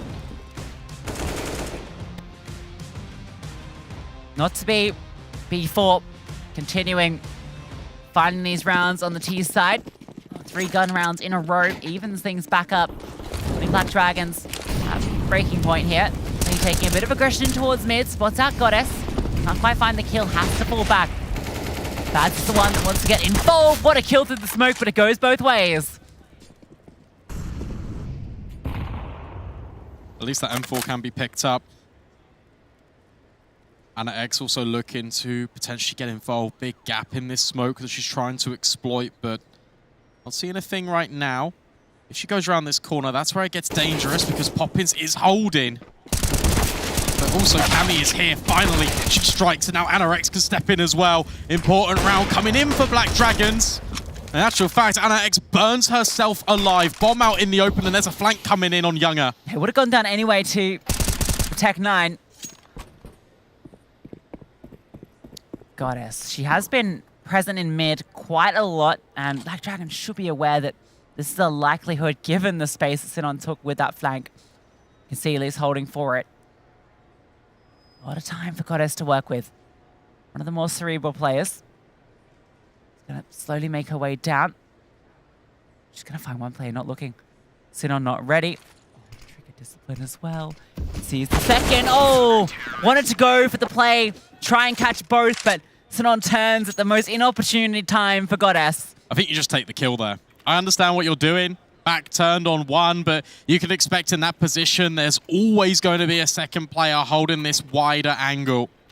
Just take the kill, and then you expect potentially a swing coming in because you anticipated the player on the left-hand side. Yeah, also easier to snap back towards that left side rather than taking the fight left and having a wide swing right. It's one fluid motion rather than back and forth on the mouse. Pause coming in as well because that was, yet again, another one of these rounds that B4 are not expected to lose in these scenarios. But the aggression of Black Dragons blindsides them and gets another round on the CT side. And that's what's on the line, that beautiful trophy. One of the best looking trophies I think we've seen this year in CSGO.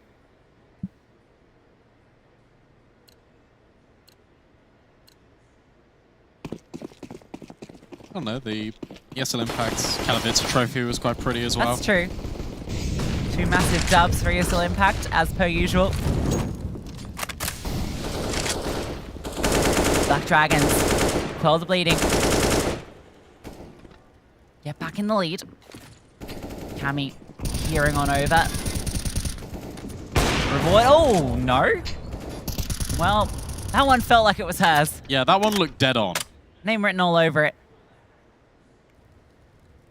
Might have just been as she was slowly crawling over. Throws off the shot slightly. Maybe another chance here. The flick up. That one connects. Younger dropped, and Sinon going aggressive gets another. Goddess left low as well. Surely we won't see another 2v4 put together by B4. I don't think so. Cammy could get caught off guard here. That's the danger. She will get caught off. There it is. Rotations could come in early. That's your difference this time as well for Black Dragons. Babs is already being quite vocal about her position, but she actually steps in, slides over to short, and that allows Anna X a little bit of breathing room to peek up from heaven. Surely there's no way back into this round, and there isn't. Goddess low HP, and Babs with another multi-kill. Yeah, Babs is looking phenomenal here on Vertigo. Top of the leaderboard by a massive margin. Yeah. I think she's actually maybe double the kills of the next highest player on the entire server. Or just about. Really impressive stuff. And definitely the player we expect to see performing at the highest level for them. Xana X really stepping up on Nuke.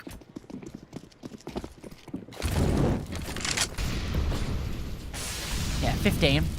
Almost double. Julia's on 8. Another mid play. Coming in. It's fast. It's contact heavy. Goddess does deal with one, but it's Cammy stepping in and Anna X alongside her. Julie has found a kill over at B, which opens up a lot of opportunity. Bomb not yet over here, though. Yeah, smoke collected as well. That's thrown on forward. It's not the best. Gonna bait out the utility with the fake bomb plant. Do need to get that down. It's gonna get trickier as the smoke fades, and in fact, they're just fighting through. Charging on in. They get 2. Nani finally activates. Oh my god, Nani! Babs in the smoke, though, not accounted for. It's so expensive, though. It's so expensive for Black Dragons. It might not matter, though, right? We're entering the tail end. But my, oh my, that gets so close. Mid being exploited again by B4. But what's been so impressive just in these gun rounds is the fact that Black Dragons have been really preventing B4 from having access. We've now seen the adjustment, the repositions over towards A ramp, the fight and the desire for it, always coming up top on this CT side. And B4 have got limited options in where they decide to operate. Young has had enough, but she wants the AWP out. And that's why. What a shot onto Babs. Decided to go without the armor so she could get her signature weapon. And a beautiful shot to kick things off. Fires a follow-up. Julia mid holding in case aggression comes on through. There are 2 players here. I wonder, yeah, one has to fall off because B's open. Anna's flirting with disaster and it costs her. Flame at her back. A sound cue allows Poppins to isolate her. But what happens here? Of course, it's the flank, but you expect it if you're B4.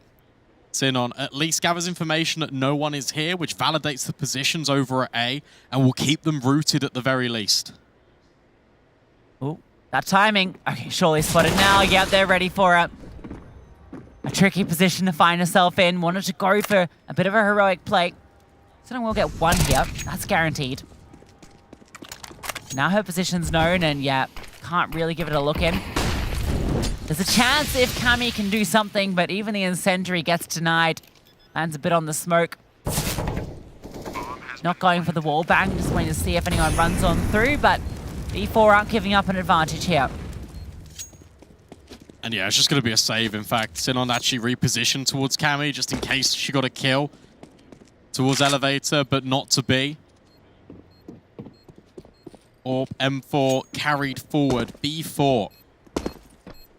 Another successful mid-round. I'm not sure why Lei decides to swing in towards Gap after we've just clarified that Sinon's got all the information down B. She could be the player taking the next point of initiative. You don't need to overextend.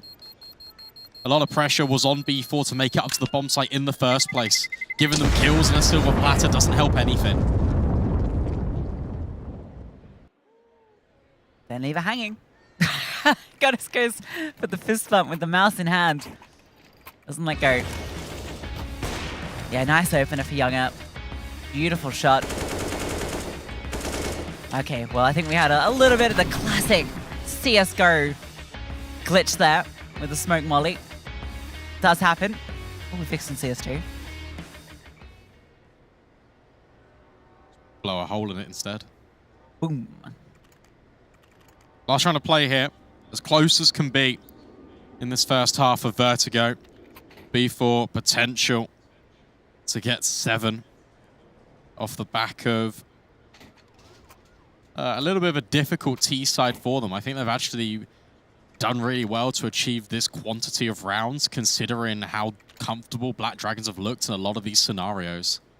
Yeah, I mean, I will say it was the T side of B4 that was the difference maker on Nuke, but Vertigo, a different kettle of fish. I don't know what that means. All right, aggression. Got his falls. He's now in the ladder. Decides not to overcommit. You've got the opener. You can fall back. Exactly, and I feel like with the gun, he can go and pick that one up, and that's exactly what happens. AK now retrieved. B4 set their sights on ramp, start to crawl forward. No one's there to greet them initially. It's a very passive line being adopted for Black Dragons. They're going for the bomb denial.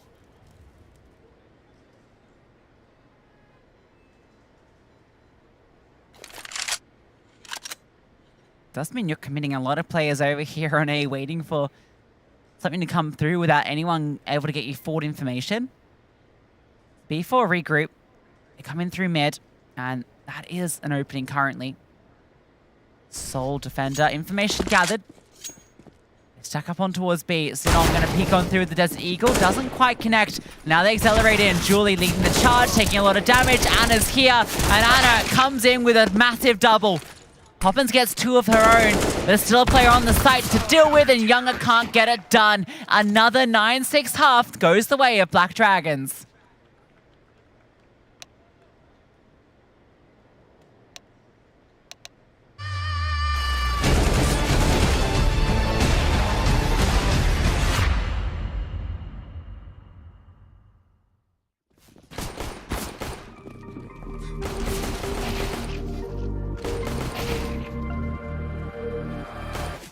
She's walking down the street, she's turning up the heat, she's moving to the beat and nothing's stopping her.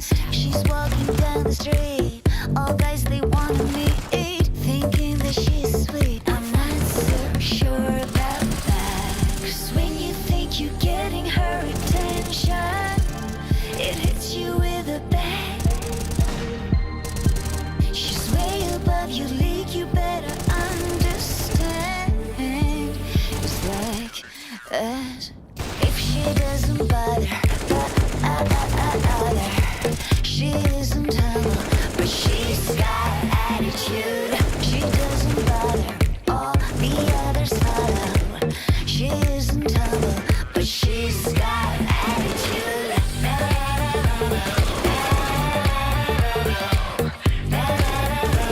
But she's got attitude.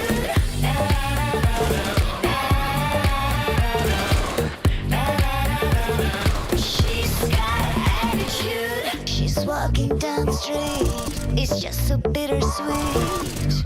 You can't compete and nothing's stopping her. Walking down that street, turning up the heat, moving to the beat like no one ever you've seen. 'Cause when you think you're getting her attention, it hits you with a bang. She's way above your league, you better understand. It's like that. If she doesn't bother,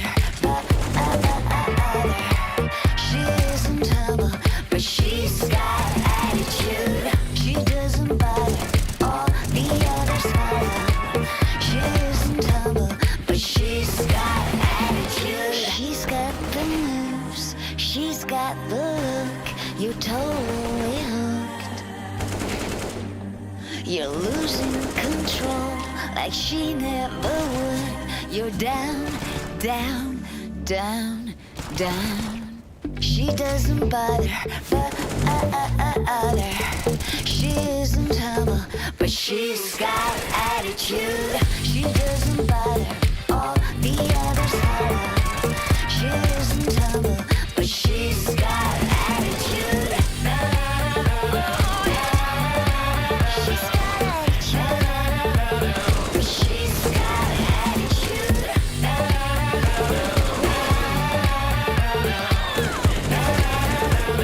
She's got attitude.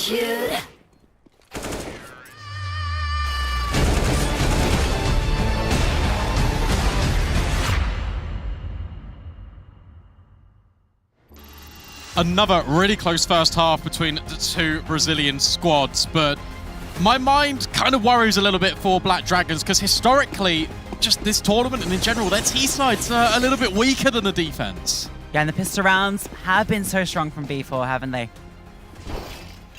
Let's see. Black Dragons can break that curse. Younger peeks on and sees a lot of trouble. Overwhelmed by Anna. Nani steps on through, and oh my god, does she deliver? Nani with 3. Cammy is able to get the kill back and a bomb collected, but the advantage for B4. But this changes things. Look at middle.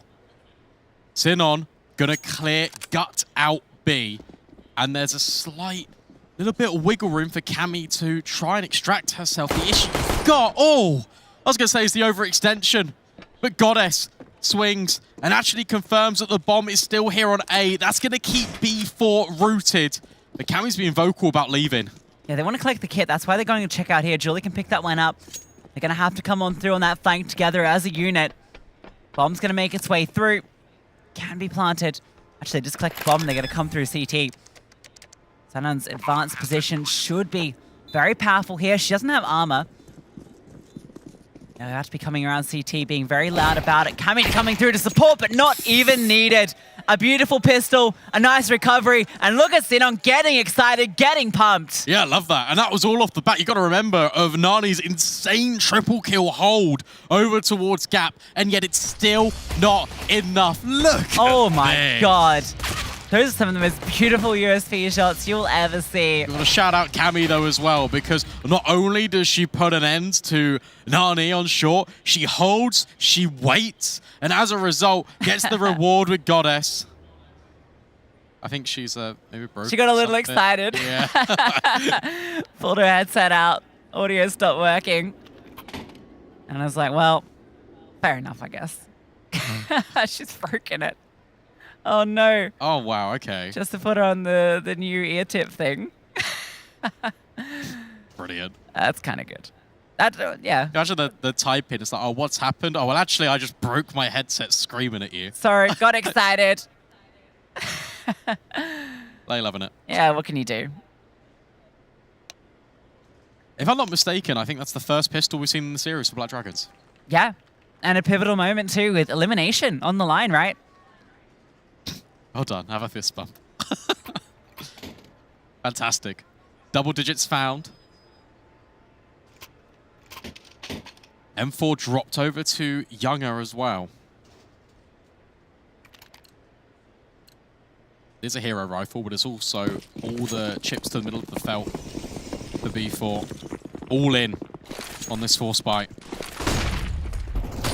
It's fast towards B. Soul Defender here in Julie. And, well, jumped on. Anna X comes on over. Mac 10 in hand.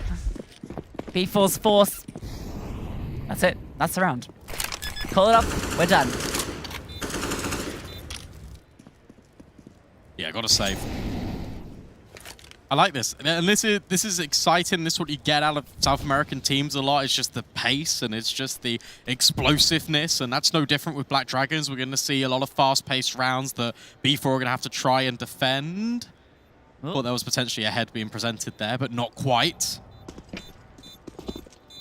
And yeah, this is good. This is why I like this map, Veto, so much, because we get a lot of explosive plays, we get a lot of high-octane action, and we're always on the edge of our seats. Yeah, no Mirage over us either. Yeah, get out of here. We're so done with those maps. I've had a chance to play CS2. All right. Currently, there's no Mirage in there. Hopefully, it stays like that. Yeah, unfortunately, they've gone for the other bad map. Yeah, true. They'll have Mirage next, so it'll be just those two. Wouldn't that be the worst? I'll cry. It's like your birthday, but everyone's forgotten. That would really hurt. I would be at your birthday, Brandon. Me and your mum. Yeah. You are this year. That's true. Flashbang. Through. Yet again, it's fast play. It's a rinse and repeat. We're straight up B here. The rifle of Younger is over here, though. They're still on. She's just dealing with the back lines, and in actual fact, Cammy's already got rid of Younger. Yeah, overwhelmed here. Mac 10's getting in. Fast, deadly. Sinon spamming more. Nani is not long for this well. Poppins does get one back. Come on, spam on through. I suppose no reason for Nani to go anywhere. She doesn't have armor to save. There's a chance she might have gotten something there, but... Very strong start to the T side for Black Dragons. Yeah, 12-6, double in the scoreline of B4. At the moment, it looks like we're potentially heading to that decider map. Potentially could be the first best of 3 to go the full distance here, but we're still a long way off. Nice shots! Not quite the second. Anorex will eliminate Nani. No rifle can be recovered, of course, because it's just on the floor. But here's the true test. Here's the start, potentially, of a resurgence here for B4. With all the rifles coming into play, the buy is going to be a little bit better than that of Black Dragons. I think we'll might see the AWP come out. No, actually opting to go for all the utility. I guess knowing that Black Dragons have kept over everything from the prior rounds, look at the Mac 10 in play, don't want to get overwhelmed. And again, just keep hitting B, why not? Rush B. Or maybe because there's an M4 in the hands of Julie here. Support from Goddess as well. Slows them down. Bab's taken out, Cammy's half. Keep your eye on mid. Lay starts to creep forward. Is currently being held, though, by B4. Information exchanged. Still 2 players on B, remember.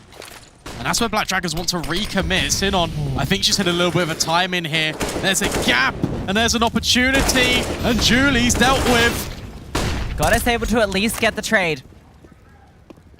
Nice stuff from Sinon to be able to find that gap to get in.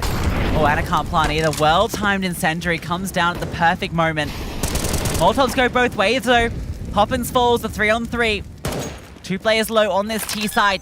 Now there's no denial utility, but there is a flashbang. Goddess gets up in there, and Goddess dunks too. Lee now has to come up big. 1 kill, but can't adjust for Younger. And that was a little bit worried in the retake for B4 because it was very one-dimensional. Every single one of those retakers was from the same position, but you can counter it with the acceleration. That's the last thing Black Dragons expect. 1 flashbang over the top, and they are running in and denying immediately.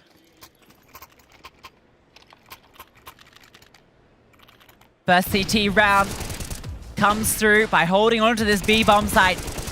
Destination for Black Dragons consistently so far. With the rifles, they're able to deal with it. Goddess in particular stepping up with that massive double. What an insane attempt to just denying the post-plant positioning. How can you get in the post-plant where you just get absolutely rolled over by Goddess? That's so sick. Cammy. Now with the AWP in her hands, looking for an opportunity. Oh, what? Again, it's one of those ones where it feels like it should be the kill, but it just isn't. I need to see that in like slow motion because that felt like it was there. It really did. This entire time, Nani's just stuck at the base of ramp, but at least it halts all of the progress out of Black Dragons. You know that they're here, technically, but not with the control. Sinon, so effective at finding these openers towards B. Still being denied by utility, but might be offered a kill. Julie does spot out, only leads with the shoulder. Dancing around. Smoke comes on through, though, courtesy of Goddess. That's going to completely negate the one-way that was just deployed. Although it does give Sinon an opportunity to get up onto the railing. Try and manufacture her own angle here. Flashbang over. Pretty good. There goes. Spots out something, but can't quite connect. Julie gets on forward. A lot of players here for the T side. 2 defenders. Oh, Babs has been boosted on over. Walks on through. Back spotted, but oh, that flashbang is really well timed. Julie and Goddess collect 2. Babs can't get active. Finally does. But loses 2 of her teammates meanwhile.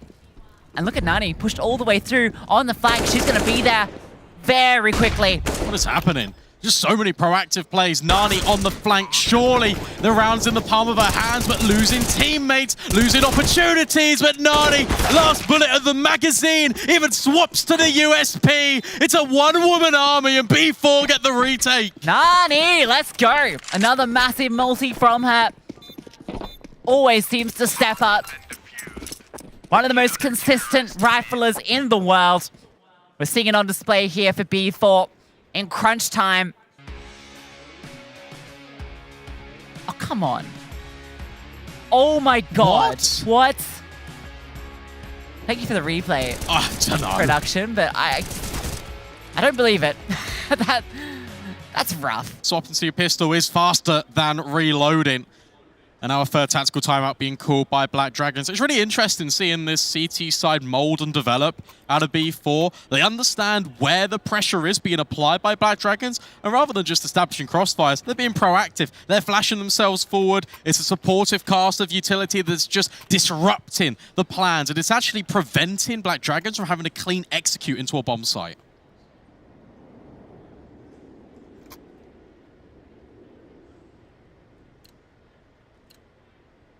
But it's now a couple of successful retakes from B4. Black Dragons are getting in. They are getting that bomb down. And it's always over towards B. We'll see if A gives them any hope this time around. Utility slightly lackluster. They are actually putting the pressure on over here. B4 have gone for a bit more of a 2-1-2 setup, playing passive at A. Yeah, cool, actually. Reaction out of B4 because they wanted to start with 2 players in towards mid, get the ult posted on Younger and then support with a rifle. But so much utility came in from Black Dragons that they actually pulled and got rid of that setup. Now they reinforce it. A player from B comes over to help mid. They drop in the utility that lands on Gap, giving Black Dragons more space up A.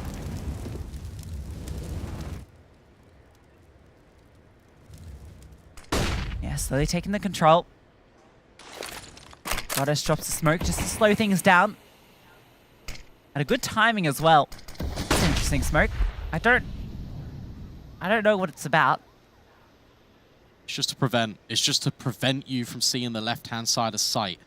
And what it actually does as well is a secondary little foil in the plans is it keeps the mid players active, but they've rotated away. They want to head back towards B, Black Dragons. And Julie's the only defender here. Boost up. I think she spotted it. I think she's seen it. She's definitely seen this. She's calling over the support, that flashbang, the spam. A lot of damage, but no kill. It's hard to push on forward. She's looking for the fight. Oh, they run past her, but she gets one. Nani drops, though, in the meantime. Youngest here with the AWP. Misses her first shot, but not the second. And now she can get up closer, looking for more, but it's Poppins that finds the kill. Cammy on the flank has come on through, but all her teammates have fallen, and time is gone. A 9th for B4. Cammy just has to hold on to a Galil. Really like that out of B4. Every single piece of utility thrown by design to keep preventing information out of Black Dragons. And Black Dragons never feel secure, never feel comfortable. They wanted to stick with the double mid play as well, the B4 side. It nets them all of that info. And with 20 seconds left, that's the only amount of time Black Dragons have to work with. Okay, now you're running a hero Galil around a few PC50s. Not ideal by any measure. This is where B4 start to get back into things. That 6th round difference about to be made just 2. Ooh, maybe a chance to overwhelm here. Well-timed in Sentry. Goddess. Actually not needed immediately. Younger is able to help out. Cammy does get 2 kills with that Galil. Able to get out as well. Pick up the bomb. Still a chance here. Perhaps has found a gap to creep on through. No one's here. She continues to put the pace on, slowly creeping forward, taking ground. Oh. Oh. I don't know if Poppin spotted her. Babs definitely suspects that she's been spotted. Repositioned. Gets up close. Cammy's got a smoke and a flash. She can now come on through with that bomb. Smoke lands on through towards elevator. HE through. Babs getting up very close. Continues to slowly push forward the flashbang. Oh, Babs! How does she find Nani there? This round felt like it had nothing to do, but now it's happening, and Cammy has the chance, the opportunity. One more shot will do it, and she collects. What a round from Cammy! What a throw, what an oversight as well from B4. Incredible individual heroics. It's Babs with the space, it's Babs taking the control, and it's Cammy with the close. You can see on the mic, they're saying, calm down. That's a round we shouldn't have won. That's a round we stole away, but we need to remain focused on our objective, winning out this map and forcing it to a decider. But that's the Cammy we wanted to see on Nuke, but that's the Cammy we're getting on Vertigo. Yeah, what an unbelievable round. Immediately, the timeout for B4. That one sent them reeling. That was a 10th locked in. It was P250s and a single Galil. Keep saying it. We've been saying it all day. But those are the rounds that you can't be throwing away. Those are the mistakes in a high-pressure situation that the Nigma Galaxies, the Na'Vi Javelins, are going to punish you for. And you got a date with one of those teams tomorrow for the victor of this best of 3. We're seeing the nerves. We're seeing the pressure. It's getting hot here in Dallas. And for Black Dragons, they are 3 rounds away from sending us to Inferno. Feel the heat. The pressure building. This force from B4 might be the one that decides it. Oh, Younger misses the flick. With Babs fighting that opener. The advantage is for Black Dragons. Presence in towards mid. Keeping them occupied, but it's over towards A. The interest lies. And over towards A, this is more often than not where B4 actually just played really passive. And yet again, they rotated away based off what information? Unless they want to flank, hunt, and be quick on the repositions. But there's got to be some communication that's going on because yet again, Poppins does walk back and you have got that flank from Goddess. Yeah, where is Younger? Okay, she's made her way over. This is the pivotal player. This is the moment. This is where Younger needs to step up, but she is put down. Back in her seat. Julie gets one with a Desert Eagle, but that's all they collect. A soul kill and a 14th for Black Dragons. And just when you're praising the defense of B4, just when I'm saying, look, I appreciate the fact they're getting proactive. They're finding out where Black Dragons want to operate and they're denying them. It was working over at B, but they're being so passive on A. And then these mid rounds, a few of them in a row where they reset in towards mid. Heavy prioritization on the flank, but they're not looking to establish even crossfires on A. Playing for OT. USP's out. Writing on the wall, Brown, and it spells I-N-F-E-R-N-O. R. Inferno. I know. R.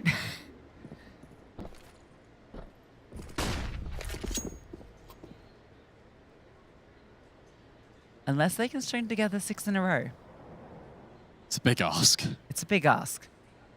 Given what we've seen as well, I don't think it seems likely. I mean, 2 of their rounds have been off the back of retakes, right? Yeah. So Black Dragons are always finding their way in. Interesting conversation point about Younger with the AWP as well. How many times have we seen her actually go for a peek to find the opener? 0? Maybe just 1? Yeah, a few times in playing around towards A, but in mid. A lot of times in mid where there's actually not much coming from Black Dragons. Xenon, look at this space. B, that's a stack. And at least that's the information. Now Black Dragons, they can roll out the red carpet, they can work their way up towards A. That's the bomb planted, that's Babs taking space, even a boost for good measure. Yeah, why not? Why not indeed? Julie spotted it. Yeah. Nice kill. You know what player boosted her, right? Yeah. Well, now you do. Well, Poppins has got herself an AK. That's something to take over into the next.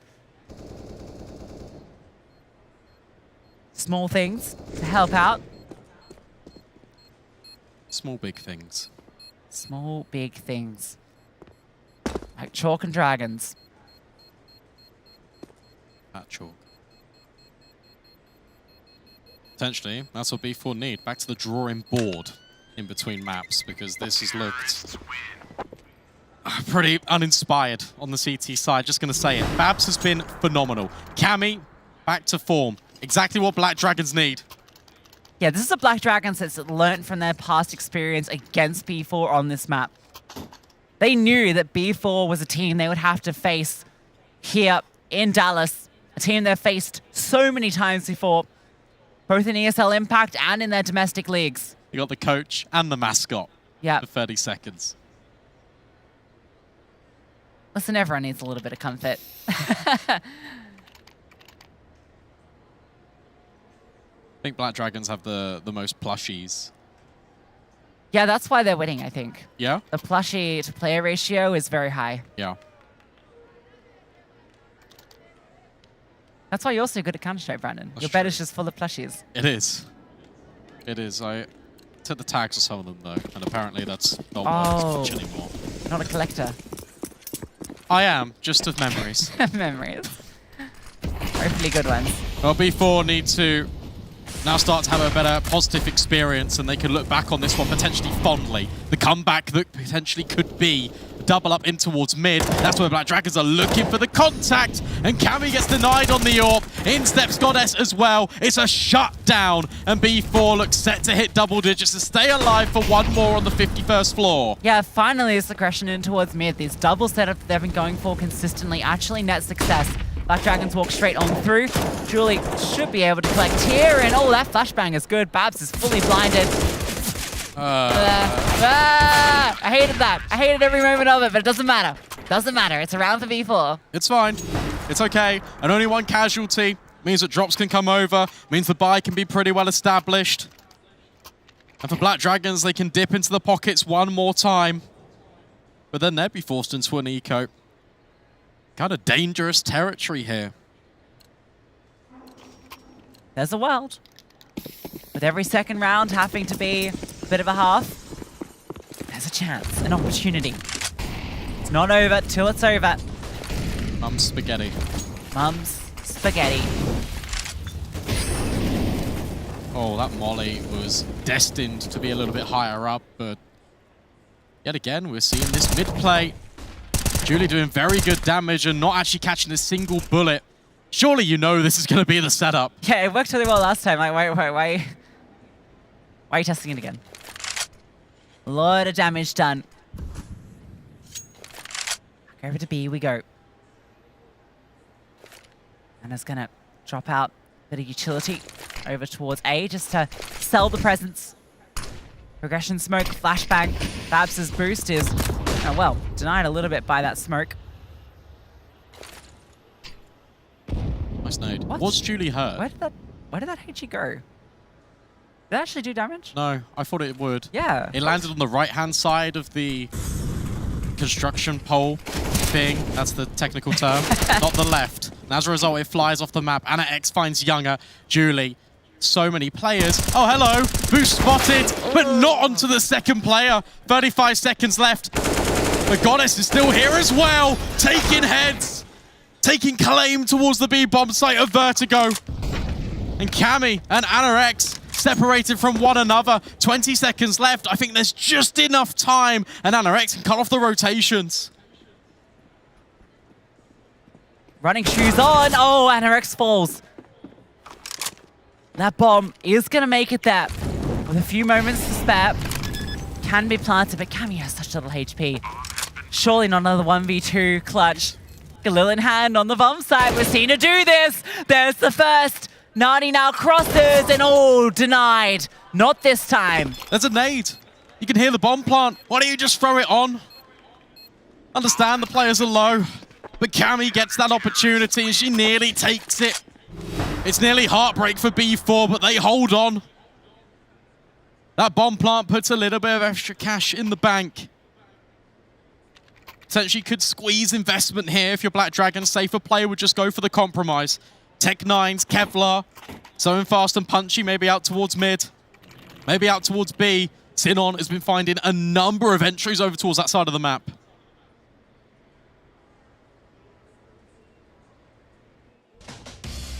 Crunch time here. What's going on there? Yeah, I'm not sure. Julie got 2 at the very start of the round. I think from her aggression over that way. Oh. That gets a little bit close. But yeah, this is going to be those Tech9s. Walk for Younger. Everything here and pace over towards B. Julie's here. Support from Goddess. Sound cues, lot of damage done. getting eviscerated as they try to come on through. That's the bomb delivered. They're eaten alive. No way through. Smart, sensible as well. Just from B4, just recycling those flashbangs towards the top of the stairs. Oh, however, that's a little bit scary. Julie's still here though. She should just be able to mop up the damages, and she does. 15-12. B4, 3 rounds away. 3 rounds needed in a row to force OT here. It's starting to feel possible. Gotta remember, this was 12-6 at one stage. 15-9. Now touching distance of overtime. Still not the greatest buy, but Galil's in the mix, but plenty of util. Again, testing over towards B. Sinon, such a nuisance over here, getting up fast. Both them getting better at dealing with these boosts. The smokes that are coming through, the counter utility. It's been good from B4. Is Julie being quite dynamic as well. Takes a different starting position, it feels like every round. Crosshair trained on the angle for Sinon as she starts to push through on the one-way. Actually falls off. That's a little bit of a fake audio cue. They're trying to double boost. Yeah, what the heck is this? This is so messy. They're all crouched over like little gremlins beneath the stairs. Oh, they jump up together. Yeah. Julie spots them. The spam, though, doesn't connect. That's so messy. How does that happen? Oh, the flashbang is beautiful. This is the way they do it. Sinon taking it by force. Nani arrives, a good shot, but that's all. The trade immediate. The comeback being denied. Younger and Poppins, they have to do it all. That HE almost does it. The follow-up does. A chance here in the retake. AWP doesn't make it easier. A lack of utility, but there are kits. Smoke thrown forward. Flashbang over, that was it. That's all of it. Poppins runs on through, taken down. It's all onto Younger. 2 more players to find. Has an idea on where both are, but finding this player close is going to be so difficult. Time's running low. Needs to isolate these fights, not being given to her, although maybe they are. The 5-7 strikes. Taps the bomb, but time running out.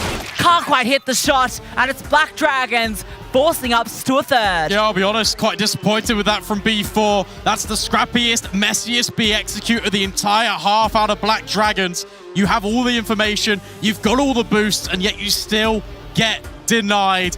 Resolve tested for Black Dragons, but they survive. Frankie and the gang to break it down. Thank you very much. Hopefully we'll survive this breakdown, because that was an impressive display of patience from Black Dragons. They knew that B4 were panicking, particularly in that last round, and they knew that they could wait out the smoke, wait out the spam, and claim their life in the tournament. We will be going to a deciding map of Vertigo, but before we do, let's just talk about what went down on level 51, Heggy. Yeah, well, certainly Blair is going to be very, very happy about this, because he pointed out time and time again that it all boiled down to clutches, and this time they were not going in the favor of B4. Yep. This time, just look at the T pistol round for Black Dragons, where Sinon and Cammy was left in a 2 versus 4 situation after Nani had this amazing triple kill on short A site. Still, they managed to pull it out. It's so emotional for them. It means so much that we see Sinon stepping out of her chair, losing an earpiece or something. It's just, the emotions are on another level for this one, and it just means so much for them. Yeah, what kind of surprised me was the fact that, like, obviously the pressure was on. You could see scrappy Counter-Strike coming up from both these two teams on the side of Vertigo, but you kind of expect when the pressure's on, the veterans, who are veterans at this point, like B4, they've been playing international LANs for a while right now, at least have a few LANs under the belt. But it was actually, and you expect Black Dragons to be the ones choking, making mistakes, having sloppy plays. And yes, they did have a few sloppy plays here and there as well. But they were somehow able to find composure when the pressure was really on. Like the 2v4 you pointed out in the pistol round, for example. I think it was a 1v2, 1v3, which Cammy pulled off with just a Galil. And for B4, I feel like On the CT side, we saw some moments of life coming out from them in the second half, but it got a little too overeager. So that one round from Cammy, she has the Galil, the rest of them have just pistols, and then they take a fight towards mid. I think it was Younger with the AWP and one of her teammates towards window. They got overeager. They just got too overeager, too hungry to go for this fight. You can go back to that round as well, the final round, where it was very messy B execute coming out, as Brandon pointed out. And Yuli, who is someone I usually praise quite a lot for her composure, how clutch she can be, there was no need to go for these fights. Yeah, exactly. I mean, she's just had, a triple quad kill the round prior. Yeah. But they are just constantly keeping the pressure on her. And I love the resilience that the Black Dragons are showing there, that they dare to just, push it. We need one more round, girls. So many times we see this comeback happen where you only need that one round, and oftentimes and times again, they choke. And it's up against the tough opponents, experienced opponents, and Black Dragons, they're denied.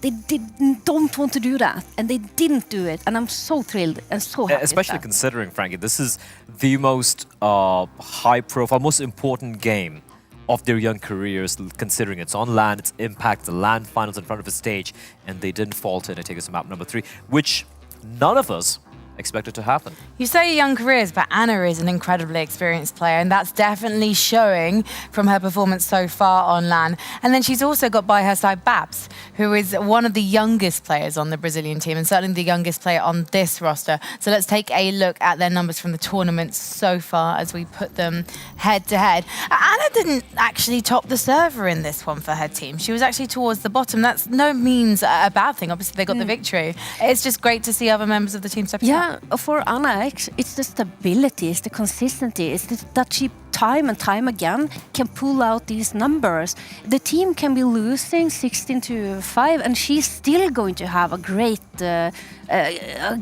ratio. She's going to be pulling out the numbers, basically. I think you pointed out early in the game they had against HSG as well, where it was on Inferno, I believe, where Cammy was just popping off with the AWP. She was a top fragger in that particular map. And then heading over to Mirage, it was, I think it was Babs having a phenomenal game on Mirage on the CT side. But Anna was the second highest fragger in both those maps. And over here, in a must-win map, she's the one who delivers. So yeah, consistency is key, and I feel she might not necessarily be the star all the time for this team, but she is that pillar that allows them to always come back in what seems like games they have no business winning. Yeah, exactly. And we can have a little bit of a look as well on what they have been showing us so far on Vertigo. I even almost wanted to ask them to bring out some of Anna's highlights from the first map on Nuke, because she was absolutely delivering there as well. And it's just brilliant that you can have this experienced veteran player in Anna X, who is kind of being that same kind of like goose breather, you know? She has that experience, she's leading by example, she's showing the rest of the team that the possibilities are basically endless. And to see Babs earlier today at the first game, she was absolutely phenomenal. Her skill ceiling, I think, is so high that she will definitely be X factor for Black Dragons. When you see the power that confidence can give your performance, like with Anna, you never question the fact that she believes in herself. You see the impact of that self-belief on the server. What would you like to do, though? I would like to actually, because Babs is an X factor, there's an obvious pun to do here. Do you need some time to think about it? It's the Anna X factor. Don't do. And I'm gonna leave now. You got to workshop that a bit. Okay.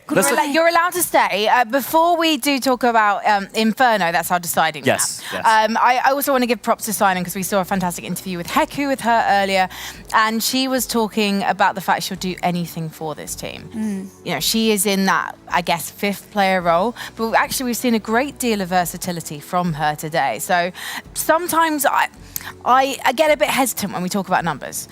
You know, for example, when we look at Gabby, when we're talking about Furia, for example, you know, we look at their numbers and sometimes they're at the bottom of the scoreboard. Sometimes, you know, they're middle. Sometimes they're even at the top. But the times when they're at the bottom, actually, they haven't had a bad performance because the team's won, and actually they're contributing something that the numbers don't tell you. Yeah. But I think what we've seen in that interview with Sinan and what we've seen on the server is the fact that, yes, she will step up when her team needs her to. We've definitely seen that today. But also, she's absolutely fine not having the glory as long as her team wins. And I think she's actually a player who's really stood out to me so far this tournament. And for if those you reasons. saw her reaction to her and Cami winning that pistol round clutch, this was such a pivotal pistol round, such an important pistol round for them to win. And her emotions, the way her energy transcribes out to the crowd, to the team. Not only is she that rock solid anchor, support, whatever you guys need me to do, she's the team player of team players. If we wanted to do a match or do something, I would have Sinan on my team because I know she's gonna give me the pop flash that I want to get that kill, and she's gonna do everything it takes to win. And that takes confidence, just as it does for Anna X to top frag. Very quickly, what are your thoughts going into Inferno? Do you think actually now Black Dragons have got the upper hand in the mind game, Blair? I don't necessarily think so. Look, here's the thing. Vertigo and Inferno for me were basically the same thing, where B4 are just have the better win rate on it. They also have the more experience on it. But I think Inferno's even though, yes, they kind of completely crumbled in Vertigo over here. I'm looking at Inferno stats here. B4 did dismantle Black Dragon 16-1. They destroyed MIBR. They look very solid in this map. They're even playing in the CCT South America, where they played against a team like Windigo, who are not exactly top tier team in South America, but they put up a pretty commendable showing, 16-11 loss over there. This is one of their better maps. Unfortunately for Black Dragons, I think they've only played it once or twice recently, and one of them was that 16-1 loss against Black Dragons I spoke of. So unless something truly miraculous happens in Dallas here, Frankie, despite this map win in Vertigo, it is still going to be B4 taking the win. What's that song called? I need a miracle. I need a miracle. It's called Taka's Miracle. Yes. I can't actually remember who it's by. It's by Freeze something. Let's Google that during the break, because we really need to have one. Get me out. As we're nearly ready to head to Inferno. One more map of the group stage awaits. Here's our Impact Dallas, who is going to be facing Nigma Galaxy in that final. I'm making this as long and as drawn out as possible because I really like seeing how uncomfortable it makes our friend Blair here. All right, we'll go to a break. Blair. We're going to give him a cuddle. If that's, am I allowed to cuddle you? Just Do we have to ask for permission? Break. Break for You're out.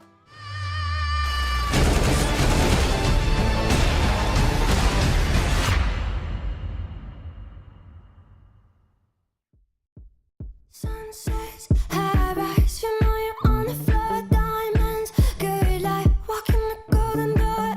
Everybody knows that you want it more, more. Ice cold to the touch, we're gonna burn it down. Bodies so hot until we hit the ground. Everybody knows that you want it more, more. It's not my fault. I don't wanna talk about it, not tonight. No, you probably think about it, but it's fine. Playing all the same, you know there's no amount, 'cause money makes the world go round. I don't see a problem till it makes me sick.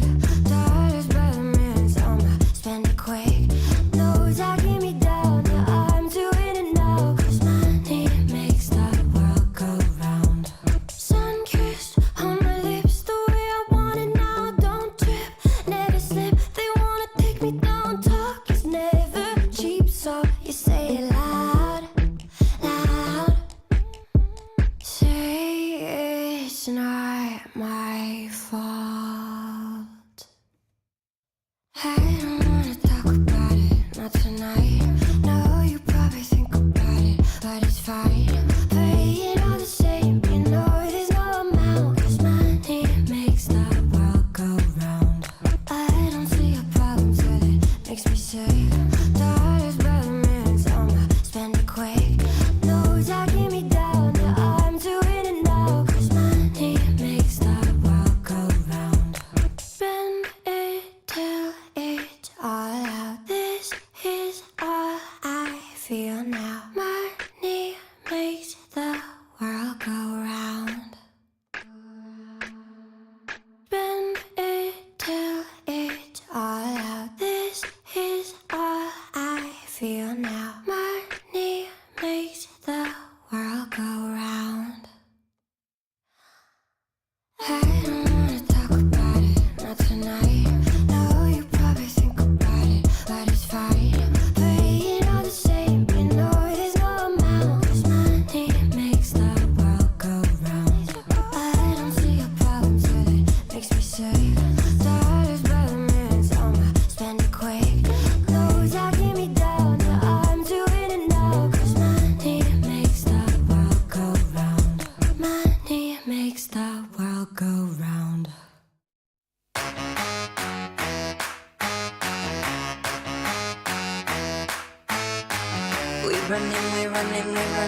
run this town.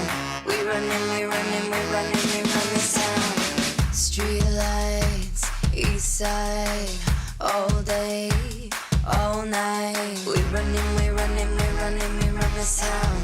We running, we running, we running, we run this town. Look twice, act nice, eyes on me, delight. We running, we running, we running, we run this town. We running, we running, we running, we run this town. Everybody, can you feel it? Everybody, let's go. If you want it, gotta show me that you're good enough for it. Gotta show me now, gotta show me now. I'll tell you now, step aside if you can't afford it. No holding me down when I'm about to go get it. No holding, no holding, no holding me down. No holding me down when I'm about to go get it. Get out of my way, cause I'm taking it back. We running, we running, we running, we run this town. We running, we running, we running, we run this town. We running, we running, we running, we run this town. We running, we running, we running, we run this town. Shots fired, let's go. King, queen, y'all know. We running, we running, we running, we run this town. We running, we running, we running, we run this town. Everybody, can you feel it? Everybody, let's go. If you want it, gotta show me that you're good enough for it. I'll tell you now, step aside if you can't afford it. No holding me down when I'm about to go get it. No holding, no holding, no holding me down. No holding me down when I'm about to go get it. Get out of my way, cause I'm taking it back.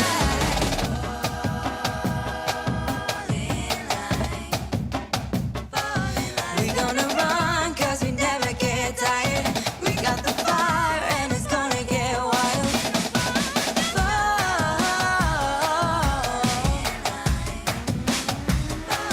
We gonna run cause we never get tired. We got the fire and it's gonna get wild. If you want it, gotta show me that you're good enough for it.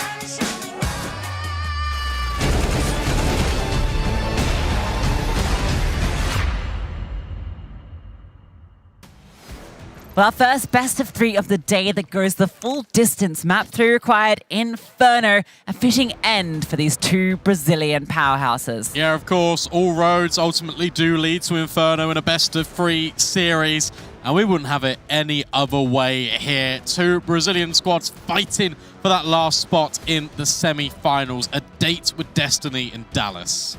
Yeah, and I think 2 teams that are particularly potent here on Inferno, so I expect we're in for an exciting match here.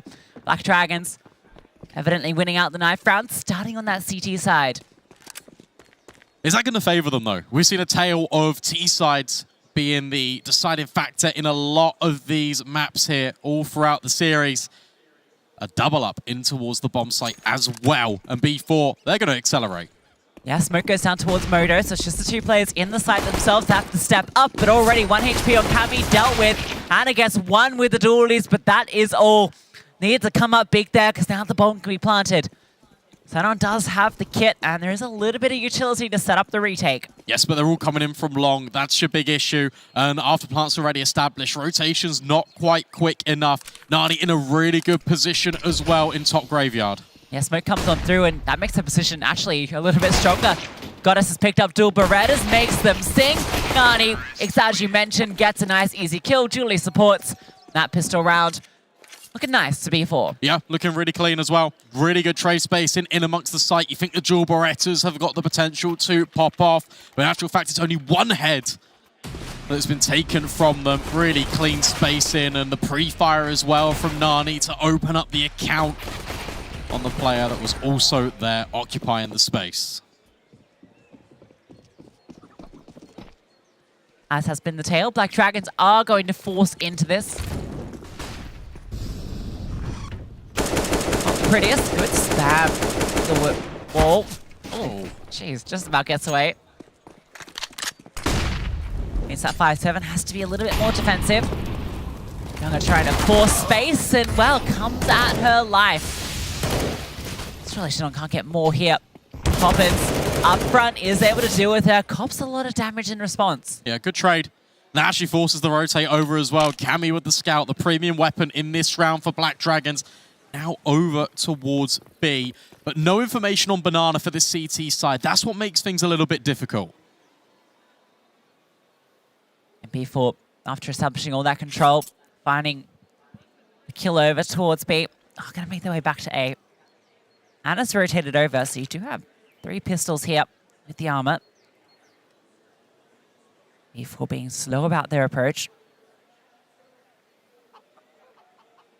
It's got to be contact as well out of Black Dragons. There's no utility for them to disrupt and displace anyone. So they're going to tuck into all of these little corners. Yet again, it's another bait and switch. This time it's a lot more effective. Anorex and Lay step up, but Goddess also trying to strike. Julian amongst the pit, but you got to get past Anorex, who's still providing nuisance and cover. Julian, the 1v3. Made a little bit difficult. So low on these players. 114 HP between all of them. And Julie, she's trying desperately to get 1 kill. That's an essential one. Knows where the position of 1 player is confirmed. But Anorex will still do the damage and still secure the round. Nice bomb plant at the very least, but a very difficult clutch. How does Anorex manage to avoid all the bullets there? That's crazy. 2 players were so low. Just dancing with Julie, not giving her the fight that she was desperately looking for. That 1v3 felt so doable because of how tantalizingly low they were. And again, it's crazy how that position tucked in towards the box once again works out for the kill. Oh, that was a crazy shot from Anna as well.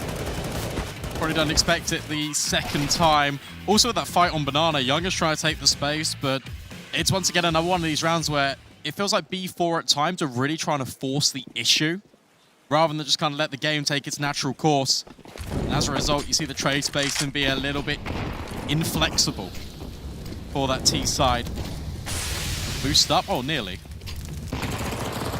Getting aggressive, down Banana. Anna up in the front lines, able to deal with a couple. No worries, is eventually run down by Younger. 2 kills though. A good hold. Dustbin and AK goes over into the hands of the opponent. And look at Babs. Off the back of all of this contact and reaction, you get 1 rotate and you get Babs in towards second mid. A lot of information gathered. B4 have to be in Banana. Yeah, she's crossed through tunnel as well. Now cut them off if they do come back. Nasty little angle here. Now this is a gremlin angle. Yeah, this is proper gremlin mode. How many can she draw into her lair? Oh, timing. There it is. What a shot. Now they come towards her. Do clear out her little goblin cave. Back in towards A. Just a little defend here. MP9 in hand. Up on kill 0. Surely you clear it.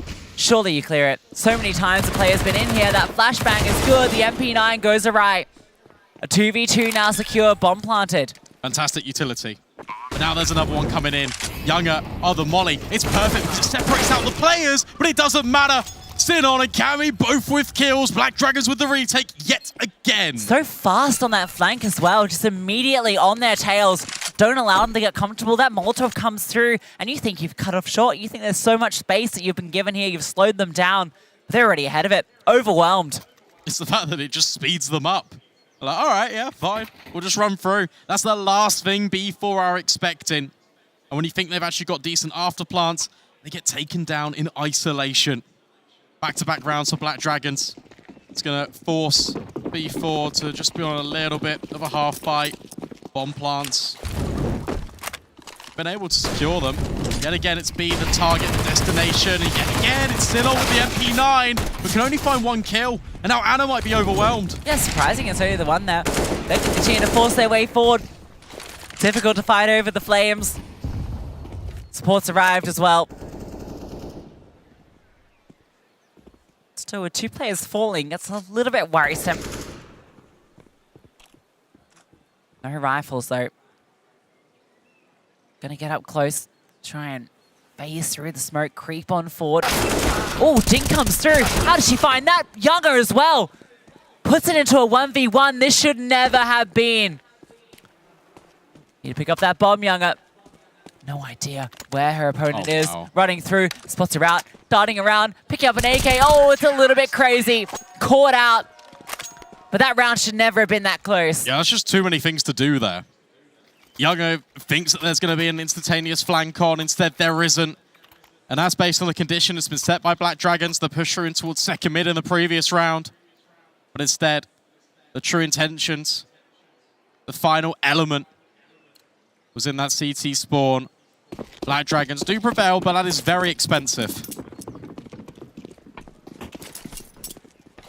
Younger on the AWP as well. T-side AWP on Inferno, quite difficult. Have to see if that's a factor. Black Dragons consistently always getting a lot of banana control. Yeah, crazy how much they're establishing this. Often fighting in towards a lot of players present from B4, but this time around, they're playing more passive. They allow Black Dragons to take the control, and I think this is in response to all the aggression they've been showing early there. Let them have it. Throw that smoke, play the retake. Meanwhile, space can be taken elsewhere. Yeah, completely called it as well. Julie getting ground in towards apartments. Here comes the flashbang back over. B4, this is one of the primary zones you want on Inferno. The other, top brackets, which Julie is starting to get a little bit curious towards. But B4, currently their intentions are going towards the B-bomb site.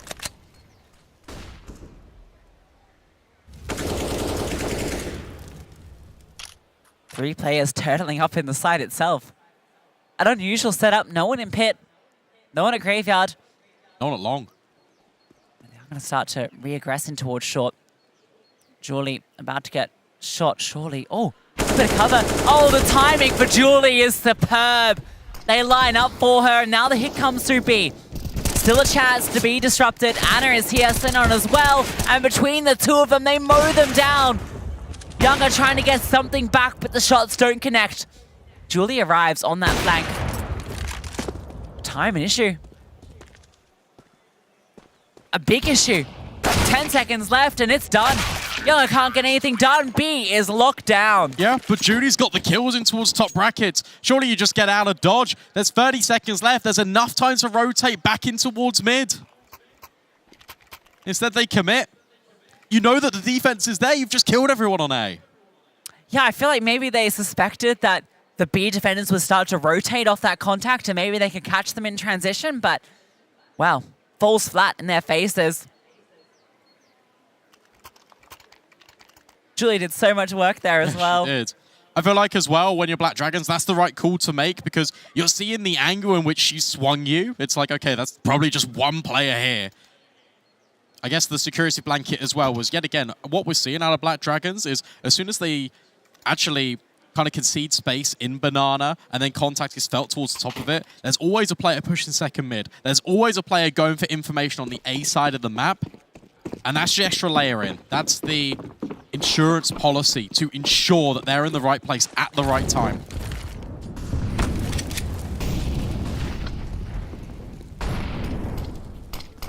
Just the pistols now. Got us blown out the server.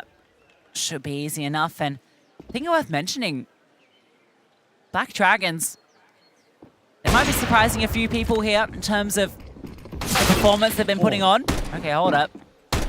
Julie's found a nice kill. Cammy misses a shot.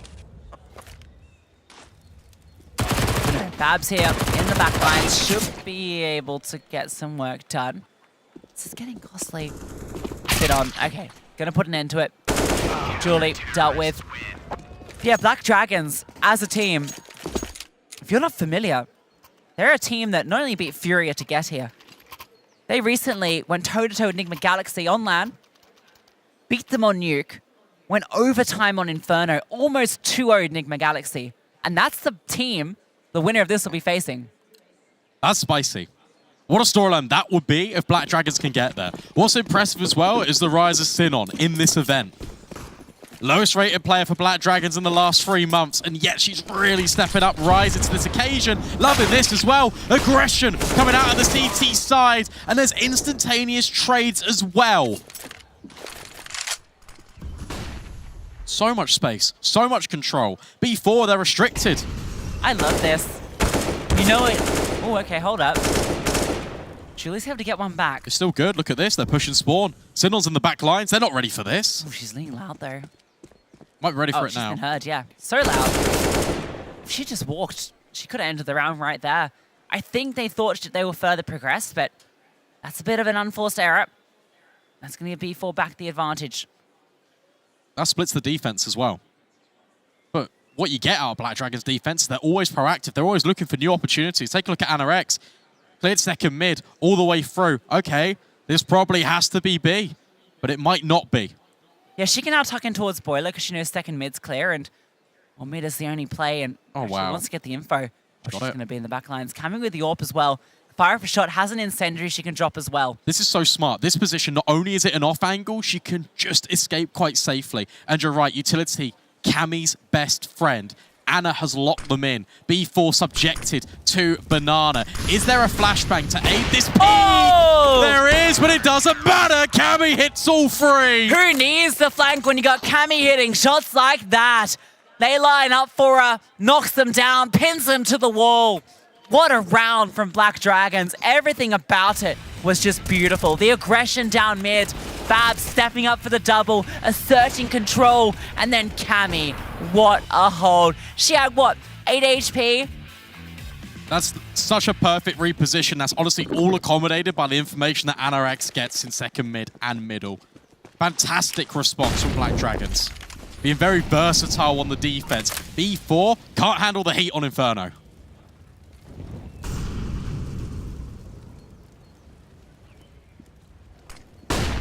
Oh, that was a team flash.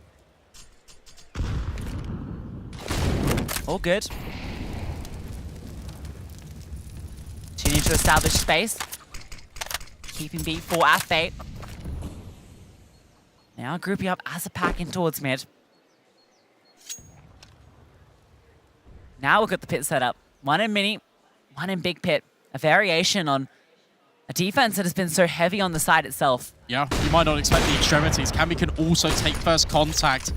Didn't see anyone. A-Rap smokes are in at long. You potentially walking into the sniper. Julie can't capitalize on her position. And now the pit players come into action. Oh, it's such a deadly setup now. Babs gets the fight out towards long. You got the AWP in sight still. The one falling. Lee steps up. Poppins with 1 HP. Gets the first kill. But no way, no how. A single point of health, and that's all she gets to hold on to. Dropped on down, the hold is strong. The best bit about that is you think it's the pit setup that's finding all of the kills, finding all the success. No, it's not. It's Sinon, who's taken all the control of Banana off the back of the information that's being provided on A site and top brackets by Black Dragons. Communication is on point, and they are looking incredibly fluid on the defense. Yeah, this defense is phenomenal. Saw it earlier against HSG, looking even better, and that already looks spectacular. Yeah, looking better against a familiar opponent, right? Yeah. It's much easier to counter a team that you've been playing against time and time again.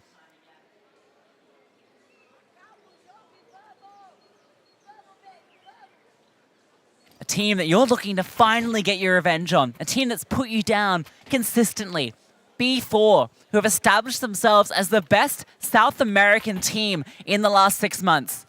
They've surpassed Furia, who are the number 2 in the world for all of last year. B4 have stepped up where they've fallen, but now Black Dragons nipping at their heels, and they've got a ferocious bite. 7-1, it really is Brazil. Fast nades being put down as a defense.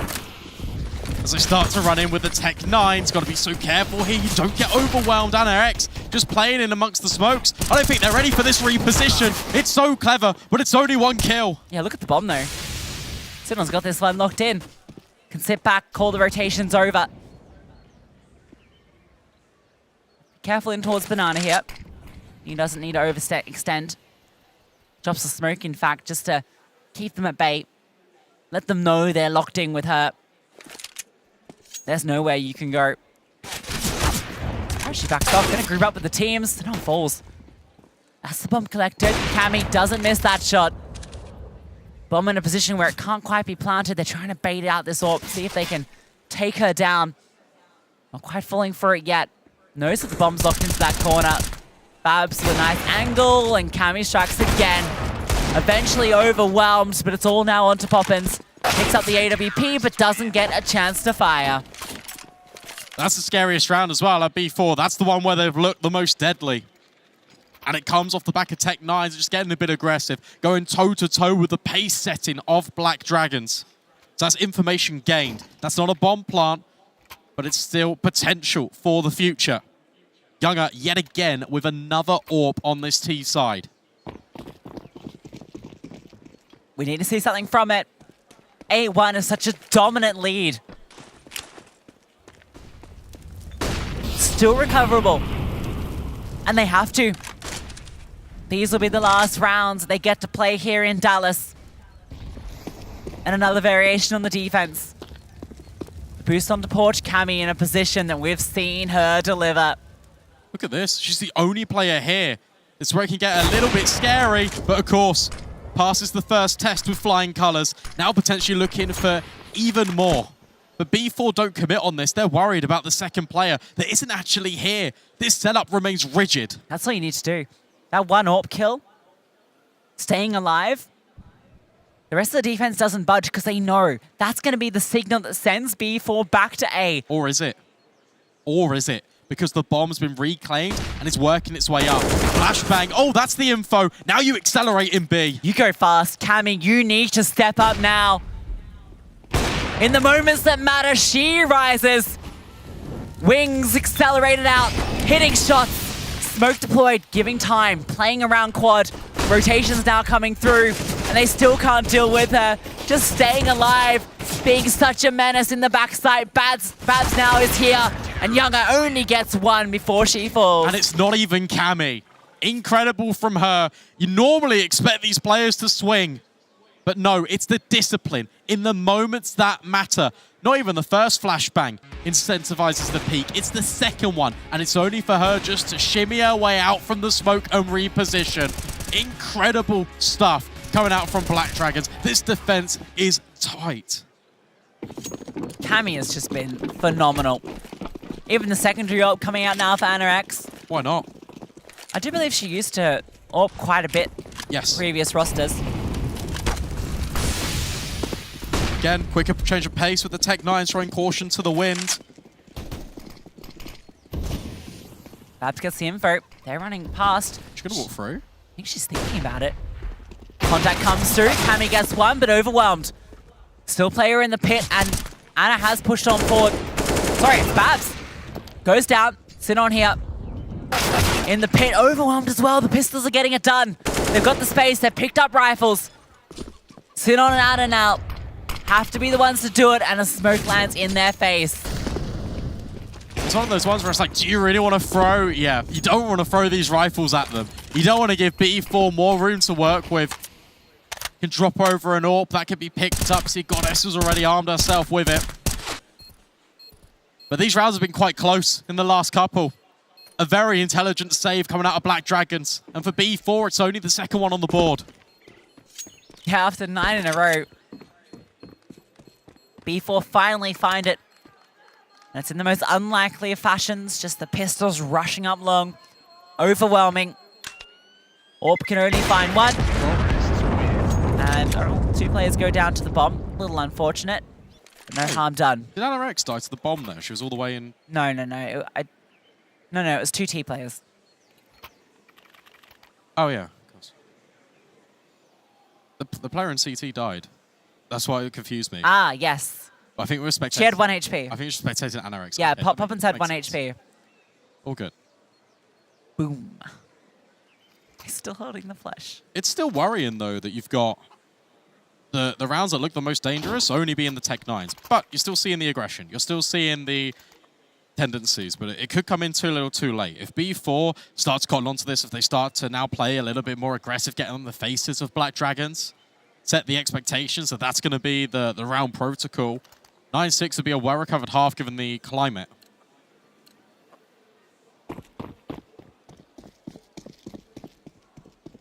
Yeah, 4 or 5. Certainly possible. 6 would be something pretty crazy. Aggression again down mid. Back at their tricks. Poppins flashed. Anna collects, looking for more. Nani running away, wounded, but well, okay, that's an ugly swing. Oh. They offer up another one to the goddess at her altar. It's a human sacrifice. Wow. She's added 3 to the tally. Empowered now.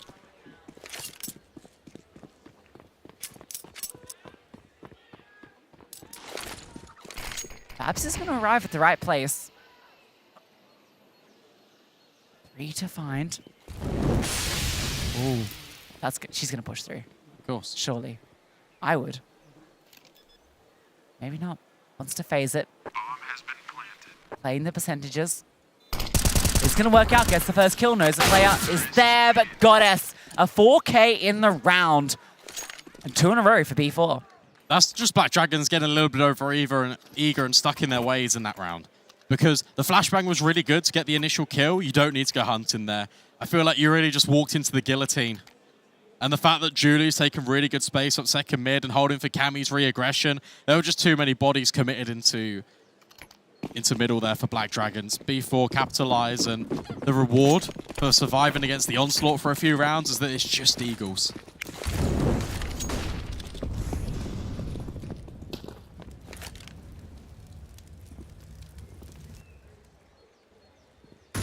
Eagles getting aggressive. Babs brought low, nice shot to mana. That flash was great. Is traded immediately. He starts to get a bit curious, walking on down, but Julie, patient as ever, will get this kill every day of the week. Easy as you like it. Crosshair in the perfect position. Black Dragon rotate the remaining players back towards B.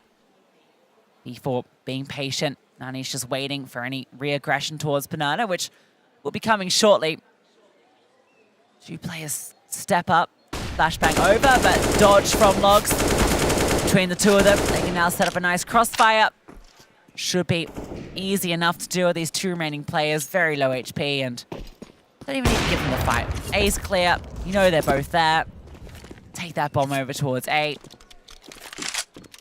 Does mean that maybe that AK can get recovered.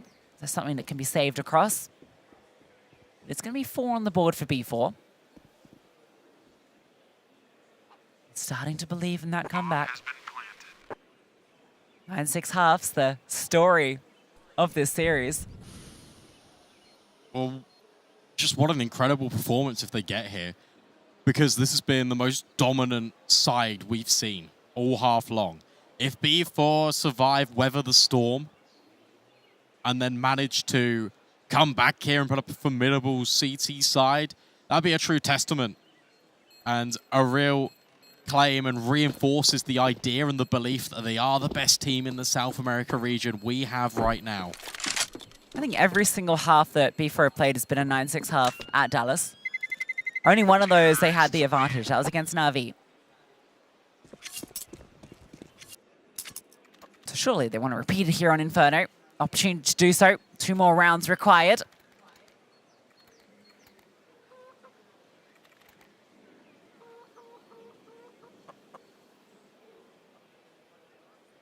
It was that, in actual fact, the T side of Black Dragons that was formidable against Enigma Galaxy. It was 11-4 halves that actually saw overtime. So the fact that they've got 9 here looks pretty good, because we know how dominant they are on that map.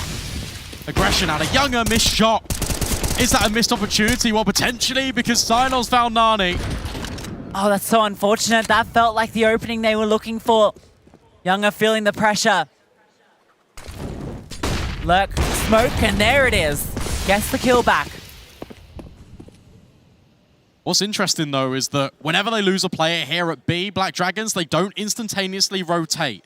They've got the belief, they've got the idea that it still could be this A bomb site. And there's no overcommitment yet from B4. So Anna's still got a smoke. She can still remain rooted. 3 players on A, and that's where B4 start to walk over. Not budging. Cammy along with the AWP. A perfect line. Utility's light, so they might not even do it. There it is. Shot into Goddess. Bomb dropped and revealed. Cammy doesn't need to budge. Can fall back to the next angle. Has long lockdown. They're still committed to A. Making their way through. Perhaps is in the mini pit. Player on site. It's a good defense. It really is as well. Because the Famishes, they're going to take contact. Lee strikes first. Remember, Babs is still in mini pit. Position not yet revealed. A couple of players that are low, creeping through the smoke, but Young has found another. 2 versus 3, up and over in Graveyard. Are you ready for this? One player spotted, but no, only the low HP. And Young has posted on the angle. Anorex needs to do absolutely everything, and she can't get past the AWP. That's one for the Desk to break down, because that one was a round that B4 had no right to win. Puffin's giving the shrug. I've got to say, that was one they pulled out of nowhere. Absolutely, because Black Dragons had all the information, and I thought they were just going to clean it up, and I was going to say, look, this is fantastic, and it's a testament to Anorex on the B bomb site, because she goes ahead of all of the utility and confirms, hey, no one's here. Everyone's in the right place at the right time, and yet they still fall. That's a head scratcher. Yeah, we've got us dropping there to Cammy. 3v4 with 2 players low, and they make it work. Younger finding a massive amount of impact after being brought so low as well. Final round of the half, and it's not the prettiest of Black Dragons.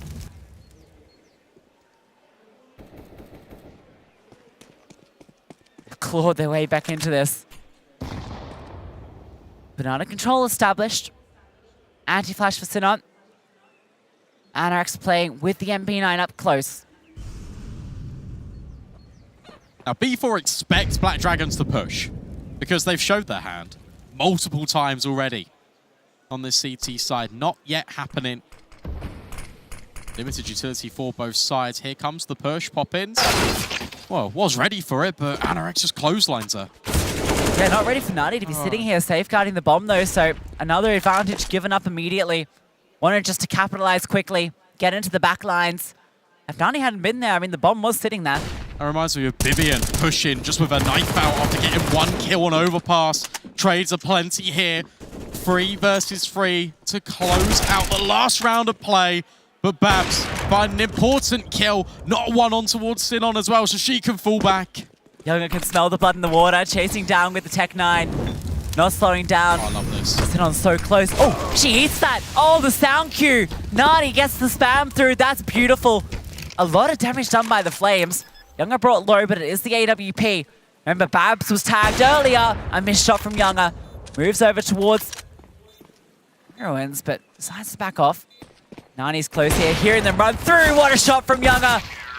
And it's the Tech 9 to get it done. Another 9-6 half between Black Dragons and B4. An incredible comeback, a show of resilience. Who is the best team in South America? We'll find out after this.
a fool. I'm so blue, yeah. I know that I can make it through.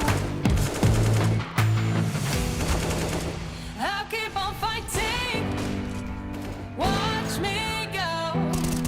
I'll be living in a better world. Ooh, you never bring me down. You never bring me down.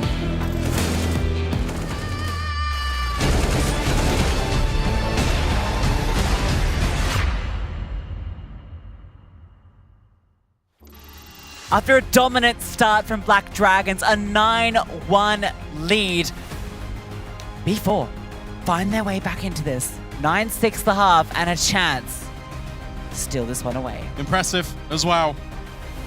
And yet again, we've got to consider that it was some Cammy heroics on that CT side. Feels a little bit of a strugglesome recovery here on the T side. Black Dragons, though, looking very dominant. We're in control for a large portion of that first half, looking to stake claim yet again. Oh, Younger going fast. The run boost comes through. Not intentional, I don't think, but hey, was set up. A lot of players coming up mid. Julie's hearing all of it. Knows where they're coming. She might be able to catch them off, but Goddess is the only one anywhere near A. Trying to defend. Overwhelming, and Julie in the back lines gets two. Back's turn, looking for the third as well, but she's doing enough in disruption. Teammates now arriving, and that's a nice shot with the Glock. Runs out of bullets and overwhelmed. Younger with a double. Bomb delivered. Anorex now can't do a thing. Younger domes 3. Younger so good on these pistol rounds. Another triple kill. Another one to add to the collection. What an essential one as well for B4. Just when you think Black Dragons are going to overwhelm, Goddess just stays alive. And that allows enough time for Julie to come in and backstab 2 of them. And then Younger does the rest. Look at this showcase. Yeah, beautiful. 3-player lean towards B. Julie gets all the information. Goddess does what she needs to do, just staying alive and being a nuisance. Julie backstabs, and then the rotation arrives. Beautiful stuff. Even though they don't walk into the stack, B4 respond exactly to plan. No investment. One flashbang. Trying to set something up.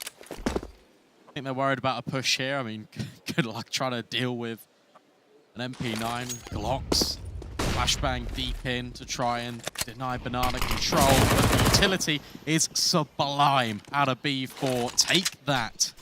It's a shame Poppins didn't throw hers at the same time, but she heard a lot of footsteps coming. That's a lot from 1HE. And oh dear, Younger overwhelmed. Caught off guard. Should be able to clean them up here. M4 will be able to be recovered. So actually, this is good. All 5 kills go the way of the MP9s. The M4's picked back up. Everyone's happy. Yeah, it's fine. Crisis averted. Clean round, all things considering. 4B4. When Younger gets overwhelmed, starts to get a little bit anxious, but all good. All fine. No panic. And now we're just 1 round separating these 2 teams. Oh, Younger gets the AWP out, in fact. That one's delivered off the back of all those MP9 kills, see? By design. Bait them into thinking they've got the control. Well, peek denied. Right by the smoke, but also the missed flash. It's just going to peer on over. A lot of an element of surprise here. Flashbang through. MP9 is the one that gets the job done. Oh, not even fired off yet. Trying to keep it silent. Now she peeks on through, and it's a collateral for Younger. Pins them down. The bomb dropped. And the round falling away. Cammy cops a nade as well. Can at least pick up the C4. Tries to test Younger. A dangerous prospect. Does force her back. But the damage is done. How many collaterals are we having this weekend? Like, it's actually insane. We've had 2 in this map alone.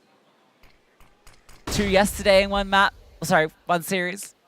There was 1 map. It was back-to-back rounds out of chaos. Oh, yeah, it was, yeah. Unreal. Time ticking down. 40 seconds left, and Black Dragons want to give this a little bit of a look in. They might just walk through this smoke, and that's kind of scary, and that's why. Nani with 2. Good stuff from Nani. Hope's getting fired up.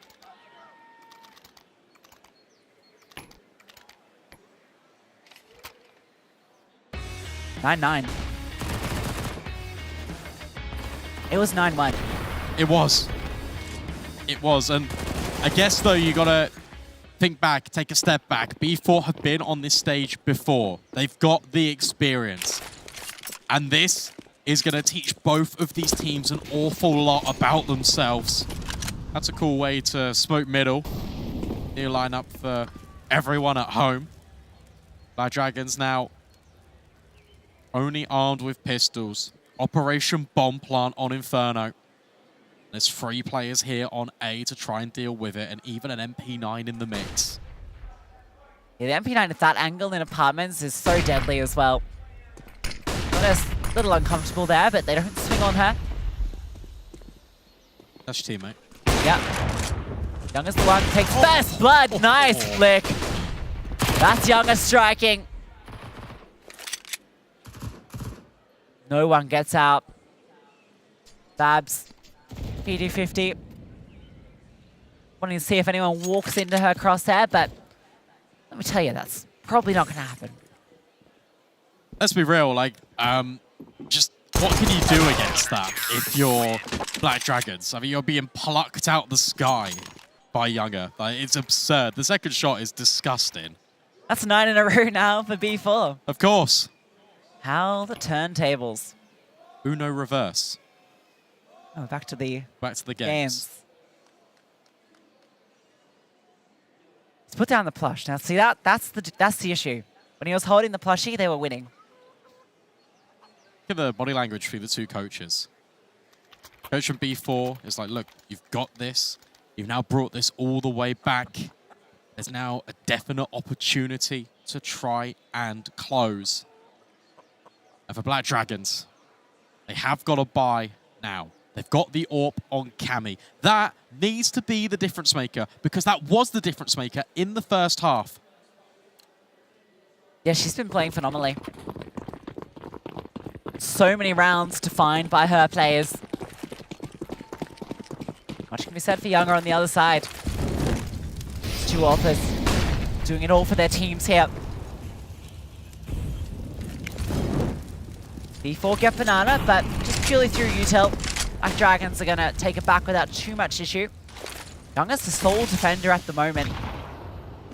Playing a bit more forward than Cammy was in the same position, but decides to fall on back, a bit more passive. Give them control of top banana.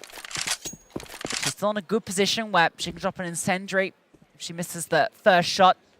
Keep them slowed down. In fact, actually just going to throw it forward, try and flush someone out, and that's info for her. Look at this setup. Look at this setup.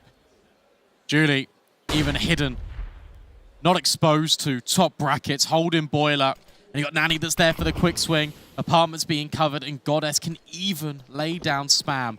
50 seconds, though. Black Dragons reset, and they're going to test Younger. Yeah, she's thrown that incendiary as well. It's just the AWP. Rest of B4 aren't budging. Younger has to step up here. 5 Ts about to pounce on her position. Utility starts to come on over. Crosshair connects. 1, 2. How many more can Younger find? Just the 2. Hits the deck. But slowed down. The rotations come through. Goddess drops the flames. Julie now arrives. Everyone on their way. No utility to cross this, so you have to lead with the AWP. The spam's not good enough out of pop-ins, and Cammy's even found Julie. Player advantage back with Black Dragons, but they have to plant that bomb, and that's where Goddess can deny it. No time, really, out of Black Dragons. Goddess just needs to stay alive, and she's done it. It's a martyrdom as well from Nani. Yeah, Nani lobs one down, gets it after death, but it's Goddess and Younger stepping up there. Younger with a massive double. The solo defender gets 2, completely shuts down that attack. They start fumbling. The flames come through from the rotation. They're cut off. They're slowed down. Time whittling away, and Goddess comes on through, denies it at the very end. Look at the nade and the feed. There it is, essential. I think even without it, there wasn't enough time to kill Goddess. Utility being put down, disrupting forcing Black Dragons further back. They're just going to run through it. That's quite scary into CT. Got to be careful, it's a complete overwhelm. Younger does hit the shot and the second. They're coming forward to her. And now Goddess steps in as well. It's always those two, isn't it? I can hear the excitement there. 12-9. 12-9. It's been an absolute shutout of rounds from B4. What a collapse from Black Dragons. Such a dominant lead. The space was built back into this. B4 back to the corner with elimination on the line. But they don't want to say goodbye to Dallas yet. Deep smoke at B being thrown down, goes halfway in Banana. Such a difficult piece of utility to deal with. And now Goddess, speaking of difficult things to deal with, this boost, elevated, anti-flash as well, ready to spin on a swivel and even hold balcony. Yeah, I think they had this set up in play last round, but it never got spotted. Oh, Younger in the perfect position. Cammy dealt with. They can do no wrong. Even the utility damage on Banana. There is a player that's prepped up over. Xenon does deal with one, and the adjustment onto Goddess. Younger needs to step in. A little bit of a wide off angle, now relocates into pit, holding, securing, and now it's just Sign-On, the player that disrupted the defense in top brackets, now looking for even further casualties, but would need the full house, would need the ace, but can't quite get it going on Poppins. Yeah, Poppins with 1 HP, yet again surviving. Younger, massive kills in that round once again, always delivering for them. She is on fire. The Black Dragons are terrified. Mood in the camp shifted for B4. Reactions, excited. Tense body language now on the coach of Black Dragons.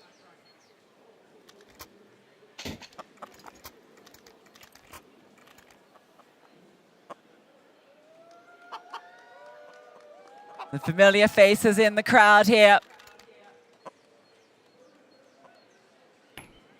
Out to see which of these two Brazilian behemoths will make it through to the playoffs. B4, so close now. 3 rounds. And if they win, you can't say they didn't deserve it. 4 tested, battled back, even knocked down a peg or two by Black Dragons on Vertigo. Deep nades. Yet again, a feature piece of the defense, doing a lot of damage, making players susceptible to 1 bullet from the M4. And of course, 1 bullet from the AWP. And that's all Younger needs. Just quick. Overwhelmed. 1 for 1 though. Perhaps does get the trade back. Julie can't get activated because of the smoke, but Younger is still here. Oh, needs to be careful. Cassie with the flashes, a leg. Not the kill. Found! Oh my god! Another collateral? Are you kidding me, Younger? Julie gets another. How does she keep getting away with this? The best in South America strikes again. Are you kidding me? When B4 need a hero, oh my goodness me, doesn't she step up? When you come to the Inferno, you better be ready to dance with the demons. In the fiery pits of despair. Now line of Black Dragons, it's her leg. You think she's going to be overwhelmed. Yet again, it's one of those questions. What can you do about that? Absolutely nothing. Sent back down to the partial investment. Sent back down into the depths. Black Dragons need to stop roosting. Need to start flying and soaring. But they're being clipped. Their wings tattered, bruised at every single corner. Excalibur in the hands of Younger, striking true again and again and again.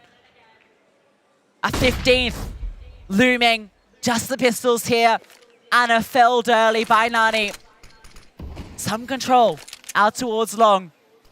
But guess who's here? On the other side.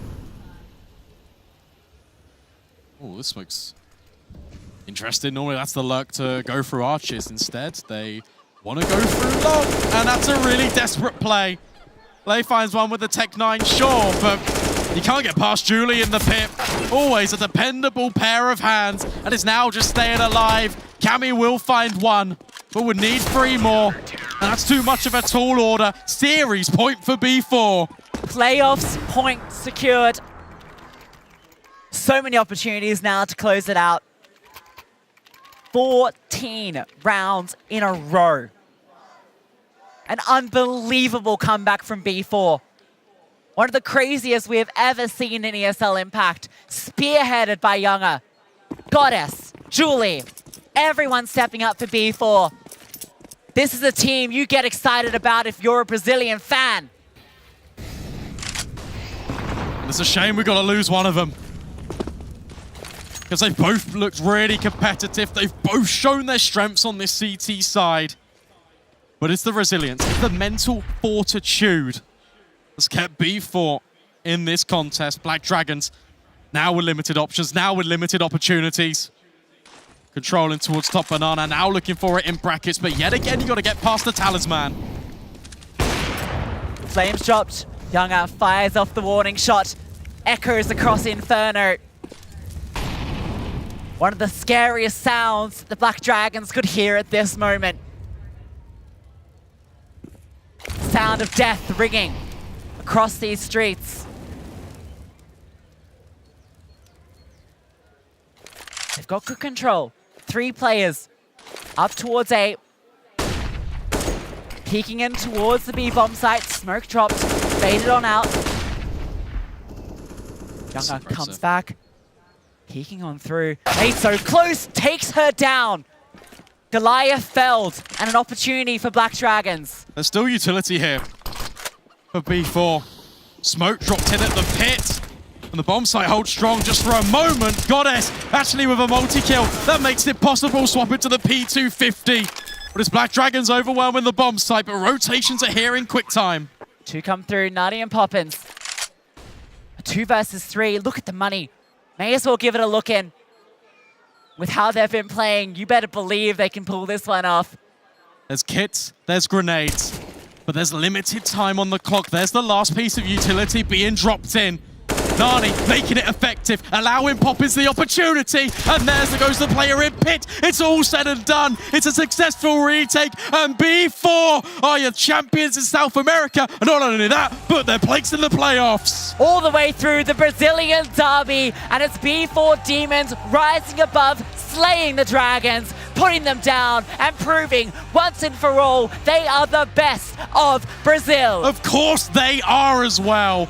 Incredible resolve and mettle, and commiserations to Black Dragons. It's their first display as that team here in the LAN environment. And my oh my, they have put up one hell of a fight. You can see what it means for them. So hard fought. What a comeback. 15 rounds in a row. Break it down for me, Desk. Thank you so much, guys. I mean, B4 again having a really testing start. The Black Dragons managing to exploit some nerves on the part of B4. B4 trying to prove that they're the strongest fraggers in the server, overextending, getting over-eager, over-aggressive, and Black Dragons able to capitalize. But then when B4 remembered who they are, remembered to play Counter-Strike, not just try to do Counter-Strike, it seemed to work in their favor. It was a magnificent spectacle as we swapped sides there. I mean, just the end of that T side where they managed to string together those 5 rounds at the end of it. You think there's still a shot for this for Black Dragons. You still think that they did a solid enough job, but oh boy, oh boy, oh no! B4! Flawless! I'm actually a little gobsmacked right now because as Lucy pointed out at the end of the cast, it was 1-9 for the side. Again, let me reiterate that. 1-9 for Black Dragons. On the CT side, you think they've done enough. Then they get a little overeager, as you pointed out, Head. Yeah, like unnecessary aggression, which they didn't get punished against HSG, but they did get punished here. And they get like 5 rounds on the T's, on the 5 more rounds for the side of B4. And you're right, okay.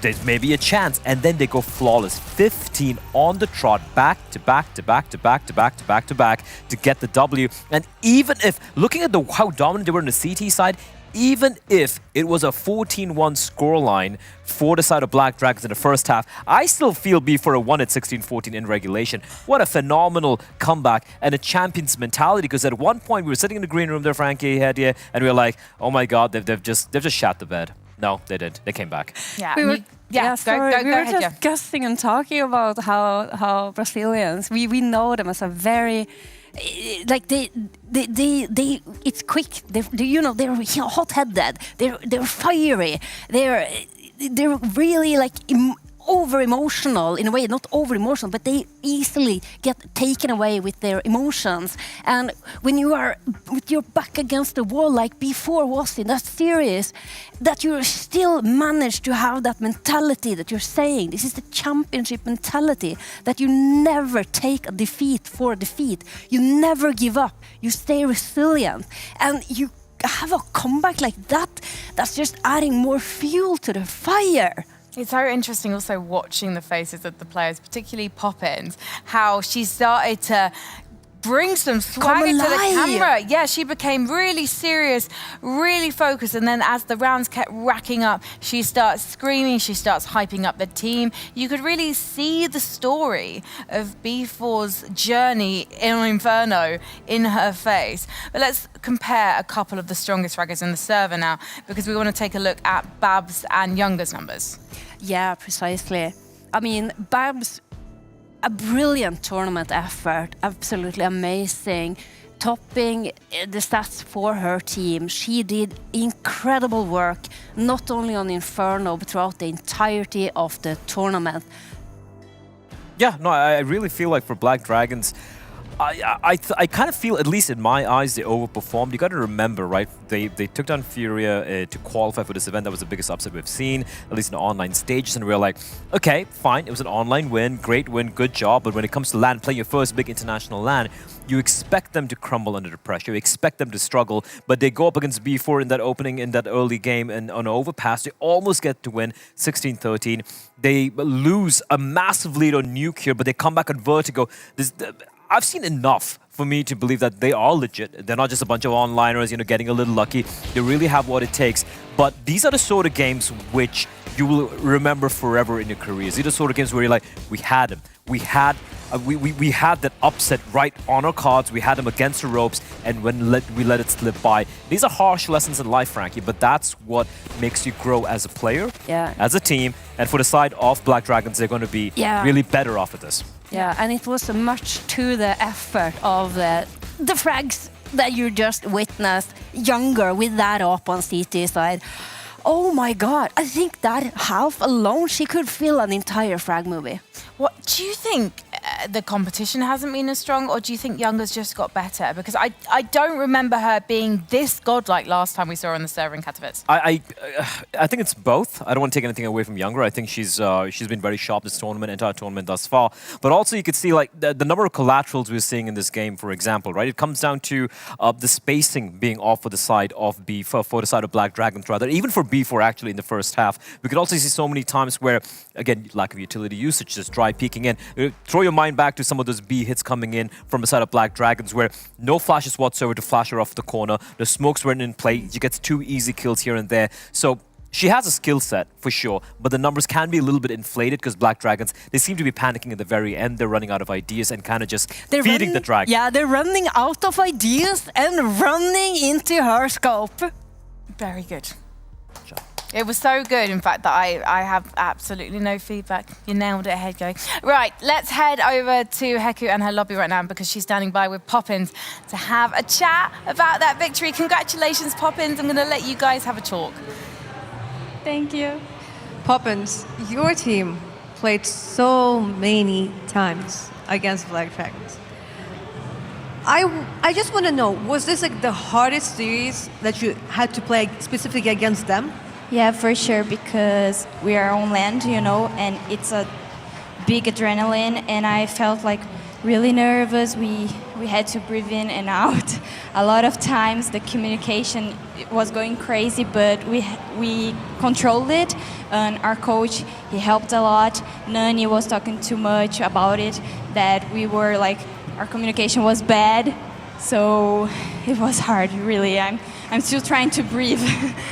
Yeah, like because the moment like she sat down, she was like, you know, like the adrenaline, it's like still pumping. She's like still like trying to calm down. But I do want to know because, you know, the second map, maybe that's like one of the reasons, like what is it kind of caused the adrenaline? The fact that you unfortunately gave away the second map, which was like your pick, because the last time you played against them on Vertigo, you got 11 rounds. This time it was only 6. Did you maybe have like a feeling that they were really good at reading your T side?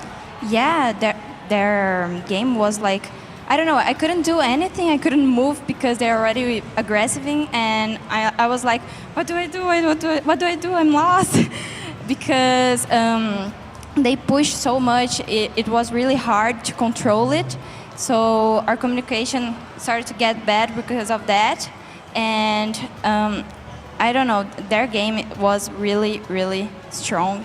And I don't know, I was lost, you know.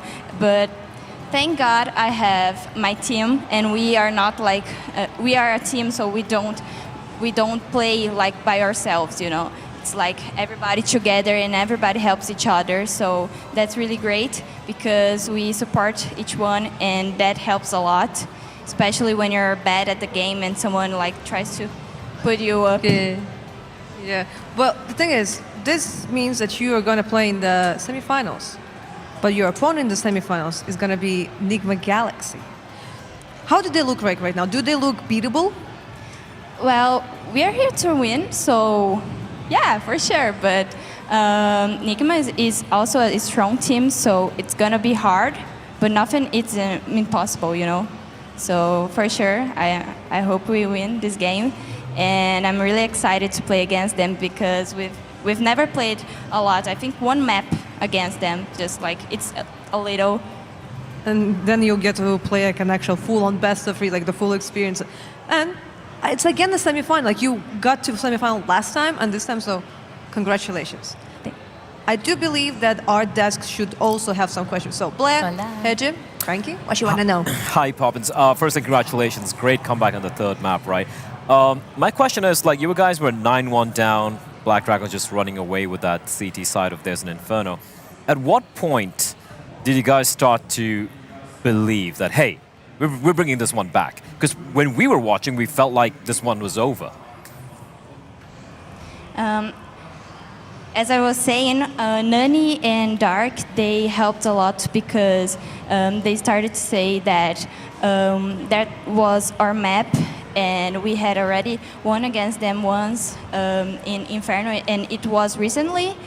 And Dark stopped the game, and he said that we should like breathe in and out and be more calm because we were really you know, agitated.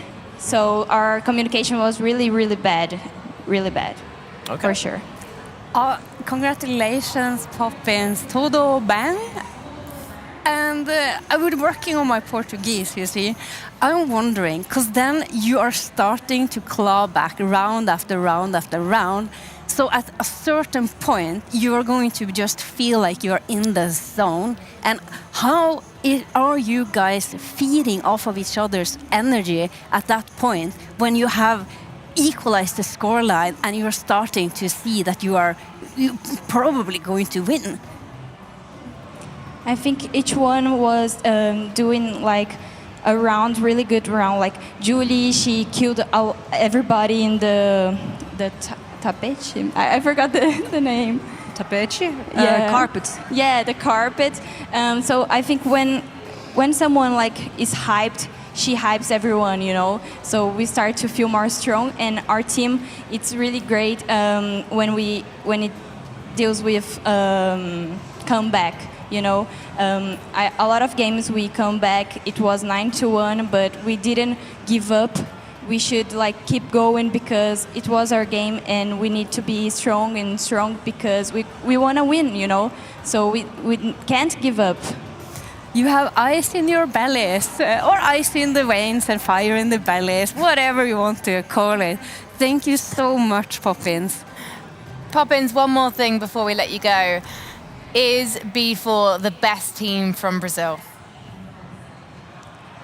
Well, at the moment, I can't say that because we still didn't play too much against Furia. They're not here right now, but they're still a great team and a strong team. But I think it's possible to say that, yeah. Brilliant. I love the show of confidence from you and the team today. Congratulations on making yet another semi-final at ESL Impact. Thank you also to Heku for interviews today, and we'll be seeing both of them back tomorrow for more Counter-Strike action, because we've got one more day of ESL Impact Season 3 when we are going to be crowning a champion. But before we look ahead to tomorrow, we've got to talk about the top 5 plays of the day. So Blair, would you like to do the honors, please? Absolutely, I shall indeed do so. So number 5, play of the day. There we go. This one's going to be Cammy. It's going to be a 3K, 1v3 on a B bomb site, all alone with a trusty AWP, and that's all she needs. The collat as well, one of quite a few we saw today, Hedja. Yeah, and that with 8 HP too. And in 4th place is none other than Anna X. This is a masterpiece of a round with the M4A1 on T side on nuke against B4. Also one of the earlier matches, and this last 1 versus 1 there. Oh, she played this one to perfection. Absolutely, indeed. Yeah, one of the better moments we saw coming out from what was a pretty good day in the office for her. Number 3, of course, is gonna be the 4K with the clock from Arjun from HSG. Unfortunately, we had to say goodbye to her early in the tournament, not really making it to the playoffs. A bit of a disappointing run for HSG, but you can't take away that she did have a moment she will at least cherish for the journey home. Yeah, absolutely brilliant. Little piece of a highlight clip, this one. And in number 2, who can forget? This is Coyote's 1 versus 3 clutch. Only a Glock, and she runs out of bullets and goes in with the knife. What a fantastic round. This was a bit of a mistake from the side of FlyQuest, but yeah, when Cowd is going to be clutching every single round and saving it from mistakes, why the hell not? And of course, number 1 to play today is going to be an ace coming in from Babs on Banana. Great work, and Banana was just her domain, completely dismantling HSG, as whenever they made their way towards a domain, they just met death. So much death. And I love it. I Yes, absolutely Counter-Strike. love That's it, guys. why we love Counter-Strike. You asked me earlier on what I was know. my old Yeah. IG, my in-game nicks back in the day. One of them was actually death. Really? Yes. Oh, that's why I love death after all. If you and Newt combine, you can be Death Newt. And you can just have a notebook, and you, instead of actually going Frank, around what time fragging, is it? you just No write one needs to down. see that anime. Frank- I mean, you play it on the children's BBC channel, that's all I'm saying. Let's take a look at Group A and just remind ourselves of the teams we've lost today, because sadly, we did lose HSG early this morning, and then we've just lost back Dragons. But as you can see, Na'Vi Javelins went through yesterday. They are going to be facing the runner-up from Group B. So if we can roll that one, please, you'll see it is confirmed as FlyQuest. They are the hometown heroes. Do you think they can put up the numbers they need tomorrow? It's going to require a bit of a miracle, but we've seen miracles happen in America. We've seen it happen in Boston. Maybe it might happen in Dallas as well. I don't know. What I do know from these 2 brackets from me, Frank, is that it's kind of played out the way we kind of all expected, right? Na'Vi Javelins topping their group, Nigma Galaxy topping their group, and B4 obviously being the favorites in Group A. But the biggest surprise, of course, FlyQuest upsetting. I'd say that's the upset of the tournament thus far, taking on 9 Pandas in a pretty convincing 2-0 fashion today. Yeah, that certainly was an upset. And here we have it, Frankie. Tomorrow's games. Hell yeah. Tomorrow's games. Yeehaw. Nigma Galaxy versus B4 Esports. B4 Esports, they're going to have to not get over-eager and, because they're going to get punished if they push. Yeah. And then we've got Na'Vi versus FlyQuest, which is going to be really interesting. Yeah, it's going to be super, super interesting to see if FlyQuest are going to be able to unleash the full potential that this roster have.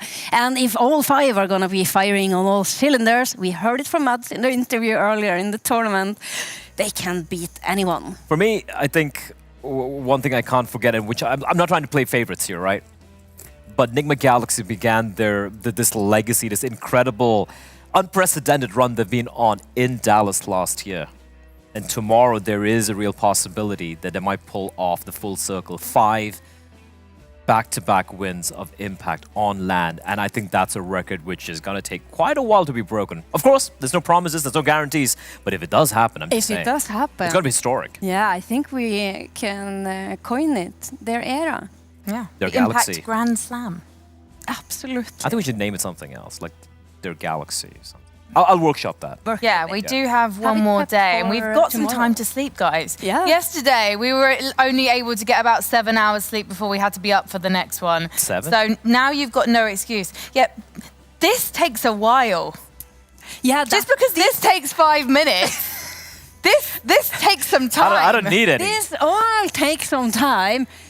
Yeah, and it's absolutely worth it, Hegyo. I mean, is. you know, if you maybe got here a little bit earlier, you would also be able to benefit from being beautiful. I'd rather look ugly the way I am and get my Beautiful. sleep. I'm just saying. I know, we've given you so many hugs and you just don't deserve them, do you? Anyway, that was a lie. We love you, Blair. And we love you guys as well. Thank you so much for joining us today. Oh, thank you so much. You should say that more often. No, I said I love so me we're too. going to see you guys, hopefully, 9 a.m. tomorrow if you are on Dallas time and 4 p.m. Central European time. Hopefully you can work out the other time zones that you're in if you need to. I can't wait to see you in chat and see you in Dallas. Thank you so much for watching.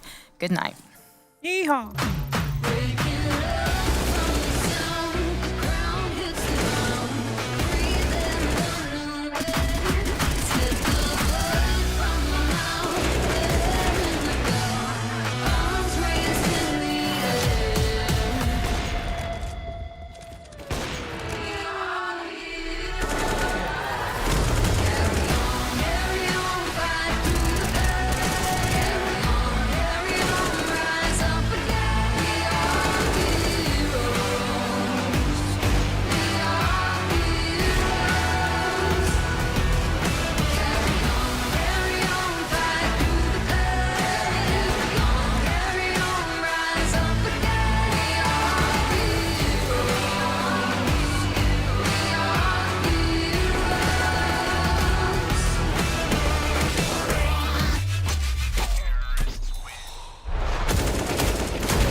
tomorrow.